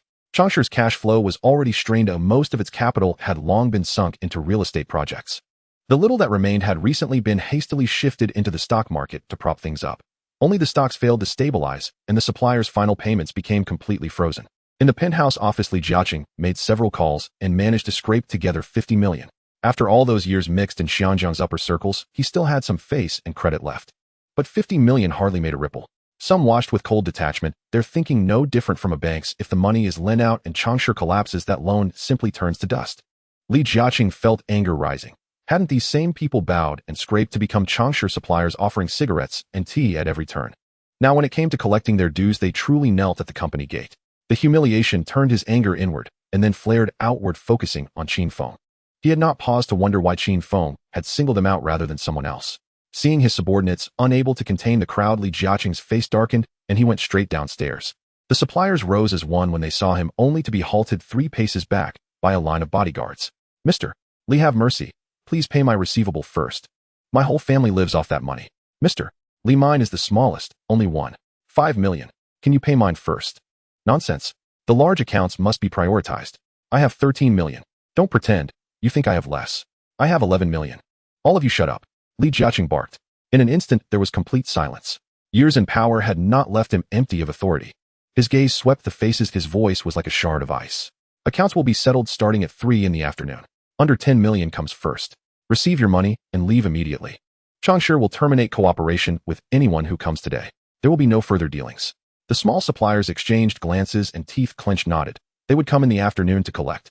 By allowing only small payouts, Li Jiaqing had sent a clear signal Changshe's funds truly could not hold. Several bosses owed over 10 million paled. "Mr. Li, what about ours?" Li sneered. "Does your contract's settlement date read as due? If it is, you will get every cent. If you come to make a scene before the due date, do you expect a market stall?" The barb left them swallowing, unable to retort. Only one corpulent boss swallowed hard and forced out, "Mr. Li, I'm truly sorry. My operation is small, it cannot withstand Changshe's fall. If you pay today, I'll find you new suppliers immediately." The others held their breath, waiting for Li Jiaqing's answer. The real question on their minds was whether he actually had the cash. If he did, they would quietly leave. If not, they might take the money by other means. Li scoffed. "Wang Pengzi, your bill is due at month end, 12 million. Come at month end. Not one day earlier will I move a single cent. And from now on, send your rebar and cement wherever you like. Changshe won't be using them. Get lost." With that, he turned and walked away. The crowd stood rooted. Could such a vast enterprise really have only a few tens of millions in cash on hand? Perhaps that 50 million had been a temporary loan. Wang Pengzi's face flushed crimson. He swore under his breath and cursed aloud. "No good.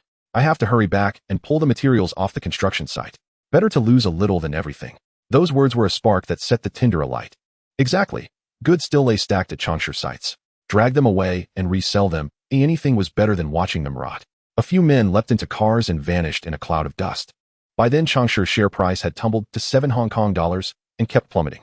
A crowd gathered at the entrance to a Changshe supermarket, the noise swelling into a tumult. People who had just bought groceries opened the packaging at home to find moldy bread and bloated milk cartons. The production dates 2 weeks past. Others tore expired canned goods and spoiled frozen meat from the shelves on the spot, furious enough to fling the items onto the checkout counter and demand accountability. Within half an hour, the food and environmental hygiene department arrived. The supermarket manager's shirt soaked through and Tai Askew bowed repeatedly and explained until his voice gave out. No one paid him any heed. Those who had bought tainted goods waved receipts and demanded refunds of 3 times the price. Onlookers cheered and chanted for compensation. A few faces in the crowd had been planted by Qin Ming 2 days earlier. The inspectors searched for 10 minutes and hauled out 6 boxes of expired dry goods and 4 racks of Sunto-expired refrigerated items. Without a word, they slapped a seal across the glass doors. A notice was thrown on the counter in stark lettering, closed for 30 days from this date. Fine HKD 860000. The 3 inspectors turned and left without a second glance. It was not only this branch. 3 other Changsha supermarkets that day were exposed for the same faults: dusty shelves, tampered labels, malfunctioning temperature controls. Even if the scandal were later smoothed over, the public would never cross that threshold again. Trust shattered into fragments beyond recovery. The chain reaction accelerated. The stock market imploded without warning. When the closing bell rang, Changsha finished at $3 53. Retail investors clutched their settlement slips and cursed in the streets. Fund houses convened emergency meetings, and risk control lines were inundated with calls. 2 middle-aged men spent 40 minutes on the rooftop outside the trading hall before security dragged them down. They had heavily bought at 17 or 18, and now no one would take their orders, even at $3. A few $100,000 of principal had evaporated, as if into thin air. At 9 that evening, Wang Chong dialed Qin Feng's mobile. Mr. Qin, after last night's clearance, your $500 million principal now stands at $700 million. Changsha is likely to be suspended when the market opens tomorrow. Qin Feng chuckled. Wang Chong, well done. Wang Chong paused. It's all thanks to the accurate predictions you made. Ooh, I just added a bit of fuel at the right moments. No need to be polite. You can take the 200,000 bonus for yourself. Thank you, Mr. Qin. Qin Feng has always been like this. Whoever helps him earn money, he rewards them generously. Starting tomorrow, focus on acquiring Huang shares. The quicker we secure the remaining 3%, the better. Understood, Mr. Qin. The next day, a line of lead text appeared in the corner of the last page of the economic news. Changshi's Li Jiaqing blocking people's financial paths. Heaven will not tolerate you. Readers were initially confused, but after scanning through all the media from the previous day, they understood. It was the Qin Empire Media's television station, newspapers, and financial websites that exposed the dark secrets of Changshi's supply chain overnight. This is what true media power looks like. Especially the economic news, which has been published for 30 years without error, is considered the golden rule by Hong Kong stock investors. It points to whom the funds gather. When it shakes its head, the market immediately withdraws. The shipping magnate closed the newspaper and sighed to those around him. Li Jiaqing, haven't the lessons from the Li and Ma families been enough for you? Avoiding the issue is too slow. You have to rush headlong into the wall. This time no one will plead for him. At 10 in the morning, Qin Feng fastened his suit buttons and drove straight to the Changsha headquarters. He knew that Li Jiaqing had no way out. The banks were withdrawing loans, suppliers were cutting supplies, and employees were demanding wages. Changshi's cash flow was collapsing by the hour. To survive, there was only one way left: sell assets. And the only one willing to take over was him, Qin Feng. Others weren't unwilling to grab a bargain. They were afraid that as soon as they signed, their own rooftops would be live-streamed by drones. Even if Li Jiaqing offered it for free, no one would dare to reach out. Qin Feng parked the car and looked up at the Changsha building. The glass curtain wall reflected the overcast sky, exuding a chilling aura. He lightly whistled. Tisk, this building is truly impressive. Qin Feng had already planned once the money from Li Hao arrived, he would immediately start constructing a dedicated office building. It would be named Qin Empire Tower, directly aiming to be the tallest building in the world. On the day of the topping off ceremony, he wanted to stand alone at the highest point, taking in the entire Hong Kong. As soon as he stepped into the lobby of the Changsha headquarters, he was stopped by security. Qin Feng didn't frown even once. He calmly said, "Go tell your president Li that Qin Feng is here." The receptionist certainly recognized him. Yesterday's uproar had made waves throughout the city. Everyone at Changsha knew it was the Qin Empire Media that had taken action, and the helm of the Qin Empire Media was this very man before her. It had nothing to do with her. That was a confrontation between giants, as she only needed to relay the message. She quickly invited Qin Feng to the seating area and hurried upstairs to report. Li Jiaqing, hearing the news in his office, instantly turned ashen silent. The girl dared not speak, retreating outside the door. After a long moment, Li Jiaqing finally exhaled heavily. "Let him come up." "Sure, Mr. Li." She jogged back to Qin Feng, her voice soft. "Mr. Qin, Mr. Li invites you upstairs." Qin Feng's lips curled slightly. "Lead the way." Once in the office, he sat directly on the sofa, moving as naturally as if he were back in his own home. The girl guiding him held her breath, closed the door, and hurried away. 2 big shots were about to clash. Standing too close would mean getting splattered with the fallout. The room was quiet enough to hear the soft hum of the air conditioning. Qin Feng leisurely picked up the teacup, taking a slow sip while lightly smacking his lips. Li Jiaqing sat behind his large desk, his face pale and unmoving. He knew exactly why Qin Feng was there. Last night, he had called several major families hoping to offload a few hot potatoes, but all were declined. The reasons were varied, but ultimately boiled down to one: without Qin Feng's nod, no one dared to take them. Li Jiaqing had done the same in this line of work. After a long pause, Li Jiaqing finally spoke. "Mr. Qin, I offer you 80% of the shares in Hyungwong along with all the retail chains under Changsha at a discount of 20%. Qin Feng scoffed, Mr. Li, at this point are you still beating around the bush? The supermarket brand has long gone stale, do I want it to wipe the table? Let's be straightforward. The Wanchai land was acquired by you and the Li family working together. After the Li family's downfall you swallowed it whole, and now the building is nearly topped outright. And the 2 villa projects in Kowloon, I want them included. Li Jiaqing's throat tightened, nearly choking. Qin Feng had opened his mouth to take half of his real estate empire. No way. That's too greedy. I'll be careful not to choke yourself. I can loosen my grip on the Wanchai land, but Kowloon. No way. Qin Feng didn't even raise his eyelids, Mr. Li, this is your only way out, and it's the price for provoking me. Bundle the 2 projects together, or I won't pay a cent. I want to see who dares to touch your plate before I loosen my grip. With no cash on hand, you can just wait for liquidation. Li Jiaqing's lips turned white. Qin Feng was right. This morning the bank had just rejected his 3rd credit application. He closed his eyes and calculated for a moment, then opened them again with a strained expression. Fine. 8% of the shares in Hyungwong and the Wanchai land all belong to you. For Kowloon, just 1. If you don't agree, then keep everything and don't think of taking a single piece. If I can't sell in Hong Kong, I can still find consortiums from Southeast Asia, the islands, or Korea to negotiate with. They have been eyeing this fat piece of meat in Hong Kong for more than a day or 2. Qin Feng immediately agreed. Wanting 2 in Kowloon was initially just a bargaining chip. Mr. Li, quote a price. Li Jiaqing did not hesitate. 600 million Hong Kong dollars firm price. Several projects are more than half built. Once fully delivered, it's guaranteed to make over $1 billion. 400 million. Qin Feng directly slashed 20%. Don't forget the traps you buried in the Hyungwong stocks. I spent tens of millions closing positions. After back and forth a dozen rounds, they finally settled 520 million Hong Kong dollars. This deal was a huge profit for Qin Feng. Just considering those properties after a year and a half of delivery, the price difference alone would net him 500 million. As for the portion of Hyungwong's equity, there's no need to mention it. Once the price was settled, the contract was signed on the spot in Li Jiaqing's office. As Qin Feng left, he walked lightly, a smile on his face, while Li Jiaqing remained seated, not uttering a single word throughout. Just as Qin Feng reached the staircase, he bumped into Li Zheju. He glanced at this young master of the Li family, his gaze carrying a hint of pity. This was the very person who would be kidnapped by Zhang Zihao years later. Li Zheju, however, stared at him intently, a fire burning in his eyes. Qin Feng couldn't help but chuckle internally. Young man, you can't hide your emotions. He took a couple of steps closer, raised his hand, and patted the other's shoulder.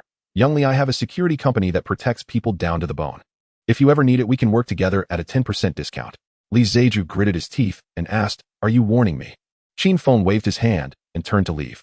Kindness met with ingratitude. He then went to the Hyungwong building, pushed open the familiar office door. Now Ma Shiming was sitting inside. Qin Feng placed the recently signed land documents and the 8% Hyungwong share files on Ma Shiming's desk. Mr. Ma, I just secured 2 high-end villa projects. Let the real estate company handle them. Keep these shares safe. With Hyungwong, we are now major shareholders. Next, you need to negotiate with the Chi family and acquire all the remaining shares they hold. They have been losing money year after year while holding onto this business. Ma Shiming nodded. Understood, Mr. Qin'll take care of it first thing tomorrow morning. After a pause, he added, Mr. Qin, I have an idea that I want to discuss with you. Qin Feng raised an eyebrow. Go ahead. Ma Shiming hesitated slightly, then said, once we consolidate all the Hyungwong shares, I suggest we cut down the 6 companies under its wing. Only keep the real estate and shipyard companies. Qin Feng did not interrupt and simply asked reason. Ma Shiming answered succinctly, the other companies, although currently profitable, have very thin margins. Instead, we should clear them out and concentrate our efforts on solidifying real estate and shipyards. Furthermore, this benefits your management. Just hearing the name Qin Empire, I know your ambitions extend beyond a single territory. I was contemplating that having 1 company per industry is cleaner, like Qin Empire Energy, Qin Empire Real Estate, and Qin Empire Department Stores. Finally, we should establish a holding company with a coordination department underneath dedicated to managing the subsidiaries' coordination and reporting. I won't interfere with daily operations, but for major matters they will report directly to you. There's no need to break up with He Huang. From now on, we'll anchor to real estate and the docks. Qin Feng remained silent for a moment before nodding. Currently, there aren't many companies, and we can still pull together. In the future, if the business expands, scattered forces will inevitably lead to chaos. The group structure must be established sooner or later. Having 1 line per industry indeed eases the management. Mr. Ma, let's proceed as you suggested. I have entrusted all matters concerning He Huang to you, and I will no longer inquire. While you are with He Huang, focus on solidifying the real estate and shipyard sectors and establish an international reputation as soon as possible, leading the charge within the Qin Empire Group. Ma Shiming's throat moved slightly as he looked up at Qin Feng, his gaze intense. He was the one Qin Feng had personally brought up from obscurity. He had always remembered this support. This time he hoped to show that he deserved this trust. To his surprise, as soon as he spoke, Qin Feng agreed. In that moment, he heard the sound of his own heartbeat.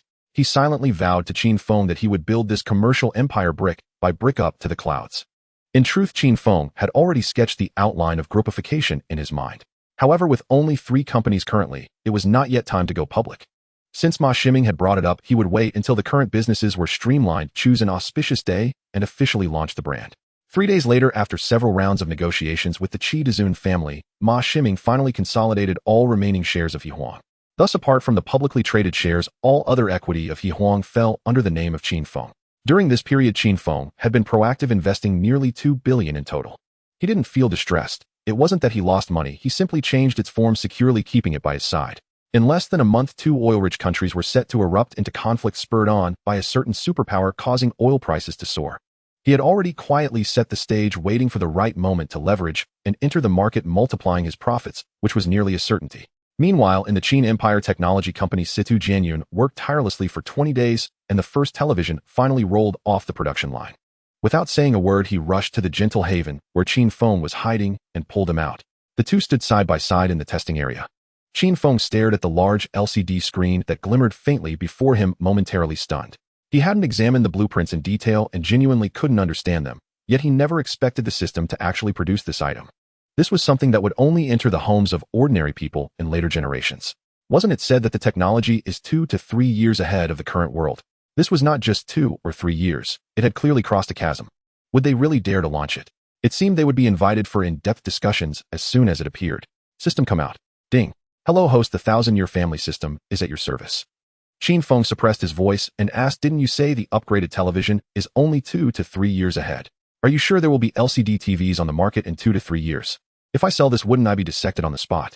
In the eyes of the world, being a step ahead makes one a prophet, a step ahead makes one an anomaly, and 3 steps ahead, it's a living specimen. He was clear on this point. He didn't want to wear a white coat and wristband preaching life insights under the shadowless lamp. Ding. Host LCD televisions were successfully developed by a Japanese company 2 years ago. However, due to low yield rates and exorbitant costs, mass production has been delayed. True large-scale commercial use would have to wait another 20 years. Qin Feng was taken aback. He genuinely didn't know this. In his impression, LCD televisions were standard in the 21st century. So the seeds had already been planted long ago, but they hadn't yet broken ground. System, if we launch, will the Japanese side accelerate immediately? Within 2 years, can they keep up with the pace? Ding. Host, the system does not predict external research and development progress. However, your product's launch will undoubtedly serve as a strong stimulus. Accelerating on their side is inevitable. How fast specifically depends on whether their laboratory's coffee machine is effective.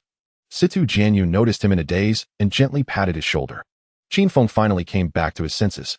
Situ Jianyun's eyes were bright as he spoke rapidly. President Qin, you and your team are incredible. We've crushed the hard bones that even the Japanese side can't handle. To be honest, our LCD screen production line and all the equipment were purchased from the Japanese side. They still believe we are using it for industrial displays. Haha, when our television hits the market, the Japanese side will surely be left dumbfounded. They can't even roll out their own products yet. We are starting mass production with thousands of units. By then, they'll probably have to come with a checkbook and kneel down to request buying the license. Qin Feng exhaled. It turned out the system hadn't crossed boundaries, it was his own ignorance. He hadn't fully grasped the blueprints and even misjudged the actual industrialization timeline of the LCD screen. Jianyun, what is the current daily production capacity of the existing production line? Situ Jianyun calculated briefly. President Qin, this batch of equipment is sufficient. At full capacity, we can produce about 1,000 units a day. Not enough. Qin Feng said decisively, with such a strong product, we must dominate the Hong Kong market within 10 days. Next, we need to penetrate Southeast Asia, Japan, the US, and Europe. All must be targeted. 1,000 units. That's just a drop in the bucket. Before sharp catches on, we need to quickly acquire more equipment. For financial matters, come to me. Situ Jianyun smiled wryly and shook his head. President Qin, it's not that I'm not trying. I know this volume won't even create a ripple, but the Japanese side really has no stock. LCD screens are too niche, they can count their own production on their fingers. Qin Feng suddenly smacked his thigh. Right. Didn't he have a system? Let it scan for equipment and then connect with heavy industry enterprises to mold and mass produce. Wasn't it just a matter of how many units he wanted to produce? Jianyun, don't worry about the production line. I will cover it. You just focus on working hard to secure Hong Kong, establish a foothold, and then expand outward. Situ Jianyun nodded. All right, boss, I was just pondering this.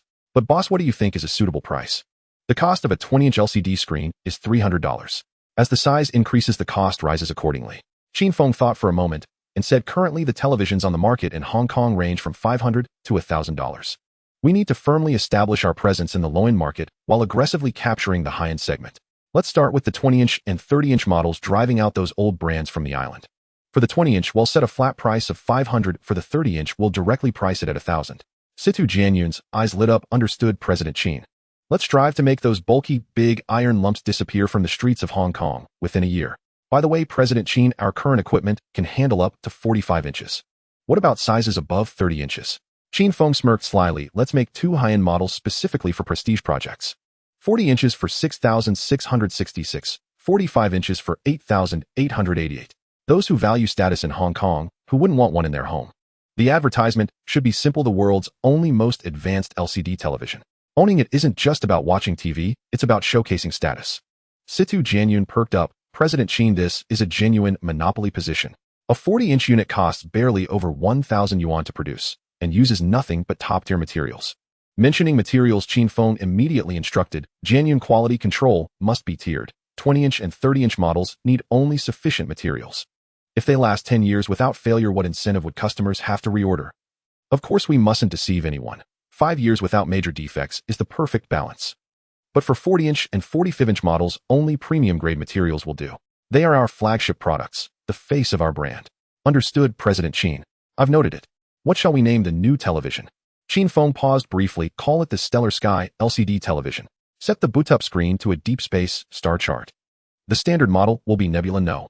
1 foot. The premium line will all bear the Nebula VIP label. Got it, boss. Situ Jianyun jotted each detail meticulously into his notebook. Let's go, Jianyun. Take me to inspect that LCD panel production line. He led Qin Feng to a silvery gray machine. Qin Feng closed his eyes and silently commanded, System, scan the device before me. Ding. Scanning. 1.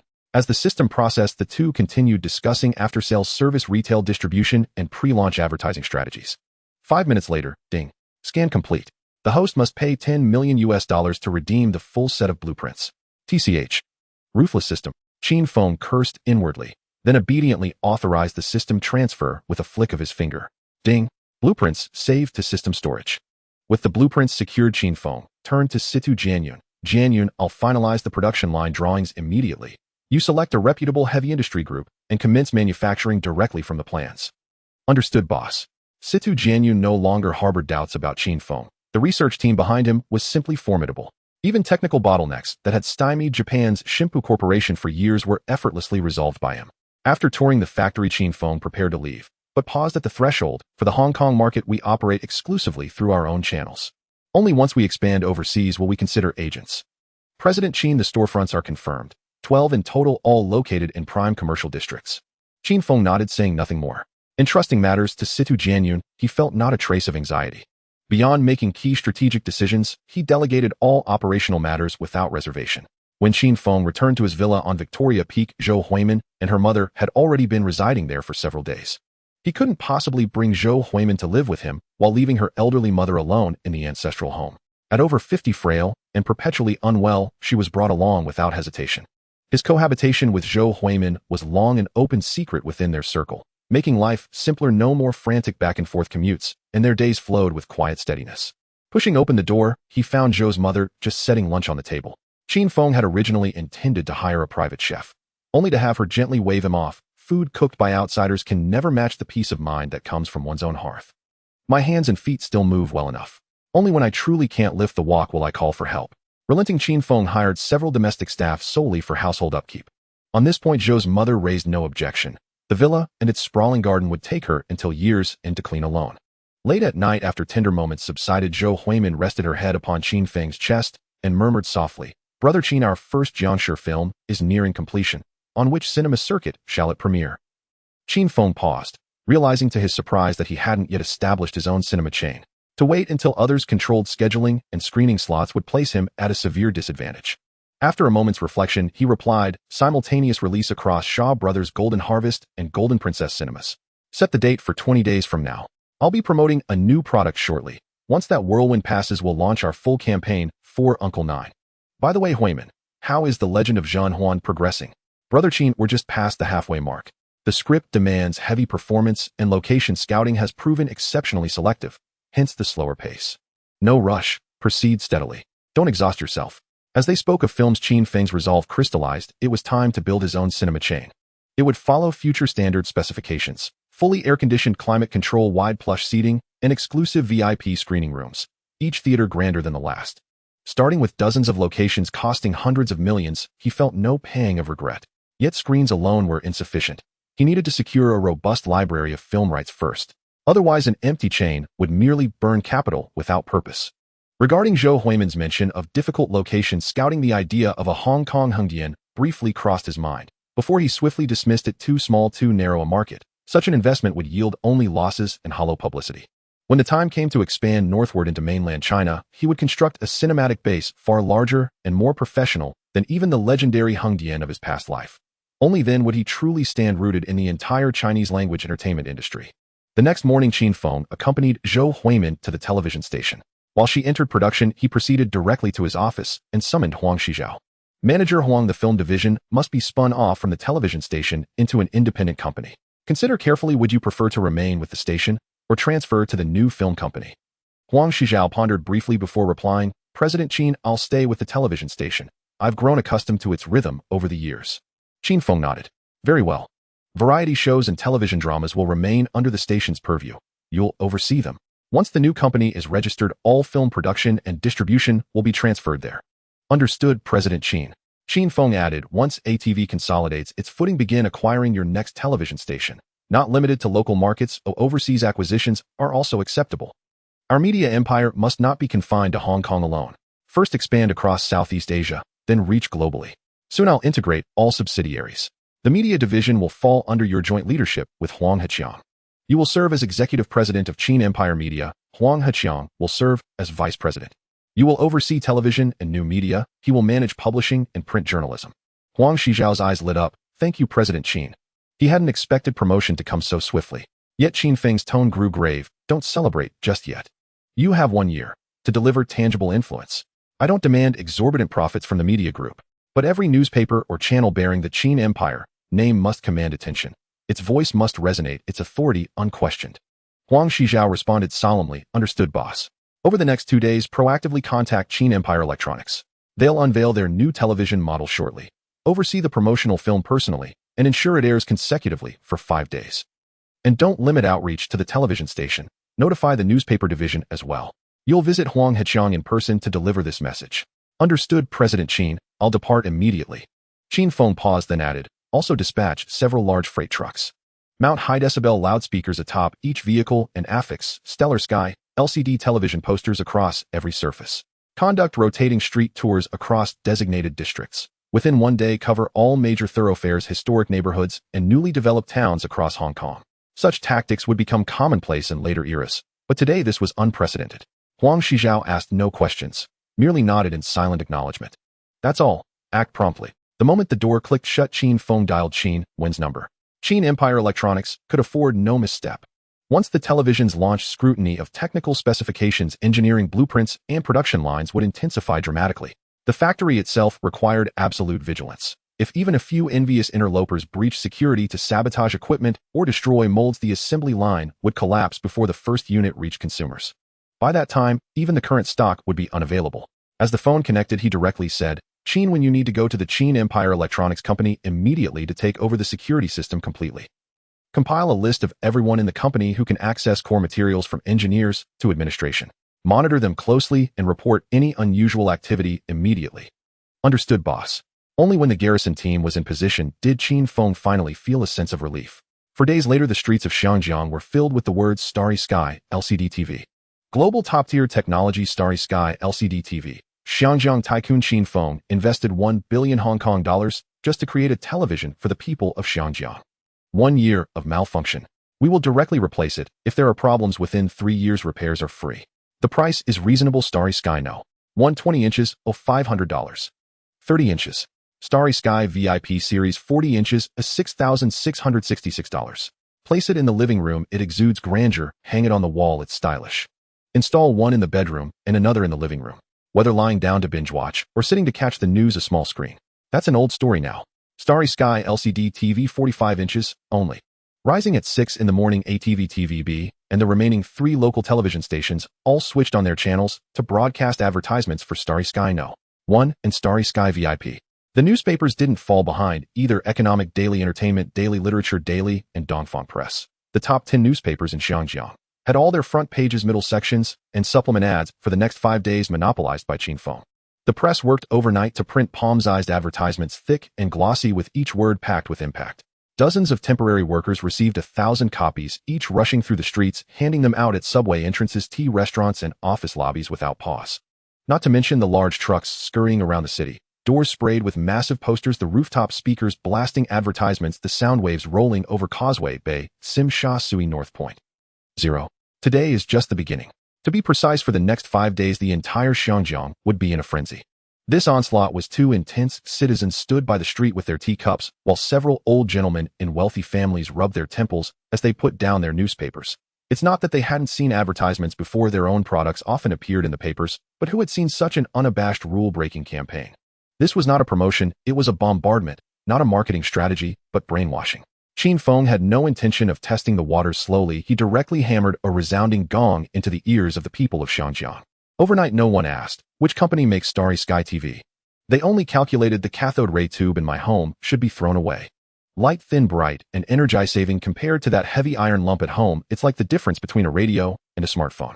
The key point is that it's not expensive. $500 enough to buy a good pack of cigarettes, yet it can be exchanged for a new television. Those who could afford a television truly wouldn't care about these hundreds of dollars. But unfortunately, the release was still 5 days away. It was frustrating, making people feel stifled, wanting to pick up the phone and vent. Fortunately, the advertisement, clearly printed at the end, listed all 12 sales points in Hong Kong, along with addresses, phone numbers, and business hours, without missing a single detail. At this moment, many people were already counting the days with their fingers, just waiting for the morning of the 5th day to rush into the store and grab the first unit. Qingfeng finished reviewing all the feedback for the day, and a slight smile appeared on his lips. For this whole day of saturation exposure, he had nearly exhausted all the strategies he could muster: television, print media, street presence, sound, and visuals. All in play. The math was clear. From 8 in the morning until midnight, around-the-clock advertisements filled the screens, costing 500,000 Hong Kong dollars. But it was worth it. The promotional trucks were busy until 9 in the evening before wrapping up. After all, past this hour, the neighbors would need to rest. If the loudspeakers were too noisy, disturbing their dreams, no one would be willing to spend money on a television. Next, they would just have to wait for the real deal in 5 days. Within 10 days, the factory would push to its limits, working in 24-hour shifts to produce a maximum of 10,000 televisions. But this amount, divided among 3 million people in Xinjiang, was hardly a drop in the bucket. Qingfeng planned to wait a bit longer before handing over the complete production equipment blueprints for the TV. If he handed them to Situ Jianyu now, it would be too unreasonable. What research team could possibly reconstruct such a precise and complex production line in just a few days? Even if he delayed handing over the blueprints by a month, it would still seem hasty. Oh, fortunately, it remained within reasonable bounds and wouldn't lead to being locked in the laboratory for deep potential exploration. December 1st, 1978. At a little past 7 in the morning, outside the 12 stores selling Starry Sky TVs in Hong Kong, long lines had already formed. At each entrance, the security had already set up their posts, with crowds pushing. If someone with ulterior motives mixed in, it could lead to trampling, looting, or chaos. No one could bear that responsibility.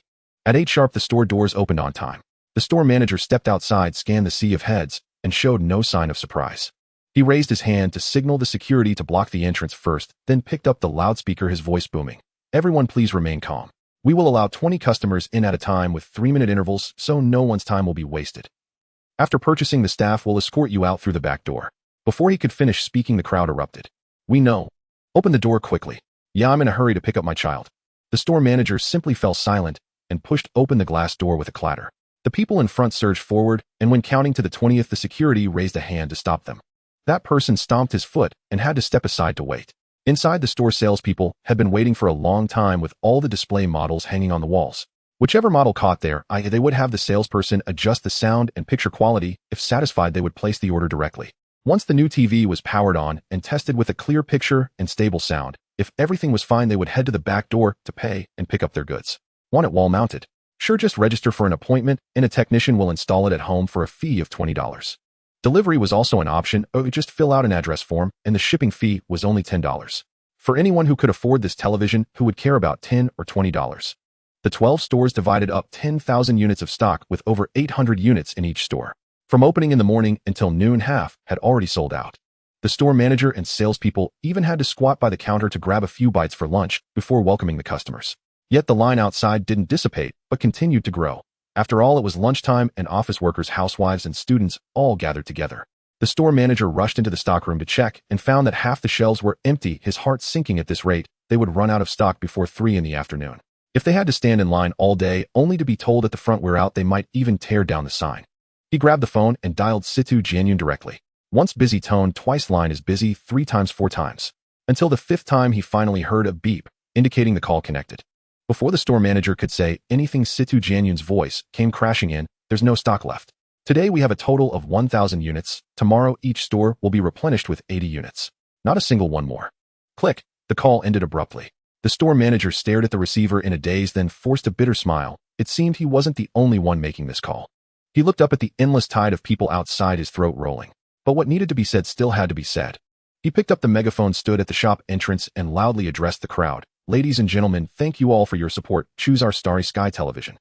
However, this LCD television has a special craftsmanship and the production line is just starting to be adjusted, so the output is quite limited.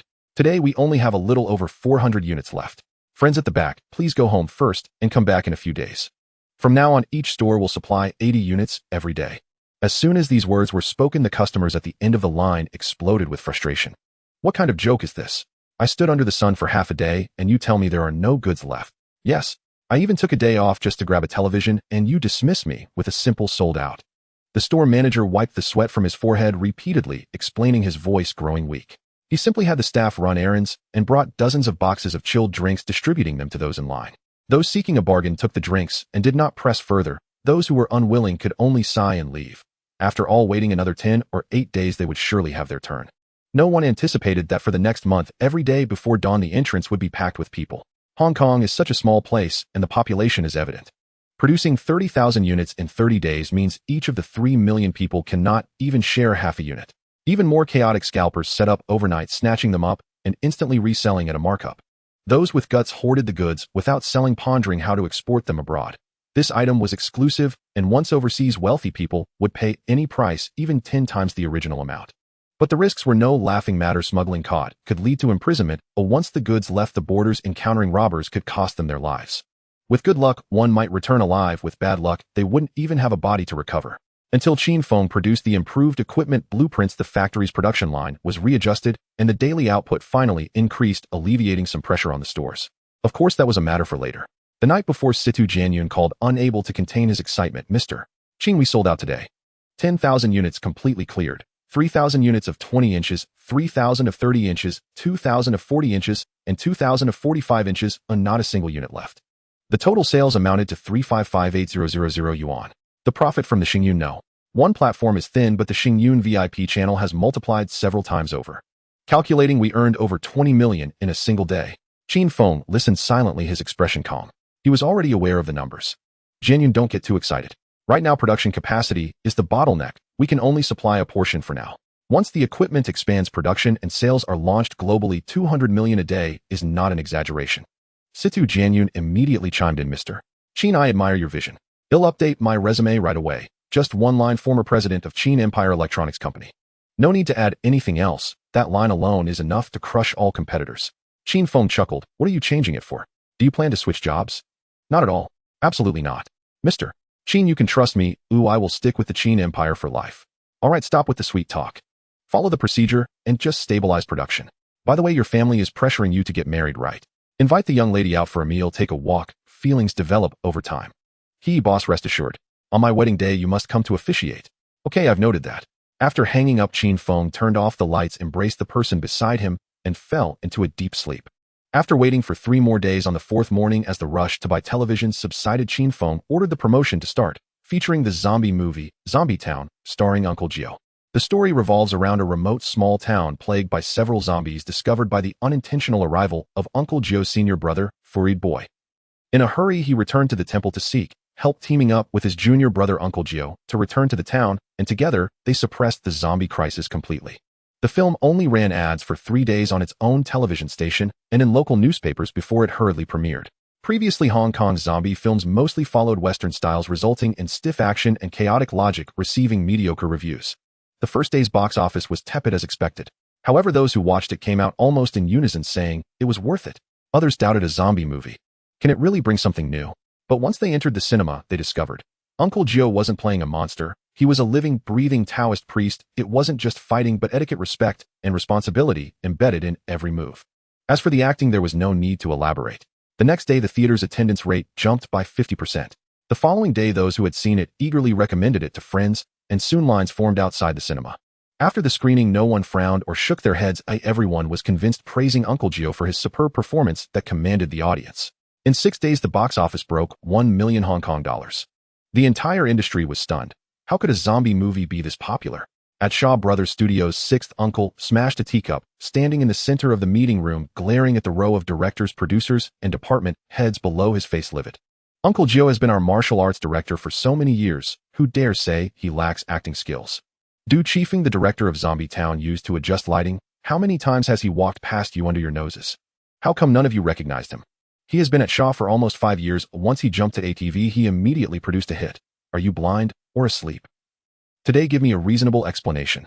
The whole room fell silent, heads bowed, sweat beading on their foreheads, even their breathing softened. Fang Yihua approached with a cup of hot tea, gently placing it beside sixth uncle's hand. Sixth uncle, getting angry is harmful to your liver. Take a moment to breathe. These two have been with Shaw for quite some time, and there are feelings involved. If we sincerely invite them, we needn't fear they won't return. With our reputation, if we promise solid resources, the first 3 films the creators can choose entirely, and the company will fully support them. Sixth uncle exhaled heavily, glancing around before spitting, a bunch of useless fools. Get out. Once everyone left, he turned to Fang Yihua, his voice lowering. Yihua, you handle this personally. Poach them, offer more money, double it, as long as they are willing to come. Whatever ATV offers, we will double it. Once they are here, they will be treasures for Shaw. Understood, sixth uncle. But they did not anticipate that Uncle Joe and Du Chifeng were no longer swayed by mere money. What Qin Feng offered was profit-sharing, credit, and real power. Without Qin Feng, the two might still be moving boxes and polishing lenses on set, let alone taking the spotlight on screen. When Fang Yihua's emissaries opened their mouths to negotiate, they were immediately rejected. She clenched her handbag, her nails digging into her palm. Shaw's prestigious name had dominated Hong Kong for 30 years. When had it ever been so straightforwardly dismissed? From the Li family to the Ma family, which wealthy family would not take a detour when seeing Qin Feng? Who would dare to play tricks under his nose? Sixth uncle was well aware of these matters, but had never mentioned a word to those around him. At midnight that night, Uncle Joe and Du Chifeng had just wrapped up filming. They were shooting the second zombie film tailored for them by Qin Feng, and as soon as the cameras stopped, Uncle Joe shook his shoulders, demanding to drink a couple of drinks. Du Chifeng, unable to refuse, had to accompany him into the old roast meat shop at the corner. After 3 rounds of drinks, Uncle Joe was already bleary-eyed. Du Chifeng supported him toward the street, when suddenly 7 or 8 dark shadows pounced from the shadows. Fists rained down like a storm. Du Chifeng tried to block, but was kicked to the ground just as he raised his arm. Uncle Joe's drunkenness dissipated his scream, caught in his throat. Only the sound of bones hitting the ground could be heard. After being beaten for a full 5 or 6 minutes, the leader spat on the ground. You think you can avoid punishment by refusing to drink? Don't you weigh the consequences of who you've provoked? From now on, keep your eyes open, or you might end up dead in some filthy gutter without anyone to collect your body. Having said that, he turned and left. The 2 men slumped by the roadside, unable to move. Jioshu cursed while covering his right arm. It must be that wretched Fang Yihua. If negotiations fall through, she resorts to dirty tricks. Du Chifeng, panting heavily, responded, I've heard that Lu Shu has been close with the gang. I never expected them to strike so ruthlessly. Quick, call General Qin and arrange for a car to the hospital. My ribs must be broken. Jioshu gritted his teeth, nodding. My left hand is probably useless. This means filming has to stop at least for 3 months. At this moment, Qin Feng was in his apartment, turning off the lights with Zhou Huimin.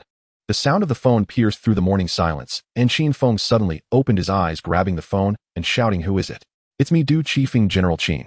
The voice on the other end sounded weak, as if all the energy had been drained. Jioshu and I were beaten and are now lying on the ground, unable to get up. Qin Feng sat up straight, his voice deepening. Clarify, where are you? It was Fang Yihua from the Shao family. She came to poach us this morning, but we didn't agree. After drinking with Jioshu last night, we were ambushed and beaten badly on the way home. He reported the street, and Ali names his breath coming in fits. Don't move, I'll send someone to get you right away. Thank you, General Qin. Qin Feng dialed Qin Ming from the Black Ice platform. Jioshu and Director Du are in trouble at. You must take people over immediately, take them to the hospital, find out who did this, and monitor every step closely. Understood, boss. After hanging up, he stared at the overcast sky outside the window, his knuckles turning white from clenching. Resorting to dirty tricks when negotiations fail. It was clearly directed at Qin Feng's people. This was a slap in the face. If he couldn't protect his own subordinates who would dare to step into his set, this was not just a matter of destroying a livelihood, it was digging up roots. As the old saying goes, cutting off someone's means of survival is more hated than taking their life. Although the movie didn't earn mountains of gold and silver, every cent was earned inch by Qin Feng. The next morning, when Qin Feng pushed open the door to the hospital room, Du Qifeng and Zhou Shu had just finished their surgeries, their faces pale and bodies wrapped in bandages. He approached the bedside speaking in a low and steady voice, "Don't worry, I will get back at them for you." Zhou Shu's eyes were red, gritting his teeth. It must be that wretched Feng Yihua. Du Qifeng shot him a glare. "What are you making that long face for? Is that any way to behave?" Qin Feng shook his head with a smile. "All right, I've already sent people out to investigate. Since you acknowledge me as your boss, I won't let you suffer this for nothing. We trust you. Truly trust you." Before he could finish, Qin Ming entered, standing at attention. "To report, boss, we've confirmed it." Feng Yihua, under the name of Lu Shu, contacted the Tiger Shark Gang, a small gang involved in the docks, and had them take action. Qin Feng's lips curled into a cold smile. "Tiger Shark. A name I've never even heard of, yet they dare to touch my people." He raised his eyes, his tone as light, as if brushing off dust. "Tonight, let Qin Wen lead the team and wipe out the Tiger Shark Gang completely." "Understood, boss." Upon hearing this, Zhou Shu's throat rolled, and Du Qifeng subconsciously tightened his grip on the bedsheet. Qin Feng turned to the two of them, asking bluntly, "Feng Yihua, how do you want to deal with her?" The two exchanged glances, opened their mouths to speak, but ultimately fell silent, staring at the corner of the cup, unable to utter a single word. No courage at all. Qin Feng snorted, his gaze sweeping over the bandage under Du Qifeng's ribs, suddenly pressing down hard. "Oh!" Du Qifeng screamed in agony, cold sweat instantly soaking his forehead. Qin Feng shot him a sidelong glance. "Does it still hurt now?" Du Qifeng's teeth chattered from the pain, yet he forced a smile. "Not at all. General Qin, it doesn't hurt one bit. If you ask me, since my hand is broken, my leg should be disassembled too." Qin Feng laughed loudly. "Now that's more like the kind of person Qin Feng would train." Turning to Qin Ming, he said, "Did you hear? Add the leg too." "Understood, boss." Qin Ming grinned, revealing his pearly white teeth. At dusk, Feng Yihua exited the TVB building and slid into her sedan. The car had just traveled 100 meters when two gray vans silently slid out from both sides, trailing behind. Passers-by hurried past, none glancing back. As the car reached an empty stretch of road, the lead vehicle suddenly accelerated, blocking the way and slamming on the brakes. Feng Yihua swerved the steering wheel, but couldn't react in time, crashing the front of her car into the rear. The rear vehicle came to a halt and sank just 2 meters from the driver's seat. A man in black jumped out, his head covered, swinging a hammer that shattered the car's window in a few swift motions. Feng Yihua screamed, her voice piercing enough to almost tear through the air. The man in the black hood quickly pulled out a wet towel, pressing it tightly over her mouth and nose. In less than 3 seconds, her body went limp, completely losing consciousness. The man dragged Feng Yihua, throwing her into the back seat, then jumped back into the car and drove away. The other van also started simultaneously rolling away in a cloud of dust and disappearing around the corner. Less than half an hour after Feng Yihua was abducted, Lu Shu received news from inside the police force. He smashed a corner of the coffee table, veins popping on his forehead, mobilized the entire Tiger Shark Gang. "Immediately bring her back. Find her alive or dead." "Xinjiang." Understood, Lu Shu. No one told Lu Shu that the Tiger Shark Gang he had relied on for years was now at its end. At 8:17 p.m. that evening, in the Surge bar occupied by the Tiger Shark Gang, the lights were dim and the noise deafening. The gang leader, Tiger Whale, was dancing in the center of the dance floor with a girl in a red dress, his hands roaming along her waist. A group of younger brothers applauded, whistling and laughing uproariously. Suddenly, the main door was kicked open. 7 or 8 black figures surged in, dressed entirely in black, with hoods, their gun barrels gleaming coldly. Leading the charge was Qin Wu from the guards. He raised his hand and fired a burst, the bullets whizzing past the chandelier, smashing the spotlights in the ceiling with bangs. The whole place erupted into chaos. Just as Tiger Whale turned around, Qin Wu redirected his gun, firing 3 shots that precisely toppled the speakers on either side of the stage. The piercing cries abruptly ceased, leaving only the hum of electricity. Qin Wu pulled out a loudspeaker from his pocket, his voice overpowering all the noise. "Everyone down. Hands on your heads. Whoever moves, I'll shoot their knees first." No one dared to breathe loudly. He paused before continuing, "If you're from the Tiger Shark Gang, step forward. Our boss wants to see you." A few men in floral shirts hesitantly stepped forward. Only Tiger Whale remained frozen and placed his hand resting on his gun holster. Qin Wu scanned the room and suddenly asked, "Who is your boss?" No one replied. He brought the loudspeaker closer to his mouth. "The first person to point him out gets 100,000 cash paid on the spot." Before he finished, 2 Tiger Shark underlings simultaneously raised their arms, pointing directly at Tiger Whale. Tiger Whale's face turned ashen in an instant. Just as he opened his mouth, a cold gun barrel was pressed against his forehead. Qin Wu's voice was hoarse. "Move." Tiger Whale, forced by the gun, trembled as he stepped out the door. The others were also seized and pushed into the cars. Two extended delivery trucks were parked at the entrance, their back doors slamming shut as the engines roared away. Only after the vehicles had completely vanished did someone from the bar shakily dial 110. No one expected that in the time it took to finish a beer their lives would hang by a thread. Qin Wu did not return to the city, but drove straight to the riverside on the outskirts. There lay the destination assigned by Qin Feng. The Tiger Shark gang had to be removed from the Underworld tonight. When Tiger Whale and the others were forced out of the car, their legs trembled uncontrollably. The river breeze wailed, waves lapping at the shore, and the dark river surface shimmered with a ghostly glow. A few individuals collapsed to their knees, their foreheads striking the damp, cold ground. Big brother, spare our lives. We truly do not know which esteemed person we have offended. We are willing to compensate. We'll go bankrupt if necessary. Qin Wu scoffed. The ones who were beaten last night have such short memories. The orca trembled, blurting out, "It was Feng Yihua who instigated us. She paid us to kidnap someone. Please have mercy." Qin Wu did not look at him again, only lifted his chin towards the back. Tat tat tat. The gunfire lit up the dark night in a continuous line, muffled sounds mixed with the sound of water quickly swallowed by the Jiang wind. Qin Wu calmly ordered, "Each of you bind a block of bluestone and sink it." At the same moment, two members of the Black Ice Society had already dragged Feng Yihua into the underground level 3 of their headquarters. Qin Ming picked up a metal bucket and with a splash ice-cold water poured down mercilessly. Feng Yihua jolted awake, looking around. The cement walls were seeping with droplets, iron chains hung in the corners, and 5 silent, muscular men surrounded her, their shadows cast on the wall like moving walls. Her throat tightened, but she still forced herself to raise her chin. "State your names. Do you dare to lay hands on my Uncle Lu?"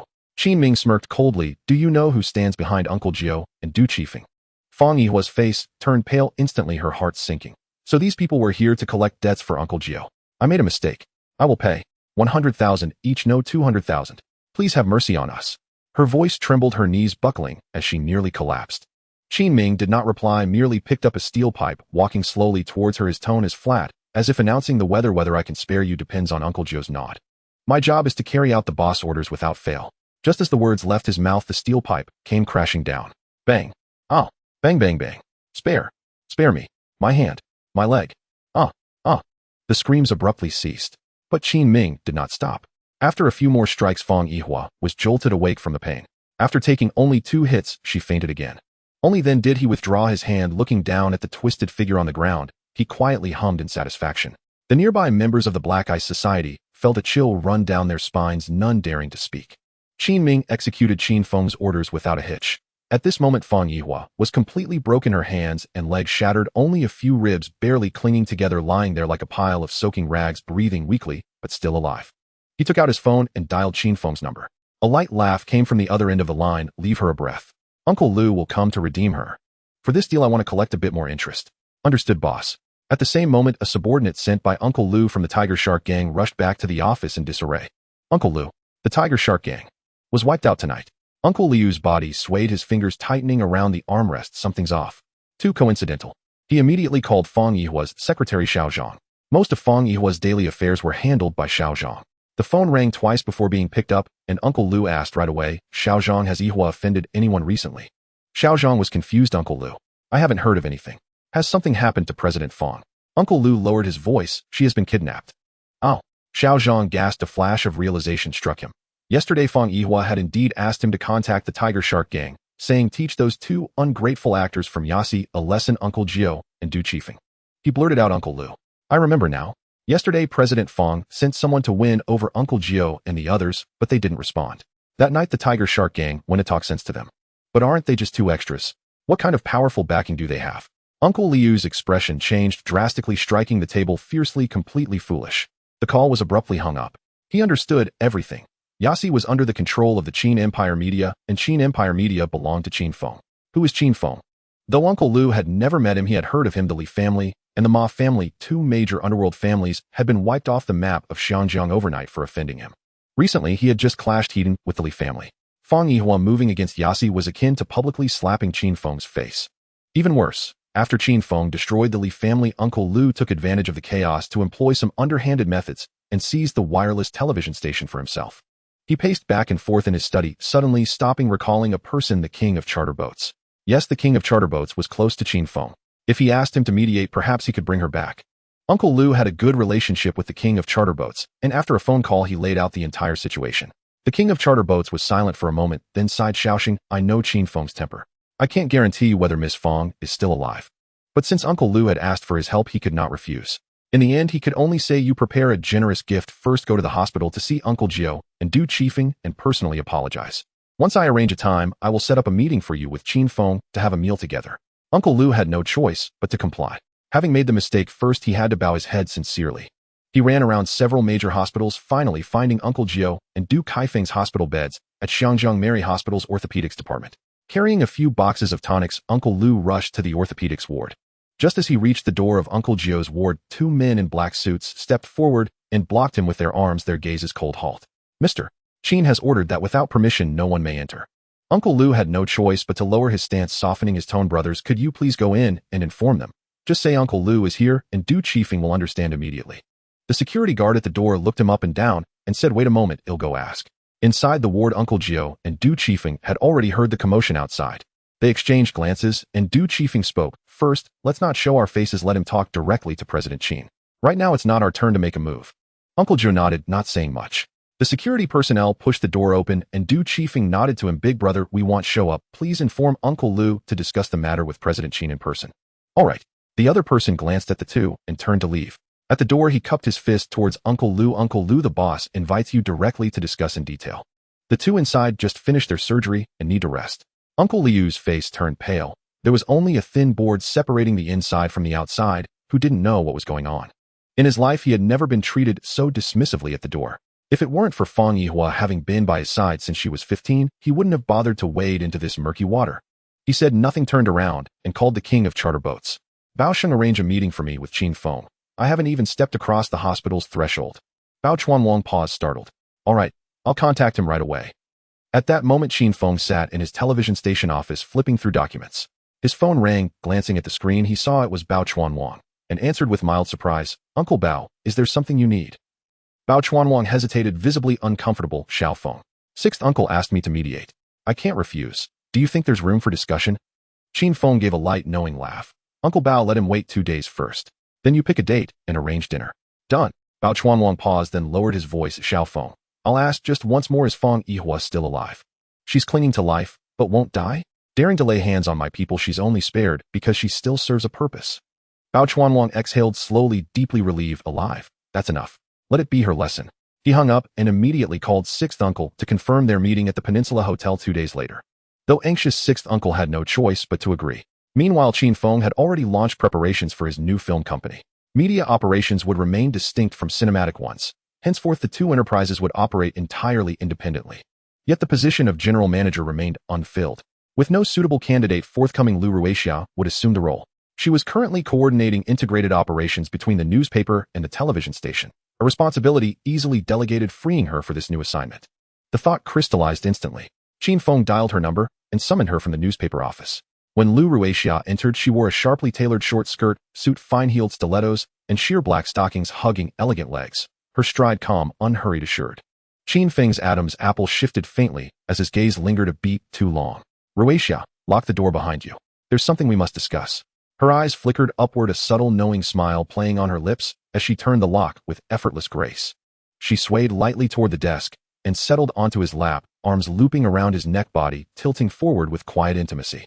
"Brother Qin, since Zhou Huimin entered your life, you've nearly forgotten the warmth of my palm." Qin Feng chuckled low in his throat. "Tonight, I'll invite Chen Yi too." Her earlobes flushed crimson, but she offered no resistance. With him, she'd never possessed the will or the strength to say no. "Then, shall we warm up first?" An hour later, both stood composed, clothes immaculate. Qin Feng straightened in his chair, expression shifting to focused seriousness. "Ruixia, I'm launching an independent film company wholly separate from our media division. You'll run it. Can you do it?" She replied without hesitation. "Wherever you point, I follow." Qin Feng nodded, continuing. "Our first priority is talent acquisition. Lead actors and directors who commit long-term will receive profit shares. Supporting cast will be paid market-rate salaries. When money speaks clearly, loyalty follows naturally." Lu Ruixia considered briefly, then murmured, "The top stars of Shaw Brothers and Golden Harvest won't part ways easily. We begin by testing the waters, pulling whoever we can." Qin Feng's gaze grew still and unyielding. "In time, every cinema chain in Hong Kong will answer to me. No film reaches audiences without passing through our distribution channels. When their films screen, our own actors will voluntarily reduce their theatrical revenue share, letting the savings flow directly into their pockets. That tangible benefit will draw them inexorably to us." "Brother Qin, The Hong Kong exhibition landscape has been locked down tight by Shaw Brothers' Golden Harvest and Golden Palace. We can't even squeeze through the door, much less reshape the entire structure. A faint cold smile touched Qin Feng's lips, never reaching his eyes. I hold real gold in my hands. It's time those antiquated projection networks bled fresh blood. For now, stabilize the film company. The cinema chains can wait. Understood, Brother Qin. By dawn the next day, Lu Ruixia had completed registration, the new enterprise named Qin Empire Film Company. Yet at present the entire company rested on a single film, Master Nine's project, while both he and Du Qifeng remained hospitalized, unable to resume work anytime soon. Qin Feng instructed her instead to acquire distribution rights to several completed films, and quietly approach contracted artists from Shaw Brothers and Golden Harvest. After all, even the grandest theater network would be hollow without content to fill its screens. Once the film company's mandate was firmly entrusted, Qin Feng relaxed fully, leaving daily operations entirely to Lu Ruixia. The following afternoon, he walked into the Peninsula Hotel. As he opened the private dining room door, Bao Chuanwang and sixth uncle were already seated inside. Qin Feng acknowledged Bao Chuanwang with a respectful nod, but offered sixth uncle only the barest, coldest inclination of his head. Suppressing his fury, sixth uncle seized a glass from the table and rose. Mr. Qin, Ihua acted rashly in her youth, harming those under your protection. I apologize on her behalf. I offer 500,000 Hong Kong dollars each for Master Nine and Director Du Qifeng as full settlement. Please, Mr. Qin, show mercy this once and allow her redemption. No need for formal apology. What she owed, she has already repaid. Let's speak plainly now. What will you give in exchange for her return? At the words already repaid, sixth uncle's pupils contracted violently. He shot upright. Qin Feng, what have you done to her? Qin Ming spoke calmly from the side. Master Nine's arm is broken. Director Du Qifeng suffered 3 fractured ribs. If she doesn't repay that debt, doubled, then who among your ranks will dare set foot on my family's film sets again? But, if you wish to avoid retrieving a corpse, act swiftly. Delay further, and I cannot guarantee what, or whom, you'll receive back. Bao Chuanwang sipped tea, expression unreadable. Yet inwardly, he sighed. This young man truly left no room for sentiment. Sixth uncle's throat worked as he ground out, name your price. Qin Feng drew a document from his folder and slid it across the table. Sixth uncle scanned the line, 50 million Hong Kong dollars, full acquisition of TVB. A vein throbbed violently at his temple. Qin Feng, you're forcing me off the cliff. Don't blame me if I abandon all restraint. Qin Feng's laugh was sharp, derisive. Off the cliff. When the fish dies, the net remains intact. TVB was my spoils, taken from the Li family. Without my clearing the path, how could you ever have claimed that throne? 2 million is charity. Refuse, and I'll reclaim it free of charge. As tension crackled like live wire, Bao Chuanwang cleared his throat twice. Xiaofeng, Xiaosheng, please sit. Let's compromise. Xiaosheng TVB owes Xiaofeng's contribution. Why not let him invest 1 million, acquiring half the shares? Xiaofeng, release her and send her to hospital immediately. Qin Feng frowned as though swallowing a sour plum. When Uncle Bao speaks, I cannot refuse. Very well, 1/2 it is. The moment he agrees, I'll dispatch men to bring Feng Yihua here. Bao Chuanwang turned to sixth uncle. Fingers white-knuckled. Sixth uncle bit out, agreed Uncle Bao. Qin Feng smiled faintly and produced a second contract, its equity clause left deliberately blank. Sixth uncle took it, signed without hesitation. Stamps sealed the deal, ink still wet. Qin Feng dialed, instructing Qin Ming to deliver Feng Yihua immediately. He departed early himself, so sixth uncle wouldn't see Feng Yihua's condition and erupt with words best left unspoken. Feng Yihua had followed sixth uncle since age 15, unofficial, unnamed. Yet her presence weighed heavier in his heart than his overseas wife ever had. Outside the Peninsula Hotel lobby, Bao Chuanwang and sixth uncle had barely taken their stance when a drab, unmarked van slowed to a stop. The side door swung open. Qin Ming and another Black Ice Agency operative emerged, dragging Feng Yihua between them. Her limbs were grotesquely rigid and misaligned, her face sallow and sunken, her hair matted, obscuring half her features, like a corpse dragged from rubble. Her eyes were open, but silent, voiceless. For 2 days Qin Ming had given her nothing but water, not enough to kill her, yet sufficient to strip her of strength, speech, or resistance. The instant her gaze fell upon sixth uncle, a single tear slid from her right eye, soundless, weightless, yet heavy as a stone dropped onto stone. The boat king was momentarily stunned, almost unable to recognize. Was this still the Feng Yihua who had raised her glass and laughed at the TVB celebration banquet, her skirt fluttering? Uncle Lu stared at Qin Ming as he threw the man to the ground, his atoms, apple rolling violently, as he suddenly roared at the bodyguard behind him, kill them.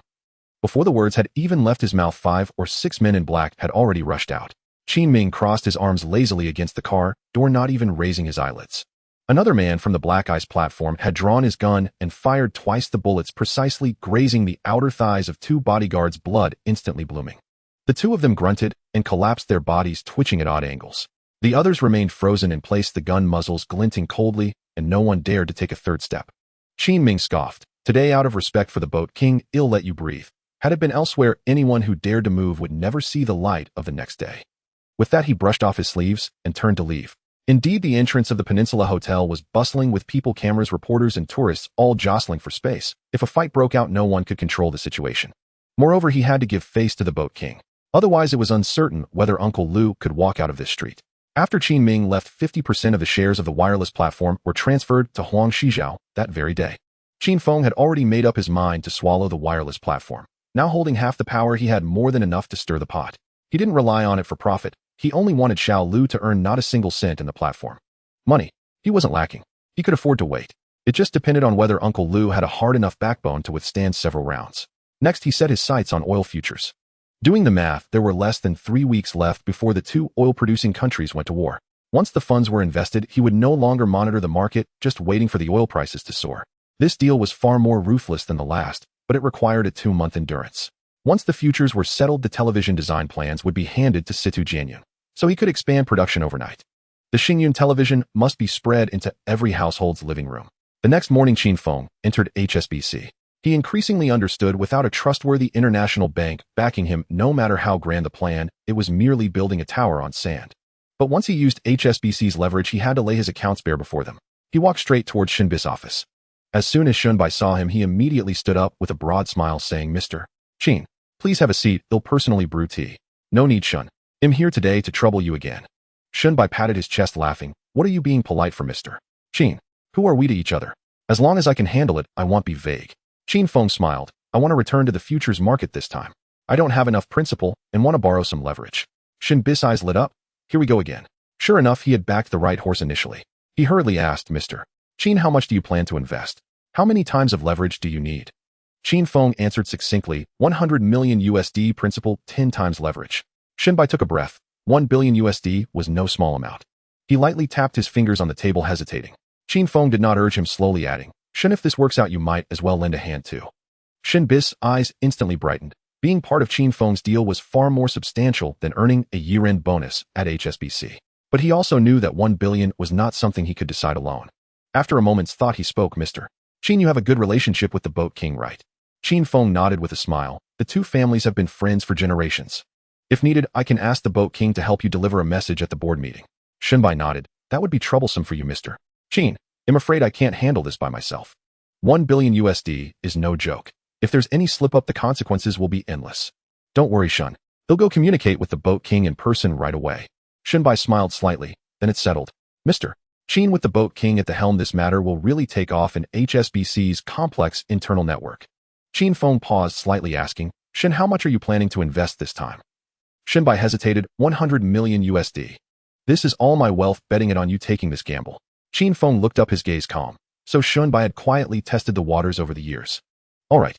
Shin, once the funds are in place, along with the leverage from HSBC, transfer them into the designated account. They'll be entering the market soon." "Understood. Following the old rules, the profits will be split 70-30, you take 30%. Qin Feng nodded. No matter how thick the friendship, the accounts must be clear. Once the money becomes muddled, people easily scatter. He turned and left, heading straight for the Boat King's residence. Such matters couldn't be fully conveyed over the phone. They had to be settled face-to-face.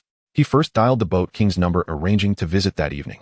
In the afternoon, he specially went to an old vineyard and picked a bottle of aged red wine with a heavy label.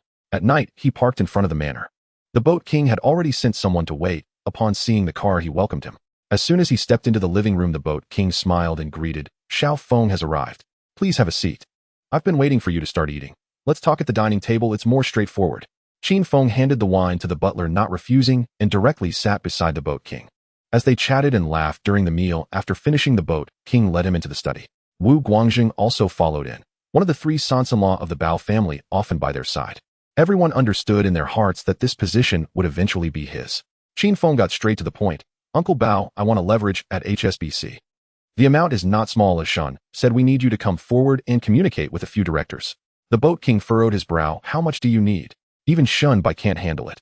Qin Feng chuckled, a hint of youthful awkwardness in his tone. 100 million principal, 10 times leverage. The boat king paused. 10 billion. No wonder. Once this number is reported, the board will surely explode. It's too risky. Who would dare to take the lead? Leave it to me. I'm familiar with several directors at HSBC. With Shun, by pushing as well, will be close to success.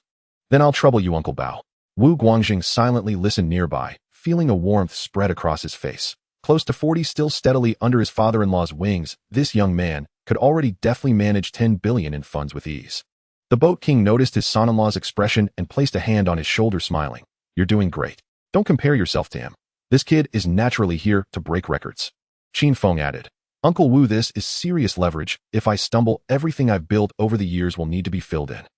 Wu Guangjing lowered his head and smiled. Dad, I've been too complacent. From now on, I must push myself to take a few more steps forward. The boat king looked at him, a trace of relief flickering in his eyes. This successor ultimately did not let him down. A week later, Shunbai called. Mr. Qin, the leverage has been approved. Let me know when it's convenient for you to sign the contract, and the funds will be available that same day, allowing you to build positions that night. Qin Feng chuckled lightly. Shun, I will arrive in the afternoon. All right, I will be waiting for you in the office. In the afternoon, Qin Feng arrived at HSBC. He had brought in 4 seasoned veterans from the security detail to keep a close watch on the trading room. There's no such thing as being too careful. Only 6 days remained before the two countries went to war. He felt a tension in his heart. When he pushed the door open, Shunbai was already sitting at the table, the contract unfolded with the pen poised for signing.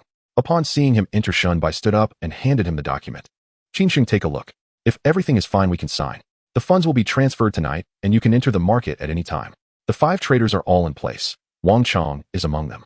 Qin Feng spread the contract open, reading it carefully, focusing on the constraints imposed by HSBC. All funds must be deposited in HSBC accounts and be subject to their full supervision. Should the floating loss reach a preset red line, HSBC could unilaterally enforce liquidation.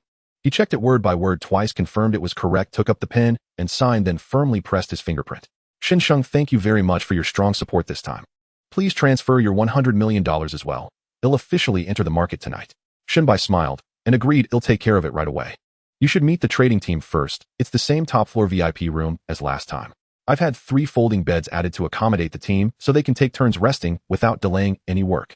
When he pushed open the door to the trading room, Wang Chong was already waiting inside with 5 others. Besides him, there was a familiar face, the trader who had fought alongside him last time. The other 3 were unknown to him. Upon learning that Qin Feng was still in charge of the positions, Wang Chong couldn't hide his excitement and hurried over. As soon as he saw him, his voice trembling, President Qin, you've come. Qin Feng couldn't help but chuckle. All right, this time you lead the team as usual. On the last day, the bonuses will be substantial. Got it. President Qin, don't worry.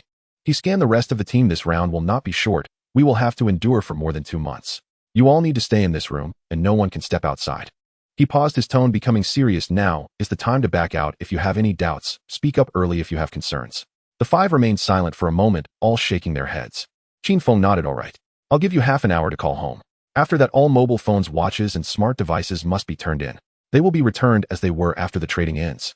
He then turned to introduce the 4 security personnel standing at the door. These individuals will be stationed here at all times. For meals, medication, and changing clothes, just call on them. They won't leave this room for a moment. No one frowned. Wang Chong had already clearly explained the rules and details. Qin Feng was generous and kept his word. Everyone was eagerly anticipating this moment. The year-end was approaching and they couldn't go home, but if they succeeded in this venture next year, their families would be able to enjoy a prosperous life. Qin Feng didn't linger, turning to leave.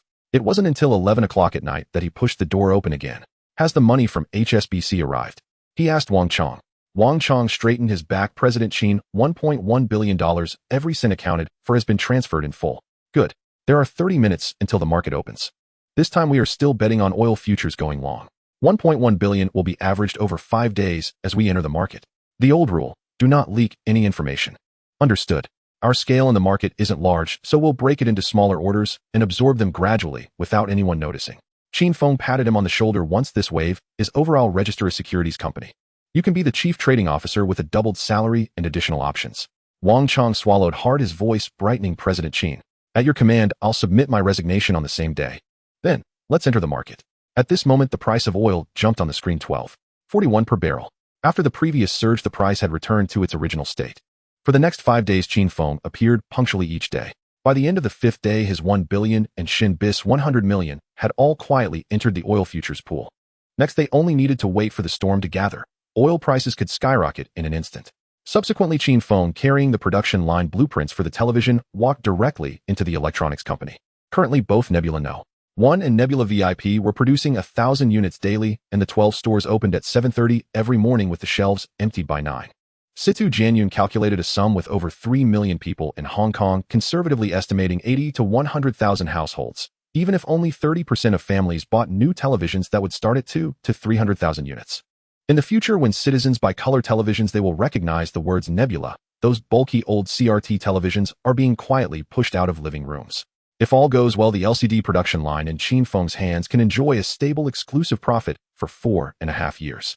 After all competitors had already caught the scent, the production blueprints for LCD televisions were being rushed out in various factories overnight.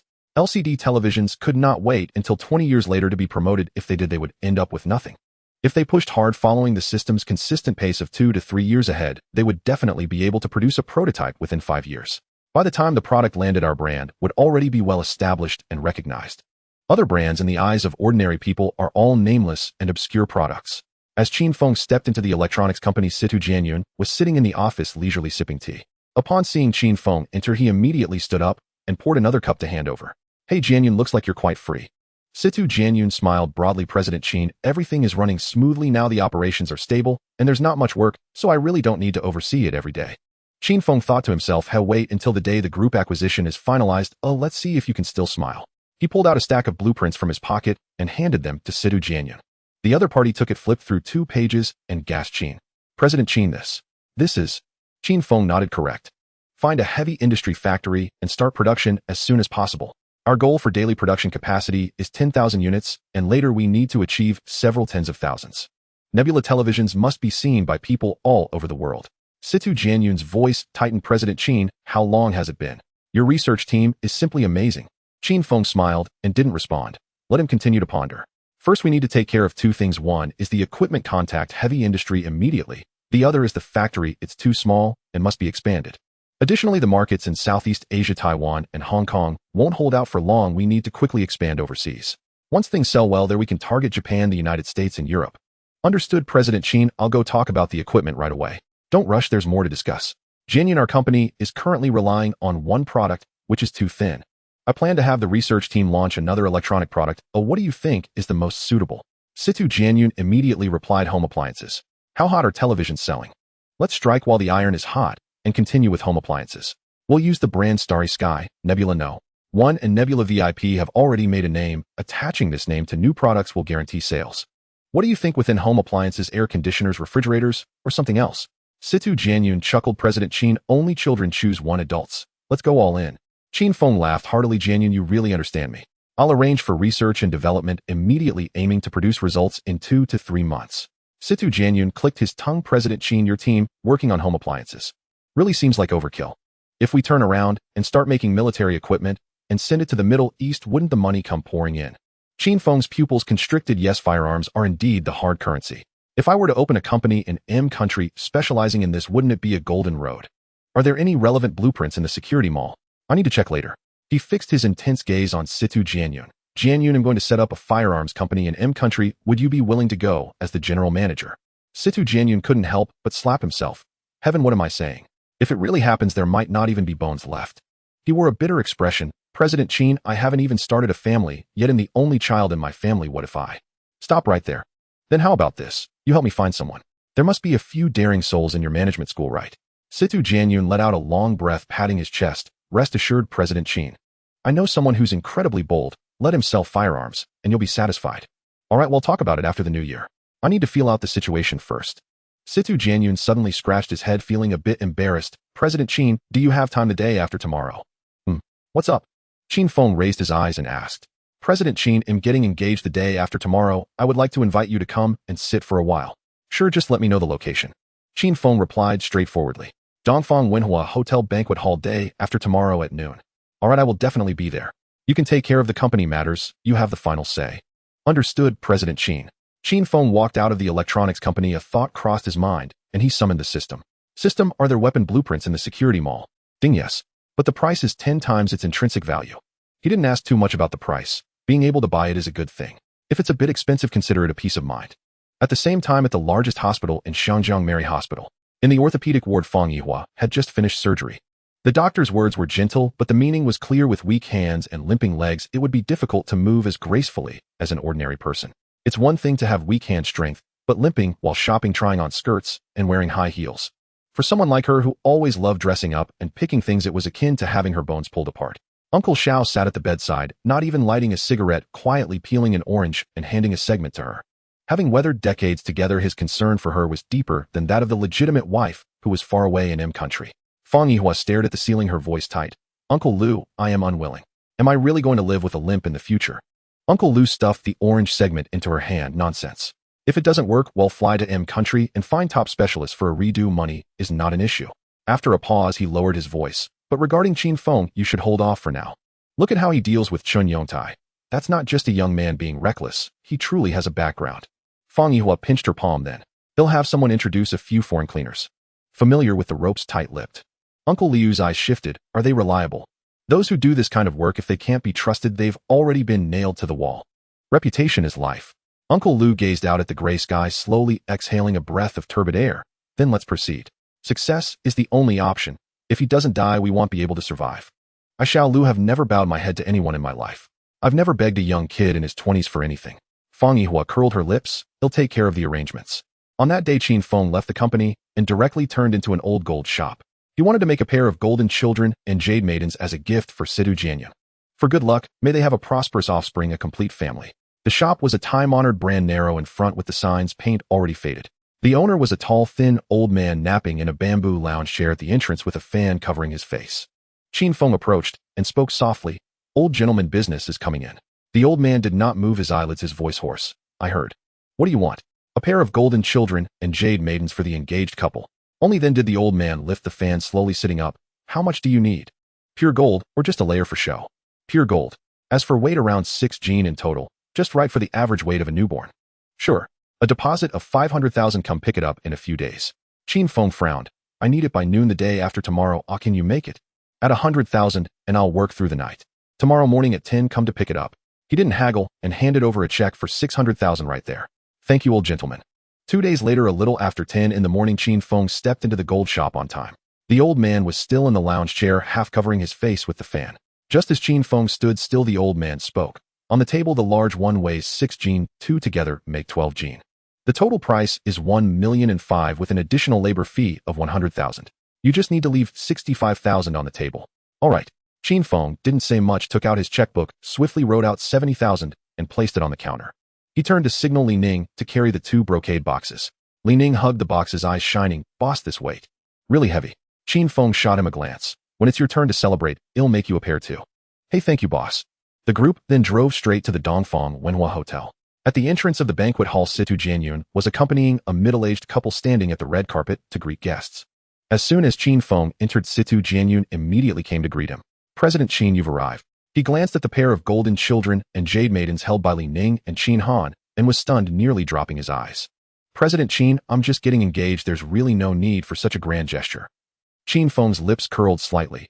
You are the pillar under my command. I have to personally ensure this face is held high for you. Don't you agree? Situ Jianyun scratched his head, chuckling awkwardly. At this moment, his parents walked over from the side. President Qin, this is my dad and mom. He turned to his parents and said, Dad, Mom, this is my boss, President Qin. Qin Feng stepped forward, smiling warmly. Hello, uncle, and auntie, you can just call me Xiaofeng. Today there are no superiors or subordinates, just Jianyun's friends. Situ's father laughed heartily. Good. Xiaofeng, you're being too polite. It's just a kid's engagement, relax. Come on, please come in and sit down for a bit. All right, uncle. Qin Feng looked around as he took a seat. There were only 2 round tables set up and not many people. However, even after sitting down, he didn't see the bride tope. About half an hour later, Situ Jianyun finally walked in holding the hand of a girl. Following behind them were both sets of parents. The middle-aged couple were the girl's parents. The engagement banquet was extremely simple, without any elaborate formalities, just a casual meal. During the meal, both families exchanged a few pleasantries, just getting to know each other. Aside from Qin Feng, the other 2 guests were Situ Jianyun's college classmates, and the rest were all relatives. His fiancée had delicate features and a tall figure. However, since entering, the smile on her face had been stiff like a piece of paper stuck on. Nevertheless, as long as Jianyun's heart was clear, others need not say much. To Qin Feng's left sat a foreigner, and to his right was a Chinese person. A little later, Situ Jianyun raised his glass for a toast and casually introduced, President Qin, these 2 are my classmates. He first pointed to the foreigner. This is the one I mentioned before, the fearless one. Just quit Morgan Bank and is currently resting at home. If you want to engage in military affairs in M country in the future, he can definitely lend a hand. The young man stood up, extending his hand with a firm palm. Chin, nice to meet you, Smith. Chin Feng shook his hand vigorously. Mr. Smith, a pleasure. We will talk in detail later. Then Situ Jianyun turned to the Chinese man. This is my classmate Zhang Yunliang, who is currently working for a financial conglomerate in Europe.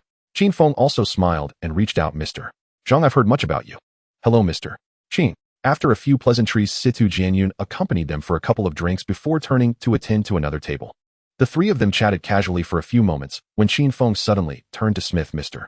Smith, are you familiar with the old military enterprises in M country? Smith pondered for a moment. The landscape has long been dominated by a few major players. Want to parachute in for a share? Difficult. Chin Feng chuckled lightly. What if my equipment is more advanced than theirs? Smith stared at him for several seconds and said slowly, their first reaction would be to acquire you. Of course, if you are determined not to sell, it's also fine. But remember, in M country, ordinary merchants follow the rules provided you don't tread on their bottom line. But the military-industrial circle, they are all wolves. Taking meat from their plates is akin to extracting their heart's blood. The market has long been divided. Stepping in means taking food with bare hands. Chin Feng frowned slightly. What if I register the company in M country and specialize in weapons sales to the Middle East? Smith shook his head. It's even messier over there. European and American arms dealers are clustered together with more guns than people. Ultimately, the threshold lies not in geography, but in whether you have money, guts, and a solid foundation. If you have it, just charge ahead. Don't you Chinese often say, young people must dare to venture? Chin Feng looked at him, his gaze resolute. Mr. Smith, if my funding, strength, and confidence are all in place, and I truly intend to carve out a niche in the global military industry, will you help me? Smith laughed heartily. Chin, my skills come at a premium. You might find it hard to part with your money. Chin Feng met his gaze steadily, his tone calm. Money is not an issue. As long as you are worth the price, I am never stingy. Mr. Smith, are you interested in taking this job? Smith pondered for a moment, his gaze heavy as he scanned Chin Feng's face. All right, Chin, I happen to have some free time. I'll come over for a visit. However, let's be clear. In M country, dealing with arms is not business. It's a matter of life and death. The two exchanged contact information on the spot. Chin Feng smiled. Smith, don't worry. Everyone working for me is among the world's top special operations personnel. In M country, you can just go all out.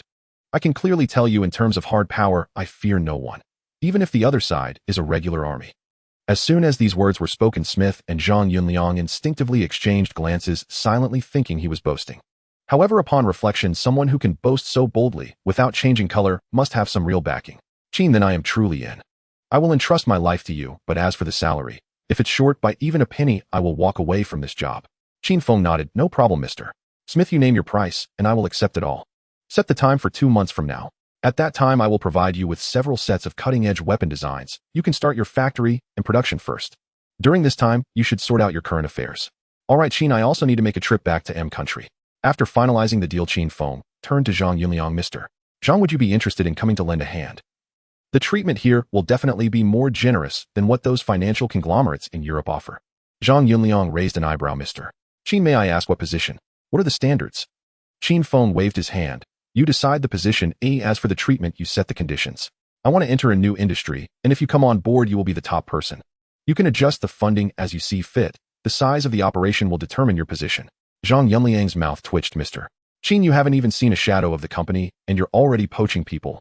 Chin Feng smiled apologetically. I don't lack money or technology. I just lack people like you.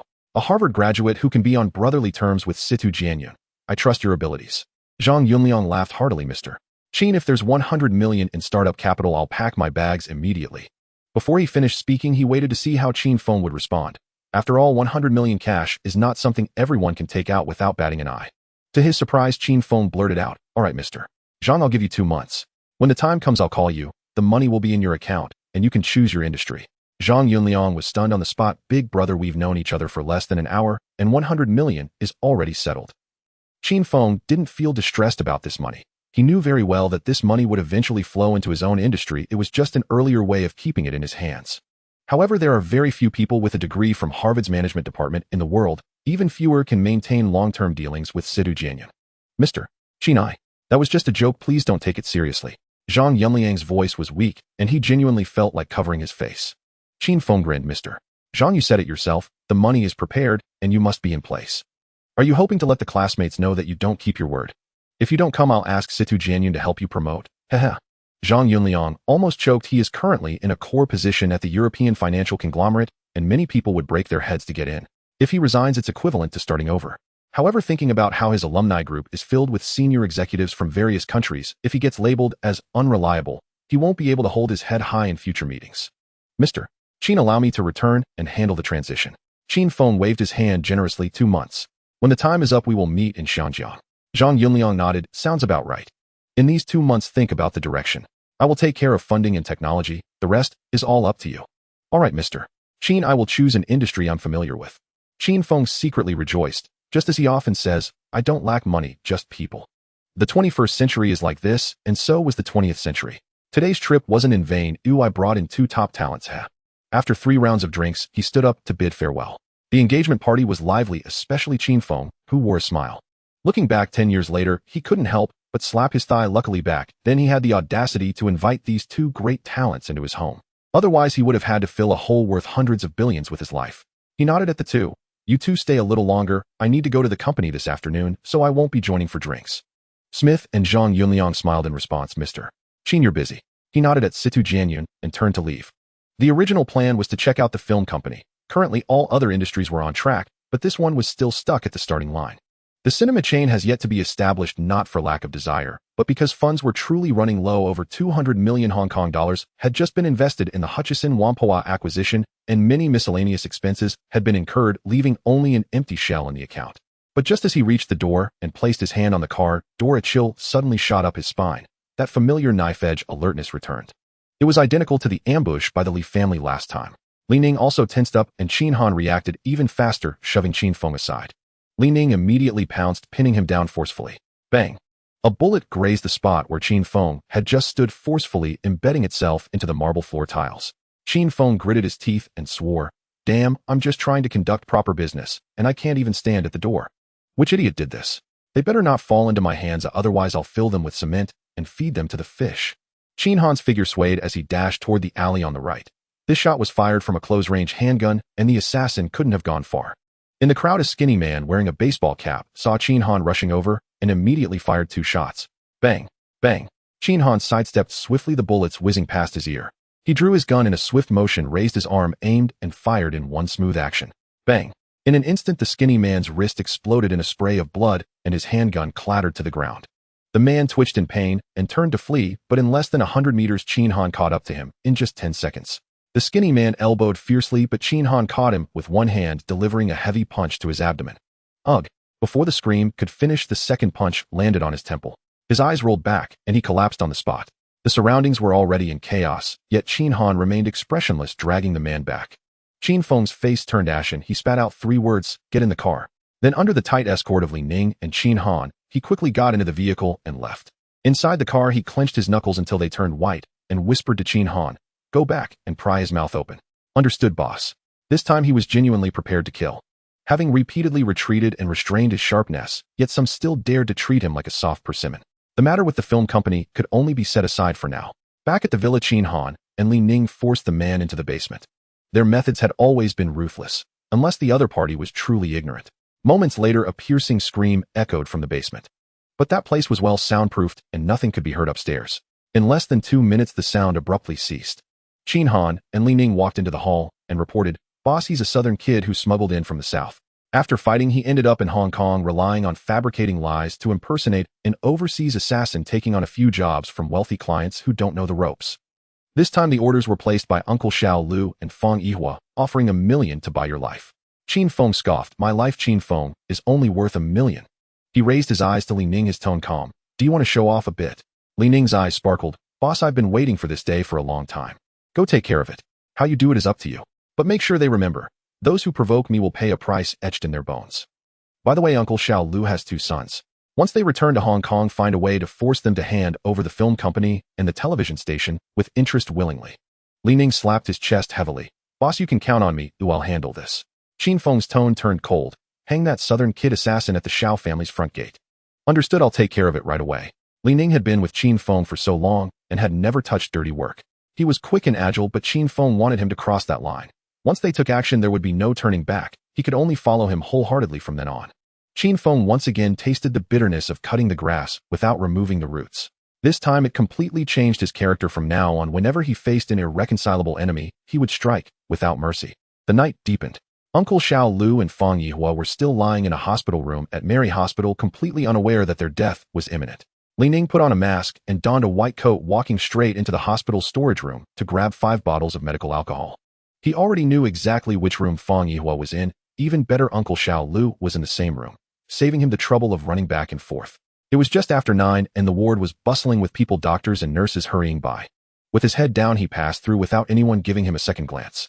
Seizing the chaos, when he slipped into the ward, the 2 bodyguards at the door thought he was the attending doctor doing rounds and didn't even lift their eyelids.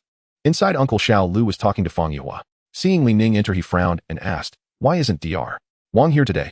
Li Ning replied, "Naturally, Dr. Wang was urgently called away for a consultation. I was sent to check on Ms. Feng's condition." Uncle Xiao Lu nodded, not suspecting anything.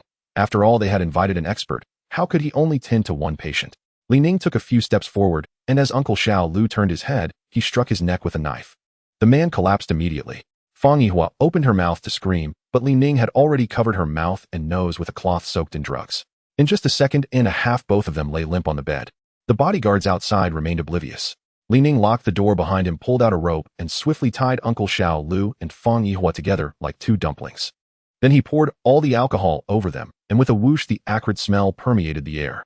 He opened the window, stood on the windowsill, looked down at the 2, who couldn't move, and smirked. "Want to lay a hand on my boss? Enjoy this fire." He flicked the lighter with a snap. The flame sprang up. He casually tossed the spark into the alcohol. Before the flames could explode, he had already jumped out of the window, sliding down the drainpipe. Inside, the screams erupted. "Ah! Ah!" The flames instantly engulfed the entire room. But the 2 were tied up so tightly that they couldn't even lift a finger.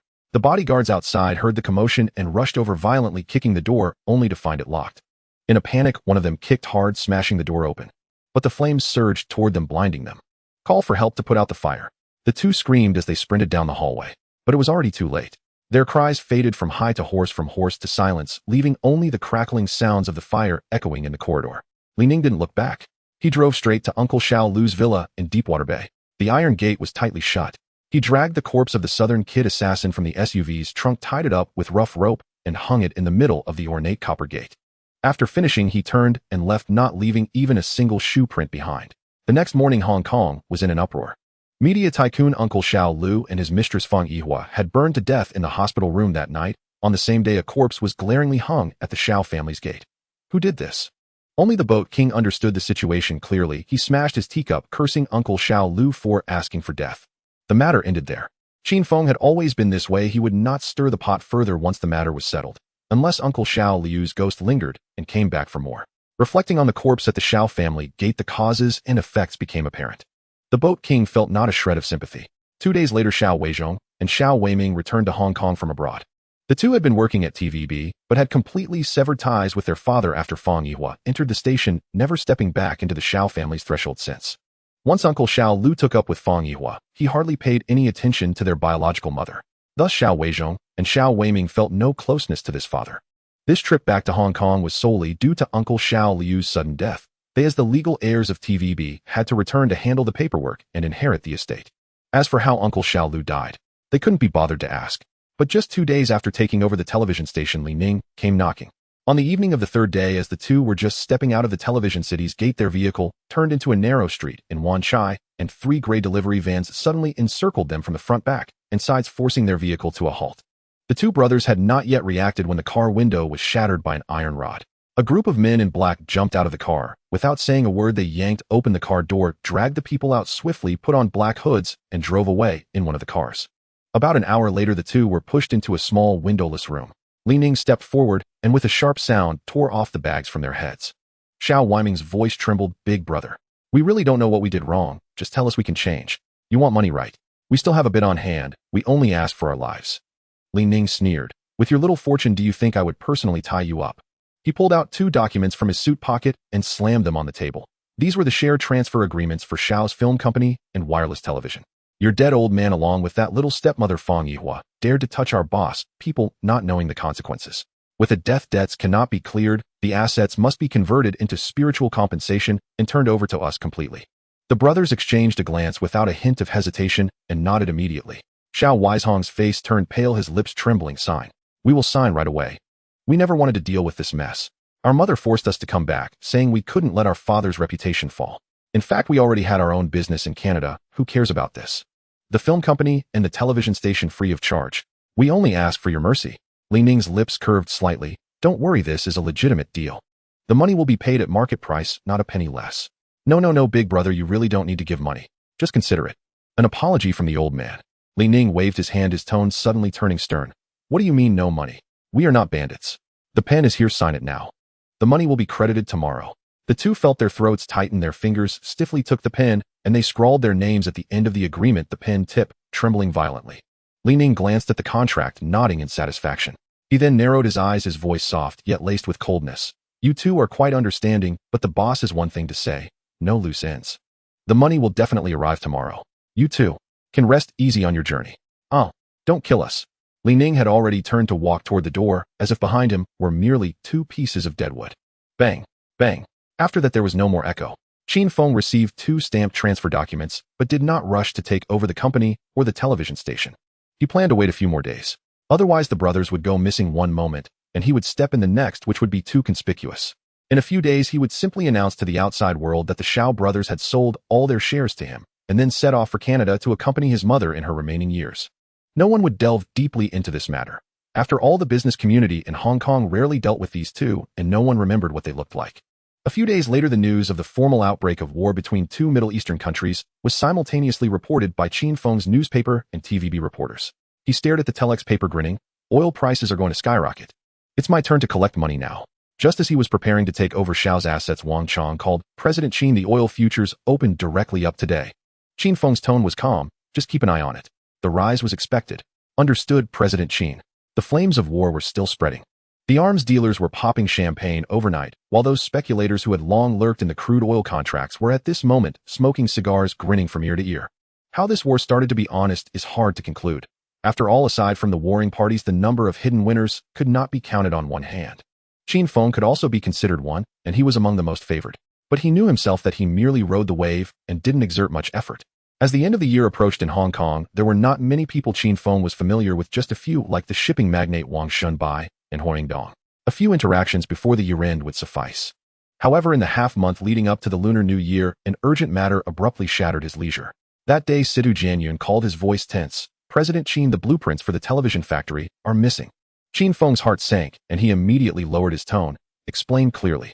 Situ Jianyun forced a smile. There's a mole. The factory director Lu Haodong has defected himself. Qin Feng's voice turned as cold as ice. I had the security detail screen everyone and monitor them throughout. How could such a thing happen? The person was fine during the check. It just changed 2 days ago. Something big happened at home. He suddenly took a leave of absence the day before yesterday, came back in the afternoon, and just said it's all settled. But this morning when a colleague went to his office, he was already gone. On the table was a letter, the handwriting sloppy. I borrowed the blueprints for a few days to save my life. Once this matter is settled, I will personally apologize. Qin Feng's face turned ashen. Tell the security detail that Lu Haodong must not step foot out of Hong Kong. If this matter fails, they can stop working altogether. He knew clearly that whoever acted must be those envious television factories. If they don't steal the blueprints, they have to spend money to fight for liquid crystal technology. If it goes wrong, they might not get results for 10 years and end up shutting down for good. At this moment, stealing the blueprints of the Star Cloud was the easiest and most ruthless approach. Qin Feng originally thought they would first send someone to negotiate conditions, then slowly plan. Who would have thought they would directly tear apart the facade and not even bother with formalities? This surprised him slightly. But as long as Lu Haodong was still in Hong Kong, he could confidently assert. Lu Haodong would find it hard to escape. With the blueprints in hand, Lu Haodong would not dare to use the regular port and could only seek a smuggling route. But on the waters of Hong Kong, with just a word from the shipping magnate Wang, all the ship captains wouldn't even dare to open their hatches. This is the weight of a world shipping magnate. Qin Feng turned to Li Ning and said, print out Lu Haodong's photo and deliver it to the heads of all the ships in Hong Kong. Post a notice, report on site, reward of 100,000. Li Ning promptly left. Qin Feng then dialed the shipping magnate Wang's phone number. Once connected, he got straight to the point. Uncle Wang, please block both sea and land routes in Hong Kong. Wang's brow furrowed. What happened? Blocking the port is no joke. It could lead to disaster. Qin Feng's voice was low and hoarse. The blueprints were taken by the factory director, Lu Haodong. He hasn't left the island yet. Wang's expression changed dramatically. What are the blueprints for the Star Cloud television? The lifeline of an electronics company. If leaked, Qin Feng's foundation would shake. He immediately made a decision. Xiao Feng, don't panic, I'm here. I will send someone to monitor the dock right away. Not even a fly should be able to escape. Qin Feng nodded slightly at the microphone. Thank you, Uncle Wang. I will also arrange for people to guard the dock. These blueprints must not be lost. Losing even one page would mean a total loss. Uncle Wang replied loudly, rest assured. Without my nod, no ship in Hong Kong will move in these days. Qin Feng hung up and immediately ordered the security detail to converge on the major docks. At this moment, Lu Haodong was curled up under a rusted iron sheet in an abandoned dock, trembling. He knew he was finished. Betraying Qin Empire Electronics was a death sentence. Lu Haodong had initially resolved not to comply, but when a severed finger, still bearing its diamond ring, arrived in his hands, his knees buckled instantly. That very ring had been their wedding token, the one he'd bought with half a year's salary. Tucked inside the same package was an old school bag, the very one his son carried to class each day. With no choice left, he steeled himself and began tampering with the television schematics. Cliched, undeniably. Yet fate had chosen him, no one else. At dawn, while surveillance was thin, he slipped into the company's archival room using his access credentials and swapped the original blueprints for his own meticulously hand-traced forgeries. The drop site was set at this long-abandoned shipyard. Yet as the day wore on, Lu Haodong's nerves frayed. In every film, such deals unfolded in blood and chaos. Why should this be any different? He feared death so acutely he lay awake each night. But today he staked his life, not for glory, but because his wife waited at home and his son burned with fever. Fear or not, he had to come. Night fell, the appointed hour passed, but not a single emissary from the shadowy syndicate appeared. He did not know they could not enter at all. The entire shipyard had already been sealed by the Ship King's men. Tighter than a drum, not even a bird could slip through. They were stranded outside, helpless and furious. East of Wan Chai Pier, several derelict fishing boats drifted in darkness. A group of Japanese ronin huddled low, whispering urgently. Lord Tanaka, we didn't expect them to move so swiftly. Lu Haodong is still inside. Their leader's face darkened like storm-laden clouds. The schematics must be secured, or none of us will answer for it in Tokyo. Then let's storm in and seize them by force. The others nodded in unison. Suddenly one man interjected, gentlemen. Once we have the schematics, how do we escape? Silence froze the air. Indeed, every land and sea route was blocked. Tanaka ground his teeth, summoned a family freighter immediately, escorted by Imperial Navy warships, to dock and extract us without delay. Let us see whether some merchant dares defy the Empire of Great Japan. No dissent followed. Agreed. At the warship's arrival, we split tasks. You lead the raid, I'll secure the breakout. Understood. Meanwhile, Lu Haodong crouched deep within the decaying shipyard, starving, parched. He carried only meager rations stretched thin enough to last 3 days at most. Worse still, he sensed it. The unnatural silence, as if even the wind had been strangled. Jaw clenched, he chose flight first. He would wait until this sweep passed. Sure enough, the garrison security team arrived. He plunged headlong into the shipyard's murky seawater, held his breath, and clung, fingers digging into rust-eaten steel girders. Fortune favored him. 10 years spent diving for shrimp and fish in the Pearl River estuary had trained his lungs well. Otherwise, he'd have drowned then and there. Yet before he caught his breath, the phone hidden in his backpack on shore rang out. Footsteps overhead halted instantly. Flashlight beams slashed downward, sharp, searching, merciless. Submerged, Lu Haodong turned ice cold. It's over. All over. The man on shore picked up the phone, but hesitated. He stared at the caller ID, paused 2 seconds, then refused to answer. If it was Lu Haodong, one unfamiliar voice would shatter the ruse instantly. The ringing ceased abruptly. The team leader narrowed his eyes, scanning the hollow expanse. No cover, no concealment. Then he glanced down, black water, yet shimmering with telltale ripples. A cold smile curled his lips. Come out. Stay submerged much longer, and your lungs will rot.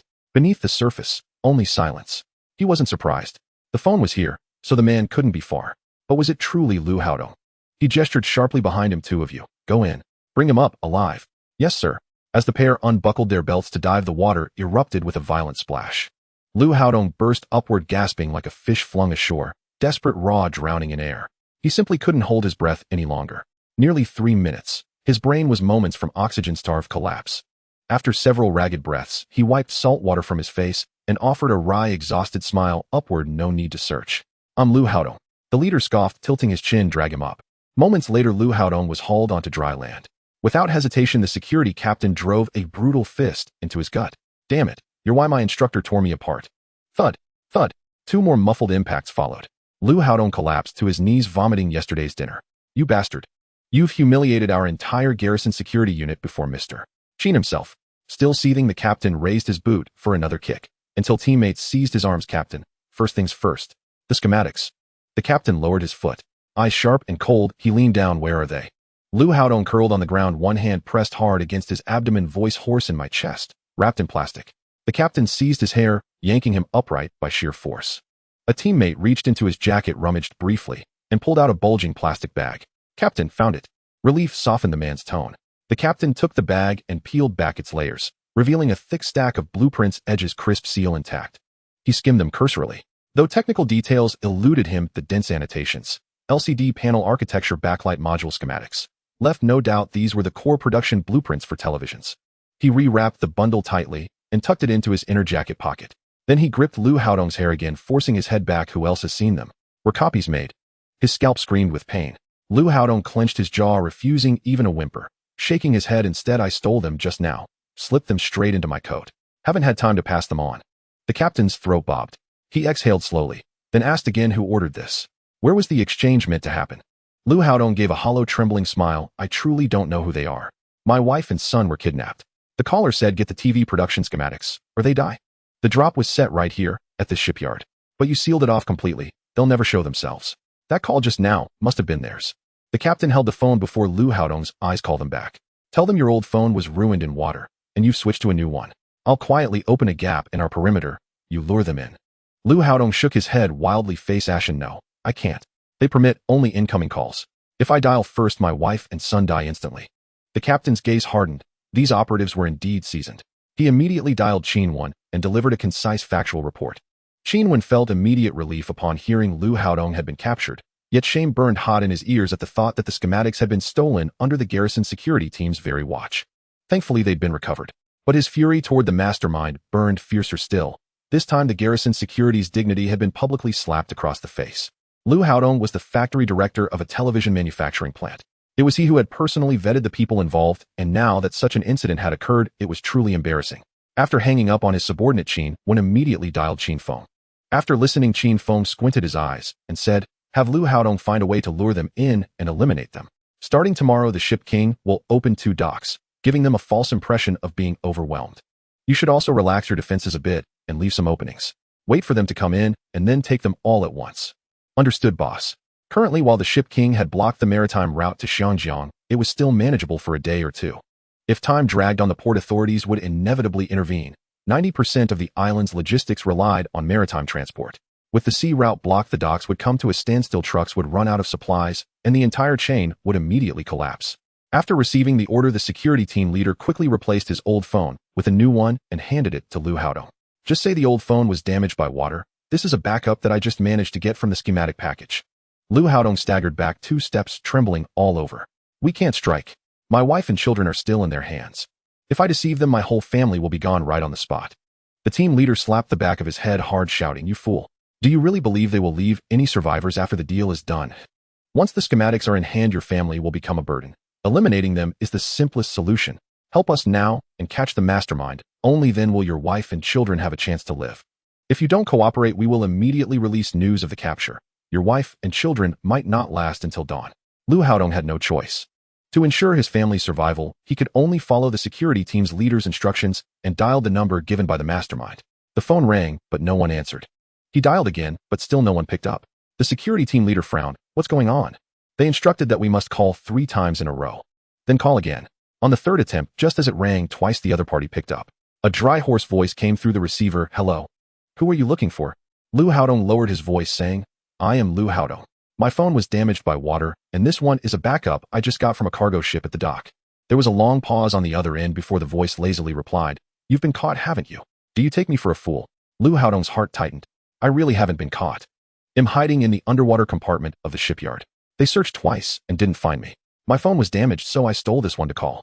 There was silence for 2 seconds on the other end, then a cold voice said, "If you dare play tricks, your wife and children will be executed on the spot. Don't touch them. I have the schematics." Lu Haodong said urgently, "Hide well, and don't expose yourself. Oh, wait for my notification. The docks can't be closed for too long, at most 2 days, and I will send someone to collect it." Okay. You must release them." Inside an old-style building in Xianjiang, the short, middle-aged man who hung up the phone had a face that changed between various emotions. He didn't trust Lu Haodong, but that core schematic for the LCD TV was indeed hot and tempting.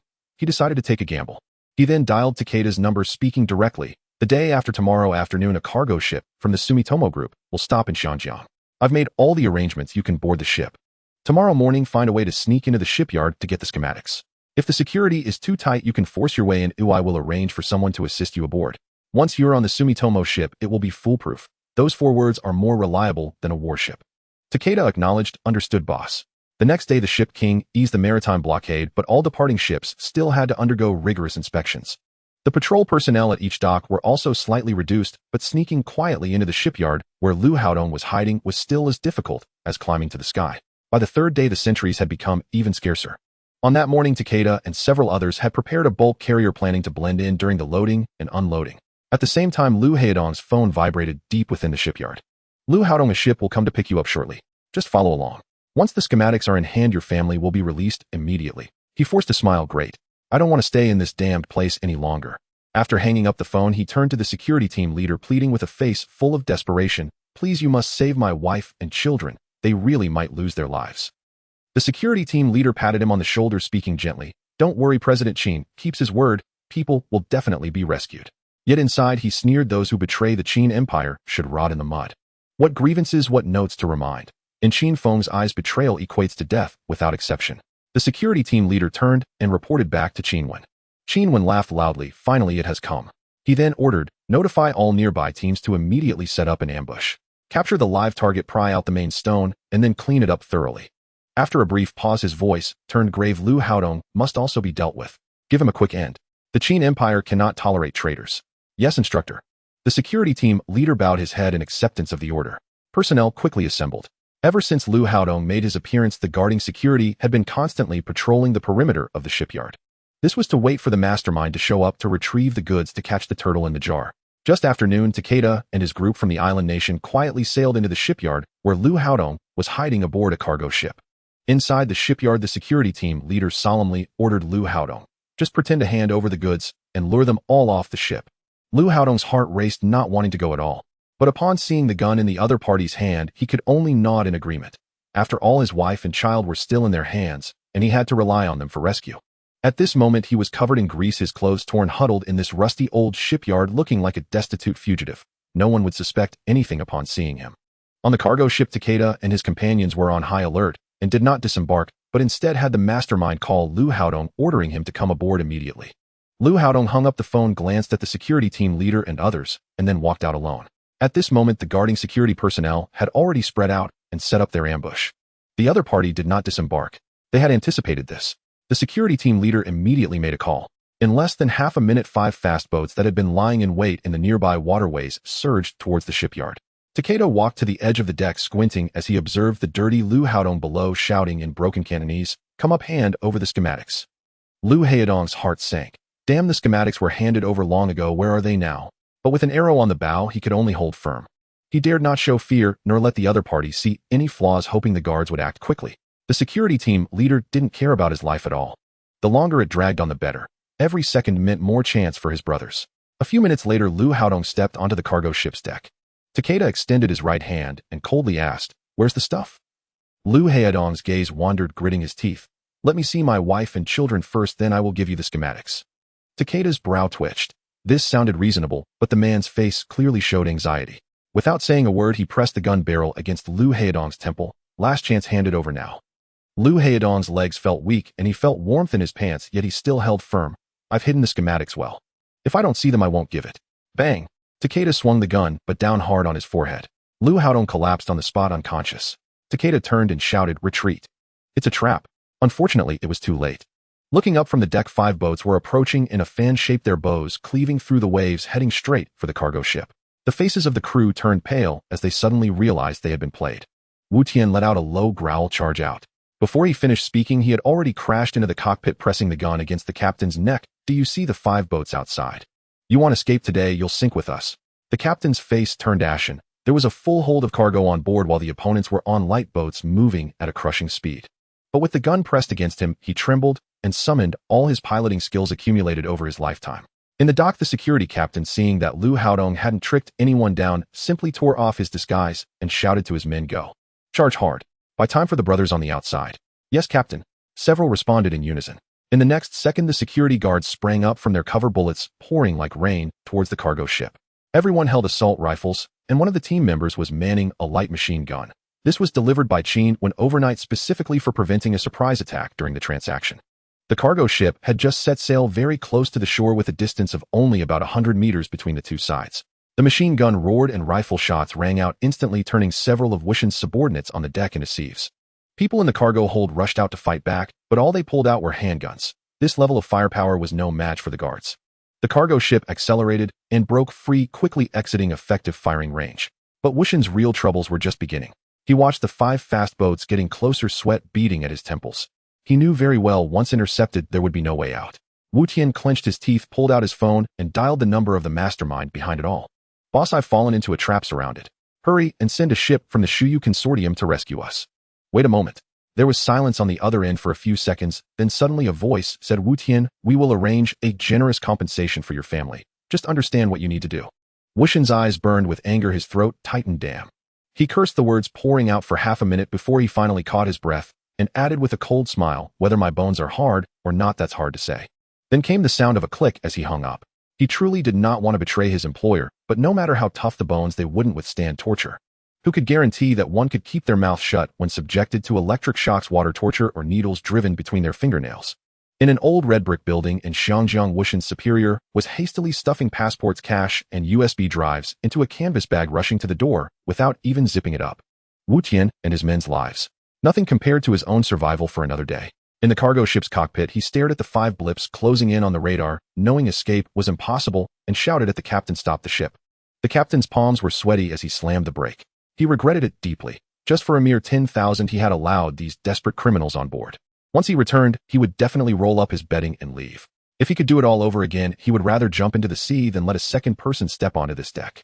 Wu Tian turned and walked onto the deck, calling over the remaining 6 subordinates, his voice very low. If you want to protect your parents, wives, and children, now is the time to fight with all your might.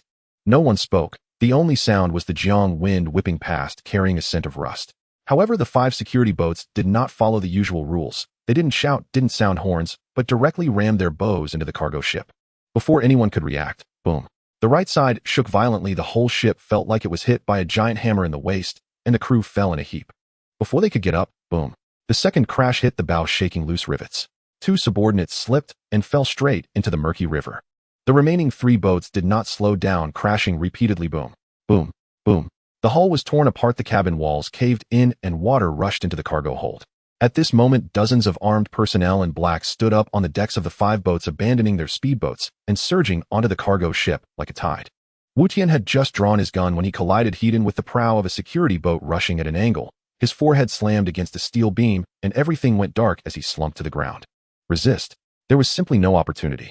As soon as the men boarded the ship, they were immediately subdued, with their arms twisted behind their backs, knees forced to the ground, and mouths taped shut. Leading them was Qin Wu. He waved his hand, and his men quickly bound, everyone tightly escorting them toward the headquarters interrogation room. Suddenly a thud sounded, and the captain knelt at Qin Wu's feet, his forehead knocking repeatedly. Big brother. I really don't know them.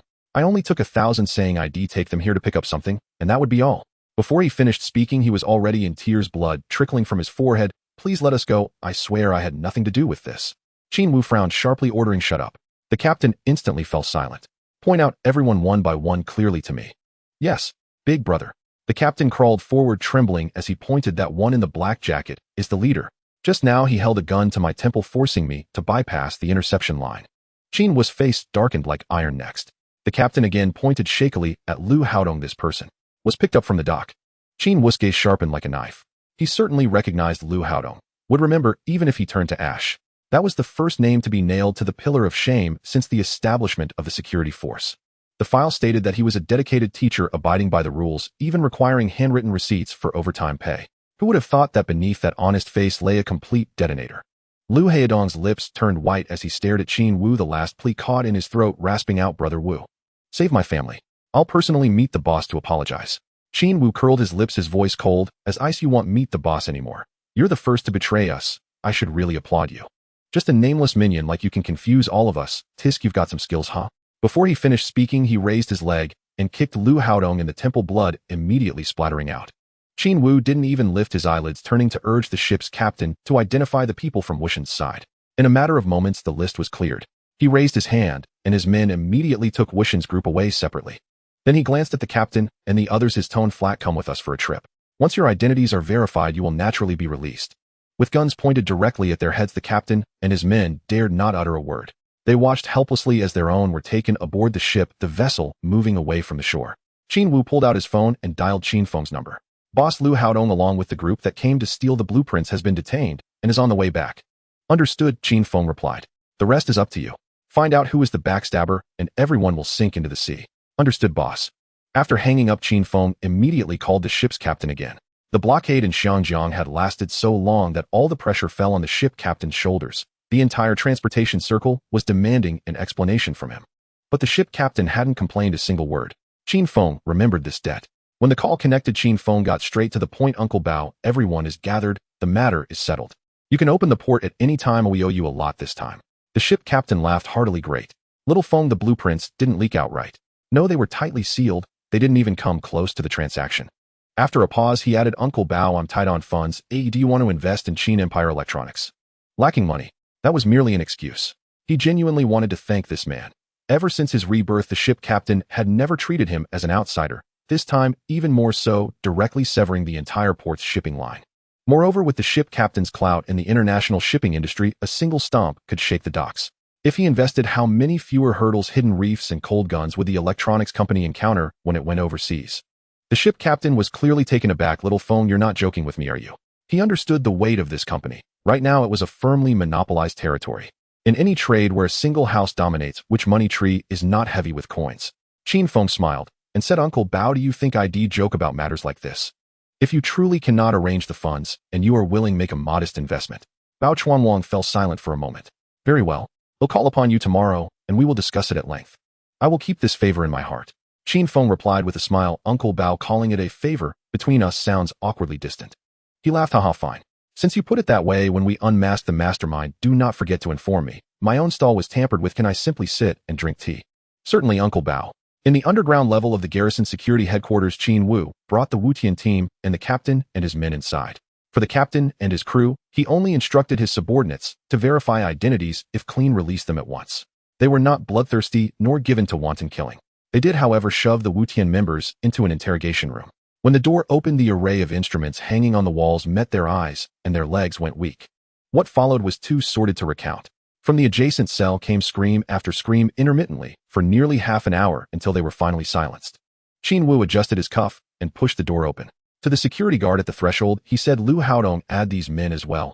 Pack them in cement and sink them at sea. Yes, instructor. The man snapped to attention. The mastermind had been uncovered. Songsheng and Xiaopu had conspired together. Both companies were in the television business.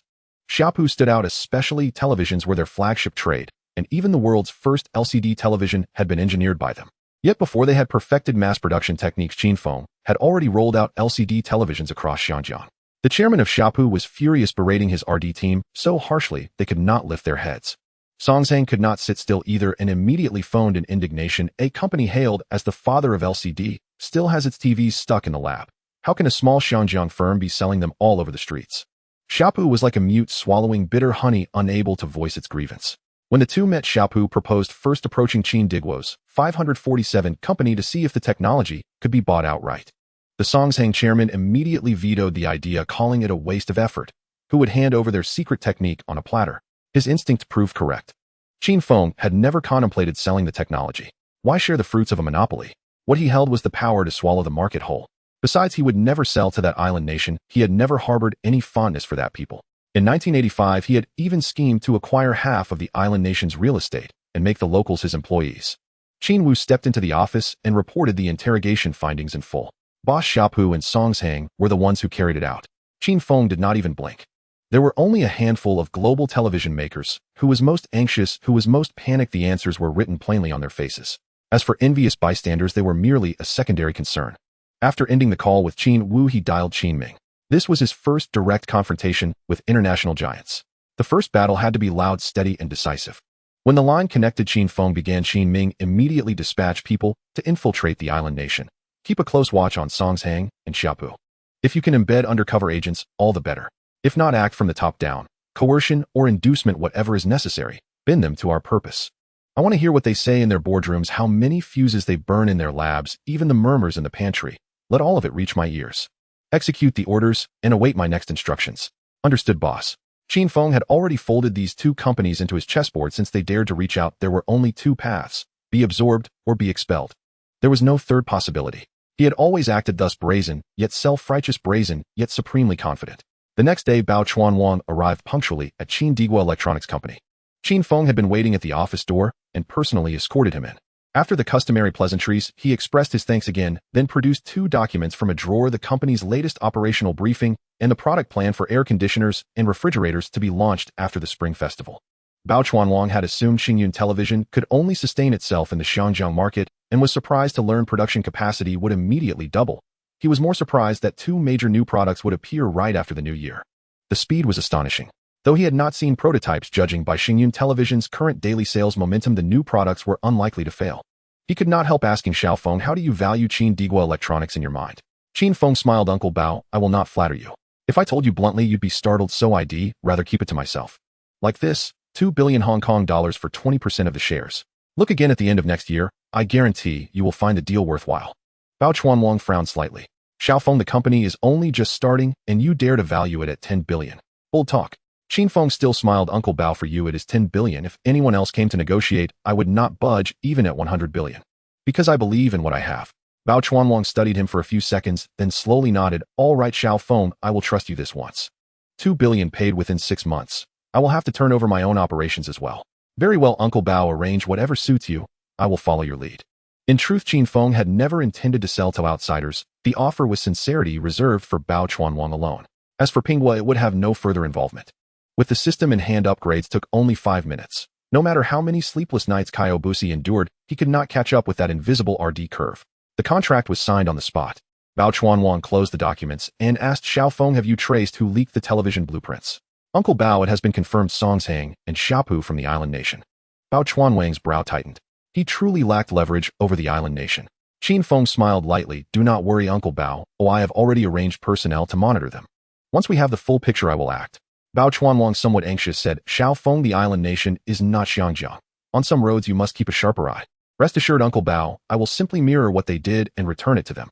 Their theft was of my technical data. No blades or bullets were used. Once I have examined both companies' hands, whatever they sell, I will push out, faster, better, and cheaper." Bao Chuanwang, half in doubt, asked, "You are that certain your team can really outdo them?" Qin Feng spoke with conviction. "Of course. I spend at least 3 times what they do on RD each year. The scientists we recruit are the world's top talents handpicked for us. Think about it, among so many television factories back then, why was it only Xingyun that produced an LCD television?" A word for Uncle Bao: crossing from the 20th into the 21st century, talent is the most precious asset, and technology is the hard currency.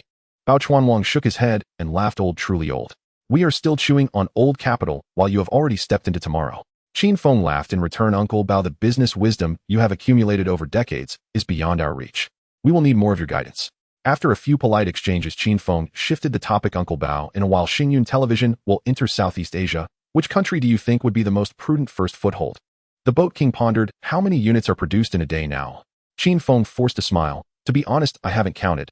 I've hardly stepped into the factory recently. I asked the general manager to come by." The Boat King's eyelids twitched. While others clung to monopolistic enterprises eager to sleep on the production line, Qin Feng was completely hands-off. Qin Feng summoned Situ Jianyun and introduced, "Jianyun, this is the Boat King, one of our shareholders." Then he turned to the Boat King. "Uncle Bao, this is Situ Jianyun, the company's general manager, a Harvard MBA who has worked for Fortune 500 companies and personally turned several small factories into entities valued over 100 million. The two shook hands and exchanged pleasantries. Qin Feng asked, "Jianyun, what is the current daily production?" Situ Jianyun immediately replied, "President Qin, President Bao, we are currently producing 30,000 units a day. New equipment is gradually coming in and production capacity is still climbing. Before the launch, we expect to stockpile around 500,000 units." Qin Feng nodded. Jianyun continued to ramp up the equipment and raise production further. "Within 6 months, the whole of Southeast Asia will recognize the name Xingyun." "Understood, President Qin. I will urge the manufacturers to prioritize our production line." Qin Feng turned to the Boat King. "Uncle Bao, what do you think?" The Boat King pondered for a moment. "First, let's target Singapore. I'm familiar with the Li family, and they can lend a hand when needed. Additionally, once we stabilize our market in Southeast Asia, we should immediately push into the M country Europe and the island nations. The earlier we establish ourselves, the better we can seize recognition. By the time others produce LCD TVs, our brand will already be the first one that comes to their minds." Qin Feng nodded. "Uncle Bao is indeed an old hand hitting the nail on the head. Well, proceed as you say." He then asked, when shall we register the company, open stores, and launch advertisements? Shall we pick a date? Choose an auspicious one. The Boat King replied decisively, 20 days before the new year. There are many Chinese in Singapore, and the Spring Festival is lively. It's the perfect time to make a splash. With the new year approaching, it's a festive time for us Chinese to buy New Year goods when people are most generous. Who wouldn't want to replace their old television with a new durable one? The advertising focus will be on New Year, new atmosphere, refreshing the living room, tying the act of changing televisions to the festive spirit of the new year. Let's also create a New Year special discount for 10 days with limited time offers. After 10 days, prices will revert. Qin Feng and Situ Jianyun exchanged knowing smiles and clapped in unison. The Boat King, a seasoned player in the market for decades, offered suggestions effortlessly. Qin Feng turned to Situ Jianyun. The advertising, planning, and registration of the company in Singapore will be entrusted to you. Prepare to start tomorrow and head out the day after. Follow the style I had before, down to earth with a touch of excitement. The core elements are 3: the picture quality advantage of our LCD screens, exclusive New Year discounts, and the emotional hook of welcoming the new year while bidding farewell to the old. Situ Jianyun nodded in agreement. Understood. President Qin Il arranged this right away. The three then finalized a few execution details before parting ways. Qin Feng returned to the villa, enjoying a few days of leisurely and sweet days with Zhou Huimin. As time passed, the TV station Supergirl had quietly launched its second season. One day, Huang Shizhao called in a lowered voice. Boss, this season has a fierce contender. Her voice is as sweet as honey, her figure is flawless, her face is attractive, and she has natural charisma. The most crucial part is that she is signed with our wireless station. Since Qin Feng took over the wireless station, many future famous female artists had already entered his site. However, due to his recent busy schedule, he had not taken the time to look closely. He didn't expect that there was indeed a singing talent among his own actors. Qin Feng casually asked, "Who is it?" Huang Zizha's tone lifted. The 4th place in the Miss Hong Kong contest, Zhao Yaji. Qin Feng was taken aback. Isn't she already married? Huang Shizhao chuckled. President Qin, didn't President Liu from the film company also get married? Qin Feng laughed heartily. Old Huang, your insight has been sharpened, well done. Starting tomorrow, I'll be working at the station. Make sure to tidy up the office. All right, President Qin, you can count on me. Qin Feng asked again. She acted well, why is she competing in singing? Huang Shizhao laughed and replied, I heard her husband doesn't allow her to act anymore, and out of spite, she directly signed up for the competition. I guess that doctor is feeling anxious, afraid she might become famous and leave him one day. Qin Feng raised a corner of his mouth, an opportunity knocking at the door. How could he not seize it? All right, manager Huang, tomorrow, I'll be at the station. I'll arrange for her to meet me. Sure, President Qin. However, there was still a tricky issue. Zhou Huimin also worked at Asia Television. This caused Qin Feng some difficulty. He needed to get her out of the entertainment industry as soon as possible. First, as the future wife of the Qin family, it wouldn't be appropriate for her to be in the public eye all the time. Second, it would make it easier for him to act freely at the station. How many female stars has the wireless station promoted? Many years later, which of them are still remembered by the audience and called goddess? If they knew that the white moonlight of their hearts had already been quietly tucked away into his study. Hey, it seems someone might come knocking with a pitchfork. The next day, Qin Feng stepped into the Asia Television building. Just as he settled into the office, Huang Shizhao cheerfully pushed the door open. He took a couple of steps closer and lowered his voice. President Qin, today's sister-in-law, is out filming on location. Should I call Zhao Yaji up now? Qin Feng gave him a thumbs up. You really know how to gauge the situation. Clearing his throat, he adjusted his expression. Please invite her in. I need to chat with some frontline employees about recent developments. Right away, President Qin. As he was about to leave, Huang Shizhao suddenly turned around and winked. By the way, your office has just been renovated. Soundproofing has been installed on all 4 walls, and there's a small bedroom partition behind the bookshelf, clean and bright. On this floor, it's just you, me, and a meeting room. Once I leave, absolutely no one will come in to disturb us. Qin Feng glanced at him sideways. Old Huang, if you put this kind of effort into the station's affairs, Asia Television would have been famous far beyond Asia by now. Huang Shizhao grinned, said nothing, and turned to leave. He went straight to the adjacent office and called Zhao Yaji over. Zhao Yaji walked in, her brows slightly furrowed. Manager, Huang, did you need something? Huang Shizhao leaned back, getting straight to the point. Xiao Zhao, we have a script here, and the leading female role is still vacant. Would you like to give it a try? As soon as he finished speaking, he pulled out a stack of papers from his briefcase and handed them over. Zhao Yaji took it, flipped through a few pages, and felt her heart warm. The role suited her, the lines flowed well, and the rhythm matched her taste. But just as a hint of excitement emerged, her husband's scolding, what does acting even look like, crashed into her ears. Her fingers paused, and the smile froze at the corner of her mouth. Huang Shizhao squinted and said slowly, Xiao Zhao, this opportunity is rare, once in 10 years. If you win the Supergirl Championship and then join the crew with this identity. Once you make a splash, it's set in stone. Our station is about to showcase another headline act. Once this village is gone, this shop will be no more. Zhao Yazi's eyelids twitched. Manager Huang, are you talking about this year's Supergirl? Huang Zizhas Adams' apple moved, and he smiled. Among the contestants there are indeed two who are quite comparable to you. Want to take the crown? It won't be easy, but there are still paths to take. He paused, his gaze heavy, as if carrying a deeper meaning. Zhao Yaji felt a chill run down her spine, suddenly understanding. But she has been married for 2 years, and had a fight with her husband last night throwing dishes. Despite that, could she nod and agree to such a thing? She couldn't do it. She gently placed the script back on the table, her voice soft, yet steady. Manager Huang, please find someone else for this role. I want to win the Supergirl crown based on my true abilities.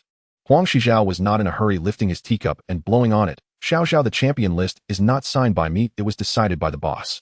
Look at Chun Yi, last season's runner-up, now a frequent guest on the red carpet in Xianjiang. As for last season's champion, that's our boss wife. She's right next door waiting to test whether you have what it takes to be a champion. Chun Yi and Zhou Huiman's names were like two sparks burning Zhao Yazi's heart. They graced magazine covers, took on major endorsements, and lived in hillside mansions. And what about her? She had to budget even for audition fees. Huang Shizhao leaned forward, his tone more serious. Xiao Zhao, who genuinely hopes for your success. Your husband keeps you from appearing in public because he fears you might soar too high and reflect his mediocrity. What about the station? They hope for your fame, your success, and for you to take on roles and earn fees. If we share the profits, you earn money, and the station benefits, a win-win situation. The boss is waiting for you next door. Think it over, and if you're ready, push the door open yourself. He stood up and left the sound of his leather shoes echoing as he walked away. He knew Zhao Yaji would come. The first sign of wavering was the beginning of a breach. Zhao Yaji sat alone in the chair, twisting the hem of her clothes, weighing her options. On one side was the kitchen smoke, her husband's cold face, and the daily routine of being virtuous. On the other was the spotlight, the signature board, and her name embossed in gold on the top of the poster.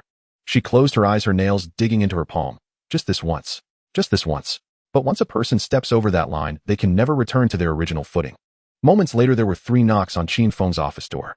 Come in. Zhao Yaji pushed the door open and entered. Qin Feng glanced upside inwardly. Indeed, it was that by Nyangzi, her clear and ethereal aura, unyielding even after decades. She stood with her head bowed, her voice low and respectful. President Qin. Sit. He gestured to the single sofa beside him. Zhao Yazi moved over, sitting very lightly, her back straight, as if she were a slender bamboo poised to snap. Qin Feng did not rush, only asked, did you receive Manager Huang's message? Her ears flushed, and she nodded. Yes, President Qin, it's all been said. Good. He opened the drawer, took out a contract and a brass key. I've saved a spot for you as champion. As a top female star in Xianjiang, you will have your place. This house will be transferred to your name. It was one of the 5 ordinary villas he had bought recently, each costing around 800,000. They were low-key but could touch the softest part of a person's heart. Zhao Yaji was stunned.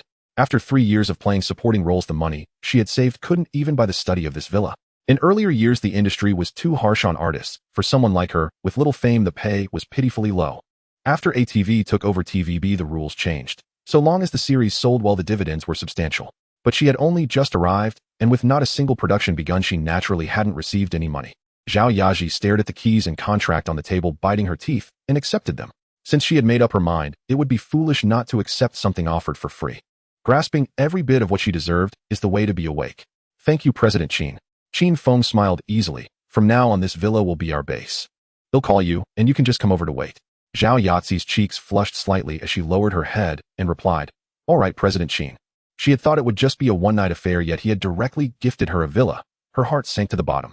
Her husband would probably never even manage to gather the down payment in this lifetime. Qin Feng reached out and took her hand. She instinctively withdrew, but then stopped, allowing him to hold it. He pushed aside the row of bookshelves in the office, revealing a bedroom behind with a bed so wide that 3 or 4 people could lie side by side without feeling cramped. Qin Feng silently praised Huang Shizhao again. Picking him as the station's general manager was certainly not a misjudgment.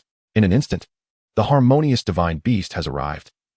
In the blink of an eye, it was New Year's Day 1979, and on this day, Xingyun Television officially launched its advertisements in Singapore. The Spring Festival of 1978 was on January 28th, while the launch date for Xingyun Television was set for January 7th. Similar to the previous event in Xianjiang, but this time Situ Jianyun extended the advertisement period by 7 days. Even better, he thoroughly understood Qin Feng's raucous advertising style. Rather than relying on preaching, it was all about being eye-catching, ear-grabbing, and unforgettable. In the 5 major districts of Singapore, every street and every intersection would be adorned with Xingyun Television posters, banners, and lightboxes for the next 7 days. Newspaper pages, radio slots, and all prime advertising spots on local television were all monopolized by him. The 4 characters, Xingyun Television, flashed before the eyes of Singaporeans from dawn till dusk, ringing in their ears. In fact, the liquid crystal television from Xinjiang had already been reported by local media many times, so Singaporeans were not unfamiliar with it. This was the only TV in the world without a big butt, and it was also the most cutting-edge product of its time. Who wouldn't want to swap out that bulky iron lump at home? But there had always been no channel to buy it. Once the advertisement aired, everyone immediately started planning to rush home with one. Its price was indeed not expensive, Xingyun no. One would cost no more than a month's salary. But when they saw the release date was the 7th, the city was filled with complaints and curses erupted. It probably echoed that old saying, the deeper the love, the more urgent the wait, and the harsher the curses. So they could only grit their teeth and wait. Singapore, with a population of over 5 million and an economic strength not inferior to Xinjiang, was even more solid. As one of the 4 Asian tigers, their reputation was not unfounded. The Chinese accounted for 74%, most still adhering to traditional customs, carrying an ingrained yearning for the Spring Festival. As the new year approached, every household was preparing New Year's goods. Coincidentally, just then the Xingyun liquid crystal television entered Singapore. Affordable, trendy, and space-saving, it hit right at the heart. Everyone planned to rush into the store and grab one on the day of the sale. Other ethnic groups were not lagging behind either, as their enthusiasm for Xingyun television was no less than that of the Chinese. The people of Xinjiang had already switched to new TVs, would we Singaporeans still cling to that old antique? Almost everyone in Singapore was counting down to January 7th. This time, Situ Jianyun was better prepared. 20 Nebula specialty stores opened across 5 major districts at once. Each store was equipped with 3 large warehouses, each stocked with 3,000 units, and the restocking channels were open all day. They prepared a total of 500,000 units, more than enough to supply the entire island, and there might even be some left over. If there were any left, it wouldn't matter. They could be redirected to neighboring countries at any time with no worries about sales. On January 7, 1979, after 7 days of intense promotion, the Nebula LCD TVs finally went on sale. At 8 in the morning, a long line had already formed outside the 20 stores, winding over 100 meters.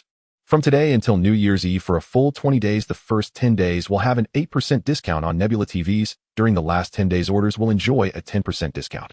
This promotional wave was the main reason for the crowd's eager purchases. Who wouldn't be tempted by such low prices? It was all about practicality. The scene mirrored the initial release in Hong Kong. However, this time, all the store managers had been personally trained by Situ Jianyun, making operations much steadier and smoother than during the Hong Kong launch. Customers would first choose the size they wanted. Once satisfied, they went directly to the back door to pay and register. After setting up the TV, they could take it home themselves, or for an additional delivery fee, clearly marked with no hidden costs. Each store had several registration points at the back door for wall-mounted installations, home delivery, and self-pickup. After filling out the forms, they could just go home and wait for news. At 8 o'clock in the morning, as soon as the doors opened, lines outside the stores never ceased.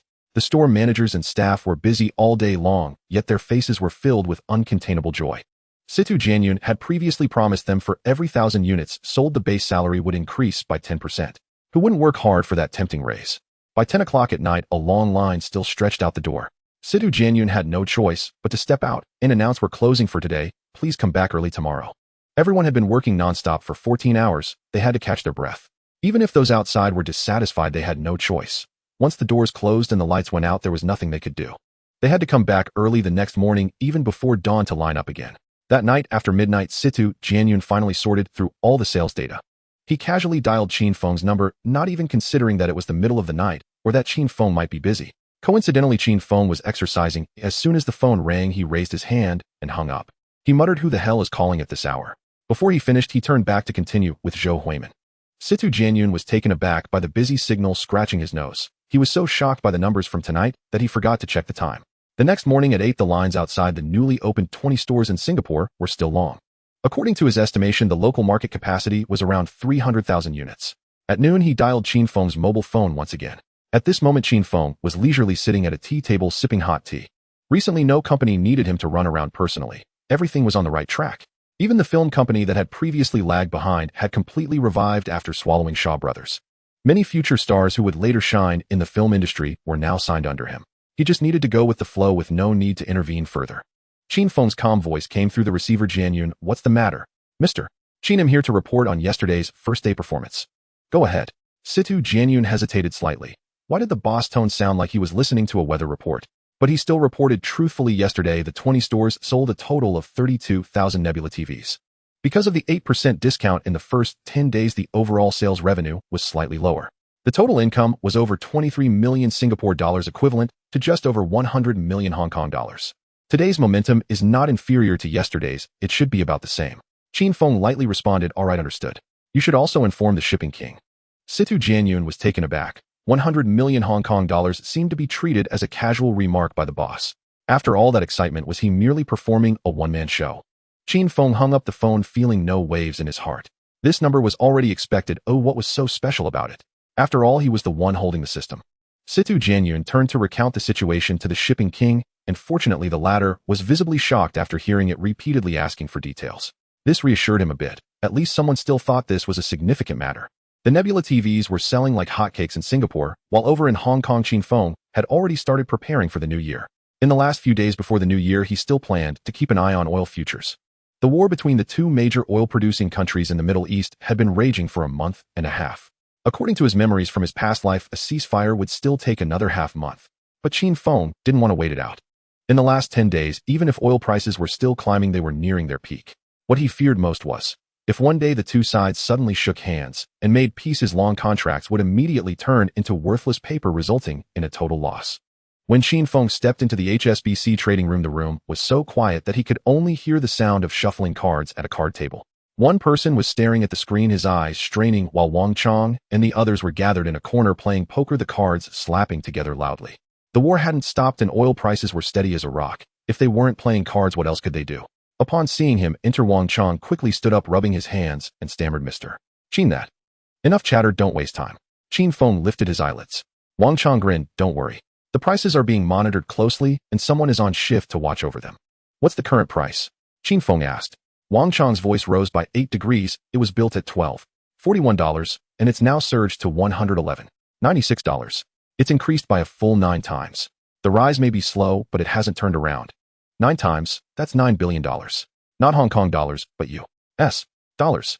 Converted at the current exchange rate, that's nearly 450 billion Hong Kong dollars. Once this money is pocketed, all the major plans he had calculated would be set in motion. The companies he still held back would also need to loosen up, fertilize, and start sprouting." Qin Feng stared at Wang Chong, speaking steadily. "Close the positions immediately. We've made enough profit, it's time to stop. Delaying a day increases the risk." Wang Chong replied, "Understood. Be gentle with the actions, don't alarm the market. If it really blows up and no one takes the positions, the prices would plummet dramatically. We wouldn't even have time to withdraw." "All right, Mr. Qin will personally keep an eye on it and release it barrel by barrel." The funds he partnered with Shunbai had already surpassed 10 billion. In the crude oil futures circle, he was already a significant player. If he suddenly liquidated, who wouldn't panic? If everyone fled in a panic, who would cushion the fall? Without any support, prices would collapse faster than an avalanche. At that time, if he was still stuck halfway up the mountain, wouldn't he become the tenderest batch of chives? Thus, Wang Chong began to liquidate in batches. Initially, he had invested $11 billion, acquiring about 887,000 barrels. To avoid drawing attention, they only sold out a little over 1 million barrels each day, aiming to clear it all within 10 days. Sitting aside, Qin Feng watched as the account balance surged like the tide day by day, unable to contain a smile. With the system in hand, he felt empowered. In less than half a year since his rebirth, nearly $10 billion had been deposited. In Hong Kong dollars, it was already approaching 500 billion. After this round of netting, the system would likely need an update. The last upgrade only yielded a 50 discount voucher for security services. It was quite useless. Did Qin Feng really need that little money? Unless he truly wanted to form a team. But this was Hong Kong forming a military force. That was just asking for trouble. However, the military-industrial company was about to go public. Enhancing armed forces indeed needed to be prioritized. This time he didn't plan to outsource. Instead, he would directly deploy the security personnel from the system, ensuring that more than half were fully staffed with combat capabilities maximized. The registration would be set up in several small islands overseas, following the route of international mercenary licensing. The garrison security continued to guard the gates, while the new team specialized in tackling hard battles, those that were too bold to confront openly and too difficult to handle covertly. The mercenary group was named Iron Eagle Sharp Warriors. The 4 characters Iron Eagle Sharp Warriors were set by him as the ceiling of combat power, a silent vow to clear away all obstacles for the Qin Empire. The Black Ice Platform, Garrison Security, and Iron Eagle Sharp Warriors would henceforth be known as the 3 pillars. The Black Ice Platform managed intelligence, watching all directions. Garrison Security maintained order, stabilizing the scene and suppressing public disturbances. Iron Eagle Sharp Warriors wielded their blades, specializing in breaking dark schemes, eliminating opponents hidden in the shadows. The most troublesome aspect of expanding these 3 forces was always funding. At present, Qin Feng was about to completely escape the predicament of lacking money. Since his rebirth, he had been lying low for a long time and was finally ready to soar. At 2:20 in the morning, Wang Chong hurried into the trading room to report Mr. Qin, today we have executed a transaction of 1.2 million barrels of crude oil. There were many buyers and the handover went smoothly. The transaction was split into several hundred accounts and the market barely reacted. Well done. Continue to deliver the goods, keep the rhythm steady, and don't rush. Understood, Mr. Qin. For the next few days, Qin Feng hardly left the trading room. He wasn't busy monitoring the market. Rather, he was enamored with the satisfying feeling of each payment hitting the account. If Sidhu Jianyun found out, he would probably feel quite envious. On the day of the Singapore Nebula LCD TV launch, Qin Feng didn't even click on the news headline. If asked, he would probably just shrug. It's really hard to push back. What they offered here is simply too much. With 7 days left until the new year, all funds have returned. At the moment he heard the notification sound of the funds being credited, Qin Feng let out a long sigh of relief. The fluctuations of the stock market and futures were just paper numbers, and only the real money hitting the account was what truly took root.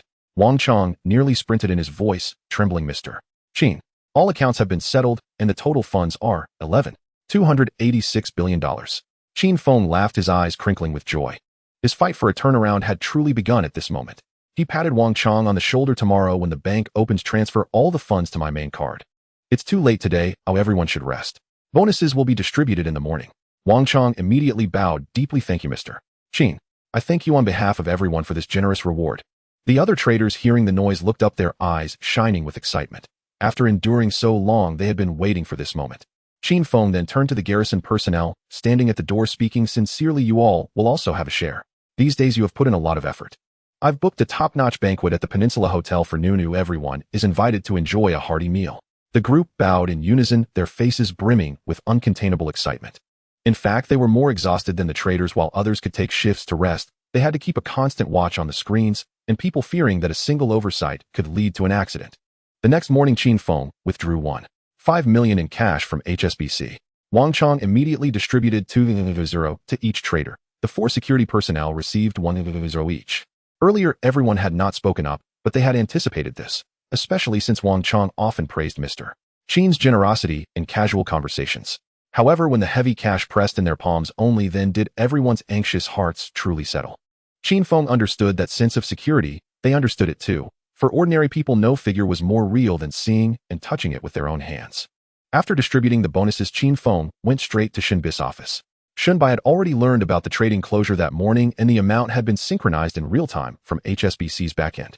Thus, upon his arrival, he did not touch any documents. He silently arranged the purple clay teapot, warmed the spring water, and waited for Qin Feng to come in. Just a blonde-haired, blue-eyed foreigner sitting at the desk brewing tea looked slightly out of place.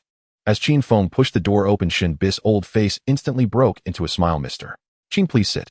This tea is brewed using the Chinese Kung Fu method I specially learned, just waiting for you to try a sip. Qin Feng couldn't help but chuckle. Mr.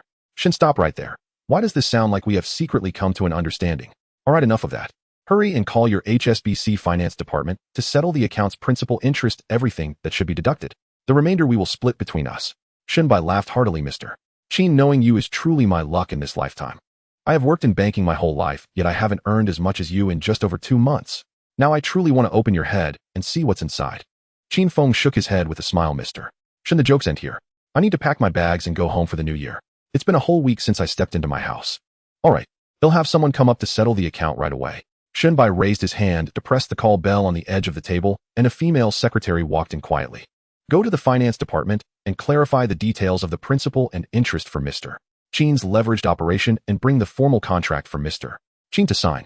Shinbis' tone was calm, but carried an undeniable weight. The secretary nodded slightly, her voice bright. Understood, Chairman. Once the door closed, Shinbai rolled up his sleeves, personally heating the pot, warming the cups, pouring water, and serving tea. Though his movements weren't particularly skilled, they were meticulous. Qin Feng watched quietly, occasionally nodding. The two exchanged compliments like Mr. Qin has a broad vision, and Mr. Qin has keen insight, with not a word wasted, each statement landing on solid ground. An hour and a half later, the secretary entered, handing a neatly bound document to Qin Feng. Mr. Qin, this is the principal and interest detail, just finalized by the finance department for your review. If there are no objections, you may sign. Qin Feng took it and read it page by page.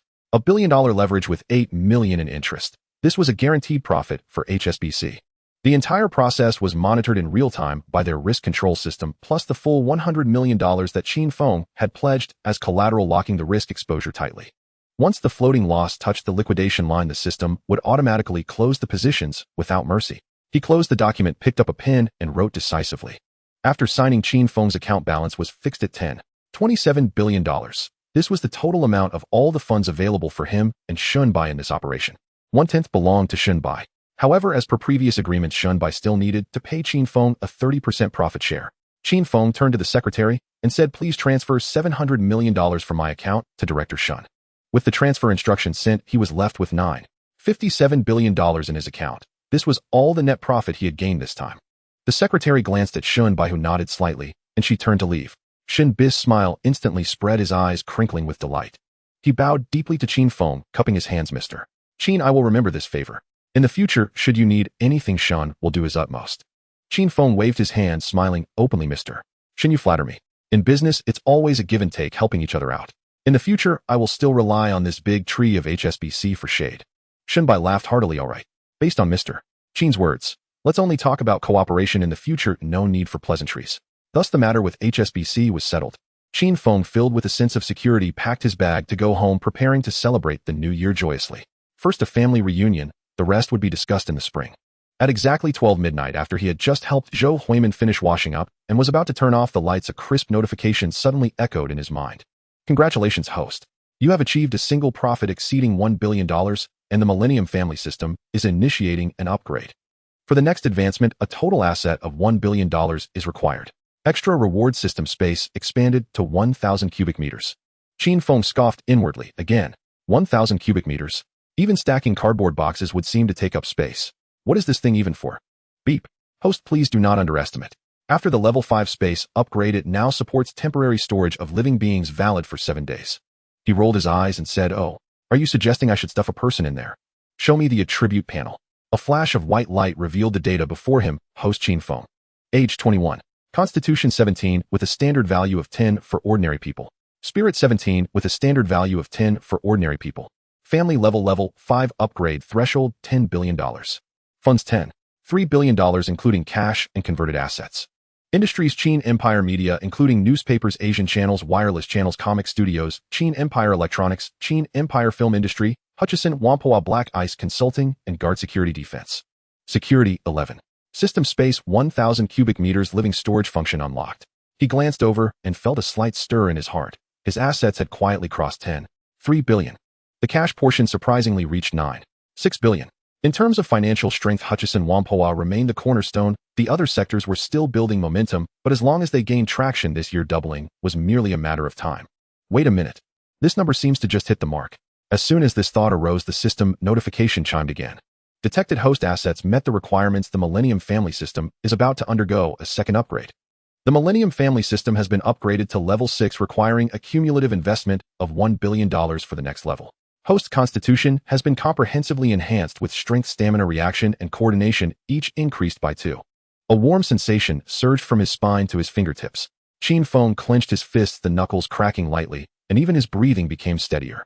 However, being in his early 20s with a strong physique and bright eyes, this slight enhancement felt like adding just a drop of water into a full cup. He frowned and asked, "System with 2 level missions just landing, you only give me an additional 2 points of strength. What's that supposed to be a reward for?" Qin Feng fell silent for half a second, swallowing back the latter half of his sentence. Indeed, being able to leverage the system to drive capital and reshape industry lines was already outrageous enough. If he were to truly practice breathing techniques, the Hong Kong police would probably have to investigate him for illegal human modifications. "All right, I'll keep quiet." He paused, then asked, "Once I fully level up the system, you have to deliver something substantial, right?" He waved his hand, deciding not to ask further. If he probed too much, he feared he wouldn't be able to sleep at night. The interface quickly closed. How long had it been since the transition? There were still plenty of days ahead. Qin Feng gazed out at the night view of Victoria Harbor, believing he would eventually max out the system. Based on the name, the endgame rewards are likely tied to the family's foundation. After all, it's called the Millennium Family System, not the Personal Super Ability Development Manual. However, currently the Qin family only had 2 members, him and Qin Bing. Without a family tree, ancestral hall, or even a distant cousin in sight, the system probably wouldn't bother issuing a clan development package. The time jumped to the 28th day of the 12th lunar month in 1978. All of Qin Feng's companies were officially on holiday today. He instructed each subsidiary head to directly give employees a month's salary as a year-end bonus. Having been poor in his past life, he was well aware employees do not remember the thermos cups, spring festival couplets, or thank you letters you give. They only recognize the extra digits on their paychecks. When money is in hand, who cares about the grand plans you've drawn up? He kept a portion of people on duty, and Qin Feng decided from New Year's Eve to the 5th day of the Lunar New Year the daily wage would triple. Originally, no one wanted to stay, but upon hearing 3 times the pay, the receptionist in the administration department immediately volunteered to cover for her colleague on maternity leave, while old Zhang from the maintenance team chuckled with a cigarette in his mouth, saying, "Boss, he'll bring my son to patrol on the 2nd day. He can be an intern." In the past, people would have to be forced to stay or drawn by lots, and everyone would grit their teeth to comply. But the work would suffer. Screws would be half a turn loose, reports would be delayed by 2 hours, appearing diligent on the surface while actually stalling until quitting time. Once the money was in place, people changed. New Year's Eve arrived in the blink of an eye. Zhou was busy in the kitchen in a blue cloth apron, serving 4 hearty dishes typical of Hong Kong New Year celebrations. A layered pun choy symbolizing reunion and abundance, ofa kai oysters with auspicious meanings of wealth, glistening and fragrant. Yuan Xiao GD takes its name from Zhuangyuan GD, with dumplings floating like inkstones, a whole roasted pig, crispy skin, and tender meat, golden and shiny. The grand finale was the soft and slightly chewy rice cake, sliced and dipped in sugar, a bite sweeter than a year of prosperity. Only 4 people sat at the dining table: Zhou, Zhou Huimin, Qin Feng, and Qin Bing. The servants and bodyguards had already been arranged to guard the side hall, leaving only the delicate sound of chopsticks lightly tapping against porcelain bowls on the table. Zhou picked up a piece of roasted pig and placed it in Zhou Huimin's bowl, smiling as she asked, "Xiao Feng, when will you finalize the matter between you and Huimin? The 2 kids have been living together for almost half a year, and don't wait until you have a baby to get the certificate." When the neighbors asked, "Where will I put my old face?" Zhou Huimin's ears turned bright red, the tip of her chopsticks poking at the rice cake. Without daring to look up, Qin Bing couldn't hold back, covering her mouth with a napkin and laughing. Qin Feng's throat moved slightly as he replied firmly, "Andy, let's first finish a few things we have on hand this year. Before Huimin wraps up this film, I want her to have a good closure. After that, she'll be Mrs. Qin, so I should leave some memory for her. After marriage, I plan to send her to study business management courses, and when she returns, she'll directly join the board of directors. Acting, that will truly be a thing of the past." Zhou stirred the soup with a spoon and nodded. "What you say makes sense. Marrying into the Qin family, being in front of the camera, is indeed not appropriate. The wedding is not urgent, but it shouldn't be delayed beyond the year after next. You 2 are at the right age, and don't let the elders worry about you over their tea and meals." Qin Feng immediately agreed, "Absolutely, Annie, don't worry." Yet in his heart, he was calculating another matter: if he could gather 2 or 3 wives to marry together, that would truly be the beginning of a Millennium family. Currently, aside from Zhou Huimin, there were no other prospects. As for the laws in Hong Kong prohibiting polygamy, that clause is printed in the public announcement, specifically targeting workers with a monthly salary of 3,000. If you were to count the owners of those mountaintop villas, which marriage certificate only has one name printed on it. Of course, suitable candidates are not non-existent. In his heart, Qin Feng already had a candidate in mind: He Chaoqiong, the youngest daughter of the Gambling King. But what a position she held!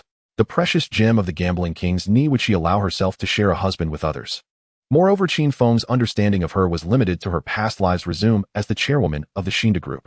In this life, the 2 had yet to meet. Calculating she had just returned from her studies abroad this year, it seems he would have to wait until Qin Feng's business landscape expanded to Macau, then visit the Gambling King, seeking an opportunity to meet this rising star in the business world. He had another plan deep in his heart: if he could truly marry He Chaoqiong, she would certainly be established as the primary wife.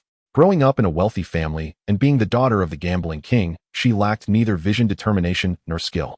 Only her temperament remained unknown. If their temperaments matched, she could manage the household, and Qin Feng could take in 2 or 3 more wives, ensuring the backyard would be stable and not chaotic. The New Year's Eve dinner was soon cleared away. Qin Feng took Zhou Huimin back to their room to rest. The next day, on the 1st day of the new year, he prepared gifts to pay his respects to Wang Baochuan. Qin Feng had no other elders, and Wang Baochuan was one of the elders he respected. On this trip, he specifically brought Zhou Huimin along. For the other few families with whom he had decent relations, he sent someone to deliver gifts.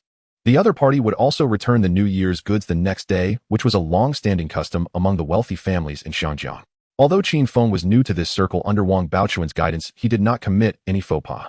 In the blink of an eye, the Spring Festival of 1978 came to an end, and the time entered 1979. Just after the 15th day of the first month, Qin Feng began to optimize the air conditioning and refrigerators in advance, handing them over to Situ Jianyun for production and launch. The production lines for these 2 types of home appliances were already in place, so there was no need to seek out old equipment for renovation. He walked into the villa's hall, where a wall-mounted air conditioner was installed. At this time, most households in Xiangjiang were still using cooling machines, a habit that would continue well into the 21st century. Only a very few wealthy families could afford actual air conditioning. Qin Feng had a clear goal first to create an affordable air conditioner that was reliable and suitable for spaces within 100 square meters so that ordinary citizens could use it, then to launch a high-end upright model, finally, to tackle the central air conditioning system. If these three succeeded, he would at least hold half of the global air conditioning market. Standing beneath that wall-mounted unit, he focused his thoughts and summoned the system. System, scan this air conditioner and optimize it according to my requirements. Ding, air conditioner scanning. Countdown 4 minutes and 59 seconds. System, can you meet my standards? Ding, host can, but extra cost. Damn. Qin Feng cursed, having anticipated that this stingy thing would ask for a high price again. What if I scan all 3 models at once? Ding, host, please clarify the 3 specific parameters first then. Stop. Qin Feng interrupted directly. I know extra cost, right? Ding, host is wise. If there's an extra charge, just let it be. Everything else is tight, but not this bit of cash. Listen carefully. The first model cost, minimize quality, acceptable cooling coverage within 100 square meters. The second model, make it upright. The third model, get me the central air conditioning system. Ding. Received, host, please wait. Scanning. Countdown 4 minutes and 59 seconds. 5 minutes later. Ding, host, scanning completed. Ordinary wall-mounted air conditioner has been optimized, cost $10 million. Central air conditioning completed, simultaneously cost $20 million. Upright air conditioner has not been successfully scanned yet. Qin Feng was taken aback. Not scanned out. What does that mean? Ding. Host, the upright air conditioner has not yet come into existence. Based on the current technological progress, it will take several decades for it to truly be born. The system cannot forcibly alter the historical trajectory. Nonsense. I get to live again, and you're telling me about not deviating from the historical main line. The system simply couldn't produce any results, and Qin Feng could only stare helplessly. System, deduct the money. Ding, $30 million has been deducted, and the design plans for the 2 air conditioners have been stored in the system space. He turned and entered the kitchen, stopping in front of the refrigerator, saying, System, scan it. Ding. Refrigerator scanning initiated. Countdown 4 minutes and 59 seconds. Just over 5 minutes. Ding, scanning completed. Please pay $10 million. Deducted, hurry up. Qin Feng waved his hand. I may not have much else, but I have cash piled high. Ding, $10 million deduction successful. Refrigerator blueprint has been stored. He snapped his fingers. Crisply done. Optimization is in place. In the afternoon, Qin Feng set out for Qin Empire Electronics Company. The matters in Singapore had been sorted out, and Situ Jianyun was expected to return to work on the 6th day after the new year. He would only take a maximum of 7 days off, but as soon as Qin Feng arrived, his vacation would be completely ruined. As the car drove out for half a street, Qin Feng's gaze suddenly halted. 2 people were walking side by side ahead, a man and a woman. The man was unfamiliar, and the woman. Wow, isn't that Situ Jianyun's fiancée? He immediately signaled Qin Han to slow down, rolled down the window, and stared at the couple for a full half-minute. Something was off.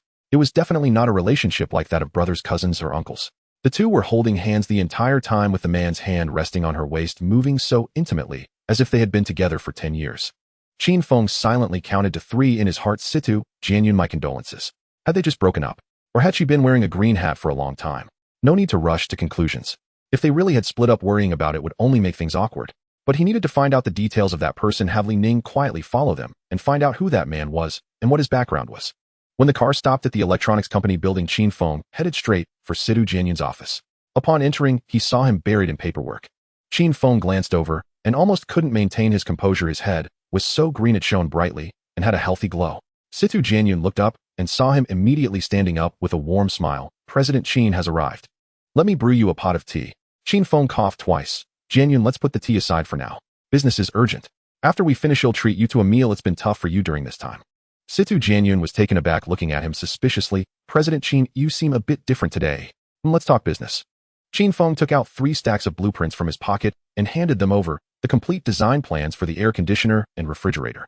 You need to start equipment procurement immediately and set up the factory for production. Televisions, air conditioners, and refrigerators. These 3 items are our electronic company's flagship products. Let's hold off on other categories for now and wait until the main business stabilizes before expanding. Situ Jianyun took out his notebook, jotting down every word. Qin Feng asked again, how much liquid capital does the company have right now? Situ Jianyun's tone became slightly heavy. President Qin, have you finally thought of checking the accounts? I thought this company had already been shoved into a drawer to gather dust. Qin Feng scratched the back of his neck. Isn't it all thanks to you holding it up? Trust you know. Situ Jianyun sighed. In Shanghai and Singapore combined, it totals 800 million Hong Kong dollars. Qin Feng nodded. Last year we lacked funds and took 2 small steps. From today on, we will fully expand production, focusing on air conditioners, refrigerators, and televisions. We will arrange production based on the actual demand in Southeast Asia. Wherever we sell, we will build a factory there.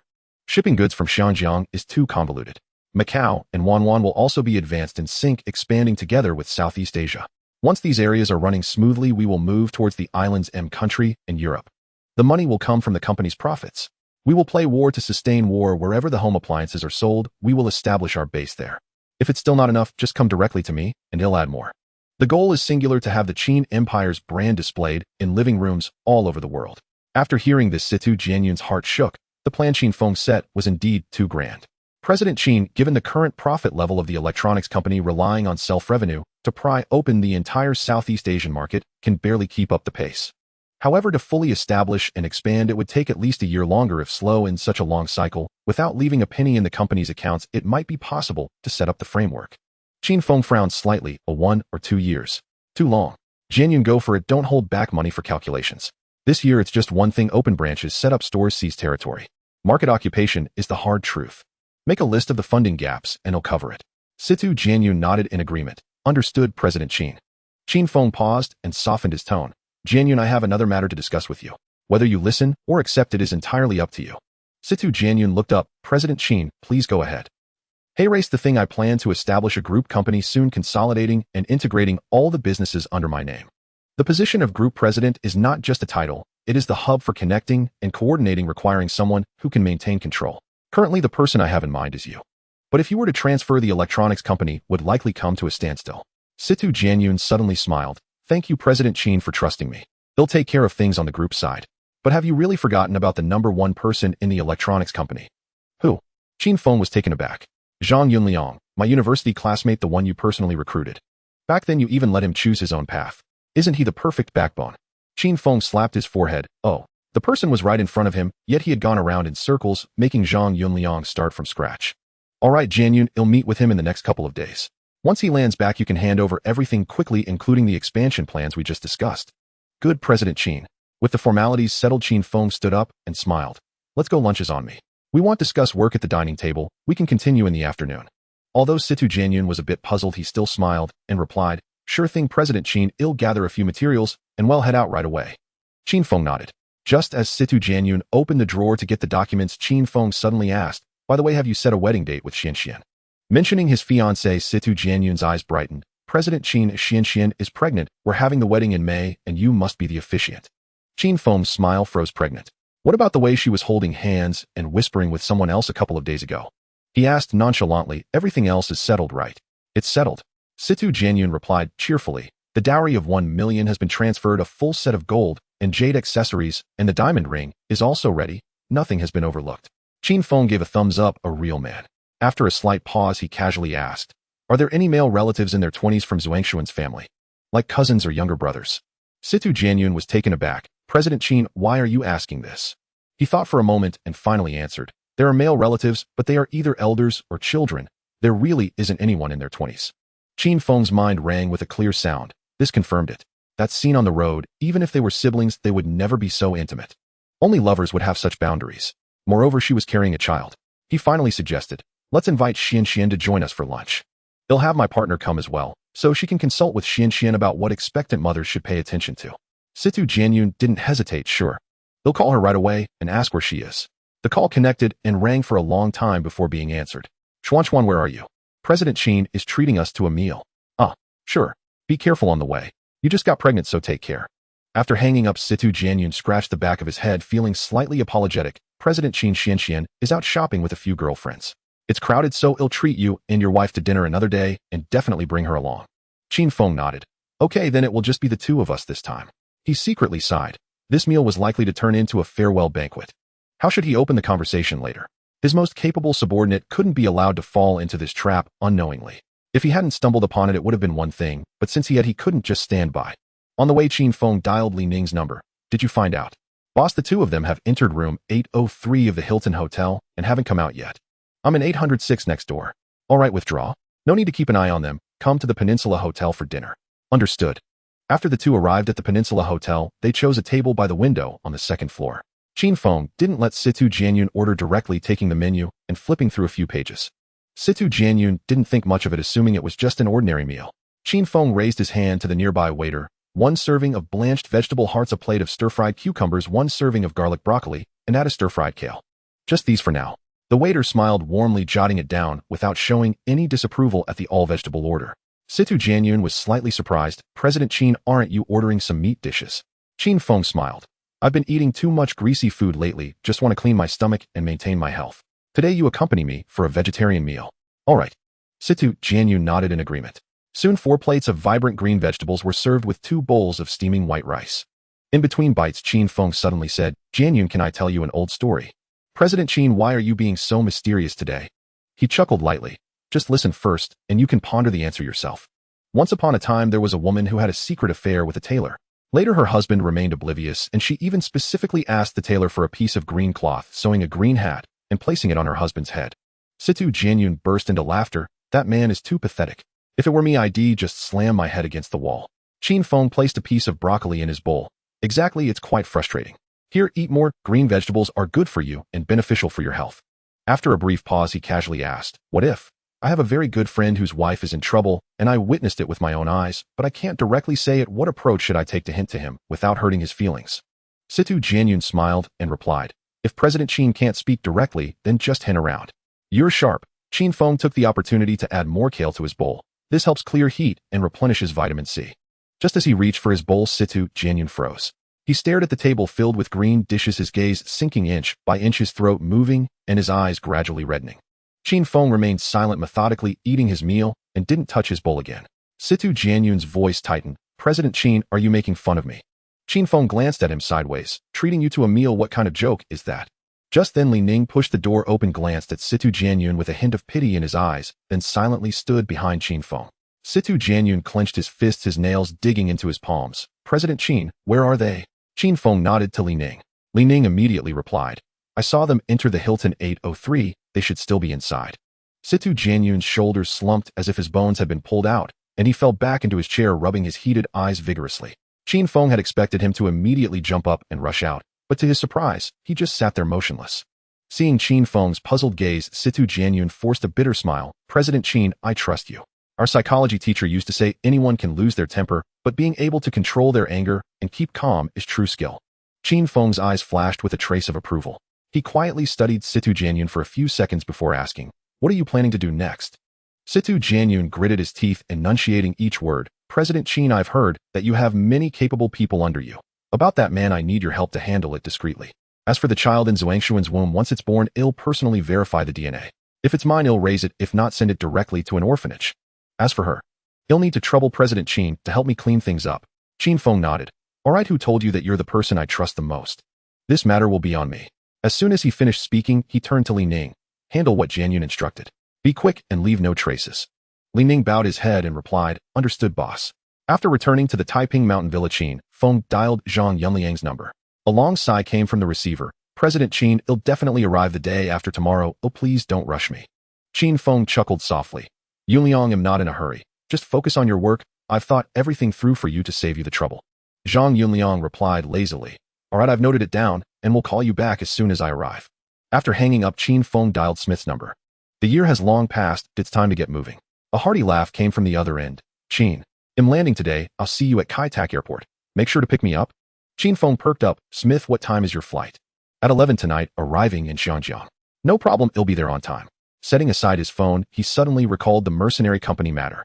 The funds were already secured. This move was now due to be executed.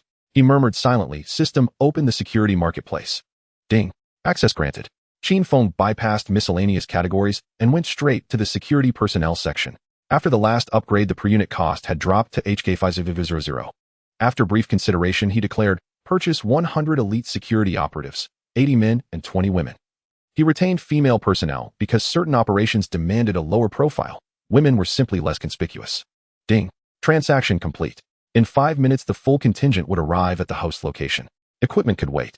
Once the arms manufacturing company was officially registered, he would travel personally to Country M to establish a local warehouse, including production lines and heavy weaponry, all drawn directly from the system. Soon afterward, over 100 individuals arrived at the gate of the Taiping Shan Villa.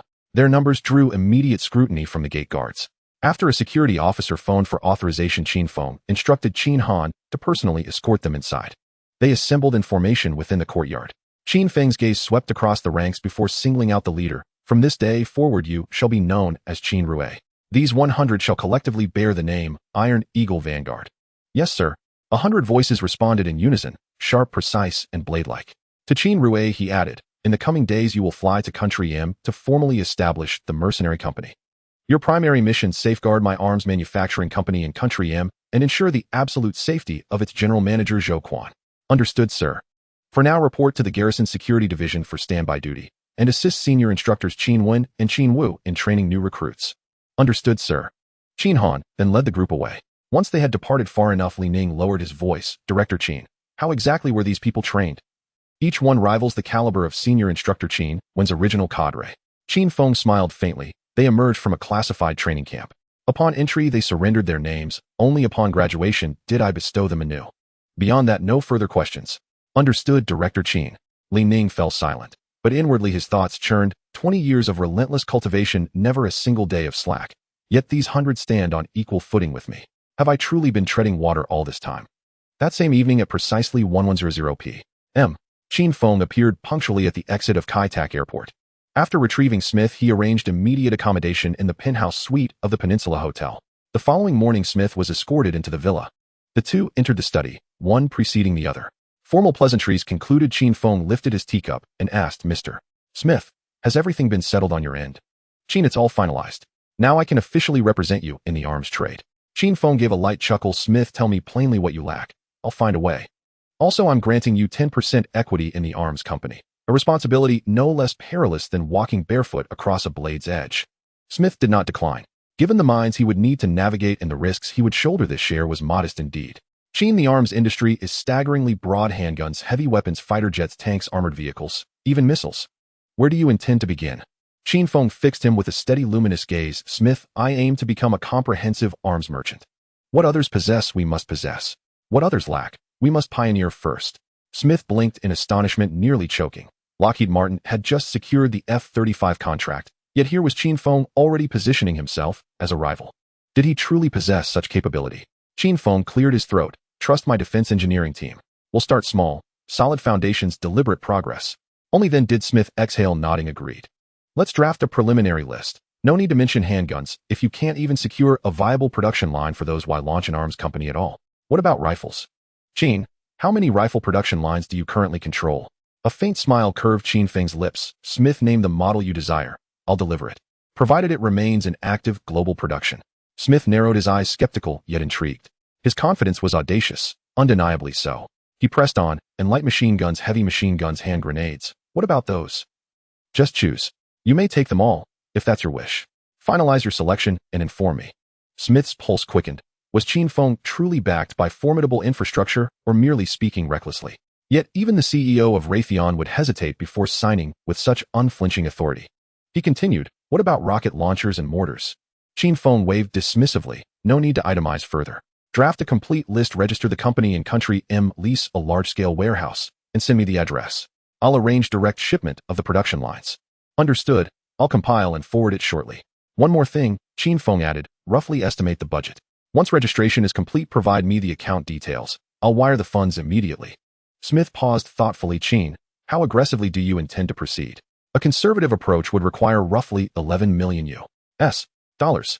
To seize market share outright, however, could demand anywhere from 30 to 100 million. The most lucrative contracts lie with national defense ministries, but that means heating competition with entrenched industry giants. Qin Feng didn't hesitate. Smith, leave that to me. $200 million. You have full authority to pursue those contracts. I'll keep costs lean, but quality is non-negotiable. Our firearms will rank first globally in their class. Smith rolled his eyes. Qin, can we keep this grounded? Qin Feng didn't respond, only said calmly, you'll understand once you see the goods with your own eyes. I've already prepared the personnel. Take them with you on this trip and formalize them as the mercenary unit. As for armaments, you're fully relieved of responsibility. You focus solely on securing the warehouse. The larger and more concealed, the better. Understood, Qin. Qin Feng promptly issued a US 5000 check and slid it across the table. Use this for registration. Once the account is live, I'll transfer the balance immediately. Smith accepted without hesitation. Okay, Qin, I'll handle it personally. They exchanged a few more logistical details before Smith rose to depart. That very day, he booked a direct flight to Country M for the following morning. As for the accompanying security personnel, Qin Feng did not send them back. Instead, he personally funded their applications for Hong Kong permanent residency, an expedited process provided one was willing to pay handsomely. Qin Han and others had secured their status through the same route. The day after Smith and Qin Rue departed, Qin Feng headed directly to the film studio. With finances now robust, though the studio had already absorbed Shaw Brothers Film Company and stabilized operation, the long-discussed premium cinema chain project remained unrealized. Today's purpose was singular: to secure Lu Ruixia's final approval for building a wholly owned theater network. In his mind, the moment this chain launched, veteran rivals like Golden Harvest and Cinema City would be left bowing low, powerless, but to sing conquest and submission. As he opened Lu Ruixia's office door, she sat bent over her desk, writing intently. Qin Feng closed the door behind him and seated himself beside her. She set down her pen and wrapped her arms around him. No words were spoken, yet every gesture conveyed everything. Inside the office, only silent rhythm and the deepening twilight beyond the window remained. An hour later, both were composed and presentable. Qin Feng spoke slowly. Ruixia, how stable is the company's current trajectory? She drew a deep breath, her tone regaining its characteristic sharpness. Director Qin, with Shaw Brothers' seasoned team, now integrated, momentum is exceptionally strong. The revenue-sharing model has also attracted numerous external actors. In Hong Kong, we are now the undisputed leader of the film and television industry. Qin Feng nodded. Excellent. Next, I will launch an entirely new cinema chain, driving all competitors out of the market. Henceforth in Hong Kong, only one film company shall hold decisive authority. Ruixia, inject an additional 10 billion Hong Kong dollars in capital. Allocate it entirely to cinema construction. Reopen 30 theaters across Hong Kong. I'll specify the standards, you take notes. Understood, Director Qin. Lu Ruixia picked up her pen and opened her notebook. Qin Feng leaned back in his chair, voice calm and authoritative. First, auditoriums must be spacious, categorized into standard and VIP tiers. VIP seating must be genuinely luxurious, yet deliberately intimate, no more than 20 patrons per screening. Climate control will use centralized HVAC systems. Standard seating need not be opulent, but absolutely no outdated rigid benches reminiscent of vintage cinemas. Concessions demand equal attention: hot cocoa and ginger tea in winter, chilled fruit juices, and freshly pressed coconut water in summer. Popcorn must be made fresh on site, aromatic enough to lure patrons in from the street. Finally, interior design adheres to a single principle: grandeur. Spare no expense. Our sole objective: ensure every guest who steps inside returns, not once, but 10 times, with their entire family. When they leave the theater, they should mutter other cinemas, just there to watch the fuss. Lu Ruixia's pen never stopped, as she only looked up after filling a page. President Qin, building 30 venues to this standard will not be cheap. What ticket price would be appropriate? Qin Feng smiled. Keep it cheap at first. Whether we make money now is not the priority. When the others can't hold on and close, we raise prices. Who can stop us then? Monopolize it and money will flow in. Next step, roll the chain out into Haojiang and Wanwan. Recruit people, build halls, seize the market. 3 steps done as one. It doesn't have to be a single dominant player, but our film company must be the first one people name. Lu Ruixia snapped the notebook shut. Understood, President Qin. I will take charge of implementing the theater rollout. Qin Feng nodded. Stick to this route and don't slow down. Suddenly the corner of his eye lifted and a sly smile touched his mouth. By the way, among the new actresses, if any have abundant presence and good potential, keep a few for me. I'll personally screen them later. Lu Ruixia cast him a sidelong glance. Hasn't the television mess been enough for you to meddle in? Men like to try new things, but they're reluctant to let go of the familiar. Qin Feng grinned broadly, words half teasing, half candid. Lu Ruixia glanced at him, the corner of her eye arching. The entertainment world is filthy. Lucky I didn't jump in back then. Now I run this company top to bottom, a proper worried mother. Having fed Lu Ruixia every instruction she needed, Qin Feng turned and left the film company's door. Next step, establish an investment firm. It would focus on those companies that in another life had been steady then suddenly sprinted ahead. From now on, stocks and futures would be under its charge. The candidate was already decided: Wang Chong at HSBC. Quick hands, clear head, familiar with the trading floor. He could beat the market with his eyes closed, but other avenues, industry, equity, early stage projects, were territories whose depths he hadn't yet measured. Yet investing in tomorrow's breakout companies didn't rely solely on his flair for rough and tumble. Once Qin Feng named a firm, the process would be pushed forward by others. If he truly couldn't grasp other fields, they could replace him later. Let him test the waters first. If he proved capable, keep him. If not, act. Qin Feng dialed Wang Chong. The moment it connected, he said, Wang Chong, you can leave. On the other end, the voice tightened, but excitement could not be contained. President Qin, I've been squatting here waiting for your call. Resignation and handover, 2 days, all wrapped up. All right, call me in 2 days. Understood, President Qin. Wang Chong gripped the receiver, chest burning with heat. At HSBC, no matter how skilled a trader, there was still just a strategist. glossy on the surface but lacking real authority or a ladder to climb. With Qin Feng, the promise of heading a securities firm was a genuine rung to ascend on. That night, Qin Feng idly switched on the television. The screen flickered and settled on the live final of Supergirl Season 2. He had been so busy he'd nearly forgotten Zhao Yaji's episode. Tonight's 3 contestants included Zhao Yaji. One had delicate features, but compared to Zhao Yaji lacked a certain vital charm. The other looked ordinary, yet when she opened her mouth her tone was clean and piercing, even more ear-catching than Zhao Yaji's. In Xiangjiang, however, the music world did not live by voice alone. Looks and tone lack one, and the path narrows by half. Qin Feng sighed inwardly. Had Zhao Yaji shown a little brighter, she would long ago have been a pillar of the station. Predictably, Zhao Yaji took first place by a clear margin and claimed the crown. The girl with the outstanding voice lingered, gripping the microphone, her face pale, then strode off briskly, her back stiff like a tightly wound string. Qin Feng shook his head. Still green after all. He dialed Zhao Yaji. The recording had just finished, and he planned to invite her for a few rounds of cards to unwind. The line rang and rang with no answer. He frowned. She'd just been lifted up by him, or was she already trying to step away? He called again. After a long wait, the call was finally picked up. Background noise buzzed through, voices hummed indistinctly. Qin Feng could not make out everything, but he caught the urgency in Zhao Yaji's tone, threaded with the tale of an argument. She took a breath, voice tight. President Qin, please wait. I'll call you back. There's something going on right now? Qin Feng asked in a low voice. Do you want me to send someone over? No, President Qin, I can handle it myself, she answered crisply, sounding like she was trying to stay strong. The call ended and Qin Feng reached for his phone. He needed Qin Wen to send someone to check. Someone who had stood by him deserved not to be left to suffer at home. Family matters. He never accepted that rule. Just as his finger pressed to dial, Zhao Yaji's incoming call flashed again. Her voice was hoarse and nasal. President Qin, I'm out now. I'm heading to the villa. Good, I'll be there right away. Qin Feng had barely been inside a few minutes when Zhao Yaji's car pulled up. She stepped out, saw him, rushed forward, and threw herself into his arms, shoulders trembling with sobs. Qin Feng patted her back gently. Don't rush. Tell me slowly. They sat side by side on the bedroom bed, she clinging tight, voice muffled. My husband, he asked me to quit the industry. He says it's filthy here, and I'd be better off staying home with the children. Qin Feng's mind stirred. This was it in the previous life. This matter was what tore them irreparably apart. He cut to the chase. Divorce him. The fundamental issue between you is that your rhythms are drifting apart. He fears that if you become famous, he will be left behind, so he tries to pin you to one place. Sever it cleanly now. If you want the children, I'll have lawyers fight for full custody on your behalf. Zhao Yaji's fingertips dug into her palm, and she paused.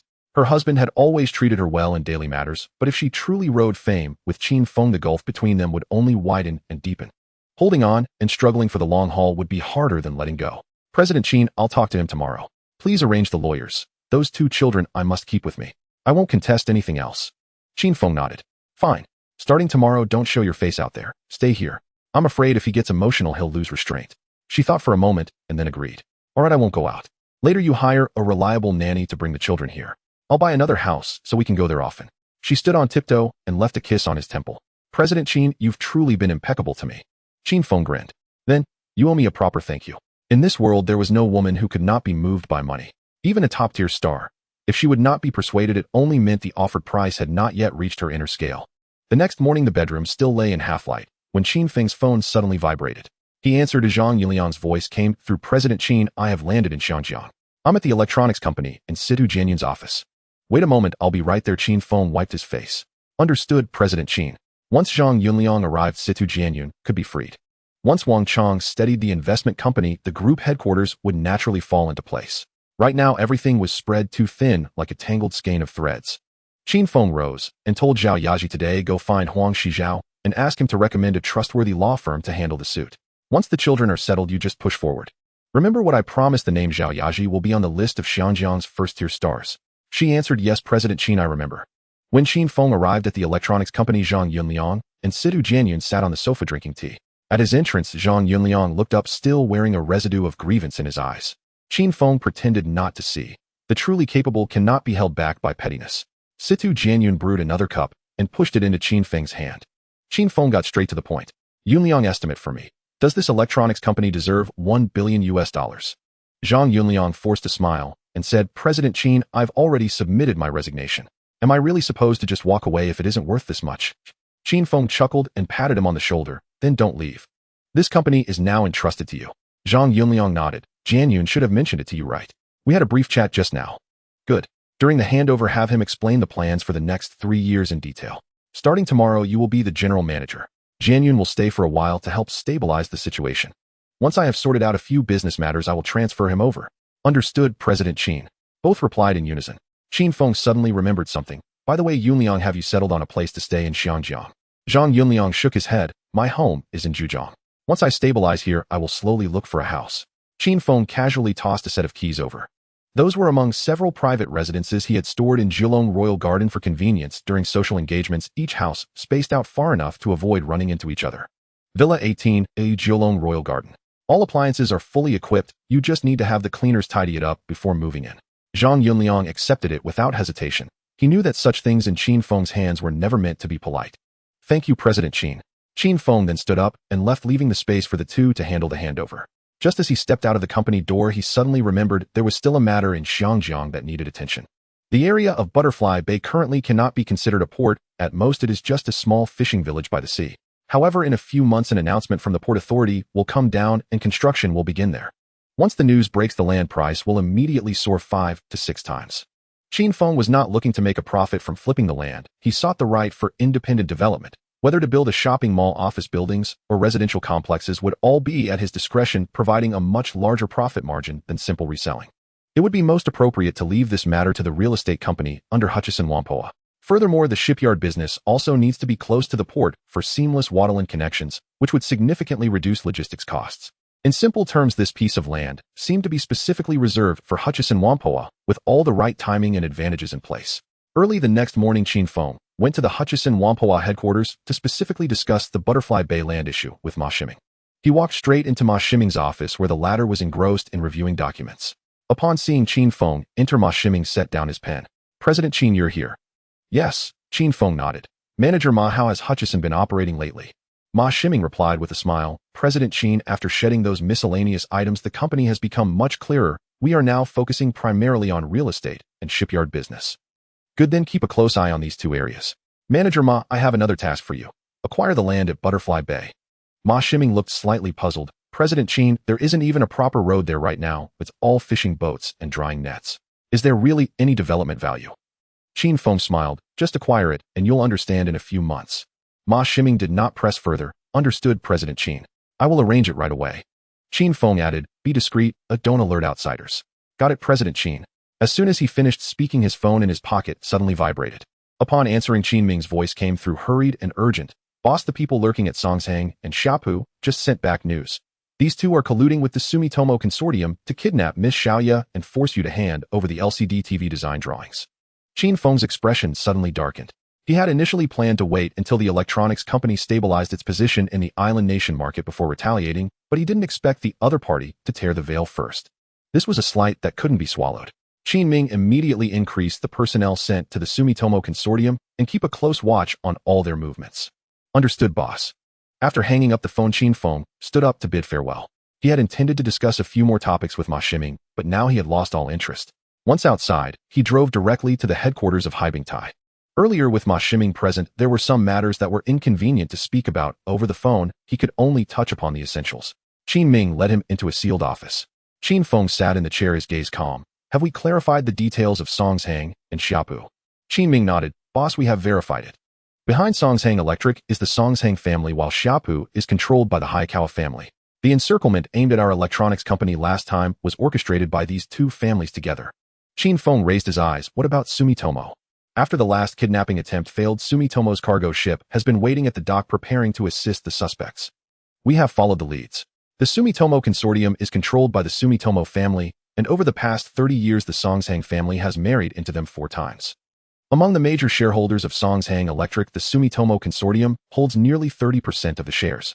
Their strongest assets are Sumitomo Metals, Sumitomo Chemicals, and Sumitomo Bank. Qin Feng tapped his fingers on the table. The newly established electronics company was indeed in a difficult position, caught in a bind by 3 major families. But since they chose the dirtiest route, they should not blame others for turning the table. He fixed his gaze on Qin Ming, his voice low yet clear. This time we strike first. They want to kidnap Xiaoya in exchange for the drawings. Then we will blow up their buildings. Prepare a batch of time devices, choose the right moment, and take down both the Songsheng headquarters and Xiapus RD building together. Let them know that there is a price to pay for harming my family. The headquarters of Songsheng and Xiapu was instantly flattened. The Sumitomo Consortium's main branch had its glass shattered, and the vault door was askew. Then call their chairman's private line and clearly tell them the actions were ours and the rules were broken by you first. Understood, boss. I'll arrange it immediately. Qin Feng had not originally intended to touch this sensitive subject. Business dealings should rely on skill with a proper give-and-take balance. But these island nation tycoons did not see this new company in Xiangjiang as a rival at all. To them, it was merely a fledgling workshop unworthy of discussing rules. Even more absurd was that they had no intention of even purchasing technology. They simply wanted to take it without compensation, picking up the ready-made products for free. This time Qin Feng was determined to make them remember what comes out of Xiangjiang is tougher than steel. Island nation. In an old-fashioned tea house, the tatami mats were silent. The person seated at the top sat firmly like a bell, the current leader of the Sumitomo Consortium and head of the Sumitomo family, Sumitomo Jiro.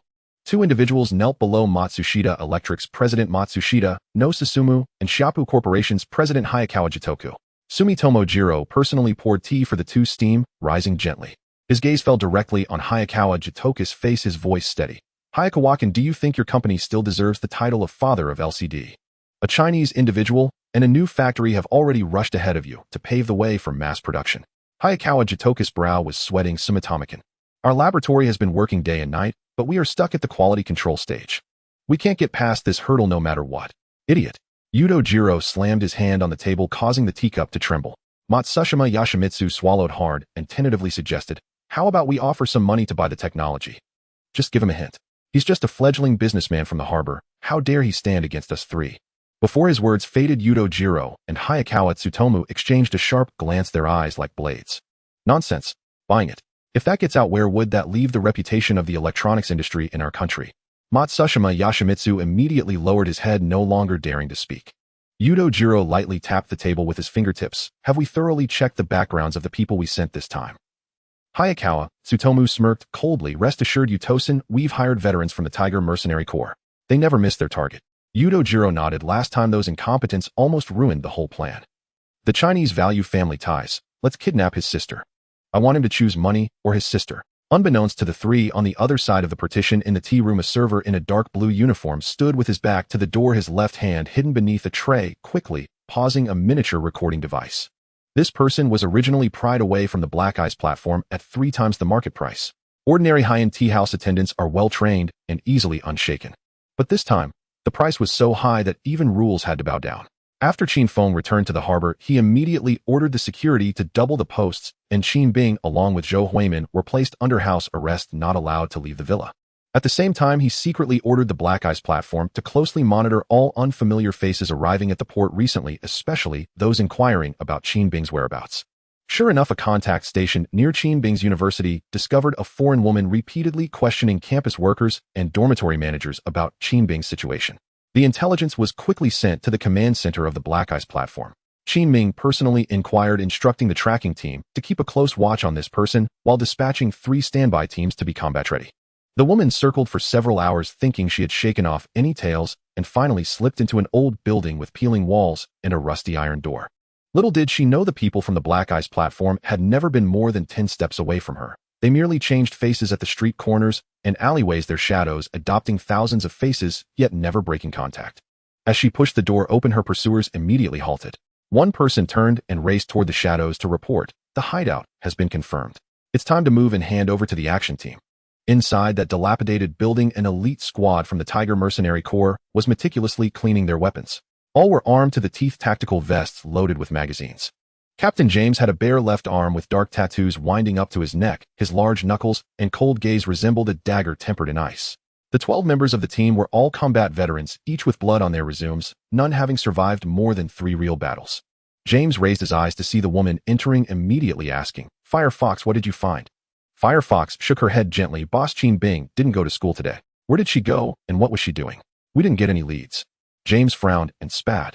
Is the employer out of their mind? Why go through such a roundabout way to kidnap a hostage? Why not just grab the siblings together? He suddenly stood up, slamming his palm on the edge of the table, turning to scan the crowd. No more guessing, we'll strike directly at the Qin family villa tonight. Break and take the hostage and complete the mission.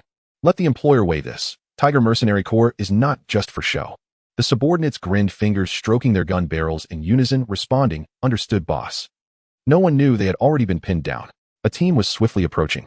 Qin Ming personally led the charge. 5 vans, 30 people, all elite members of the Black Ice platform, fully equipped and exuding a murderous aura. As soon as he confirmed the location of this group, he didn't waste half a second and immediately set off. How dare they come to Hong Kong and mess with the boss's sister? It was like crashing headfirst into a blade, as if they didn't take the Black Ice platform seriously at all. This time Qin Ming intended to make an example of them, showing all of Hong Kong that those who act recklessly here will end up lying down. Before long, the people from the Black Ice platform from Li Wang's side had approached the abandoned old building. The vehicles stopped 100 meters away. Getting any closer would easily alert the sentries inside. Qin Ming lowered his voice and ordered, "Intelligence value is 0. No need to leave any survivors, clean them up." "Understood, boss."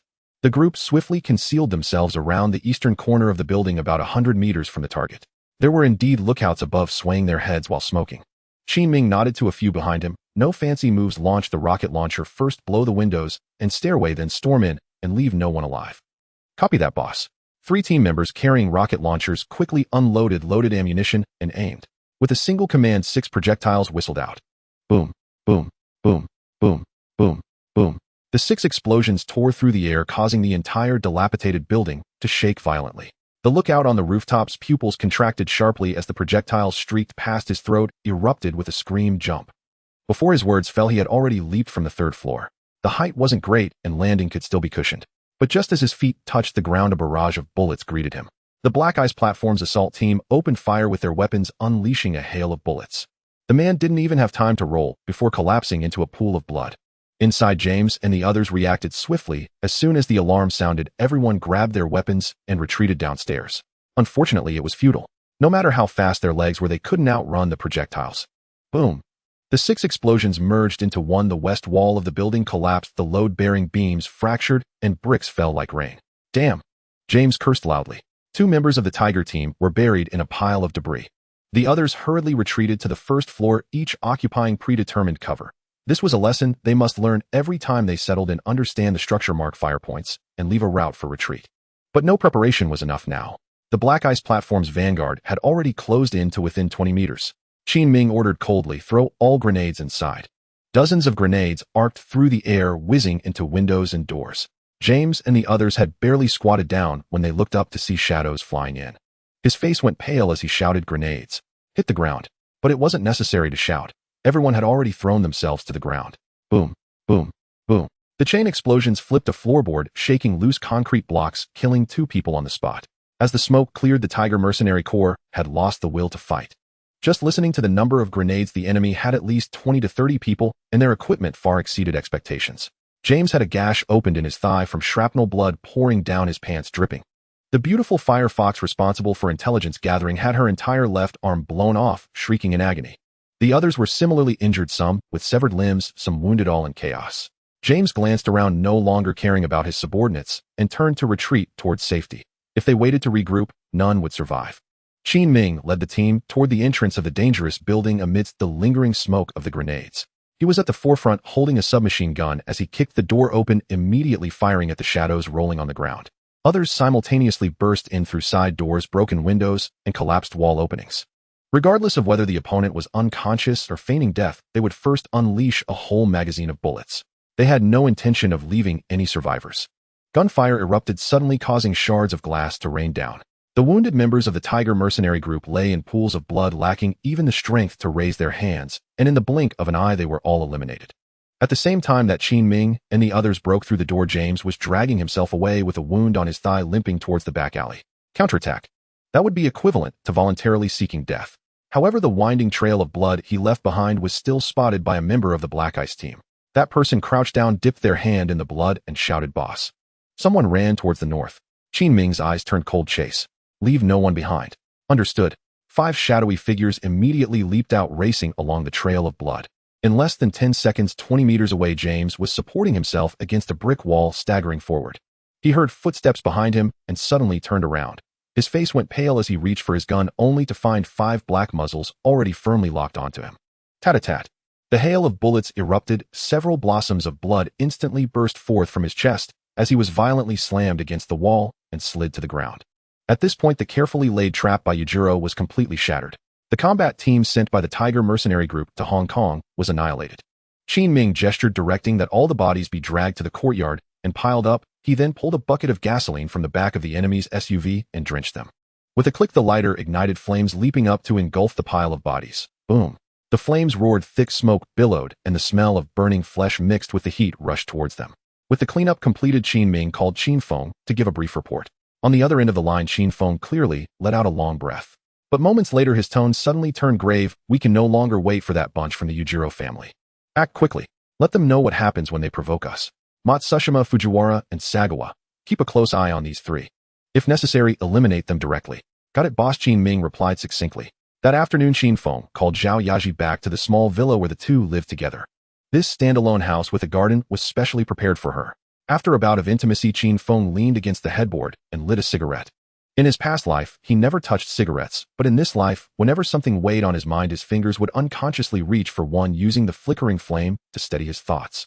He looked down at Zhao Yaji, who was resting on his chest, and slowly exhaled a puff of smoke, asking, "How are things back home?" Zhao Yaji lightly traced circles on his collarbone with her fingertips. Her voice is softening. "He refuses to leave, and he won't let me take the kids." Qin Feng chuckled lightly. "It's a small matter. Tomorrow I'll accompany you to sort it out and ensure he signs without delay." Zhao Yaji shot him a sidelong glance. "Is that your idea of sorting?" He scratched his head and laughed. "The process doesn't matter as long as the result is achieved. Tomorrow, just watch." He had already planned it out. Right in front of that man, he would wrap an arm around Zhao Yazi's waist and dramatically toss a stack of freshly minted Hong Kong dollars in his face. Just the thought of it made him feel invigorated. He rolled over onto her. The next morning, Qin Feng drove Zhao Yaji to her ex-husband's residence. She sat in the passenger seat, her fingers nervously twisting the strap of her bag, growing more anxious as they approached. Seeing the eager smile at the corner of Qin Feng's mouth, she suddenly regretted agreeing to this. Zhao Yazi's home was located in an old residential area of Kowloon, a decent location in Hong Kong. She pushed open the door, and the house was empty and quiet. She softly said, "Huang Hanwei has gone to work and hasn't returned yet." The two children were temporarily staying with their grandparents and were still attending school. "Then let's wait for him here," Qin Feng said, "and when he comes back, we'll make things clear." As soon as he finished speaking, he exchanged a glance with Qin Han and Li Ning. The two understood, immediately stepping out of the room one after another and casually closing the door behind them. Strangely enough, staying in this house gave an indescribable feeling. By noon, Qin Feng heard the sound of keys jangling and hurried footsteps from outside, accompanied by a few complaints. Huang Hanwei had arrived. Inside the bedroom, the two took their time adjusting their collars and cuffs before strolling out. Qin Feng called out towards the door, "Let him in." When the door opened, a middle-aged man wearing glasses entered with his shirt buttoned all the way to the top and his hair meticulously combed. He had heard that Zhao Yazi's ex-husband was 10 years older than her, and seeing him now, it was indeed the case. Huang Hanwei's gaze swept over the two on the sofa, and his eyes instantly reddened. "Who are you?" "Zhao Yazi, what are you doing?" Qin Feng leisurely lit a cigarette. Amidst the swirling smoke, his expression was as cold as iron. "What am I doing? Can't you see for yourself? I heard you're trying to ruin her career. She has worked so hard to get to this point, and you just have to step in." Huang Hanwei's eyes turned red, and he fixed his gaze on them, his voice trembling. "Zhao Yaji, you divorced me, and now you've hooked up with a toy boy." Without a word, Li Ning delivered a heavy punch to his abdomen. "Watch your mouth." The boss' actions were indeed harsh, but the money he offered was truly tempting. Huang Hanwei immediately doubled over, retching uncontrollably. Zhao Yazi discreetly tugged at Qin Feng's sleeve. Qin Feng pulled out a divorce agreement from his bag, placed it on the coffee table, and stared directly at Huang Hanwei. "Yaji wants to be a big star, while you just want to drag her back into the mud. You're no longer on the same path. Sign this, and we part ways amicably. The children with Yaji for food, clothing, education, and future. What could be better than sticking with you?" Huang Hanwei suddenly shouted, "No way. I will never let the children go. Give up that thought." Qin Feng flipped open his checkbook and swiftly wrote down a string of numbers. 500,000 Hong Kong dollars. He tore it out and pushed it in front of Huang Hanwei. "You'd need 10 years to earn this much money. Sign now, and it's yours." Huang Hanwei seized it, tearing it in half. With a fierce motion, the scraps flying to the ground. "I would rather die poor than sell my children." Qin Feng didn't even raise his eyelids and wrote another one. 1 million. He gently placed it beside Huang Hanwei. This time his Adam's apple moved and his fingers stiffened for half a second, but he still tore it up. Qin Feng observed it all. This man was already wavering. Things would be easier now. As long as money could pry it open, it was no longer a problem. For the third check, he wrote 80,000. He personally placed it in Huang Hanwei's hand, staring into his eyes. "If you tear this one, it's gone. Think it over carefully." Huang Hanwei swallowed hard, ultimately gripping the thin piece of paper tightly, not moving again. Zhao Yaji watched this scene, her chest relaxing. It was a relief, yet as her gaze fell, a layer of gloom surfaced. She suddenly chuckled self-deprecatingly. How innocent could she be? Under the banner of dreams, hadn't she ultimately exchanged money for freedom? Indeed, she had no right to criticize him. Huang Hanwei picked up the pen and signed his name at the bottom of the agreement, pressing down so hard that it nearly pierced through the paper. Qin Feng threw back his head and laughed, reaching out to give Huang Hanwei's cheek a sharp slap. Bring the kids here tomorrow. Yaji will pick them up herself. Huang Hanwei's fists clenched so tightly that his knuckles turned white, but in the end he released them, staring down at the $80,000 check in his hand, muttering understood. Qin Feng slung an arm around Zhao Yazi's waist, smiling as they stepped out the door. Playing the villain wasn't so bad after all. If it weren't for Chun-Yi still being single, he would genuinely consider putting on another act. The next morning, Wang Chang's call rang promptly. President Qin, everything is in order. You can head over any time. Qin Feng smiled and replied, all right. Just head directly to the Taiping Shan Villa. Someone will meet you at the foot of the mountain. Okay, President Qin. After a moment, Wang Chang was led in by Qin Han. He stood still, deeply bowing to Qin Feng, his voice clear. President Qin. Qin Feng nodded. Take a seat. Let's get straight to the point, Wang Chang. How much do you really understand about this investment? Wang Chang thought for a moment and replied, I am well versed in stocks and futures. Only I haven't been the main decision maker in corporate investments, but I am familiar with the processes, due diligence, and valuations. All right. You will register an investment company immediately, splitting into two lines, one focusing on securities, the other on direct corporate investments. You will serve as the general manager for now. This will be for 1 year, primarily watching your growth in corporate investments. If you perform well, this position will remain yours. If not, you will be reassigned as the vice president overseeing the securities side. Wang Chang swallowed hard. President Qin, rest assured, I will give my all in corporate investments and will not let you down. Qin Feng smiled. As long as you don't go off track, I won't replace you. After all, I am the one making the final decisions. From now on, you will invest in the direction I indicate. You won't go wrong. Understood, President Qin. Qin Feng continued. The company will be named Qin Empire Fund. Register it tomorrow. Once registered, I will transfer 200 million Hong Kong dollars to the company account. Initially focus on securities. I will provide you with targets and timing. You just need to execute as instructed. Additionally, I will provide you with 30 million in discretionary funds. You can make your own decisions. Select a few target companies, conduct site visits, and negotiate personally so I can assess your insight and skills. Don't just focus on Hong Kong, the United States, Japan, Taiwan. Go wherever necessary. Wang Chang responded, understood, President Qin. I will ensure each step is solid before moving forward. Qin Feng took out a checkbook, swiftly writing a check for 5 million and handing it over. Register tomorrow and also secure an office space. Understood, President Qin. That's all, you may go. After Wang Chang exited the room, fell silent. At the same time in Japan, the team from Heibingtai had landed. Matsushita, Shimoju, and Sumitomo Bank, 3 locations, none overlooked. Leading the team was Qin Da with his deputy Qin Gang.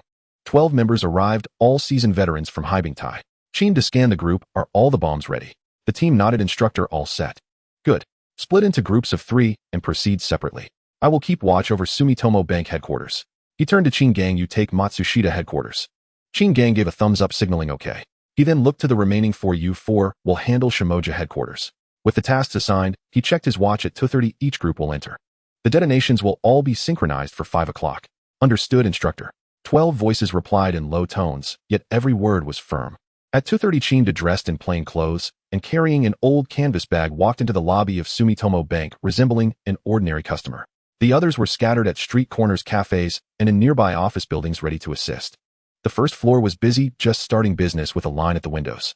Qin Da strolled around the floor, suddenly bending down to toss an empty water bottle. While doing so, he discreetly placed a micro-timed bomb at the bottom of a trash bin. While queuing, he pretended to tie his shoelaces and slipped 2 more bombs into the second and third trash bins. Having completed his task, he turned and left, not lingering even a moment. The other 2 groups were even quicker. Matsushita and Shimoju each took down a front desk officer, removing their name tags and changing into uniforms, then swiped their cards to enter the elevator. The bombs were all planted in the high-rise bathrooms, 2 stalls on each floor, under sinks, behind ventilation ducts, and within mirror cabinets. They were buried deep and densely. If they detonated, there would be no casualties, but it would be enough to leave them trembling at the sound of flushing for 3 years. After regrouping, Qin Da lowered his voice. From now on, we vanish without a trace. They will soon turn the entire island upside down in search of us. Wait until this storm passes, then we will act according to the boss instructions. Understood, instructor. At 4:58, Qin Da dialed the front desk phone at Sumitomo Bank. He chuckled softly in Japanese. Tell your bank president, we have returned the favor for that job in Hong Kong. Remember, as Chinese, we believe in reciprocity. The young lady at the front desk was taken aback, her voice tightening. Sir, did you dial the wrong number? Qin Da did not respond, only stated, make sure this message reaches your boss' ears. After a pause, he added, there are bombs in your building. If you don't evacuate now, it will be too late. Boom. Huh. He strained his voice, mimicking the sound of an explosion. The call ended abruptly. The young lady trembled, her face losing color as she screamed into the lobby, there's a bomb in the bank. After shouting, she bolted for the exit, not even glancing back. Everyone in the lobby heard her. When lives were at stake, it was better to believe. Who would dare gamble? What if it were true? At 5:59, the countdown reached its final 5 seconds. Chinda and his team stood atop a hill overlooking the entire city. He spread out his palm, counting down slowly. 5, 4, 3, 2, 1. Flames suddenly erupted from the 3 locations below. Bang! Bang! Sumitomo Bank, Matsushita Electric Group, Shimoju Company exploded almost simultaneously. Many employees were thrown to the ground, survivors screamed and fled in chaos. The worst hit were the top floors. The bomb struck the clock tower's pinnacle, engulfing the exits in flames in an instant. They were trapped in a sea of fire, unable to move, left only with despair. With 3 consecutive explosions, all personnel from the Osaka Police Department and Fire Department were dispatched. No one considered it an accident. As the investigation began, the front desk lady at Sumitomo Bank nervously recounted the call to the police. The police immediately raised the alert level. The news quickly reached Sumitomo Jiro. After hearing Chin's words, the name Chin Feng immediately sprang to his mind. Thinking further about the devastating blows to Matsushita and Shimoju, an answer became clear. This was Chin Feng's reckoning. That evening, Sumitomo Jiro arranged a secret meeting with Matsushita Yashisuke and Hayakawa Takuji at an old-style tea house. He stared at the two, his face pale. You both understand the situation, right? The words were delivered personally by Chin Feng. This is a warning. Hayakawa Takuji gritted his teeth, his voice cold. We must retaliate. Otherwise, outsiders will see us as easy targets, and anyone can trample on us. Matsushita Yashisuke nodded, turning to Sumitomo Jiro. Jiriken, this time you take the lead in contacting reliable people. I won't look for those unreliable fools. Sumitomo Jiro slammed his hand on the wooden table. All right, I will handle this. This grudge won't be settled. It would be a disgrace for the head of the Sumitomo family. In the next room, a waiter in a gray uniform silently noted down the entire conversation, and after the 3 left, quickly sealed the notes in an envelope, preparing to deliver them to Qin Ming. On the island side, Chin Feng no longer inquired further. With Chinda and the others around, that was enough. Today was unusual. The first part of Zhen Huanjuan starring Zhou Huimin officially premiered. The latter 2 parts were still in production. Once they were all wrapped up, Chin Feng planned to have Zhou Huimin step back from the spotlight. First, she would take a corporate management course, then he would arrange for her to gain experience at the group headquarters. He couldn't let the wife of Hong Kong's richest man spend years lingering on set acting. If word got out, how could she maintain her dignity? Since it was Zhou Huimin's film, Chin Feng had prepared a few days of promotion in advance. Thus today, all the theaters are packed. If the word of mouth is good, the adaptation into a TV drama will be immediately put on the agenda. However, he is unsure how far the palace intrigue genre can go in Hong Kong. After today, he will casually ask a few people at the cinema entrance, and the answers will be clear. As dawn breaks, Chin Feng pulls Zhou Huimin out the door, heading straight for the cinema. She was initially reluctant to come, hesitating and making excuses, but he half persuaded and half dragged her along. Looking around, this cinema has dim lighting, sagging seats, and the air conditioning hums with the popcorn machine glistening with years of grease. The more Chin Feng looked, the more he frowned, feeling increasingly certain once his cinema chain is established, these old and shabby places might even need to tear down their signs and redo them. On the screen, Zhou Huimin's Zhan Huan is gracefully walking through a long corridor, her flowing sleeves gently swaying, her gaze subtly shifting. Indeed, the poise concealing an edge has a certain indescribable charm. Chin Feng leaned close to her, ear lowering his voice with a smile. When we get home, you should wear this outfit for me too.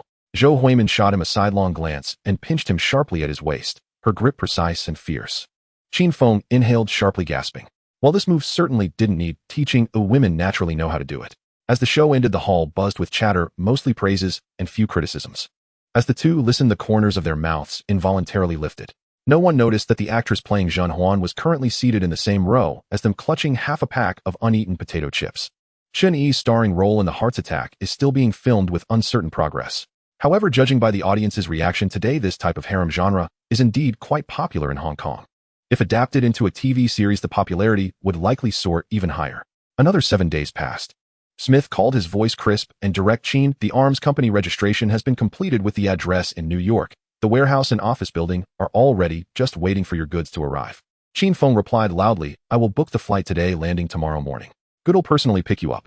Chin Feng paused and asked, what about Chin Rue and his mercenary group? They are registered as Iron Eagle Security Company, U.S. Law does not recognize the term mercenary, but the work we do and the contracts we take are no different than before. Chin Feng nodded. All right, I'll leave the security of the arms company to them. This time I'm bringing weapons and equipment with me. Understood, waiting for you. In the afternoon, Li Ning had already purchased the tickets for the trip to the U.S.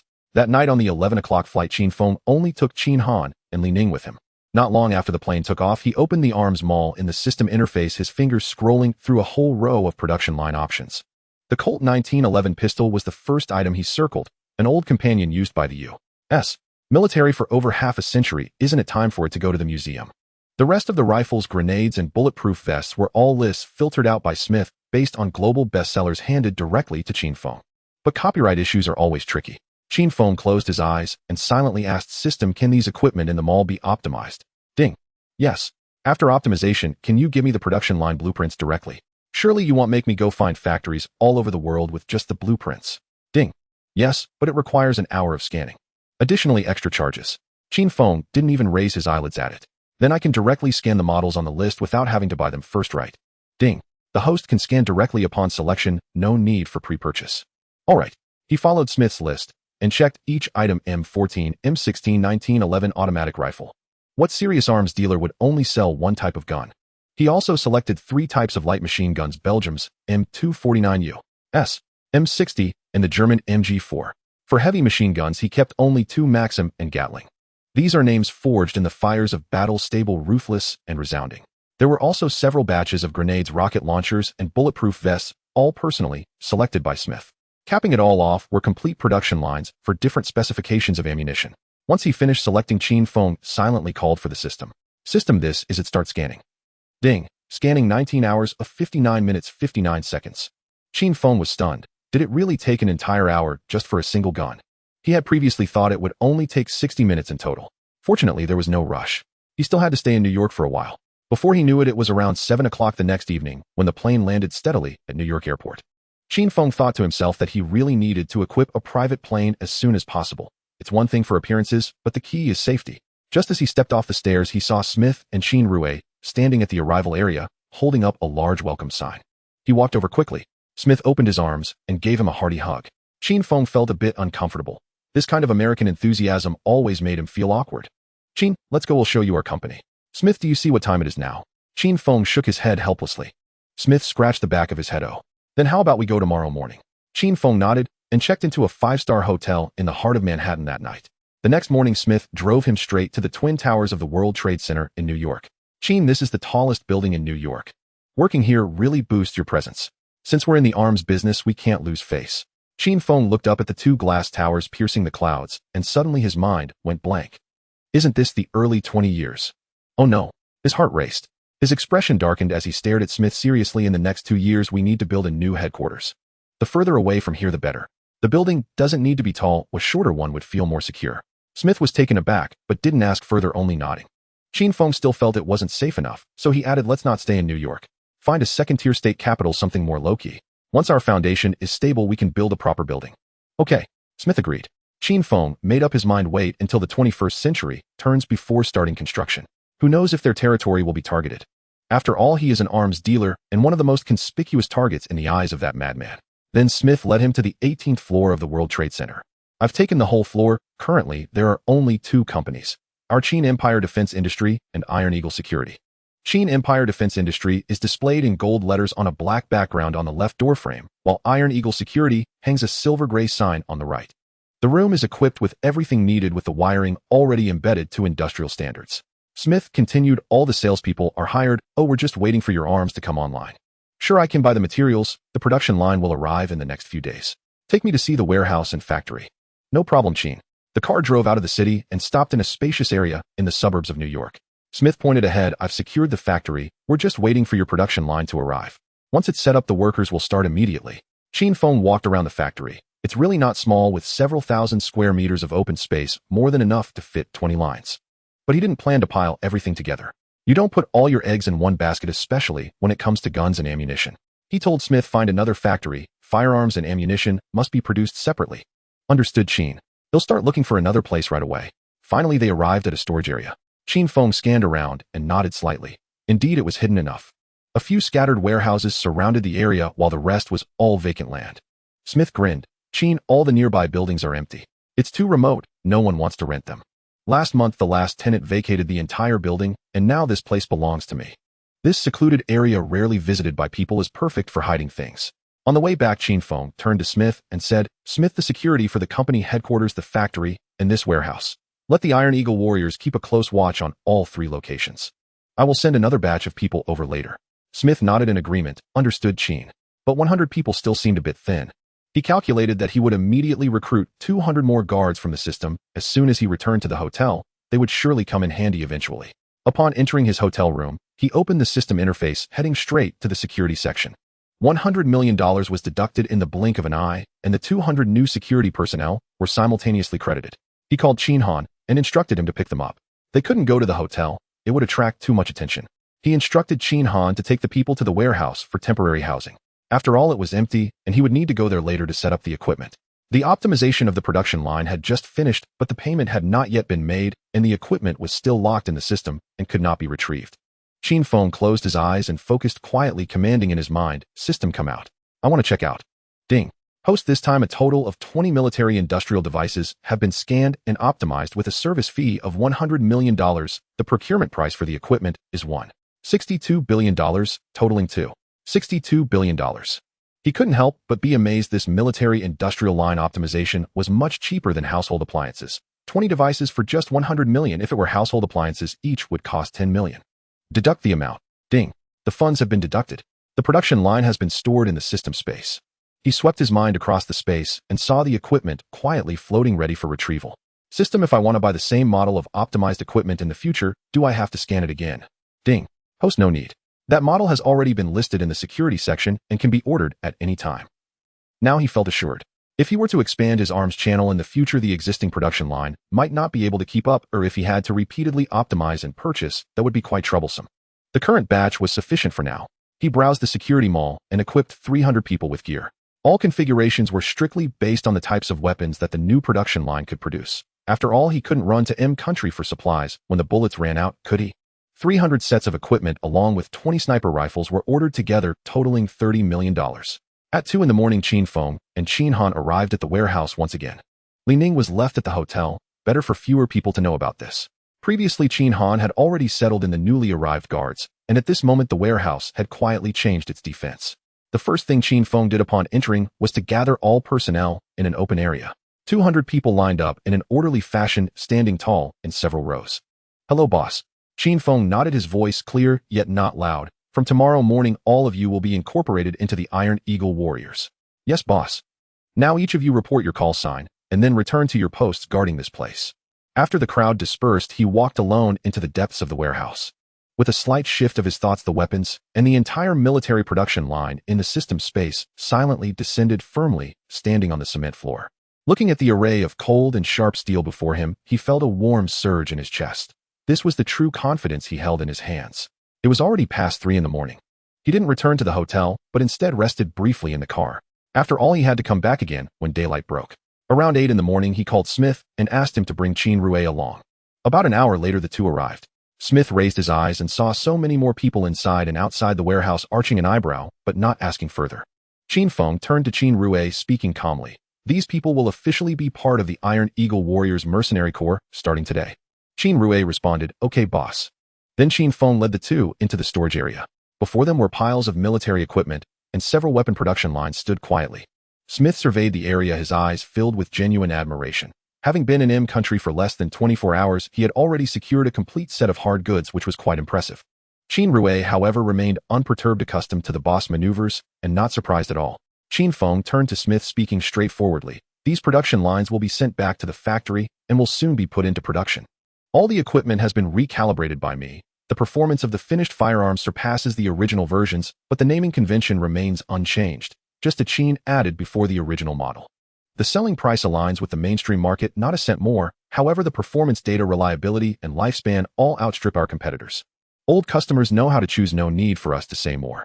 Smith patted his chest. "Chin, if it's really like this, we will eventually corner other arms dealers."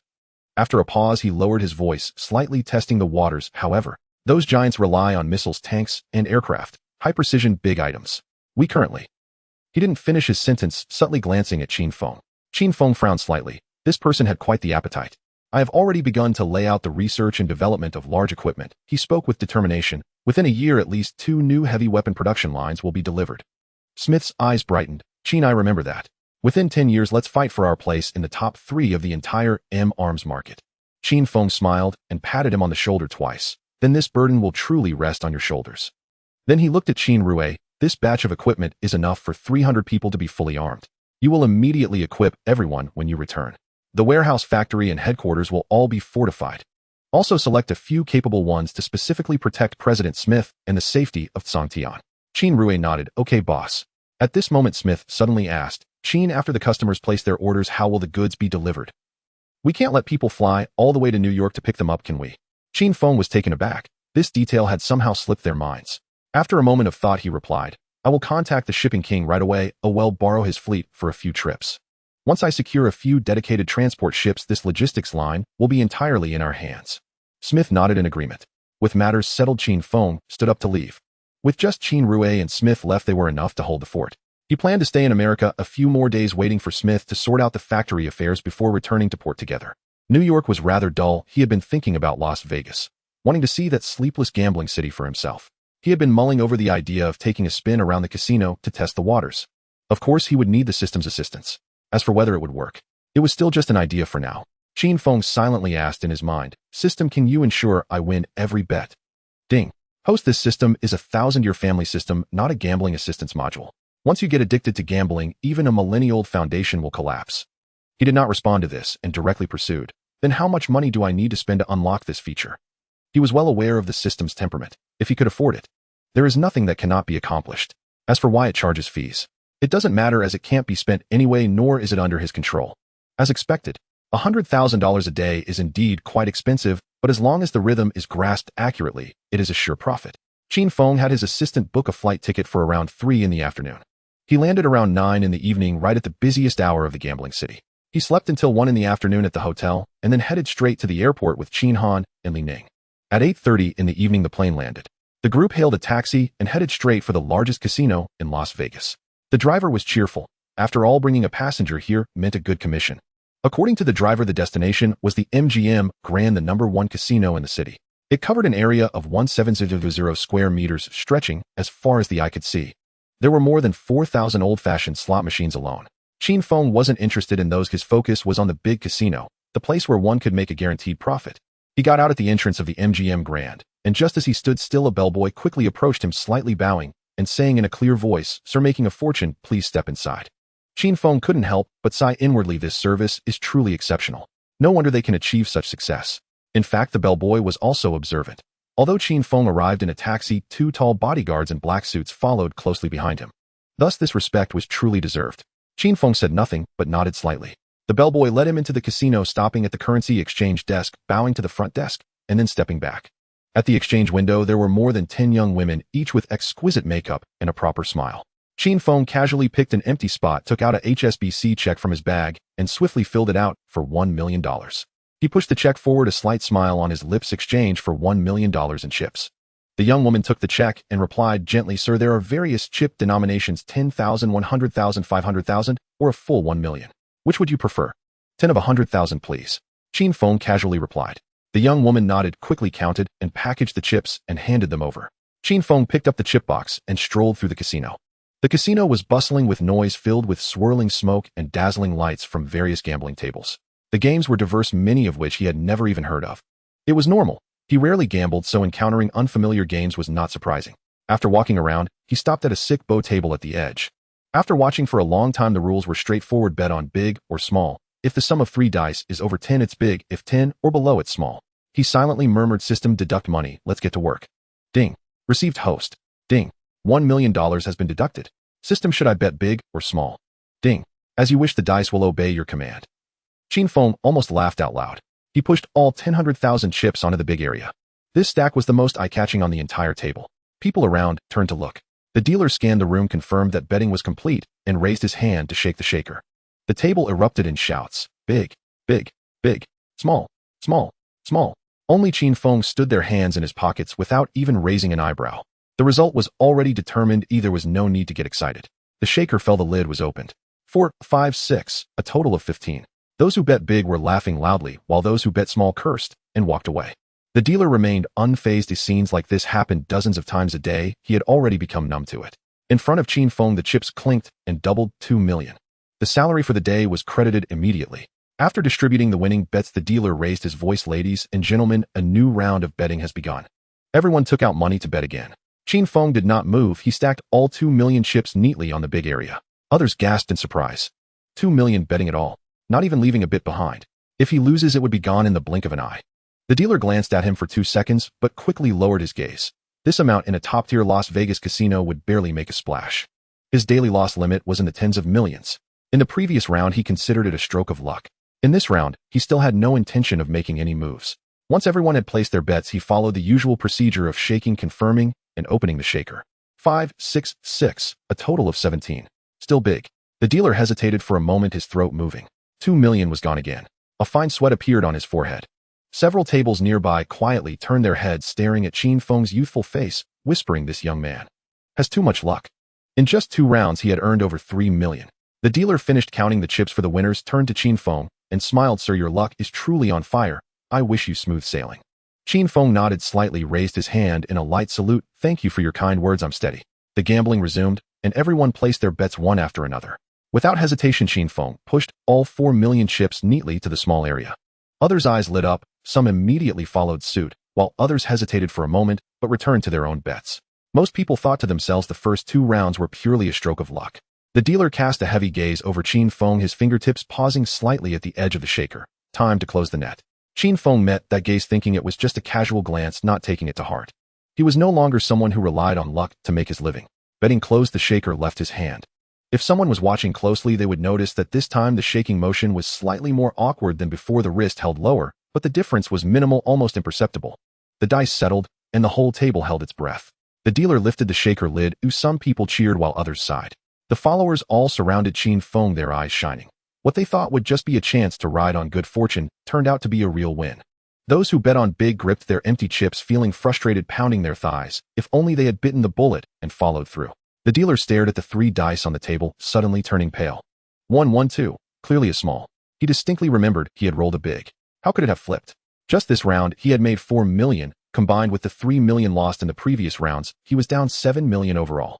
He dared not shake again. In the next round, Qin Feng would likely bet everything again. If he lost again, exceeding the 10 million red line, his boss would surely send him to fill the sea. He forced a smile, his voice dry. "Sir, I suddenly have a terrible stomach cramp. Please wait a moment while my colleague comes to accompany you." Qin Feng lazily waved his hand, letting him fuss. Cheating. He couldn't even be bothered to lift an eyelid. The surroundings buzzed with conversation, and someone sneered, "The casino is getting anxious, losing face already." The dealer grabbed the intercom and whispered a few words. In less than a minute, a middle-aged man in a white shirt walked over briskly. The two whispered for a moment, and the original dealer turned to leave, his back stiff. The man in the white shirt stood still, surveying the room with a warm smile. "I will take over from here. Everyone, please feel free to place your bets." The old gamblers knew perfectly well this was a new hunter coming in. But who is strong and who is weak, one must see with their own eyes before daring to bet. In the first round, the entire hall fell silent. No one made a move. The new dealer was calm and unhurried. However, Qin Feng was unyielding, and with a loud clatter, he piled up 8 million chips on big. The man in the white shirt swiftly scooped up the dice cup, sending it soaring into the air, his wrist twisting like the wind, causing it to shake rapidly in midair, leaving only a blur. After about 10 seconds, the cup landed on the table. Without lifting his eyelids, he directly lifted the lid. With a smile at the corners of his mouth, he confidently said, "Sir, you've lost this round." The surroundings were dead silent. Everyone stared at him, their gazes akin to that of a fool who had just jumped off a cliff and still questioned, is the cliff high? Qin Feng instead chuckled, "How about you count first?" Only then did the dealer realize something was off, and looking down, 4, 4, 6, totaling 15, undeniably a big. His pupils constricted suddenly, his throat rolled up and down, and he couldn't close his mouth for a long time. 8 million once again added to his account. Qin Feng glanced at him sideways, internally scoffing. This level of composure wasn't even as good as the previous one. The man in the white shirt took a breath, bowed deeply to Qin Feng, saying, "Sir, you're quite lucky." He then turned around, his voice returning to calm. "Everyone, please continue." All eyes at the table fixated on Qin Feng, waiting for his move. He did not disappoint. 16 million chips, all pushed on a small. The crowd surged forward all at once, chips piling up in the small area like an avalanche. On the other side, only a few stubborn ones remained, clinging to big. They witnessed that Qin Feng never touched the dice cup throughout the process, convinced that he was merely riding on luck. And how could luck strike thrice in a row? The dealer in the white shirt took a deep breath, cradled the dice cup in his hands, and began to shake. This time he shook for an unusually long time. After a full 30 seconds, he finally slowly set down the dice cup. His gaze swept over the mountain of chips on the table, his throat moving. He reached out and lifted the lid. The dice cup revealed the numbers clearly: 1, 2, 3. A twitch at the dealer's temple, his expression instantly darkened. Lost again. This time it was a total of 16 million. Even though he was the most experienced dealer in the hall, this loss was enough to make him break out in a cold sweat. The gamblers who had bet on the same side as Qin Feng erupted in applause, their laughter shaking the crystal chandelier. On the other side, those who had bet incorrectly had their faces freeze, their lips turning pale, even holding their breath, looking as if they had just received a surprise blow. After covering all the chips, the dealer slightly nodded to Qin Feng, speaking in a very low voice. Sir, your luck is getting stronger. How about moving to the VIP room on the second floor? It's quieter there, and the stakes are higher. Before Qin Feng could speak, the surroundings erupted in a chorus of voices. Hey, you can't just take people like that. Are you planning to close the casino by taking our golden goose upstairs? The dealer ignored the others, only fixing his gaze on Qin Feng, his eyes calm. Qin Feng suddenly laughed. Sure, I'm curious about just how large a bet your VIP room can handle. Seeing that he was really about to get up, the crowd deflated all at once. The curses all turned towards the casino. No rules. It was agreed to play openly. Why is there suddenly a private game? The dealer, seeing that the situation was about to spiral out of control, simply pulled out a stack of brand new chips from behind his waist and handed 5 chips to each guest. No more, no less. Everyone held the heavy chips, still mumbling, but the noise finally subsided. The dealer in the white shirt stopped at the staircase leading to the second floor, raised his hand to signal, and a woman in a red dress and black stockings came forward to take over the guiding duties. Li Ning silently followed behind Qin Feng, steadily carrying 2 large, unopened boxes of chips, without uttering a word. The red-haired woman walking in high heels turned her head and asked, Sir, do you prefer a lively atmosphere or a unknown match? We can arrange a table for you at any time. Qin Feng did not slow his pace. Pick a few wealthy players. If I keep winning like this, I'm afraid I won't sleep well tonight. She covered her mouth with a smile. I'll remember your words and tell the boss later. The door opened and the room was softly lit. 7 or 8 men were scattered around a circular sofa. Among them, a woman in a cheapao leisurely stirred her coffee. On either side of the entrance stood 4 bodyguards in black suits like stone statues, not even raising an eyelid. The young man closest to the entrance crossed his legs and scoffed, oh, bringing a lamb to the tiger's den, and even carrying luggage. Pausing, he glanced at Qin Feng. Just looking at your slender arms and legs, can you last an hour? Laughter erupted in the room. Qin Feng did not frown even slightly. Instead, he handed the box of chips to the red-haired woman. Could you please exchange it for the highest denomination here? Right away, sir, please wait a moment. He walked straight to the end of the long table, pulled out an empty chair, and sat down, lightly tapping the table with his fingertips. We'll find out how strong the cards in your hands are shortly. Whether I can last 60 minutes depends on how much you're willing to bet. Laughter grew even louder. A middle-aged man shook his head and sighed. Little brother, this is probably your first time seeing real money on the table. Anyone we pull out from our table has a fortune of at least 1 billion, or starting from 10 billion. Does the casino really consider you one of their own? Qin Feng smiled and nodded. Perhaps. They really are afraid of me winning. As soon as he finished speaking, the red-haired woman brought 4 chips. 2 with a purple gold base worth 10 million each, and 2 with dark red and silver inlays worth 1 million, each totaling 32 million, all neatly arranged in front of Qin Feng. He glanced around his tone casual. Ladies and gentlemen, you go ahead, I'll follow your bets. The middle-aged man slapped the armrest. Then let's go for a flush. 3 cards determine the win or lose. Everyone responded in agreement. Qin Feng suddenly raised his hand. Sorry to interrupt. Could someone explain how a flush is determined to win? The room fell silent for half a second. Someone gasped. The young man burst out laughing, dragging out his tone. Ha! No way. You don't even know how a flush works and dare to sit here. The red-haired woman immediately leaned in, speaking rapidly, clarifying the logic of the bottom cards in 3 sentences. After Qin Feng listened, he nodded, no longer looking at the cards, just waiting for the system prompt to drop before steadily pushing out the chips. He looked up, his voice clear. I understand the rules. Everyone please deal the cards.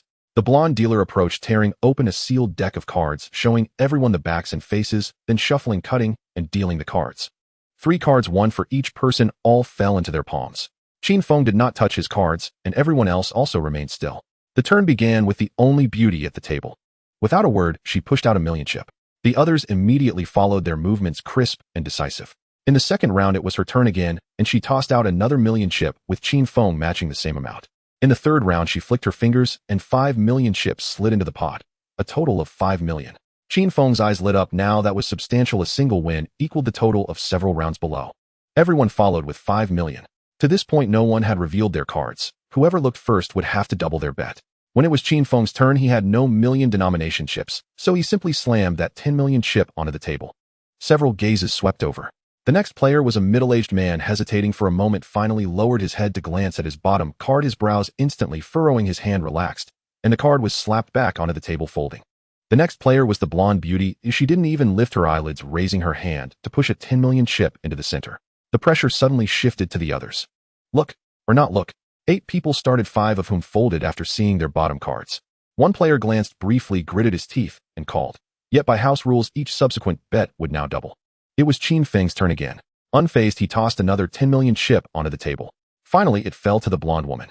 She reached for her cards, glanced once, her lips faintly downturned, and flicked them away with a careless toss. 12 million vanished into thin air. Only two remained at the table, Qin Feng and the young man who had already seen his hand. The youth paused in silence, then slammed two 10 million chips forward. 20 million. Qin Feng tapped his empty chip tray, turned to Qin Han, and extended a HSBC black card. Cash it in for chips. Before the words fully left his lips, a slender hand intervened. Two 10 million chips clinked down beside his palm. Her voice was soft as silk. Use these first. I'll collect later. Qin Feng didn't refuse. He had long been certain of victory. Thank you. He promptly placed another 10 million chip. Since he hadn't yet looked at his cards, he merely matched the prior bet. The youth stared at his own hand, breath deepening. After a long pause, he shoved both 10 million chips into the center, voice taut show. The cards flipped, spades 8, 9, and 10, a straight flush. The entire room held its breath. This was among the strongest hands possible, nearly unbeatable. Most had already conceded Qin Feng's defeat in their minds. Yet his expression remained unchanged. Calm, deliberate, he lifted his first card, spade 9. The second, spade 10. Silence crashed over the room, even breathing softened. If the third were the jack of spades, it landed, spade jack. The youth's face drained of color. The dealer quietly gathered all chips from the table and swept them, clattering, straight before Qin Feng. One hand, 100 million US dollars. More than the combined total of all downstairs games. Whispers rippled through the onlookers. No wonder the casino had personally invited him to the main table. This wasn't luck. It was something far rarer. After counting, Qin Feng selected two 10 million chips and handed them to the woman who'd lent him chips earlier. As she took them, her index finger brushed lightly across his palm. Her eyes gleamed, her smile radiant. Angelina. With luck like yours, care to let me ride your streak for a few rounds? Qin Feng nodded. Miss Angelina, I'm Qin Feng. For whatever game comes next, you follow my bets. My luck has never failed me.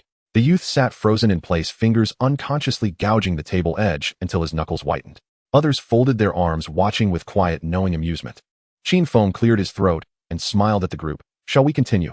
After just one round, he'd already grasped the rhythm. Playing against these multimillionaires was effortless, efficient, and astonishingly swift. The young man handed his black card to his bodyguard. Within minutes, the guard returned bearing a stack of chips, each stamped with 10 million. The others shrugged indifferently, waving their hands. They'd lost little, just entertainment value. Angelina covered her mouth with a delicate laugh. Very well. Let's proceed.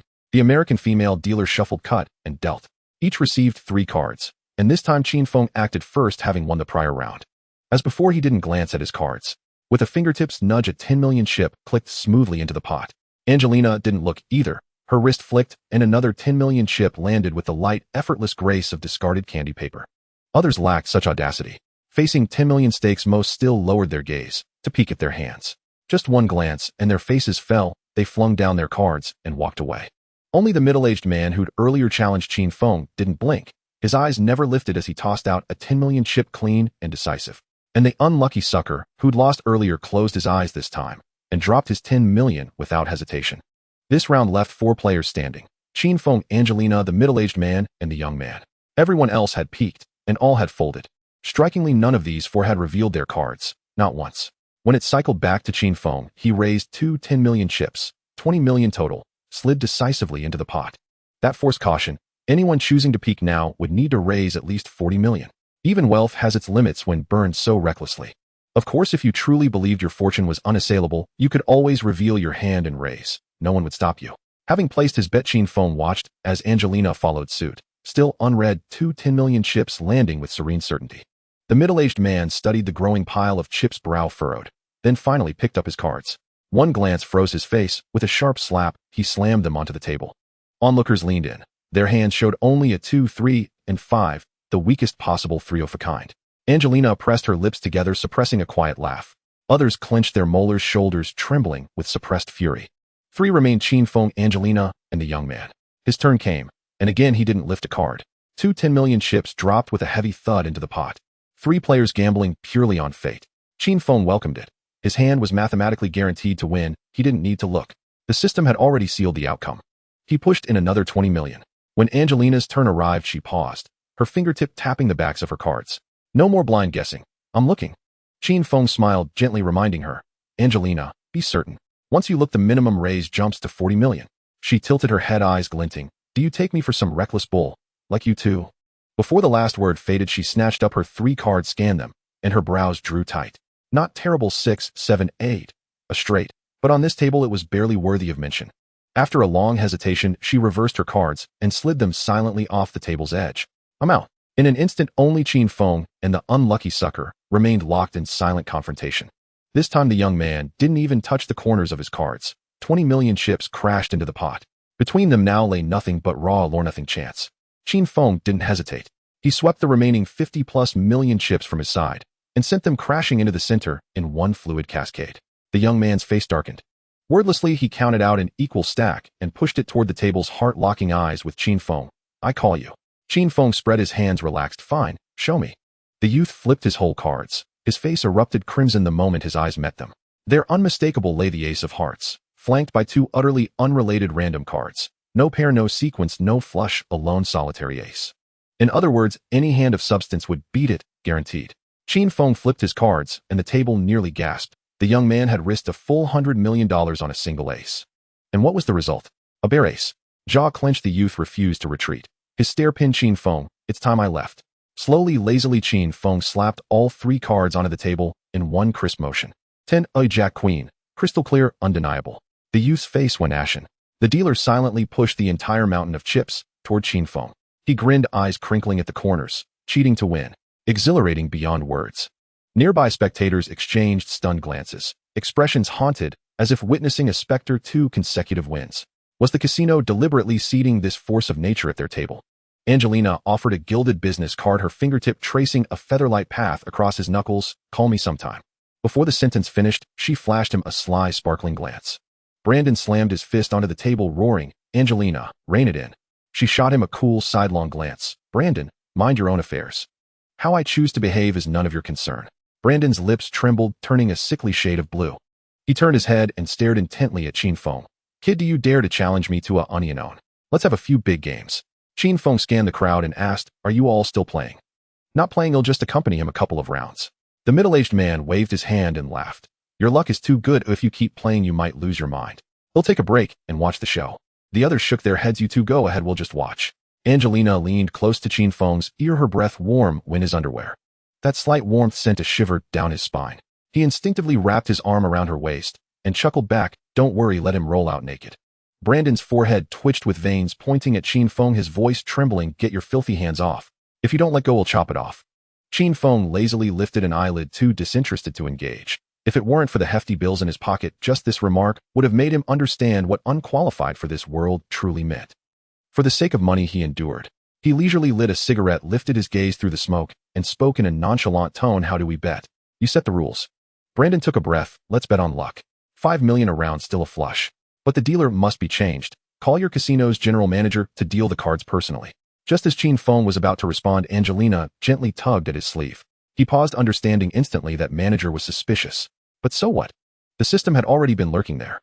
System right. Ding host, the money is in place, everything is negotiable.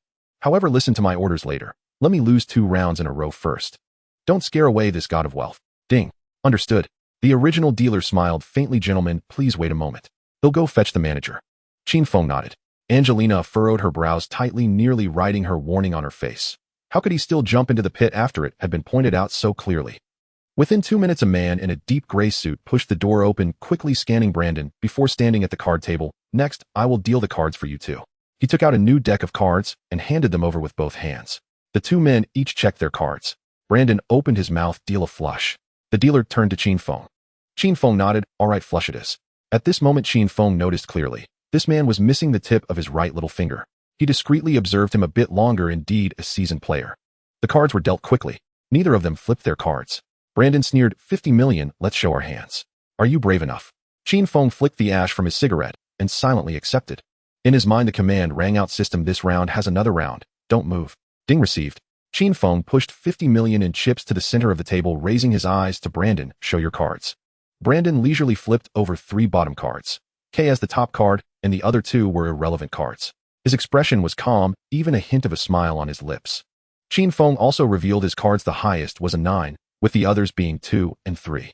He lost clearly, yet he didn't even furrow his brow. He was well aware of the casino's tricks. First they give you a taste of candy, then slowly empty your pockets of every last coin. He had already planned to let Brandon win 100 million this round. The stage for the good show was just being set. The dealer counted the chips a full 100 million, and with a clatter piled them all in front of Brandon. Brandon lifted his chin, his gaze filled with pride. Qin Feng didn't even spare him a glance, as if he were just a misplaced green plant beside the gambling table. The second round of dealing was completed quickly. Qin Feng once again bet 50 million. Brandon sneered, pushing his chips as well open. The result was predictable. Qin Feng lost again. The onlookers knew the score, merely observing from the sidelines, their gazes filled with mockery and interest. Angelina quietly tugged at Qin Feng's sleeve. He still showed no reaction, like a stone that couldn't hear the wind. The crowd shook their heads secretly. This kid's bones were truly hard. Even the bowtie's gentle reminder fell on deaf ears, yet he still jumped into the fire pit. Before the third round even began, Qin Feng suddenly raised his hand to stop the dealer's action and stared directly at Brandon. 50 million is too paltry. Let's be straightforward. 100 million a round starting from 10 rounds. Do you dare to accept? Brandon threw his head back and laughed loudly. Kid, don't choose a good day to seek death. The money comes to me. Ooh, I won't stop you. Qin Feng smiled lightly and turned to the dealer. Deal the cards. The dealer smirked inwardly, a naive kid who can't even sense the atmosphere. However, if he really wins $1 billion tonight, my 200 million commission would be enough to buy half a street in Monte Carlo. Qin Feng shouted in his mind system. Get to work. Ding host, the money is ready. You just need to reach out and pick it up. The new cards were dealt. Qin Feng pushed a whole 100 million in chips. Brandon also staked the 100 million he had just won. This time Qin Feng didn't wait for the other side to speak, directly flipping over 3 cards, a pair of tens and an irrelevant card. Brandon calmly flipped his cards, but froze upon seeing them, a pair of nines and a miscellaneous card. The air around them suddenly thickened. Several gazes fixed on Qin Feng's face, then confusedly swept towards the dealer. Brandon suddenly turned to glare at the dealer. The latter was also stunned, looking down repeatedly at the deck in his hands, then examining his own hands over and over, as if it were his first time handling playing cards. Brandon gritted his teeth. Deal. The dealer took a deep breath, forcing himself to stay calm, shuffled the deck, cut it, and dealt again. As soon as the cards landed on the table, Qin Feng pushed his chips again, swiftly revealing his bottom cards. 3SXS, a 3 of a kind. Brandon's flush had no chance to breathe in front of it. 100 million slid silently into Qin Feng's pile of chips. Brandon's temple throbbed with veins. He suddenly realized this dealer might have been bribed. He clenched his fists, deciding to bet again. If he lost again, head change dealers immediately. No tricks, just pure luck. In the fourth round, the cards were dealt. Qin Feng placed his bet and flipped his cards. Brandon flipped his cards and sank. There was no surprise. He lost again. The table was empty. His eyes were bloodshot, his pupils slightly dilated. He suddenly turned his head, shooting a glare at the dealer. The latter swallowed hard, feeling wronged. He had clearly shuffled the deck himself, yet he never expected Qin Feng truly held 3 of a kind. Qin Feng glanced sideways at the two of them, speaking lazily. Aren't you going to change your chips? Are you waiting for dawn? Brandon tossed a black card to his bodyguard. Go exchange for $1 billion. The bodyguard hesitated as he took the card, whispering a couple of words. Brandon didn't blink, waving his hand to interrupt. Less chatter, hurry up. The bodyguard had no choice but to turn and leave quickly. Brandon fixed his gaze on the dealer, speaking deliberately. I want to change the dealer. Qin Feng shrugged, spreading his hands. As you wish. The dealer looked at Brandon in confusion, then turned to the female dealer in front of him, her voice dry. You deal. Mai's hands trembled slightly as she fetched a new deck of cards, presenting them to Qin Feng for him to verify. Just then the dealer manager turned to leave, but was called back by Qin Feng. Wait a moment. The manager paused, his face darkening as he turned back. Is there something wrong? Qin Feng smirked. You want to leave just like this? What do you want? Qin Feng tilted his head, whispering to Li Ning behind him. Go disarm his right hand. Li Ning grinned silently. The manager stumbled back 2 steps, but was already grabbed by Li Ning, forcefully pinned against the edge of the table. The surrounding crowd remained silent, quietly watching their expressions, showing no surprise. Li Ning firmly pressed down on the opponent's right arm with his left hand, while his right hand gleamed coldly, the short blade already poised against the wrist bone. Oh! The scream tore through the air. A bloody hand rolled onto the green felt table. The manager curled up on the ground, howling, while clutching his severed wrist. Qin Feng's gaze swept over Brandon, cold as ice. If it's a game of luck, then let it be a game of luck. I'm not blind. Such a blatant trick, only you dare to put it on display. Brandon's throat moved, but he remained silent. The door to the gambling room was pushed open, and a middle-aged fat man with a slick demeanor strolled in, followed by 7 or 8 burly men in black suits.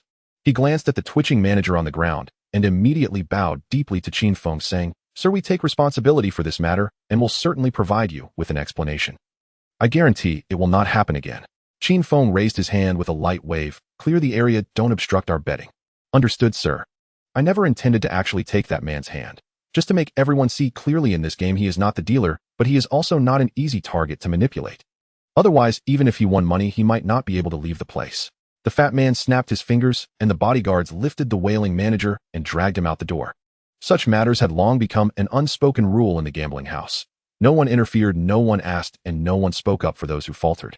Losing a hand was deserved. To be killed on the spot, the casino would only compensate the customer with a drink and an apology. In less than 5 minutes, several beautiful women rushed in, wiping away the blood, replacing the stained tablecloth, and even the rusty smell in the air was masked by fragrances. Brandon's chips were also neatly piled back at the edge of the table. Chin Feng smiled and said, "Mr. Brandon, shall we continue?" Brandon's expression was as dark as ink as he stared at Chin Feng. "Mr. Chin, you have quite the courage." Each to their own. The earlier bloody scene had not even disturbed the atmosphere in the slightest. Angelina rested her chin on her hand, watching intently, her fingers casually nibbling on a grape. Only the beautiful dealer appeared pale, her fingers trembling uncontrollably. Chin Feng's tone softened. "Don't panic. The cards are clean, and everyone is following the rules. No one will lay a finger on you." She nodded vigorously, closed her eyes, and took a deep breath before starting to shuffle the cards. Chin Feng lifted his gaze towards Brandon. "Mr. Brandon, it's time to place your bets." Brandon maintained a stiff face, remaining silent, and with a clatter pushed 10 chips into the center of the table. Chin Feng chuckled softly. This man was indeed straightforward. Before the cards had even left his hand, the bets were already revealed. He casually pushed out 100 million in chips, waiting for the deal. May raised her eyes, glancing at the two, her fingers flying as she cut and dealt the cards with fluid precision.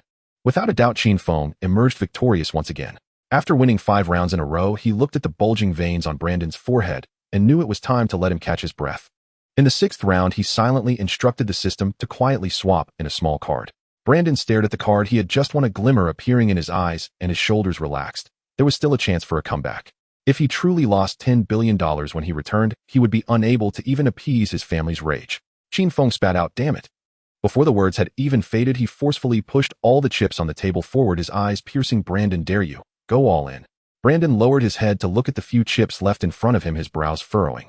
Chin Feng stared directly at him and said, "Don't think about how much it is, you just push all the chips you have on the table. This round the winner takes all. Do you dare to accept?" He lifted his eyes to glance at Brandon, his gaze carrying a hint of playful disdain. Brandon felt a surge of heat. If he won this hand, not only would he break even, but he could also make a fortune. The onlookers around held their breath. This gambling match had bets exceeding 1 billion. Even the old hands who frequently mingled in Las Vegas found it rare to encounter a situation like this. Chin Feng secretly breathed a sigh of relief. If he won, he could call it a day. The earnings from today were enough for several of his companies to work hard for a year. Brandon gritted his teeth and pushed all his chips into the center of the table with a clatter. "All right, they'll bet against you." This was a gamble with everything on the line.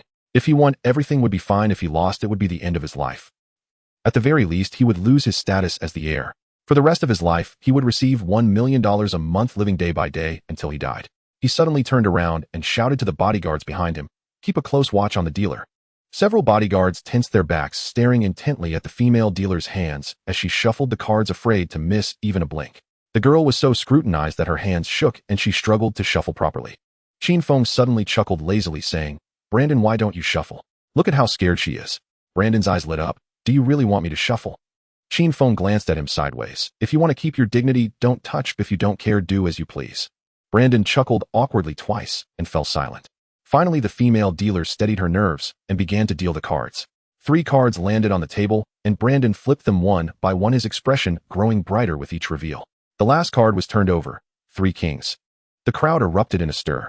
Brandon threw back his head and laughed, his hand reaching for the pile of chips, as if victory was already in his grasp. Chin Feng, however, didn't even lift his eyelids. No matter how lucky he was, he couldn't outmatch the card in Chin Feng's hand. He slowly flipped over the first card, an ace. The second card turned over yet another ace. Brandon's throat bobbed, sweat breaking out on his forehead. Others clenched their fists, and Angelina's fingertips turned white as she quietly gripped Chin Feng's sleeve. Chin Feng surveyed the room, a slight smile at the corner of his mouth, unfazed as he revealed the third card. It was another ace. Brandon felt as if struck by lightning, his face instantly paling. He knew that it was over for him. His family would no longer recognize him. Chin Feng waved his hand, and Chin Han and Li Ning immediately stepped forward to count and gather all the chips. He slightly cupped his fists around the room, saying, "Thank you, thank you." The crowd laughed and returned the gesture. After all, it was Brandon who lost, and it had nothing to do with them. Chin Feng turned towards Angelina, extending his right hand, palm up, clean and decisive. "Beautiful lady, would you care to honor me with your company for dinner?" Angelina covered her lips with a smile, gently placing her delicate hand into his palm. Mr. Qin, it is my utmost honor. With money in hand and a beauty at his side, this is all one could wish for in life. Brandon stood frozen in place, his face as pale as paper. No one spared him a glance. If it weren't for his status as an heir, Angelina's family would never have allowed the marriage. Now this destined union was completely severed. Qin Feng wrapped his arm around Angelina and strolled out of the gambling room amid envious gazes. The crowd dispersed behind them. Only Brandon was left behind, ignored by everyone, no one even casting him a second glance. He was no longer the person worth conversing with. As the footsteps faded away, Brandon's expression suddenly turned sinister. He muttered to himself, his voice hoarse. I can't accept this loss. I still have 100 million. I want to kill him and take back my money. I am the heir. No one can take that away from me. The last few words he practically shouted out. The bodyguards exchanged silent glances, their eyes filled with pity. This kid is truly losing it. Brandon's gaze slowly shifted to Mason, who stood at the front. He enunciated each word, his teeth rattling. Mason, immediately find a gang locally and get that Chinese kid back for me. After the job is done, $1 million, not a cent less. Mason's eyes instantly lit up. Bending even lower, he respectfully replied, Don't worry, boss, I will personally bring him back. However, he paused, raising his eyes cautiously. What about the commission for the gang? Brandon raised 3 fingers, his tone crisp and decisive. $3 million. I want him alive. Descending from the casino's second floor, Qin Feng exchanged a subtle glance with Qin Han and Li Ning. Without a word, they dumped all their chips onto the exchange counter in one swift motion. The front desk attendant froze. How much had they won? Yet professional habit kept her smile perfectly calibrated. After verification, she announced with a serene smile, Sir, your total is 365 billion. Would you like to redeem it all? Qin Feng nodded. Yes, redeem it. Understood. Please wait a moment. Moments later, she handed him a pristine black card. Funds have been fully credited. Qin Feng accepted it and turned away without another word. He and Angelina checked into the Las Vegas International Hotel. For dinner, they ordered a bottle of fine red wine and 2 perfectly seared steaks. What followed unfolded naturally. They reserved a room together. Mason, Brandon's bodyguard, stepped out of the casino and headed straight for the headquarters of Las Vegas's largest underground syndicate. Having dealt with them several times before, he passed through security without even being questioned. Their leader was Charles, a man in his 40s or 50s with blonde hair and gray eyes, the very portrait of a middle-aged Anglo-American. Mason, my old friend, you've brought business again. Huh, Charles, this time is different. Charles arched an eyebrow. Oh, how big a job. Mason held up one finger. 1 million. But even as the words left his lips, the figure he'd named had already been quietly tripled. Charles burst into hearty laughter. A true brother. You've got my respect. Mason grinned, revealing immaculate white teeth. Who else but friends? Later, someone would observe, those who truly count the money never stand on the front lines. Those who sweat the most often earn just enough to fill their stomachs. Then, lowering his voice, Mason relayed the full mission to Charles. With a firm slap to his own chest, Charles declared, Leave it to me. 100 men will seal him in before dawn. Qin Feng remained utterly unaware. Right then, he was reviewing tactics with Angelina behind closed doors. At 217 a.m., Qin Han stood watch in the hotel corridor, while Li Ning crouched inside a black sedan parked downstairs, eyes locked on the entrance. Neither planned to sleep that night. Their boss had just humiliated Brandon and now carried 365 billion in his pocket. A single lapse in vigilance could land them in the morgue. Suddenly, Li Ning sensed something wrong. The flow of people outside the hotel had thickened noticeably, movements synchronized, gazes heavy and unblinking. After 30 seconds of silent observation, cold sweat broke across his brow. They were closing and soundlessly forming a tightening noose. He snatched up his walkie-talkie, voice taut as drawn wire. Qin Han, get here now. The hotel surrounded. Qin Han's face darkened instantly. Hold the perimeter. Be ready to extract at any moment. Angelina's 2 bodyguards hurried over, expressions sharpening with alarm. What's happening? Qin Han swept them with a cool glance. We've been targeted. I'll fetch the boss. We're evacuating. You secure the elevators immediately, then barricade the stairwell. Before the last word left his mouth, he was already striding toward the guest room. At that moment, Qin Feng had just loosened his tie. Angelina bent to retrieve her shirt from the floor. A sharp knock echoed at the door. Qin Feng's brow furrowed. He turned to her and said, Get dressed. Qin Han wouldn't knock now. Something's wrong. Her fingers never paused, buttoning her blouse, yet her gaze locked onto his with unwavering clarity. Brandon's money has always come with strings attached. A wry twist lifted the corner of Qin Feng's mouth. Once it's in my pocket, it's mine. He shrugged on his jacket and opened the door. Qin Han stood there, speaking rapidly. Boss, the exterior's swarming with armed men. We're almost certainly their target. A frost-laced smirk flickered across Qin Feng's lips. Brandon can't take defeat. Fine, I'll turn this game upside down for him. He didn't need to guess. Brandon had sent them. As for opportunists sniffing blood from afar, possible, but unlikely. Not worth factoring in. By then Angelina had already dressed and stepped out of the room. Qin Feng tilted his chin toward her. Go wait for me at the stairwell. I'll be right down. She asked no questions, only gave a quiet nod and walked away. The door clicked shut behind her. Qin Feng closed his eyes, centered himself, and summoned inwardly system. Can you teleport my purchase security team directly into this room? Ding, affirmative. Confirming the prompt, he immediately accessed the system's security module, spent his points, and deployed 30 elite bodyguards, plus standardized tactical gear. Deploy them, now instantly, to my location. No sooner had the words left his lips than blinding white light erupted silent as falling snow. 30 towering figures in impeccably tailored black suits materialized in perfect unison within the room. In unison they bowed deeply, boss. Qin Feng acknowledged them with a slight nod.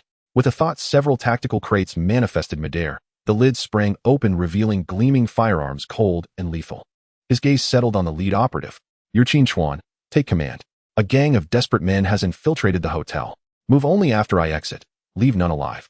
Understood, boss. They swiftly armed themselves, inspected weapons, and formed disciplined ranks. Qin Feng pulled open the door and descended the stairs, taking the walkie-talkie from Qin Han's hand en route to the stairwell. Angelina and her 2 bodyguards were already waiting there. She stepped forward, voice urgent. What's the plan now? To the rooftop. I've already secured the way. Outside, Li Ning hunched low in the car, fingers resting lightly on the steering wheel, eyes fixed unblinkingly on the hotel's main entrance. He dared not raise his head. One glimpse would mark him. Within 5 minutes, 20 or 30 armed figures had gathered outside, brandishing pistols and rifles, brows knotted, eyes sharp as hunting hyenas scenting blood. The front desk attendant's hands trembled as she dialed 911, then shaking called her manager. The voice on the other end replied flatly, don't intervene. Pretend you saw nothing. A black Mercedes glided silently toward the revolving doors and halted. The thugs parted instinctively. The passenger window lowered. Mason sat beside the driver. Charles, cigar clamped between his teeth, exhaled a slow coil of ash-gray smoke. He flicked the ember toward the building and jerked his chin upward. 18th floor, room 1806. Bring him to me alive. Yes, sir. The mob kicked open the glass doors and surged inside. Li Ning's earpiece crackled sharply. Then static dissolved into garbled voices over the radio. The assailants had entered the building. Qin Feng seized the walkie-talkie, voice calm and commanding, don't come up. I've stationed personnel inside. You stay out. Watch the leader closely. Find your opening and eliminate him. Received, boss. Li Ning's pulse spiked, but he stayed silent.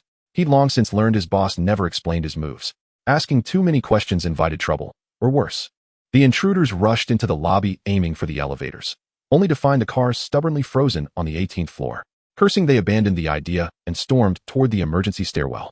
Doors cracked open along the upper floors as guests peered out, then recoiled instantly upon spotting the armed mob, slamming locks shut, with sharp, fearful clicks, breathing shallow and still. Inside suite 1806, Qin Chuan had completed his sweep. 30 operatives stood weapon-ready, silent and poised. Stepping into the hallway, he raised a hand. 30 figures split seamlessly into 2 columns, descending both stairwells in synchronized precision. On the 9th floor landing, the 2 forces collided head-on. Qin Chuan glanced once at the attackers' outdated handguns, didn't even register their faces, raised his arm and fired. Bang, bang, bang, bang, bang, bang. Gunfire shattered the narrow stairwell, echoing like thunder in a stone throat. 3 or 4 thugs crumpled instantly. The rest froze mid-step, standing below, looking up, clutching obsolete weapons, hopelessly outmatched by the sheer firepower facing them. None dared move. Bullets sprayed wildly toward Qin Chuan's team.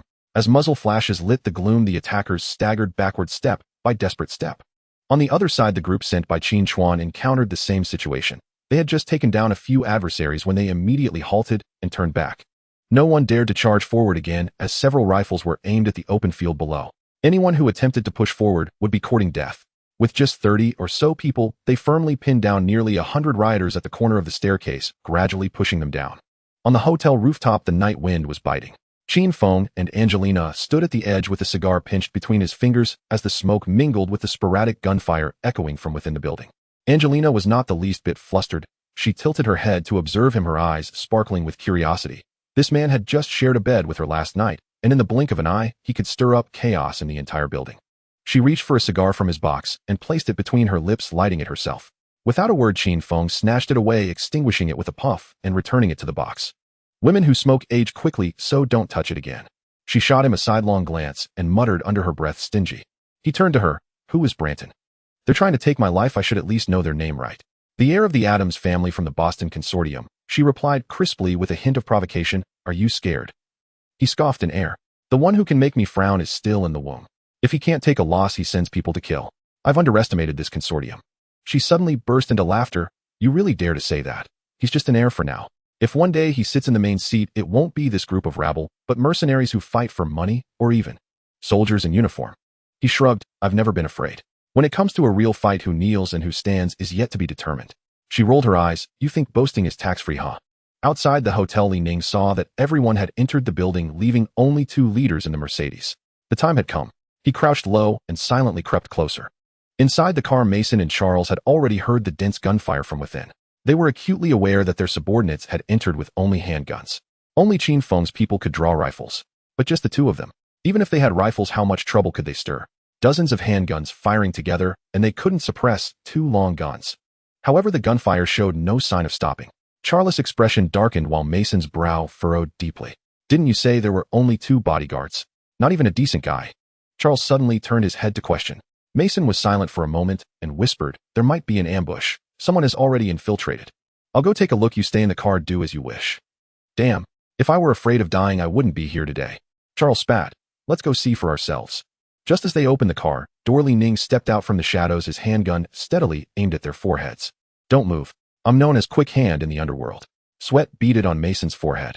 He was a top-notch bodyguard who otherwise Branton wouldn't have let him lead all the personal guards. He would never surrender. Just as Li Ning was closing in, he suddenly yanked Charles, rolling over to pounce towards the car for cover. Charles was just a gang leader. He couldn't withstand such brute force, stumbling awkwardly and cursing FK. Mason, you bastard. Li Ning sneered and raised his gun. The bullet accurately struck Mason in the side as he rolled. He howled in agony, collapsing to the ground, cold sweat soaking his back. Charles squatted down with a thud, his body rigid, and could only tremble his lips. Buddy, it was this bastard who paid to hire me. I won't take a single cent, all for you.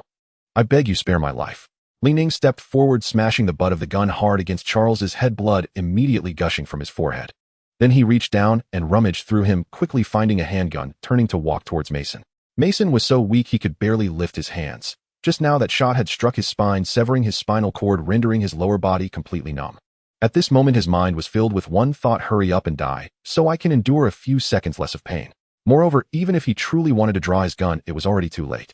As soon as his hand touched the gun at his waist, Li Ning could smash all his fingers before he could pull the trigger. His earlier movements were so fast that it was beyond human reaction. Li Ning bent down, deftly disarming Mason. With a cold smile he said, so it's really you. Mason's forehead was drenched in cold sweat, his lips pale, his voice faint as a whisper. I beg you. Give me a quick end. Li Ning raised his hand, the gun barrel steadily aimed at his limbs. Bang, bang, bang, bang. For crisp sounds rang out, swift and decisive. Wanna die? You should ask my boss if he agrees first. Mason collapsed on the ground, a hoarse wail escaping his throat. Charles was already terrified and had wet his pants. Li Ning stepped on the ground in front of him, the gun barrel pressed against his temple. Call your people, tell them to come down. Okay. I'll call right away. Charles trembled as he fumbled for his phone, but before he could dial, the phone rang. He instinctively glanced at Li Ning. Answer it. Why are you looking at me? Li Ning kicked out, sending Charles sprawling on the ground, yet he didn't dare to make a sound, scrambling to rise and hit the answer button. Immediately frantic shouts erupted from the receiver. Boss, the other side has dozens of people, and they've got automatic rifles. We can't hold them back, we're being suppressed. Charles gritted his teeth and shouted, retreat. Retreat immediately. We're abandoning this deal. The other side clearly sighed in relief. Understood. We're heading out now. Inside the hotel, Charles's subordinates shouted at the top of their lungs, retreat quickly. A group of rioters turned and rushed toward the staircase, their sawls nearly scraping the steps as they hurried down, fearing that a moment's delay would result in them being shot down by the bullets pursuing them from behind. Seeing this, Qin Chuan immediately waved his hand, signaling his subordinates to pursue. The enemy had already been significantly weakened, and their boss was on the rooftop, leaving no worries behind. Minutes later, this group of people fled out of the hotel doors in disarray, counting their numbers. Only a dozen or so remained, each pale as a ghost. As Qin Chuan led his men closely behind, just stepping out of the hotel door, he saw them preparing to scatter and immediately shouted sternly. Drop your weapons. Hands on your heads. Crouch down. Those people seemed to have all their bones pulled out, collapsing to their knees with a thud, tossing their guns far away, fearing that a slow motion would get them shot on the spot. Li Ning stood frozen in place, staring blankly at this fully armed and well-trained group of soldiers. When had these people ambushed in? He hadn't noticed at all. What was worse, the other side didn't recognize him at all. The gun barrels were all aimed straight at him. Li Ning quickly raised his hands, forcing a stiff smile. Misunderstanding. I'm the boss's bodyguard. Qin Chuan showed no signs of easing his gaze. Hands on your head, crouch down. We'll talk after the boss comes down. Li Ning had no choice but to obediently crouch down. Qin Chuan scanned the scene, confirming the situation was under control, and turned to contact Qin Feng. But the newly acquired team hadn't even fully equipped their communication devices yet. He shifted his gaze and fixed it on Li Ning. You say you're a bodyguard, then make a call, and tell the boss the situation is under control. Please ask him to come down. Li Ning had no choice but to take out his phone under the watchful gunpoint, dialing Qin Feng's number. The voice of Qin Feng came through the receiver, and only then did Qin Chuan slowly lower his gun. 5 minutes later, Qin Feng, accompanied by Angelina and Qin Han, walked down the stairs. Angelina stared dumbfounded at the armored team before her, stuttering. You came to Las Vegas to gamble, and you brought an army with you. Who exactly are you? Qin Feng smiled slightly. Just an ordinary tourist. They just happen to be in Las Vegas and are staying at this hotel. We were planning to handle some personal matters tomorrow. Angelina rolled her eyes. Do you think I believe that? Qin Feng shrugged, not responding. He walked over to Mason, looking down at the curled-up figure on the floor, his voice low. Brandon, where is he at? Mason's voice was hoarse, as if it had been rubbed raw with sandpaper. Hilton Hotel International Plaza, 6th floor, room 606, presidential suite. Qin Feng glanced at the people present, turned to Qin Chuan, and said, Get rid of them, we need to leave immediately. The police will be here soon. Gunshots had been ringing out for nearly 20 minutes. The sirens would eventually tear through the night. Charles' legs gave way, and he knelt down, his forehead hitting the floor with a thud, tears streaming down his face. Spare me. They'll give you all my money. Please spare my life. His subordinates also fell to their knees, their foreheads pressed to the ground, their shoulders trembling like dried branches in the wind. Qin Feng did not spare them a glance. The gunfire erupted, and the screams abruptly ceased. In front of the Hilton Hotel, there was no longer a sound. Only bodies lay sprawled in every direction, blood seeping through the cracks of the steps and into the concrete crevices. This place would likely scare off anyone from entering starting tomorrow. Angelina crouched against the wall, dry heaving as her stomach churned. Qin Feng walked over and gently patted her back. After all, they had once shared a certain connection. It took her a while to catch her breath before she pushed herself up on her knees. When she looked up at Qin Feng, her eyes were filled with lingering terror. He smiled. I have always been very kind to my own people. You just experienced it tonight, didn't you? Angelina took 2 steps back, her lips moved, but no words came out as she just looked at him deeply. Qin Feng shook his head with a soft sigh, ignoring her and telling Qin Chuan, Leave 5 people to come with me, the rest should find a place to hide. Contact me again tomorrow morning. As he spoke, he handed over a business card. Understood, boss. He pointed to Li Ning and 4 others to stay behind, while the rest quickly dispersed into the night. Before leaving, he told Li Ning, Take some people and bring Brandon here. Li Ning nodded. Okay, boss, I'll take care of it right away. Qin Feng turned and left with Qin Han and Angelina. They changed to another hotel to catch up on sleep. That night, Angelina truly saw Qin Feng for who he was. Not the ruthless character from rumors, but a living, breathing butcher. She had seen dead bodies and had even witnessed her own bodyguard crush a traitor's head with his own hands. But the scene before her, blood smeared across the corridor and corpses blocking the elevator, was something she had never seen or thought would happen right before her eyes. Strangely enough, a faint spark of hope quietly flickered in her heart. Perhaps this man could truly break down the high walls of her family, allowing her to be more than just a bargaining chip. Not long after they left, a team of armed police burst into the hotel lobby, led by Austin, the chief of the Las Vegas Police Department. He stood at the door, spitting at the ground littered with bodies. Damn it. Damn it. His gaze fell upon Charles' crooked corpse, and he raised his foot to kick it violently. Damn it. It's all because of you, scum. If it weren't for you, would I have to get up in the middle of the night to run this errand? He had long hated the mobsters lurking in the shadows of the gambling city. Every time there was a major police operation, 9 out of 10 times it was because of their mess. People died. Good. But with hundreds of eyes watching, he couldn't let any mistakes slip. Search the surrounding area, not a corner is to be missed. Remaining personnel, follow me upstairs and check the scene. Yes, chief. At the same time, Li Ning, accompanied by 5 security personnel dispatched by Qin Feng, arrived at the Hilton Hotel where Brandon was staying.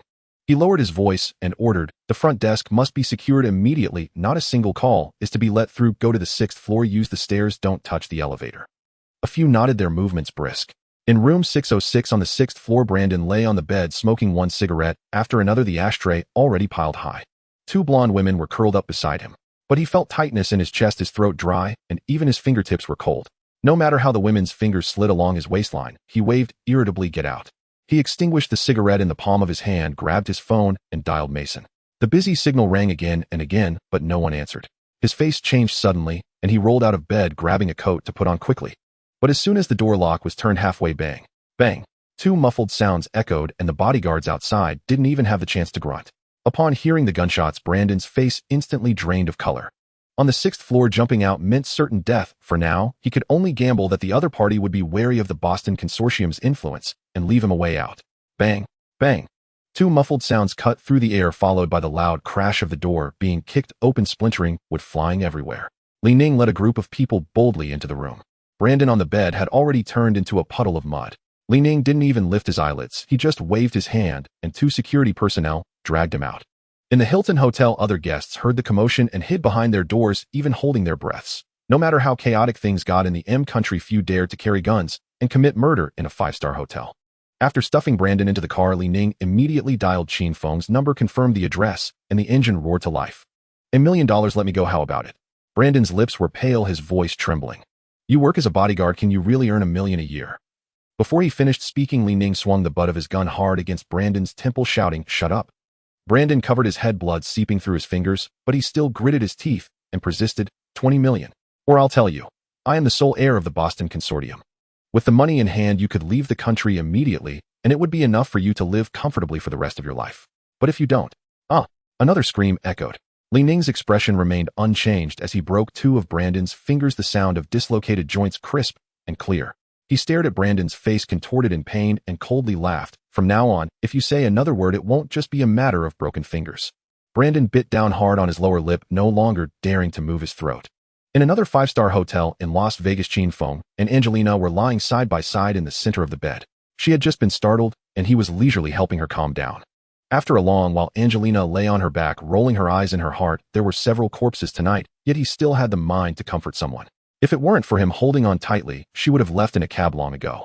Qin Feng turned his head, his fingertips brushing against her earlobe, lazily asking, which consortium's young lady are you? She blinked, a hint of cunning in her eyes. Guess.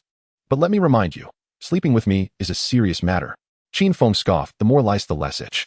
I've already turned over the table in Boston. Adding another one is just like adding a pair of chopsticks. Angelina shook her head and laughed. You're quite bold.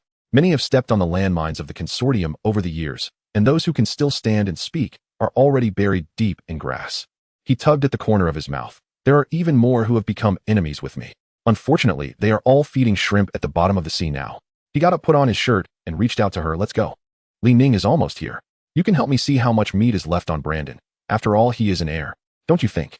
If he can't be squeezed for profit, he'll have no choice but to send him to meet his ancestors. Angelina shrugged. The night he lost all his chips, the family meeting was held 3 times. The position of the consortium heir is already hanging in the balance. He probably wouldn't even make the nomination for heir. His only use now is to see how much money his father is willing to spend to redeem him. Qin Feng spread his hands. What a pity. I do not raise useless people. He certainly did not intend to let Brandon walk out of this building alive. Pulling out the roots of the weeds ensures they do not grow back. This principle he had engraved in his bones a decade ago. The two adjusted their outfits and went down to the hall, sitting by the window to drink coffee. In fact, Qin Feng preferred tea. Coffee was too bitter and stimulating. He had never been able to get used to it. At 4:40 in the morning, there was a knock on the door.